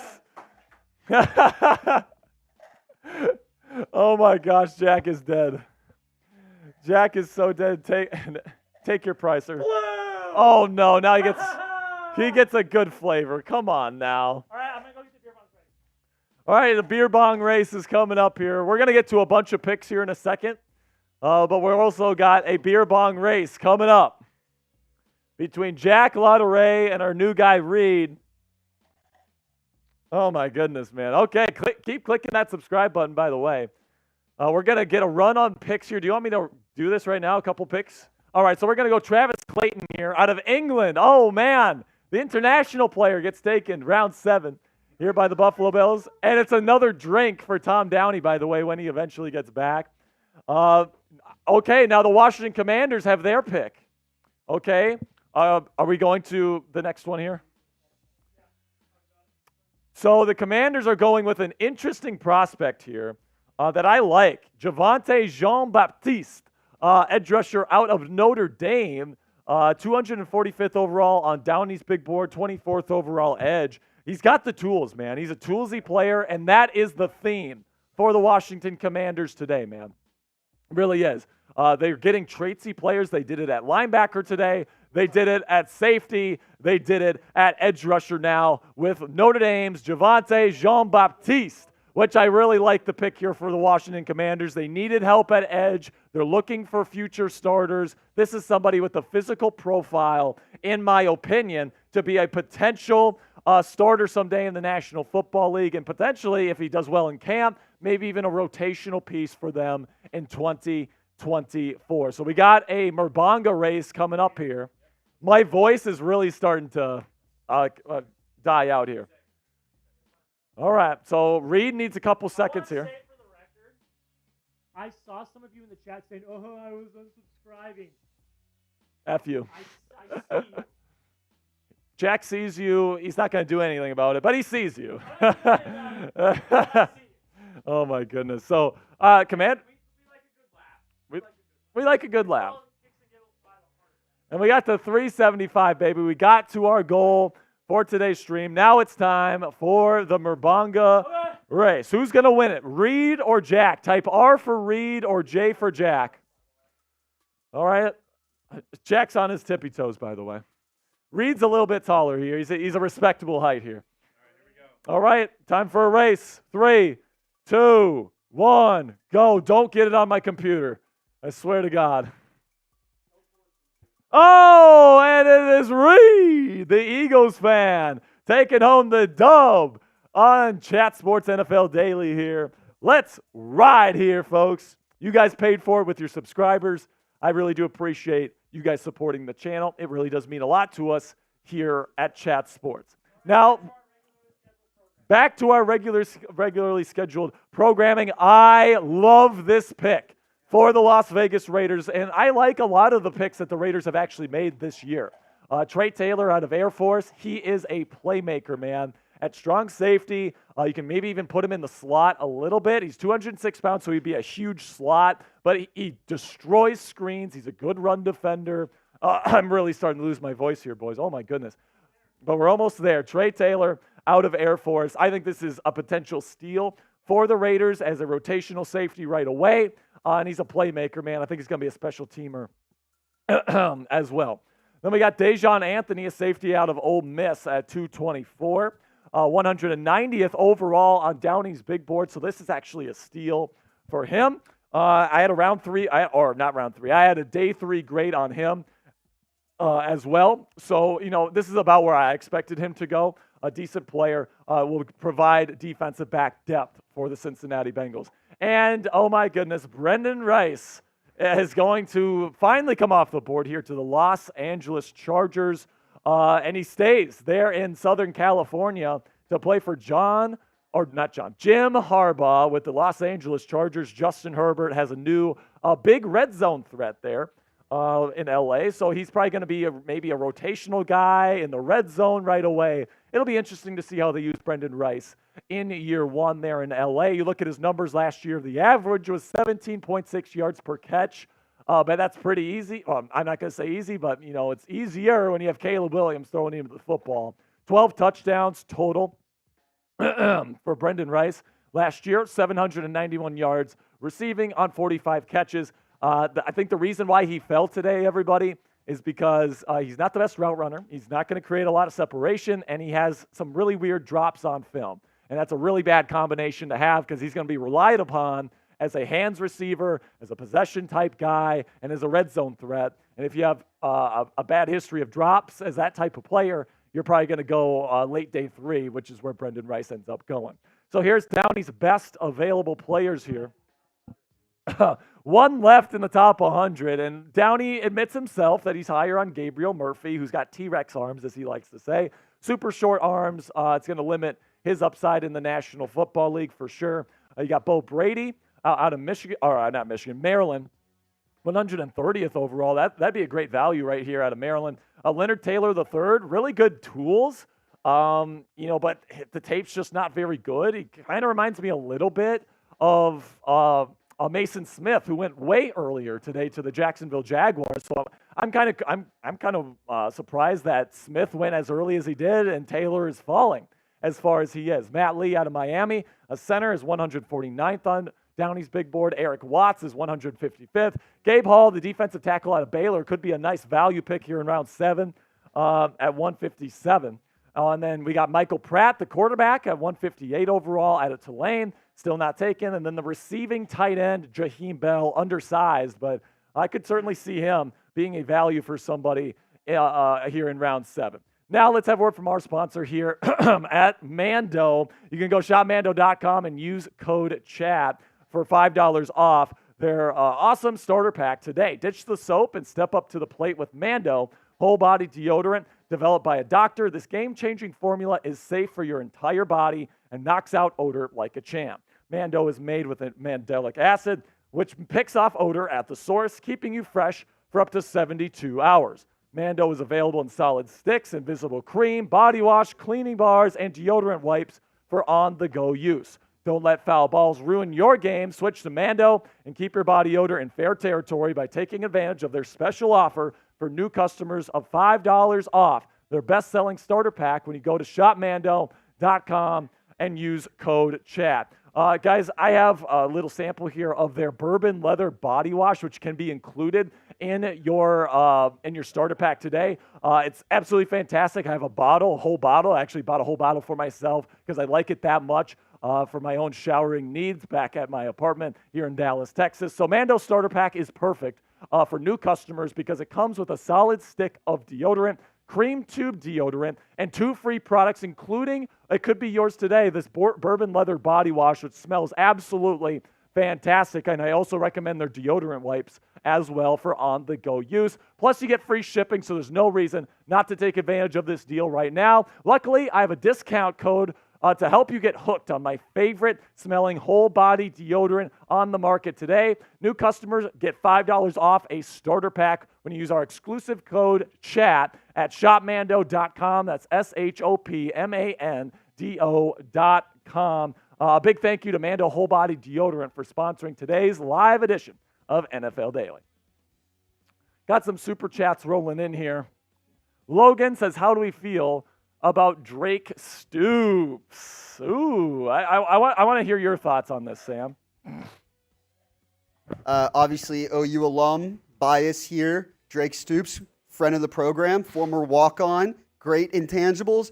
He ain't getting drafted. He's tiny, and he's not fast. He's an okay route. He's a solid route runner. That's how he gets open. He's got solid hands, but they're small. And he's just not explosive. He's not as explosive as he should be for a guy who's 5'9". Yeah, I completely agree there. I don't think he's going to get drafted today. And these super chats are from Cowboys, by the way. So Tom Downey's coming back in. He'll be on in just a second. So I'll go over. I'll go over the super chats here. Who's running back 1 in Dallas? Terrible draft. I'll get Tom's opinion on the draft overall here in just a while. But yeah, he says get ready for 3.5 yards per carry. Steelers super chat here from Samson Miranda. Thank you so much, Samson. Sounds good. Says Jack, do you wish we got Adonai Mitchell in the second round and then took the third best center available in the third or fourth round? Honestly, I'm okay with the Zach Frazier pick. At the moment, I was like, oh my gosh, Adonai Mitchell. That would have been fantastic. I would have been okay with that for sure. If it would have been Mitchell, you would have had your number 2 wide receiver, but you ended up getting Roman Wilson in the third, which is perfectly fine. And I think Zach Frazier is going to be your starting center. It definitely seems like the Steelers are prioritizing the run game, and therefore an offensive lineman is more valuable than a receiver at that round 2 spot. So overall, even though I would have loved Adonai Mitchell, it would have been such a fun pick, I am absolutely fine with the center from West Virginia. All right, we'll bring back Tom Downey here. So take this question here. Terrible draft? Who's RB1 in Dallas? I won't ding just not getting one player. Like that's a big deal to not have a running back. Yeah. It's Rico Dowdle and Zeke Elliott and some UDFAs and Royce Freeman, and it's the worst running back room in football. Yeah, I mean, it's hard to find one that's worse, honestly. I think Ezekiel Elliott is probably going to get picked Get ready to up. learn 3rd and 7, Dak.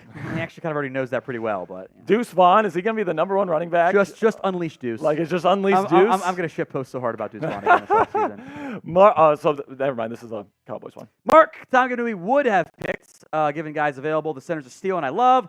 Always wish we had to be better guys. I'm fine with Guyton. I'm okay with Nealon. If this team had simply taken Jaylen Wright over Maurice Liufau, I think we'd all feel really good about this Cowboys class. Yeah, I overall. agree. I think we'd all be hyped about it. But the running back was your number 1 need coming in the draft, frankly, and haven't done anything. Get it. That concerns me. That concerns me. Absolutely. We have another pick here from the Cardinals at 226. Jaden Davis, quarterback from Miami. Can we go through the last couple picks here? Because I got to know who I got to drink for. Because I ain't got Jaden Davis in here. That's one. That's one drink. You have another one. Yes, he was here for Hardy. Klein. I think I stepped off And after that, yeah, Clayton was the one who wasn't. Yeah, because he's from frickin' England. This is an invasion. That's one. Let me see. I might have put him in my notes as something. What do you think of this, Tom? The Javonte Jean-Baptiste out of Notre Dame. I've never seen someone draft a international player pathway program guy. It's 2 because I don't have any notes on him. 2. Javonte Jean-Baptiste out of Notre Dame had a better year for the Fighting Irish than ever did at Ohio State. I think 7th round grade. This is where you should go there. Yeah, I had older projects scare me. Love this pick though. Anthony. Nope, Trey Taylor. Oh, Trey Taylor, even better. Even better to the Raiders. Love that pick. Another good pick for the Raiders. I like this fit here, and I like his playmaking ability. Yeah. I really like how he flies around. I think he's going to be a good special teamer as well. I'll go real quick on Trey Taylor because Sure. this was one of my best available players with the board here. Cousin of Ed Reed. So we got another Ed Reed family member here. I got Matt Johnson. You know who that is. J.J. Wilcox, athletic cops. Ball skills for days, 3 INTs, 2 INTs past 2 years. Jim Thorpe Award winner. I had him in the 5th. That's great pick by Vegas. Great pick. Absolutely. All right, then you got it's Dejon, right? Dejon? Dejon Anthony from Ole Miss. Yeah, I noticed that this is a value in terms of your grading system here. Yeah, 5th/6th round grade. I think he ends up just being a backup defensive back who can do some corner, can do some safety stuff. Yeah. He was a quarterback, outside corner at Liberty, and then moved kind of in that nickel safety kind of hybrid role at Ole Miss. Yep. Walked on to Shepherd, walked on to Liberty, went to Ole Miss as a scholarship player. Absolutely. That's pretty cool right there. Yeah, pretty cool right there. And then you get Brenden Rice to L.A., so he's not going to have to move far. At least there's that. It's a good pick. Yeah, I don't hate it in round 7 for sure. Honestly, it's a great pick in round 7. Probably something was up that we just don't know about that's going to have some medical red flags or whatever, but everyone's happy, I'm sure. Brenden Rice is off the board. I got one guy left in my top 129. 129. It's Gabriel Murphy, who I think I'm higher on than most, but that's fine. Yeah, he's got super short arms, and maybe that's something that these NFL teams. It's a very valid concern, but he's a good football player. He's a good football player. Somebody's going to get a steal with him. He might be the Ivan Pace this year for sure. We got Jaden Davis, cornerback from Miami. We talked about him. You need to drink for that one. 4 drinks. 4 drinks. Then we got Miles Harden for the Cleveland Browns, South Dakota corner here. Number 240th overall in your big board. This is about where we expected to see him. Yeah, 7th round grade for me. I think there are things I like and there are things that I don't like. He had a pick against Missouri. Big deal. Wasn't very good beyond that. Has terrible length. He's got sub 30-inch arms. And that takes him off of teams' boards, by the way. I thought he flashed town at South Dakota. Somebody that I know in the NFL, it might have been Dane, had him super high. I'll double check that. No special teams background for me. Could have jumped to FBS. Chose to stay loyal. 4 forced fumbles, 3 INTs in 2022. I think a move to the nickel will help him pretty significantly. They had a 5th on him. Oh, wow. Okay. Wow. So that's a pretty decent value, W I guess. for me, though, because he went in the 7th. Center from Michigan State, Nick Samak. Samak? However the pronunciation is there. The Michigan State center on his way to Baltimore. 6 drinks. Another drink for Tom Downey. And then MJ Sorry, Ravens Devonshire. fans. Here's a Pittsburgh guy. Pitt Panther, MJ Devonshire. Definitely a feast or famine type guy. He's got some nice interception production there, but definitely some lapses in coverage. But a good value here. Number 176 on your big board. I like him better in zone than man. I don't know if he can hang up in the man coverage there. Yeah, fair enough. Kentucky to Pitt transfer, no real impact, frankly, at Kentucky. 4.45 40-yard dash, though. Good athletes. Had 4 touchdowns last year.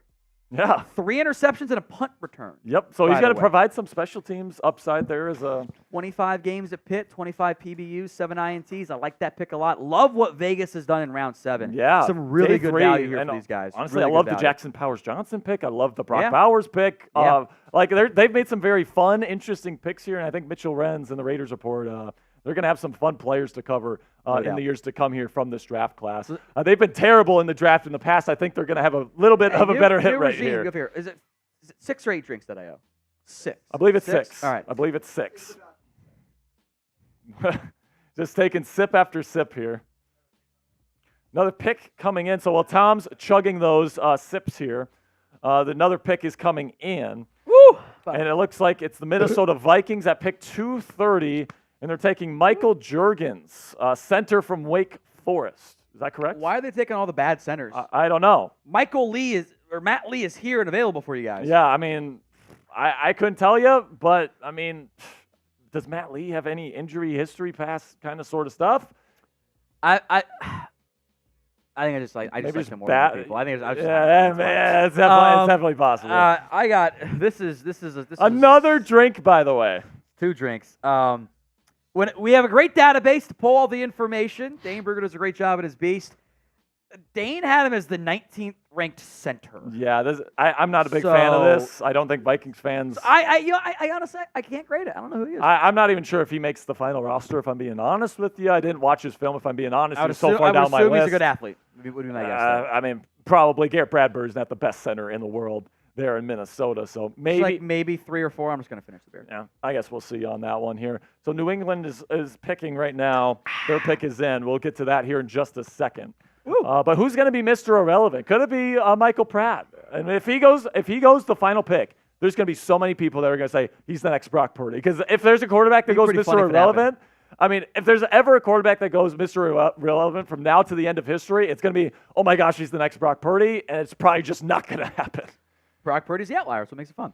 Absolutely. So we got Patriots, Vikings, Cowboys. Ooh, I can turn around again. Ooh, you gotta love it. All my teams are done, so we'll be here till the end of the show. So Mr. Irrelevant, I don't know. I love Gabe Hall in Dallas. Fabian love it. I'll be honest. I left. I'm done. And I came back, and your voice is just like. And it's just. Well, yeah. What did I miss? Did anyone get 50 for a beer bong, by the way? Jack ran in place until we got to our goal. Fine. And people were unsubscribing to make him. It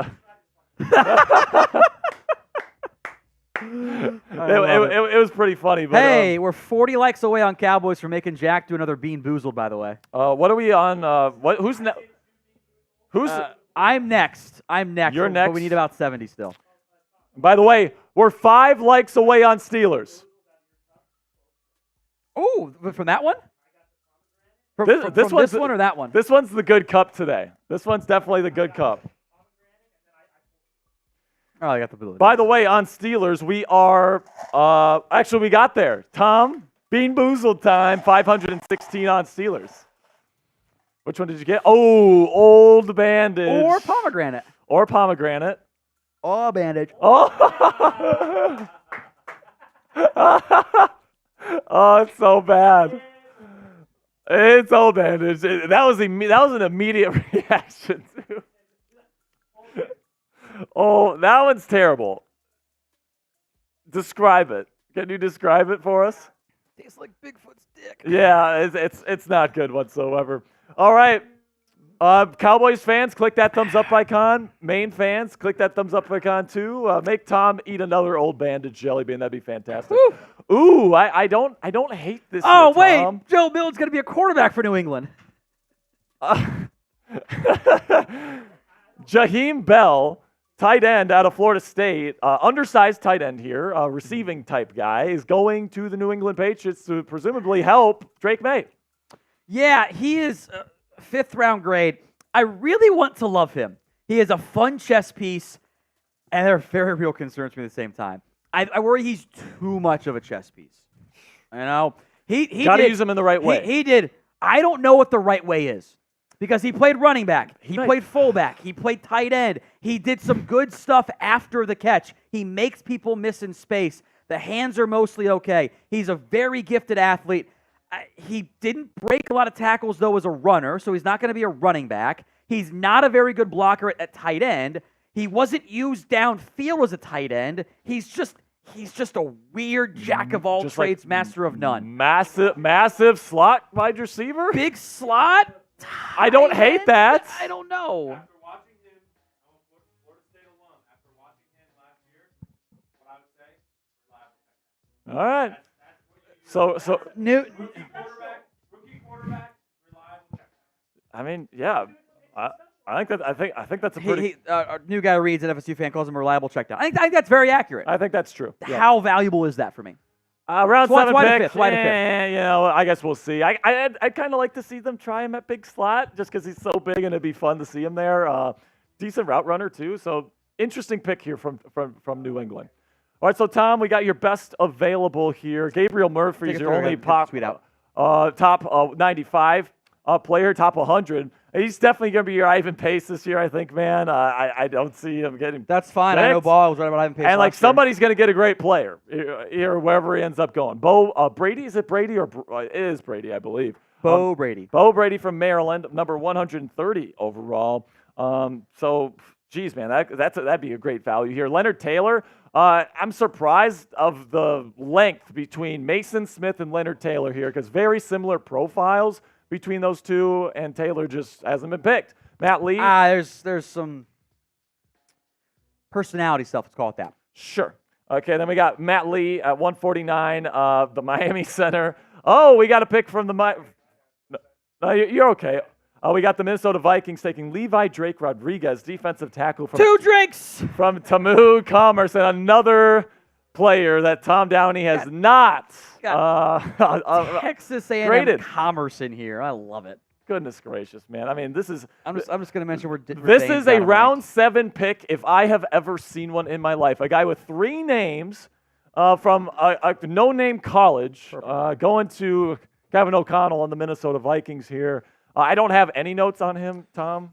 Began his career at the Southwestern Assemblies of God University, Texas A&M Commerce after that. Had some good production. That's solid athlete. So that's all I got. 2 drinks. Shoot, I actually need another. Time to turn around, I need more Tom. beer. I need more beer because I do owe 2 drinks on that front there. So I will turn around here. That's unfortunate to have some bad success there. Bad success. Happens to the best of us. Dallas Cowboys. Oh, that was quick. All right, so it's been in. Thing. Oh, it's been in. Oh, okay. Let's do it. Another offensive lineman. I'm actually kind of high on Nathan Thomas, by the way. So again, at this point, the running back stuff is what it is. Don't worry about it there. This was my best available offensive tackle on the board. 185 overall, Nathan Thomas out of Louisiana. He could end up moving inside to guard. Cowboys might try him there, given sub 34-inch arms. Like that right there. A left tackle for Louisiana. This team clearly wanted to address the offensive line. They did it with 3 picks in this year's draft. I don't mind triple dipping on the offensive line. At this point, running back is what it is. It's fine. And they're going to go like hell adding defensive linemen, I think, in the undrafted free agency process. So love the value for Nathan Thomas in the 7th round. Yeah, I graded 21 tackles this year, Tom. Did not get to Thomas's film, so I'll trust your word here that the tape is pretty darn good, especially at this stage of the NFL draft. And hey, man, you keep taking shots at offensive tackle, and you develop these guys right. I don't mind this pick whatsoever, especially if you're high on them. I trust your word quite a bit here. I think I want to try him at guard. Yeah. Okay. Yeah. I mean, I don't mind that either. He's big. 6'5", 332, and he's It's not the quickest foot. I think I want to try him at guard first. It's going to be interesting to see how this Dallas team develops these guys because there's a multitude of guys that they're going to need to develop. BB is kind of the one guy where I think he's ready to go right now. But Guyton is going to be a fun one here his rookie season. So now shout out your favorite team here. We're getting close to the end of the 2024 NFL draft here. But if you want to talk about your team and the players that you picked, get your team name down there right now in 30 seconds. I will sorry, some Cowboys fans being a straight-up clown on the TV right now announcing the pick. No, sorry. Sam and I are talking about a pick that just came in, and we are stunned by it. Oh, okay. Well, he and I are on the same page, too.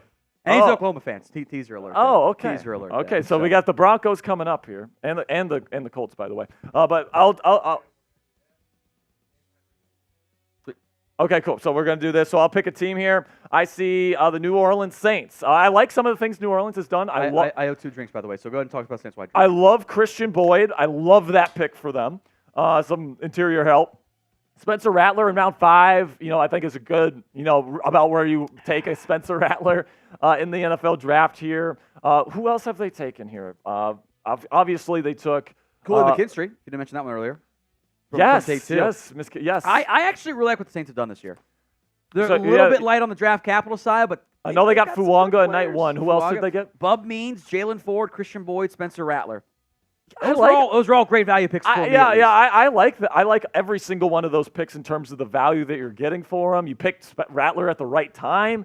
I really like the Christian Boyd pick. That's probably the highlight for me. All right, Tom, your turn. Pick 18. I'll give you guys a couple seconds here, then we'll talk sponsorship and some picks that have come in here as well. I'm going to go with the Bengals. I see Caleb Farnsworth in there. Overall, I like the class for Cincinnati. Mims, I'm a huge Mims fan. Yes. Wasn't high on Chris Jenkins. Jermaine Burton was almost a 1-to-1 grade player rank-wise with where he went. Got that dog in him. Yep. Sometimes a little bit too much dog in him. Got the beware of dog sign. McKinley Jackson, I like as a run stopper. He was not as good this year. Yep. Better last year. Bounced back there. Yep. 2 tight ends. Eric All might be a redshirt year player, by the way. I completely agree. And they literally just said, "Oh, tight ends at Iowa always work out. Let's take one in this year's draft and hope it works out." Love Josh Newton at a TCU. Back-to-back Ole Miss picks too. Sedrick Johnson, Dejon Anthony. They're coming up here in a handful of picks in the not-too-distant future. But today's show is made possible by Game Time. Go to GameTime.co and use promo code CHATSPORTS for $20 off your first purchase. The link will be in the comments section and in the description of today's show. The Cowboys running back room right now is a guesswork. It's Rico Dowdle, it's Deuce Vaughn, it's Royce Freeman, it's Malik Davis, it'll be Hunt, it'll be probably Zeke Elliott, maybe on like a Monday or Tuesday, whatever. But Game Time's got you covered, so don't have to stress about that. When it comes to buying tickets, $20 off your first purchase when you use promo code CHATSPORTS over at GameTime.co. That's promo code CHATSPORTS over at GameTime.co. The link will be in the comments and in the description of today's show. That's ChatSports, CHATSPORTS, ChatSports at GameTime.co. Sperry, some picks. What we got here? We got the defensive tackle out of Oklahoma, Jonah Laulu. Is that Lulu? Laulu. Sam's an Oklahoma fan, and we went, he should not have been drafted at the exact same time. Athletic upside's intriguing. Okay. But he wasn't very productive at Oklahoma. I did not get to his film. Tweener rotation piece. Didn't love that one too much there. So that's 2 drinks. Then the Broncos. You know what? I know him pretty well. I'm gonna go with 1. I'm gonna be a coward here. Okay. We're gonna go wide receiver out of Utah, Devon Villay. All right. Devon Villay, you're right. Okay. How old are you, Sperry? 25. How old are you, Jack? How old are you, Reed? How old are you, Sam? There's 2 people out in this Chat Sports studio right now who are older than Devon Villay. It's me and Brett. He turns 27 years old as a rookie. Oh, my God, dude. That is crazy. He's 26 right now. He's 27 as a rookie. So for that reason, I'm out. Well, either way, you have to drink. He's going to be 31 at the end of his rookie contract. Sorry. I shave myself. I honestly, I can't see TH, so that's on me. So there are 3 people out in the Chat Sports studio of like the 10 that are out there. I'm I will age same. Don't draft old dudes. Okay, fair enough, especially when it comes to the NFL draft. But it's 7th round, so no worse. No worse than C minus. No worse than a C. No worse than a C. Okay, edge rusher from Texas Tech, Miles Cole, going to the Yeah, Jacksonville Jaguars. he's something, man. He's something, Sam's gonna man. love this. He's 6'6". He's 278. He has 36 and 7/8-inch arms. He's got basically 37-inch arms. I have never seen somebody that long. He's a 4'6",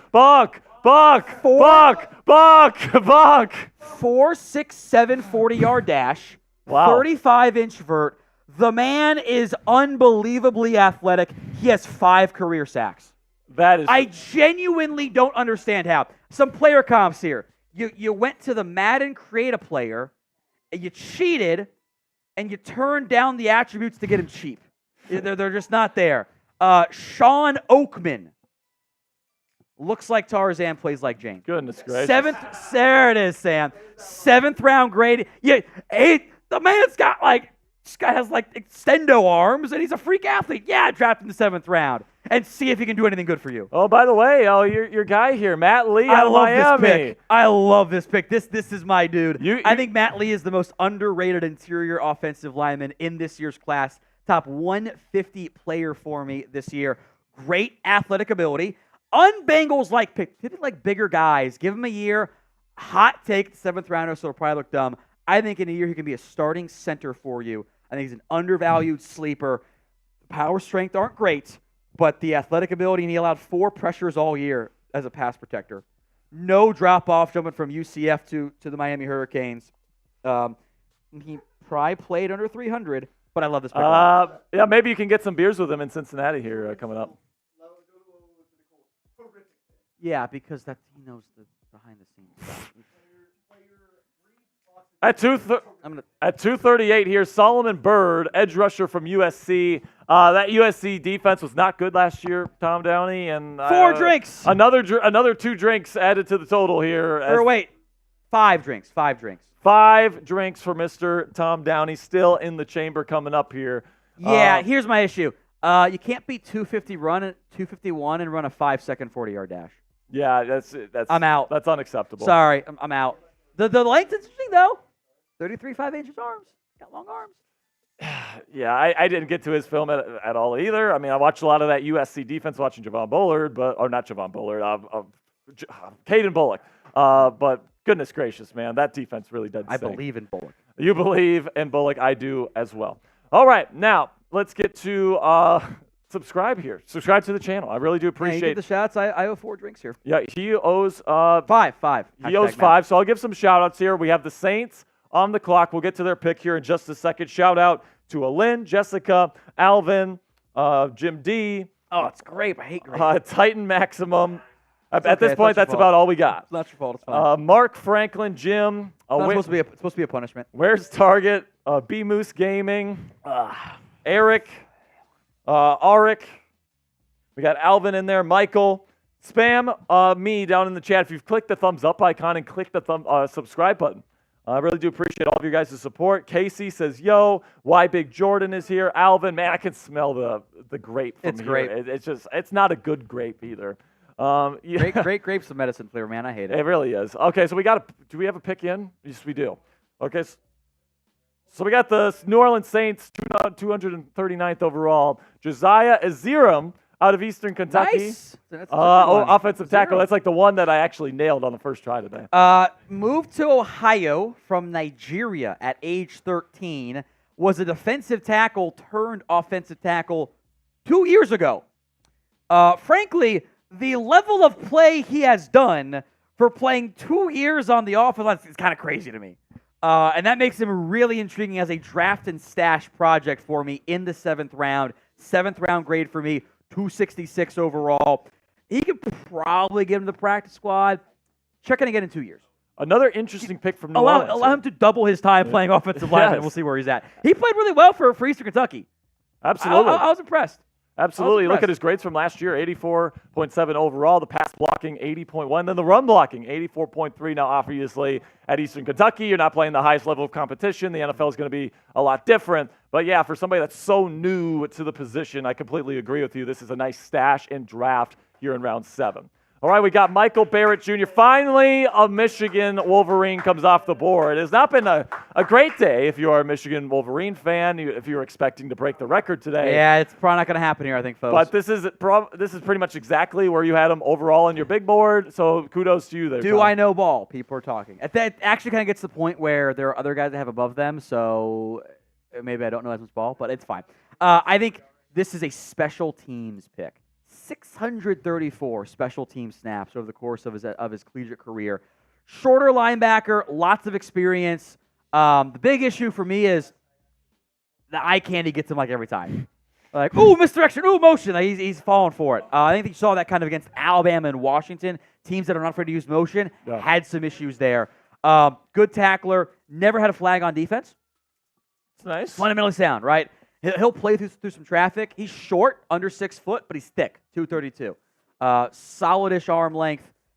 The hope is he can become Jayon Brown for you. Yeah. Probably not going to happen, but I think special teamer, you got some talent here. Yeah, I think so. He comes from a championship organization or team there, the Michigan Wolverines. This is definitely a decent pick here. Jack is celebrating the first Michigan Wolverine to come off the board in many picks at this point. So we got one from the last dodo here, $5 Super Chat, says Cowboys.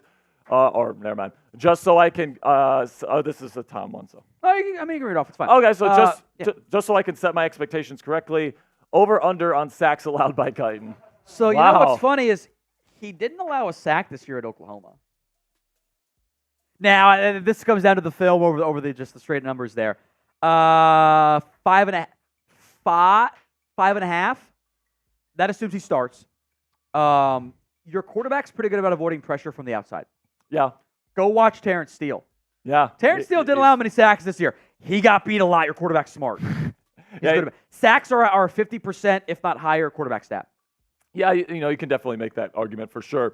Then you get to your best available here, and by the way, the Dolphins are on the clock. This would be hilarious if they took Talia right here. That'd be a fun storyline. But go over your best available right now. There's definitely some interesting picks, including draft Gabriel Murphy, you cowards. Who cares that he's an actual T-Rex out there in the football field? Just take him. Bo Brady. I got a buddy who loved him, and I feel bad that he's not going to get drafted. At this point, I wouldn't guess on that front there. The pre-draft process didn't go the way it wanted for him from a testing perspective. Leonard Taylor is a former 5-star recruit, and I don't want to be mean to a kid, but look, when you're a 5-star, you don't produce, and the motor's not hot. That's not a good look. It's not a great look. Eric Watts is a developmental upside athlete guy. Yep. Gabe Hall's kind of a weird tweener. Michael Pratt's got medical. Not sure what to do with Leviston is. I was higher on Fabian Levitt than most people. So okay. But if I can get Murphy done, this would be my best top 100, highest graded guy. Would be 130. Be the best I've ever done, I believe. Yeah, that'd be pretty darn good there, Tom Downey. So what side of the ball for Mr. Irrelevant? Is it going to be quarterback? Is it going to be something on defense? Let us know. O for offense, D for defense. Is there a quarterback worth taking? Still Michael Pratt, right? But there's medical flags there. Yeah. I think that's why he's available at this point, which sucks. I always feel bad when the medical. Oh, by the way, I don't know if we have any Saints fans in the chat. Are they upset with Rattler over Pratt? Fine. It's Jet, so I'm gonna go defense. Barring a trade, I'm gonna go defense as the final pick there for New York. Yeah, I'd say that's a pretty good bet. I have a theory on what the NFL might do with this final pick, but I'm not gonna say it and look. Look dumb? Look like a dick. Okay. Oh. If I say it and it doesn't come true, I look like a dick. But I'll slack it to you guys, and then I just won't bring it up otherwise. Okay. Okay. This should be good here. Okay. So now let us know down there in the. We got. I like another pick. I like Tom Downey from the Miami Dolphins. Taj Washington, wide receiver from USC. Is going to the Miami Dolphins, folks, at 241st overall. I like Taj. He's kind of a shifty route runner. He was really nice working with Caleb Williams there at USC. I think he's around a day 3 guy at around 6th grade on him, but you're getting him around 7 here.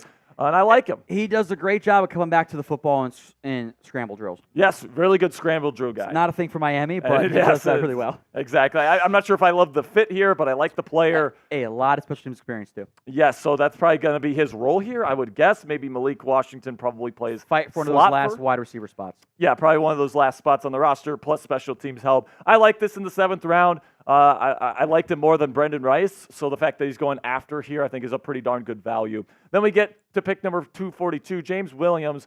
Linebacker, safety, people, kind of quibble about that. We're going to say he's a linebacker coming out of Miami, Florida, not Ohio here. Fake Miami. So what is your thoughts on James Williams? Yeah, do you guys know Jaron Curse? Yup. That's him. That is him. Like, everything about him is Jaron Curse. Like, the body type at 6'4 and a quarter, 231, he looks like Jaron Curse out there. Like, he's, built like the where they carries the weight looks like him. The play styles, the pros, the cons, all of it. He is a safety in college who will be a sub-package box linebacker. The athletic scores, 4.62 at free safety. He doesn't have great straight line speed. 6.10 at strong safety. 7.42 at linebacker. I am convinced that cloning technology has come far enough that they secretly cloned Jaron Curse and sped up the development, like in Star Wars. And this is who he is. Some medical red flags that were a red flag there. He had a groin injury in 2021. Had scar tissue that they found at the combine that got red flagged a little bit right there. Great length.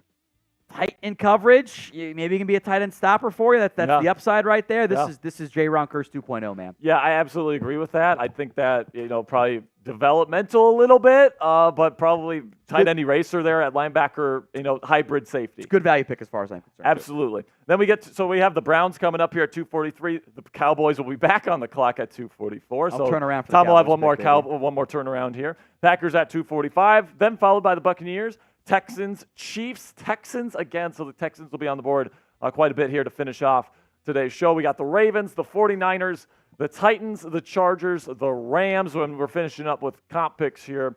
And then I think we finish up with the Jets. So it'll be Packers, Broncos, and Jets to finish us off. 257 will be Mr. Irrelevant in this year's NFL draft. Okay, I think I know who the next pick is, by the way.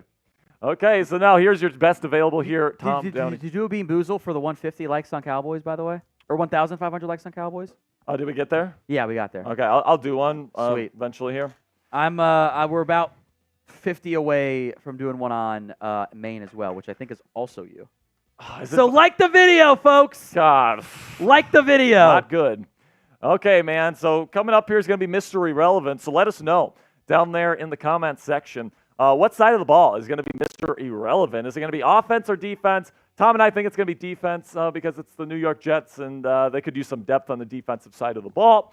So I think it'll probably be that. But who knows? It's the last pick of the draft. You really never know where these picks are going to go. The Cleveland Browns are on the clock. We're going to be going over the latest picks here. Oh, by the way, Cowboys are picking, so maybe you want to turn around here. I'll just won't look. Okay, just won't look. We'll get to Browns, and then I'll give analysis, and then I'll turn around for the Cowboys. I'll keep it locked in on other stuff. Perfect. Okay, so make sure you go O or D down there in the comment section. I'll give some shout-outs here. We've got Skull Nation saying offense. We got Simplex saying offense. We've got CGC Zone saying offense. Sean, offense. Everybody wants an offensive player because offensive players are more sexy. They're more fun to talk about. All these different things. Harley thinks it's offense. Kelly's going to think defense. Mark says offense. Casey, Mike Dibble. Everybody says offense here. Actually, Dibble says defense. Ghostface is offense. Mike Dibble, defense. So now we got the next pick coming in here. So let's introduce it. The latest Cleveland Brown. One drink, damn it. And it's Javon Briggs. One drink. This was been like player 310 I would have gotten to. And this is another drink for Tom Downey, defensive tackle I'm from intrigued. Cincinnati. I thought he kind of played out of position this year for Cincinnati. I did watch enough Bearcat games to know him. There's some traits I like. He would have been a fringe 7th round UDFA grade for me. So I would have been very intrigued had he made it there in terms of where he fits in the end. So yeah, I didn't watch his film. I didn't have so I'll trust your word here on that. And Brugler and all these people that have fringe, actually watched his film. 7th UDFA is where he would have been for me. Yeah, exactly. So. Okay, so we're going to have the Packers selection coming up here on our live coverage of Cowboys day 3. Is next, right? Wait. Yeah. Oh, yeah. Cowboys is next, then Packers. I'm sorry. Right? I should turn around, right? Yeah. So turn around. We're going to have the pick here shortly for Tom Downey. We'll send him full screen and get his full reaction to this pick. As soon as it's in. As soon as it's in, of course. And it's in right now. By the way, they're not taking a running back at this point, and it's just absolutely hilarious. Okay, you can turn around. Fatty's only rides again. Justin Rogers, that's a big boy in the middle, folks. 6'2 and a half, 330-ish, something like that. 3 years at Kentucky, a year at Auburn. It's all about anchor for him. There's not a lot of great athletic ability. No, there's not. There's not going to be much pressure. This is going to be you go be big in the middle and don't get moved. That's what this is. And that for the role at 244, that's fine with me. I got 7th UDFA grade on him there, so the only nose guard I have above him would be Fabian Lovett, so we're in the right range for those guys being left there. He's a bad athlete. He's a bad athlete. It's kind of fat goalie theory. Plug him in there, let him be large, and see if you can stop the run. This is a Mike Zimmer defensive lineman here. 100%. I mean, like you said, just fatties only here. And this is the ultimate fatty because he just sits in the middle of the defense and nobody can run around him. So that's essentially what he does. Provides no pass rushing upside. Athleticism's not there.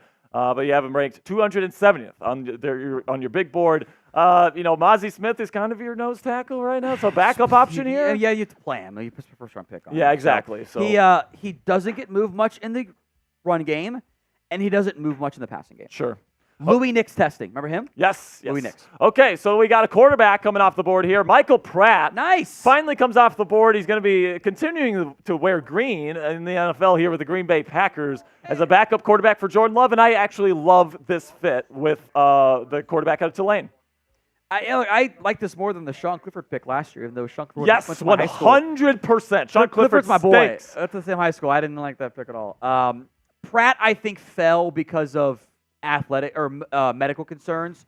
Concussion in 2021, shoulder in 2022, plus a heel fracture in 2022 they played through. Then a knee injury in 2023. I think there are medical red flags that led to him falling in this year's draft. The arm's fairly average, but he's got good mobility, has some touch passes. Got a comp for you. Okay. It also works athletically too. Okay. Colt McCoy. Yeah, I like it. I mean, he gets his eyes where it needs to go. Generally accurate, but he's not going to have the high end upside. Pre-snap is better than post-snap. Yeah, I definitely Which agree. is kind of true for a lot of guys, to be Yeah, fair. absolutely. I think career backup is probably what we can expect from him if he can stay healthy. So, I mean, with the injury stuff, that definitely drove him down boards. 7th round, not bad here for the Green Bay Packers. 22 touchdowns to 5 interceptions last year with Tulane. So now, every 250 likes is a Bean Boozled. So do I owe one yet or no? I'm not sure. Do I owe a Bean Boozled? For Cowboys, yes. For Cowboys. We're 40 away on Maine. Okay. So I'm fumbling between. You're good. Oh no! Yellow? Let's go! It's rotten egg, folks, and I do. This is. Yeah, can we get the? I'm gonna finish. No, actually, no. Man up, no, man we're up. finishing it. All right, we're finishing it right now. Okay. It's butter popcorn, but it's not good. Butter popcorn sucks still. You're lucky to an extent. Oh, where's my water? 30 likes away now on Maine to make him do another one. 30 Dude, likes away. Who came up with the idea for buttered popcorn, by the way, for jelly bean flavor? Sickos. It's just like you have to be Sick individuals. You have to be a Sperry psycho to be able to think, hey, buttered popcorn would be a great flavor for a jelly bean. No, it's not. I mean, they have to get rid of it. They just do. All right, so keep clicking that thumbs up icon wherever you're watching. If you're watching on Steelers, if you're watching on Cowboys, if you're watching on Chat Sports Maine here. Tom's up next for Maine when it comes to the likes. No, it's you. Yes. Oh, no, that was a Cowboys That was a one. Cowboys No. Oh, my gosh. How close are we here? 30 likes away. We're How close are we on Steelers? Oh, ooh. I would have one for Steelers. I don't think very far. Yeah, we're far away. We did one for 500. Yeah, we did one for 500. We're at 526. So we're getting close on Maine, guys. So if you want to see me eat another Bean Boozled, we've got some old Band-Aids ones in here, and we've got some dirty dishwater ones and dirty socks, and we got even a booger one in here as well, which is just not good, okay? So who's going to be mystery relevant? Gabriel Murphy. Let's say Gabriel Murphy's going to, like, literally the last pick is where I'd love to see your guy go. Good football player. I mean, and, the Jets, they have some good edge rushers, but why not? He's, I like the high effort, and I like the motor on him. I do owe at least 2 drinks, by the way. I forgot about that. All right, get that going, Mr. Downey here. So we are on the Tampa Bay Buccaneers pick at 246. Oh! That's something, dude. You don't like the grape? I don't like grape. Grapes. Grape is a disgusting flavor. I don't know why we get that flavor. Does it just all come in like one pack, or does it just come in one? Yeah, okay. So we got Delvin Culp, tight end from Washington, at 246 to the Tampa Bay Buccaneers. Another drink for Tom Downey. Is this a record for you? No. Okay. We're not actually not even close to being a record. I don't remember what year it was. They all missed, by the way. Everyone, I was right. Was it 2020 maybe with the COVID year and like that? I don't know. We actually waited longer than most years, by the way. He's fast, 4.4, 740. Okay. He's in my others to get to. Fast. Honestly, I think they drafted the wrong Washington tight end.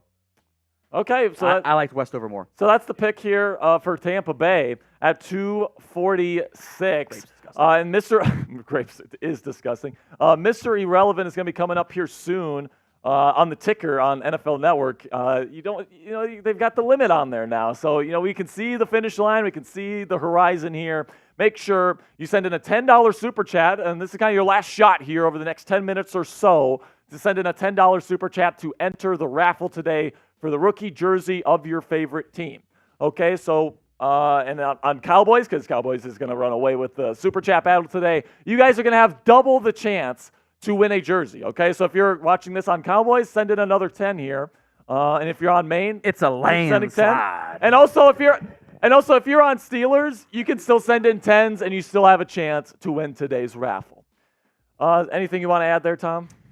Yeah, get wrecked, Steelers. Yeah, I mean, Steelers. You might have won the draft, but you lost the battle. But you know what, man? We got close to Maine in terms of super chats. We're not. Would you like a cookie? Yeah, maybe. I mean, there are some honestly, yeah. I haven't really eaten today. Shout out Jack's mom. I would love. Shout out to my mom for sending in 20 to help the cause. Mama Lotta Ray.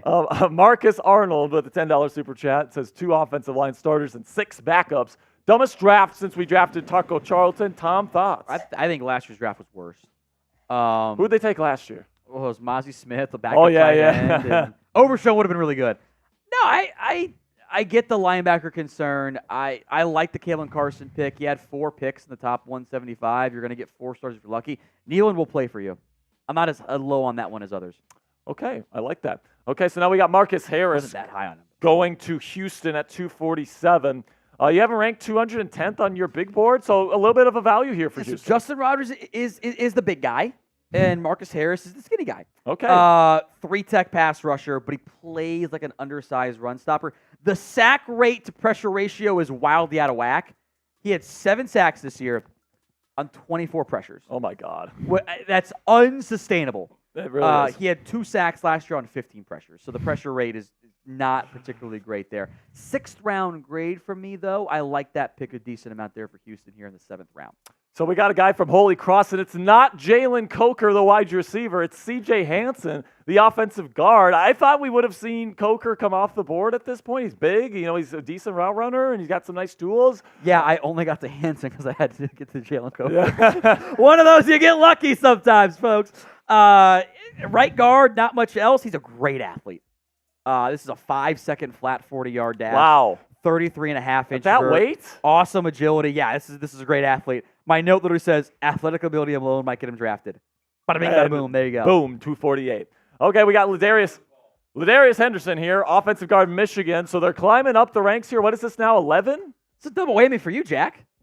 Arizona State to Michigan transfer. Fun fact, he is married to John Kitna's daughter. The former Cowboy Bengal Jada Kitna. You probably have seen her shoes, actually.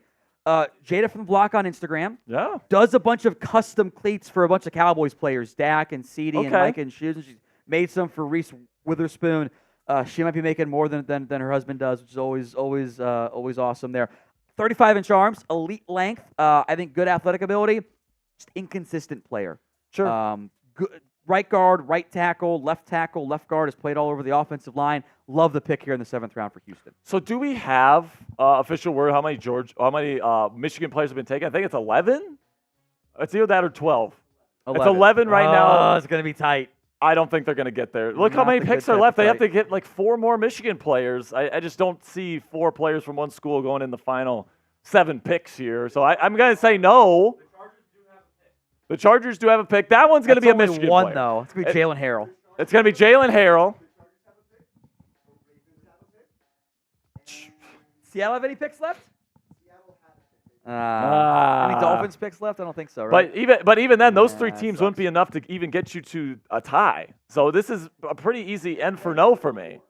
All right, we'll get to the rest of today's picks here in just a second. But first, I want to tell you about today's sponsor at Mando Whole Body Deodorant. And you can get $5 off their awesome starter pack today when you use code CHAT at shopmando.com. Ditch the soap and step up to the plate with Mando Whole Body Deodorant today. It's developed by a doctor, and this game-changing formula is safe for your entire body and knocks out odor like a champ. Mando is made with mandelic acid, which picks off odor at the source, keeping you fresh for up to 72 hours. Mando is available in solid sticks, invisible cream, body wash, cleaning bars, and deodorant wipes for on-the-go use. So no matter how you want to take care of your stink, you can absolutely do that with the vast array and variety of Mando products. Don't let foul balls ruin your game. Switch to Mando and keep your body odor in fair territory by taking advantage of their special offer for new customers of $5 off their best-selling starter pack when you go to shopmando.com and use code CHAT. Mando's starter pack is perfect for new customers because it comes with a solid stick of deodorant, cream tube deodorant, 2 free products of your choice, like mini body wash, which, by the way, I highly recommend. I have a whole bottle of it back at my apartment. I use it every single day. Plus, deodorant wipes are definitely highly rated as well, so you can check that out right now. Plus, you get free shipping with this starter pack right now. Luckily, I have a discount code to help you get hooked on my favorite smelling whole-body deodorant on the market. New customers get $5 off a starter pack with our exclusive code CHAT. And guys, that equates to over 40% off your starter pack. So that's a fantastic deal. Use code CHAT at shopmando.com. That's SHOPMANDO.com. A big thank you to Mando Whole Body Deodorant for sponsoring today's live stream. Okay, so we got, I don't think it's going to be a record today. I don't think so. It's James, short. Our boss, James Yoder, big Michigan fan, probably going to be a little bit upset about that. Our producer, Jack, probably expected to break the record today. Doesn't look like it's going to happen. But, you know, who knows? I mean, we've seen crazier things happen at the end of NFL drafts. Seen so, some runs, I mean, seen some runs. We could see something come up here.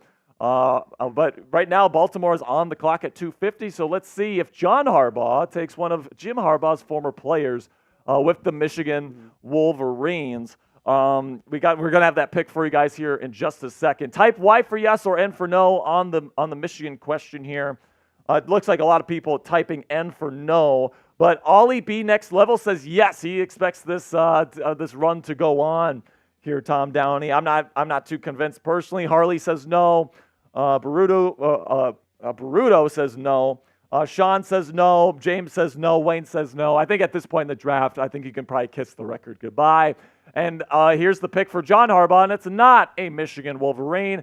Sanusi Kane. Did I get that right? Out of Purdue?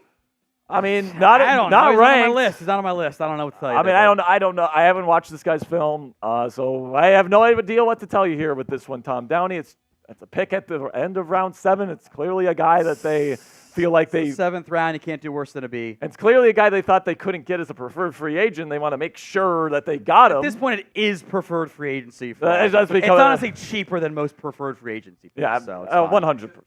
Fine. Okay. Sanusi. Sanusi. Sanusi. Okay, that's what I got here. Kane from Purdue. Yeah, minimum B minus Lister Will Scott. 2 was in shambles over Skylar Thompson. And then An F grade. And then he loved him. And then he loved him so much. And he started a playoff game, by the way. Then we got... Which was not a great outcome. No, it was not. It definitely was not. Okay, so picks are coming in. San Francisco is going to be on the clock next. Looking forward to seeing who they're going to take here, Tom. And, I mean, I kind of want to see Gabriel Murphy come off the board. I want to get my other top 100 guy off the board. I think he deserves it. You know, he's a good football player. He's just got short arms. And, you know, he works his ass off on the field, man. Like, I don't care if he's got shorter arms. Like, I owe 2 for Sanusi Kane, by the way. He's gonna find a way to get on the field, man. Okay, so we got another pick here.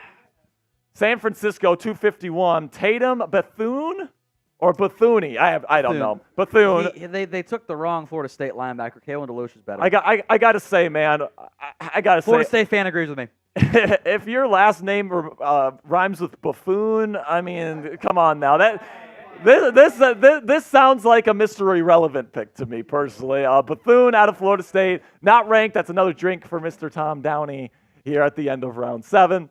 Any thoughts on him whatsoever? Florida State's defense is loaded this year. Yeah, They had some dogs. I think Deloach would have been a great special teams pick, though. absolutely. We got another pick. Oh, a Michigan player. No, it's not. What Jack, number is come this on. again? Is this 12? So the Titans got Jaylen Harrell before the Chargers could. High motor player, isn't the biggest guy for an edge, almost 6'4", and got to 250 at his pro day. Development needed with his moveset there. Tested better than I thought he would. Good try hard energy. I like that one. Late fifth round grade for me. One of my better available players. So I didn't love Tennessee's first 2 picks from where I had them, but day 2, day 3, beyond Trevon has I think been pretty darn good. Yeah, I think this is a very good value here. I had a day 3 grade on him, so Now, Chargers pick is next. This has to be Michigan. This has got to be Michigan. They got to. Has to be Michigan. They got to cap this off They're here, man. 253. You think Harrell gets a rotational role outside linebacker here? Fourth, fifth edge. That's a really good pick in round 7, man. Right at the end. They need 2 to tie it, right? 2 to tie, 3 to break for Michigan to break the record. We've got how many picks left? 1. Wait, so they're at 5. Wait, they're at 12 right now, right? Yeah. The record's 15. They need 3 to tie. 3 to tie. They need 3 to tie, 4 to break it. It's not gonna. That's not going to happen. Is that another Michigan player? Oh! Here's the run. It's another Michigan player, and it's going to be Cornelius Johnson, the wide receiver. Another receiver here in day 3 for the Chargers. You get Brett. They're pretty much grabbing Cornelius Johnson and Brenden Rice and saying, okay, one of you guys is going to make the team and one of you is just not. Bryce Butler, athletic cop, big body outside wide receiver, 6'2" and almost 6'3", 212. He's only an outside wide receiver. There's not much juice after the catch for me. 6th round grade, by the way. 4.44 440 though. Yeah. Good sign. Not a ton of ST snaps. He did block 2 punts though. Not much yak, and he was a non-factor against Ohio State, Penn State, Bama, and Washington. He had 94 yards. Yeah, I mean, at round 7 here, it's fine. You know, it makes sense that Harbaugh would finish off with a Wolverine here in his first year with the Chargers. Big guy go fast is normally normally a good pick. Honestly, I don't mind it here in round 7 for the Chargers. Who do you think wins that battle in camp? Brenden Rice? I got Rice way higher. So they're different styles. I think Rice can be an underneath possession guy, and Johnson can be your Johnson outside, is a lot more athletic for threat. sure. He's definitely faster. It's going to be interesting, man. But, hey, you're getting the 231st overall player at 253. Technically, that's a value. I kind of like it here for to finish things out. And Jack's pretty excited because he thinks they're going to break the record. I don't think it's going to happen. You're still 2 away from tying. You got 4 left. You got 4 picks. You got 3 out of 4. 60% run here down the stretch. I don't know if it's going to happen. My best available Michigan players here, as they're on the edge of the record here, is Carson Barnhart, the guard. I got him at 238. Michael Barrett just went off the board. I got Braden McGregor at 259. And I've got Josh Wallace as a UDFA grade and the kicker as a UDFA grade. And the other centers, the backup linemen, are UDFA grades for me as well. So will Michigan break Georgia's draft record? They need 3 more. Jones, right. They need 3 more in the final 4 picks to do it. 2, and they tie. If they even tie it, I think it would be like kind of impressive, the run that Michigan Wolverines had in the final 10 picks here. So I guess we'll have to see what this does. Why for yes and for no? Let us know. I see a lot of no's in there. Last chance on the raffle. $10 super chat gets you in for a chance to win a rookie jersey of your choice. All right, so let's get that going right now. If you want a chance on Steelers, Cowboys, or Maine, $10 super chat will get you in. And if you're on Cowboys, it's double the raffle. All right, so you get double the chances here. So $10 super chat for a jersey that's way more than $10, I think is a pretty good bet. All right, so the pick is in. We're awaiting word here. I think we have some on Steelers, actually. None on Steelers? We didn't get to that? Okay. 1 on Cowboys for 10.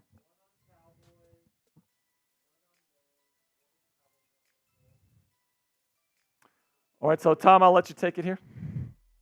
Peter Zampino, should the Cowboys sign Dylan Johnson as a UDFA? That's the Washington running back. Yeah, I'd be fully on board with that one. That'd be a good signing for them, fully for on sure. board there. He would legitimately be a legit candidate to make their rotation this year. No Michigan? We're done. 3 picks in a row from Michigan to finish out the draft, Jack? I think, I don't know, man.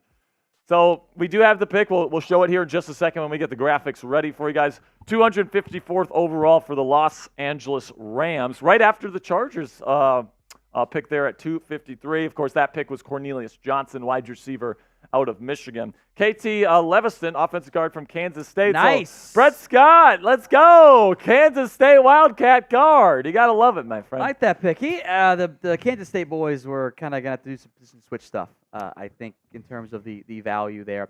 KT Leviston was 168 overall on my board, one of my higher-ranked players left. Tackle to guard convert. The power's there. The athletic ability as a tackle, I don't trust. The guard ability, athletic ability, I trust a little bit more there. Has done a good job to keep his weight down. He was 350 earlier in his career. So powerful player. Again, one of my top-ranked offensive linemen left on the board. Strong pick there by the Rams at 254. I just need Gabriel Murphy to go, and I'll have 0 guys in my top 129 left. I like the value here, but kind of a weird fit. Like with all the outside zone they like to run there with Sean McVay. They have been running more trap and power stuff there. Teams are doing more duo these days. Yeah, absolutely. So, I mean, I don't hate the pick at all, especially, I mean, this guy's definitely somebody that I was a little bit higher on as well. I didn't have him 168. You're a little bit higher than me. But I really like the value here at 254, right at the end of the draft for somebody that's 326 pounds, really powerful player. Really like the pick here for the Rams. Then we got Green Bay's pick coming in here, and it's an interesting pick here, Tom Downey. We talked about this guy earlier in the show and how he completely fell off. When I was scouting Joey Porter Jr. last year, what I kept hearing was, watch out for Kalen King. He was good in that season, and then he comes out this year, and he just wasn't as good, wasn't even close, and then he had a really bad draft process, had a really bad Senior Bowl week, but he ends up getting drafted here, 255th overall. Yeah, when we put players in way too early first-round mock drafts based on, hey, in a year they're going to be better than what they were, it didn't happen here. He went from 3 interceptions and 18 pass breakups to 0 and 2. Yeah. I might try him at nickel. Yeah, I mean, why not? Honestly, I think that after the Ohio State game, it all kind of fell apart for him. I think he lost his confidence. That's not a good sign. He was bad at the Combine, bad at the Senior Bowl. He ran a 4.61 40-yard dash. Yikes. It's like similar fall to Sean Wade, but Sean Wade tested better. He was worth drafting to see if he can get the 2022 version again, but being the number 1 corner was too much for him at Penn State. Yeah, absolutely. This is the pick here, though. The value that you're getting him, I mean, he's somebody that's had a really productive season in the Big Ten before, and you're getting him right at the end of the draft. So don't hate this whatsoever for Green Bay. I like what they've done in round 7 here, getting Michael Pratt as a backup option, then Kalen King as taking a flyer on a guy that's had a pretty darn productive season there in the Big Ten with the Nittany Lions. $10 super chat here from JDub23. Says, let's go Lions and Wolverines. There we go. Appreciate you, JDub. Thank you so much for that $10 super chat. And guess what? You're in. Then we got Blue Wolverine here. So this is Michigan Football Report legend of Blue Wolverine, says Detroit. So guess what, baby? You're in. Appreciate the $10 super chat. Hard hat member, apparently. Okay, great stuff there. Okay, so we got Denver on the clock. Pick is in. We are awaiting the results from that. Last 2 picks of the draft here, Tom. We've been live for every single pick of this year's NFL draft. That's been a good one this year. Some very interesting developments throughout these 7 rounds. The record stands, yes. Okay, so now who is going to be Mr. Irrelevant, guys? Harbaugh didn't trade enough future picks to go get the Michigan players. He's not a real Michigan man. Come on now. I want Gabriel Murphy. I want Gabriel Murphy as Mr. Irrelevant. That would be hilarious if he was Mr. Irrelevant to the Jets. Maybe it's just the arm length stuff. That's fine. They hated Ivan Pace because he was small too. I mean, I'm sure like the short arms probably took him off the board entirely for a lot of teams. It did. So it did. It's just a question of will it for the New York Jets? Fine. They just don't know ball. All right, so we got the pick for Denver here. It's going to be Nick Gargiulo. Okay, offensive guard from South Carolina, 214th. Yeah, get the hand motion going here with that mustache. That Come on now. That guy would have been a perfect Mr. Irrelevant. Come on now. Began his career at Yale, by the way. Transferred to South Carolina. Held up, I thought, better at left guard than center this year. Got a Matt Farniok comp on him he played a bunch of left tackle at Yale and then played a bunch of center and left guard both at Yale and at South Carolina there. On the ground, a little bit too much for me. Some leverage potential. There's 6th round grade, though.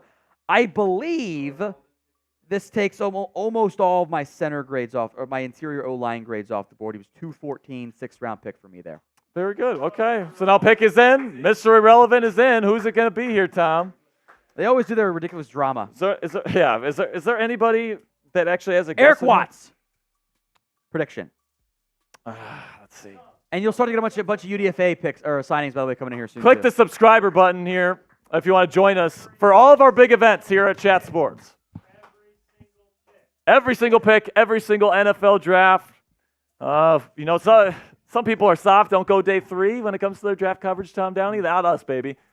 Sam, what did you got? My guess, Bo Brady. I'll take Gabriel Murphy. I'll take Gabriel Murphy. I'll take the best available. I said Eric Watts. Oh. Eric Watts. We're already getting word on some UDFAs, by the way. Oh, yeah, we'll get a bunch of UDFAs. We'll have the top 20 that sign tomorrow for you guys. Yep. Keep that in mind. Quarterbacks will go quickly, by the way. Yes. Because those ones get reported quickly. All right, who's going to be the pick? Mr. Irrelevant. Pick is in, folks. Somebody's saying Frank Gore Jr. I would love Frank Gore Jr. as The Mr. Jets have drafted 2 running backs. They can't take Frank Gore That would be Jr. so too. funny, though. That would be so funny. People are saying Frank Gore Jr. in the chat here, Tom. It's not going to be Frank Gore Jr. People are talking. Literally the only person that I see is Frank Gore Jr. I see Xavier Weather in there. Oh, I do see Xavier Weather. I wouldn't mind that either. Gore. Garrett Greenfield. I'd like that one here. Makes sense. Murphy. Let's see who it is here. Mr. Irrelevant. They've got the jersey ready to go. I don't get why they do make this such a big deal out of this. It's a pageantry. I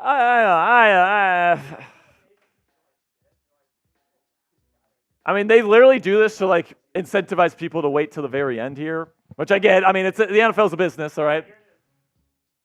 Who's it gonna be?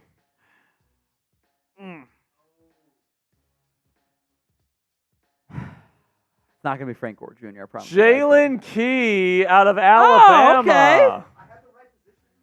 Safety. Alabama. Safety. Jaylen Key, Alabama, going to the New York Jets as Mr. Irrelevant. 7/UDFA grade for me. Yeah, me too. Do you want a cookie? Yeah. 5 years at UAB, transfers to Alabama. Wasn't a liability, wasn't a high-end impact player. Very, very smart, good football IQ there. Tested pretty well. Later breakout guy, 24 years old, but I had him at 277, and at that point, the difference between 277 and 257 doesn't matter. There's a non-existent difference there. So, all righty. Okay, so we got the big board, the best available here, coming up here. For Tom Downey. So these are your best players that did not go drafted this year. Break it down for us, Tom Downey. Gabriel Murphy, it's the arm length stuff, and Bo Brady, Leonard Taylor, Eric Watts, Gabe Hall, Fabian Lovett, Dwight McGlothern, Blake Watson. I like Blake Watson. These are guys that I'm probably just higher on than most people. Curtis Jacobs, Nelson Caesar, the other Maryland offensive lineman, Florida center, Kingsley, Egukan, Kalen DeLoach, Johnny Dixon, Dalen Holker, Javion Cohen. At that point, we're 220, and that's like a 30-pick difference. So, yeah, they did pretty good overall. Yeah, I think we did pretty darn good. Good job on that, Tom, this year. I think this might be one of your better years in terms of getting this kind of figured out. Obviously, Gabriel Murphy, I know he's going to land somewhere, and I think he could be this year's Ivan Pace Jr., where he's just going to be a really good player somewhere. He's going to find a fit, and now he gets to choose where he wants to go. So I actually kind of like where he might be going here. So Gabriel Murphy is a name to be watching out for. I don't know where he's going to be going. I haven't heard anything about the Steelers personally. I don't know if you've heard anything about Cowboys yet, but I haven't heard anything. They'll come out. Yeah, they'll We'll have come grades. out, and we'll have our grades on our respective channels. I'm going to sign off here so I can get prepped for our main grades video, the NFL Draft all-team grades, our Cowboys grades video. The race coming up here, the main race and the Cowboys race, will make Sperry do as punishment. Yeah. Winner gets rookie jerseys there. Okay, See you guys great. in a little bit. Big thank you to Tom Downey for all of his hard work here at Chat Sports, giving us really the best NFL draft coverage that you can get on YouTube. It's been absolutely fantastic working with him throughout this process. And, we've been communicating when he's in Cincinnati, I'm in Dallas, all these different things. It's so nice to be with him here for the NFL draft and talk ball over these last 3 days with you guys. We covered every single pick live for the NFL draft this year. We do it every single year. We have these big events, NFL draft, Super Bowl, trade deadline, all these things, NFL free agency as well. So if you want big events for the NFL, plus daily and free in-depth NFL coverage, make sure you click that subscribe button right now. We're going to get to the raffle duck races here to finish off today's show. So we're simulcasted on Steelers, Cowboys, and we're not simulcasted on Maine. We're just projecting from Maine here. And it's not just on Maine. So we're going to be doing a duck race here where the winner is going to get a rookie jersey of their choice. So let's see who gets it here. Do we have it set up here, Mr. Jack? So Jay Key is Mr. Irrelevant, safety out of Alabama. Here we go. We got this now. We got a bunch of entries. Best of luck to you. It was $10 to enter. Somebody's going to be walking away with a brand new rookie jersey for their favorite team. So are we ready to get things going? Let's get it. 1, 2, 3, and they're off. The Ducks get out of the gate here. Travis Early is early out of the gate here and is the early leader. Daniel Johnson is starting to catch up here. Now there's multiple Ducks surging forward. Daniel Johnson takes the lead briefly. There's a whole scrum in the middle here. Who's going to establish themselves here, folks? Dwayne Jackson, who's been fantastic all day, takes the lead and then immediately goes back. Travis Early is still in there quite a bit. Dwayne Jackson has a green duck in front at this point, but there's a whole hodgepodge of Ducks in the pack about halfway through this race. Who's going to come away? Patty Gustafson is in there. Daniel Johnson is starting to surge forward. Dwayne Jackson is there. Oh, look at Lionheart. That guy is blazing forward. Pitt Kid 32 is in there in the lead currently. Now some Ducks are starting to fall off. 3, 2, 1. Dwayne Jackson. Dwayne Jackson from the Cowboys Report. Big shout out to him, man. Dwayne, get in touch with Tom, and you guys can coordinate what jersey you would like.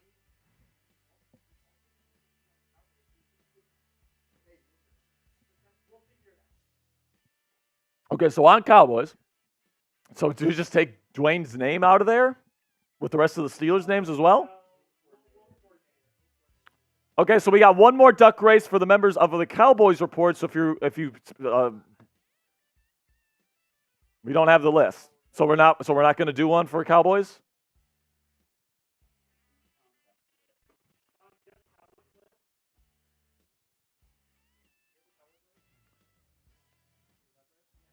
Okay, so Tom has the list. So we are going to be doing that second duck race for the second jersey for the people's simulcasting on Cowboys Report right now.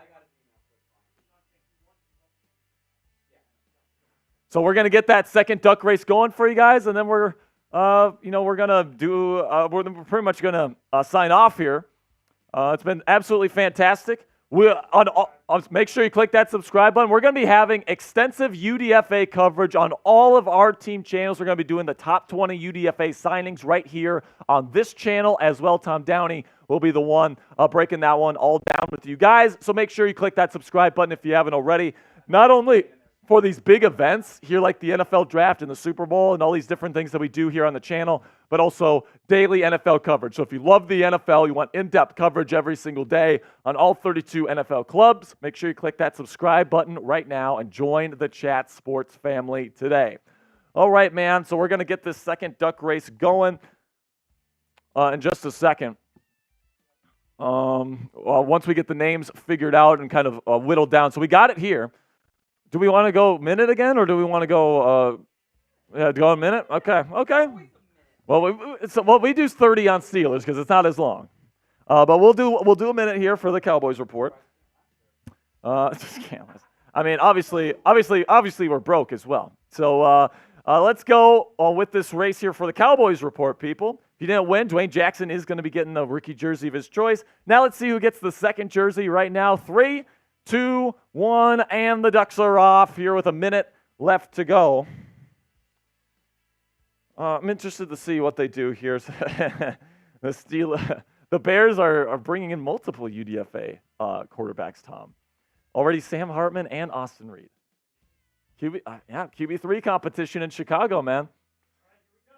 So we got Jose Garcia in the lead. Mike Dibble might be winning for the Cowboys report. He was our MVP on night 1. We got Raymond Garcia with the astronaut ducky there. Number 21 in the lead. Now he's starting to fall off. Now there's a whole collection of Ducks in this race right now. Travis Early gets into the lead here. Now he's starting to separate from the pack. And there's a lot of Ducks going. That's not a good sign for Travis Early, man. I'm not going to lie. There's going to be somebody that surges here in the final 10 seconds. Who is this? Is this Johnson? Is this Daniel Johnson is surging? And it's going to be Daniel Johnson with a jersey of the rookie of his choice here. So shout out to Daniel Johnson for helping us out on the Commanders Report simulcast today. Oh, did I say? What did I say? It's been a long day. It's been a long weekend, guys. It's still not done either. So make sure you click that subscribe button if you haven't already. Daniel, does he have your information, Tom? Or okay, so email Tom at, is it Tom or down? So it's Tom at chatsports.com is Tom's email. Get in touch with him, and he will get that jersey sent your way as soon as possible. Okay, so really do appreciate everybody that has been here throughout the entirety of today's stream, everybody that stuck it out with us for all 7 rounds of the 2024 NFL Draft. This is our Christmas. This is our Super Bowl here at Chat Sports. We absolutely love doing this every single year. And Tom, it's been an absolute pleasure doing this with you this year. For all 3 days, it's just been an absolute blast. Are we going to bring Tom back on here? We're not? Okay, we're going to be wrapping it up. All right, thank you guys so much for all of your support. We'll see you guys later. Until next time, see you guys later.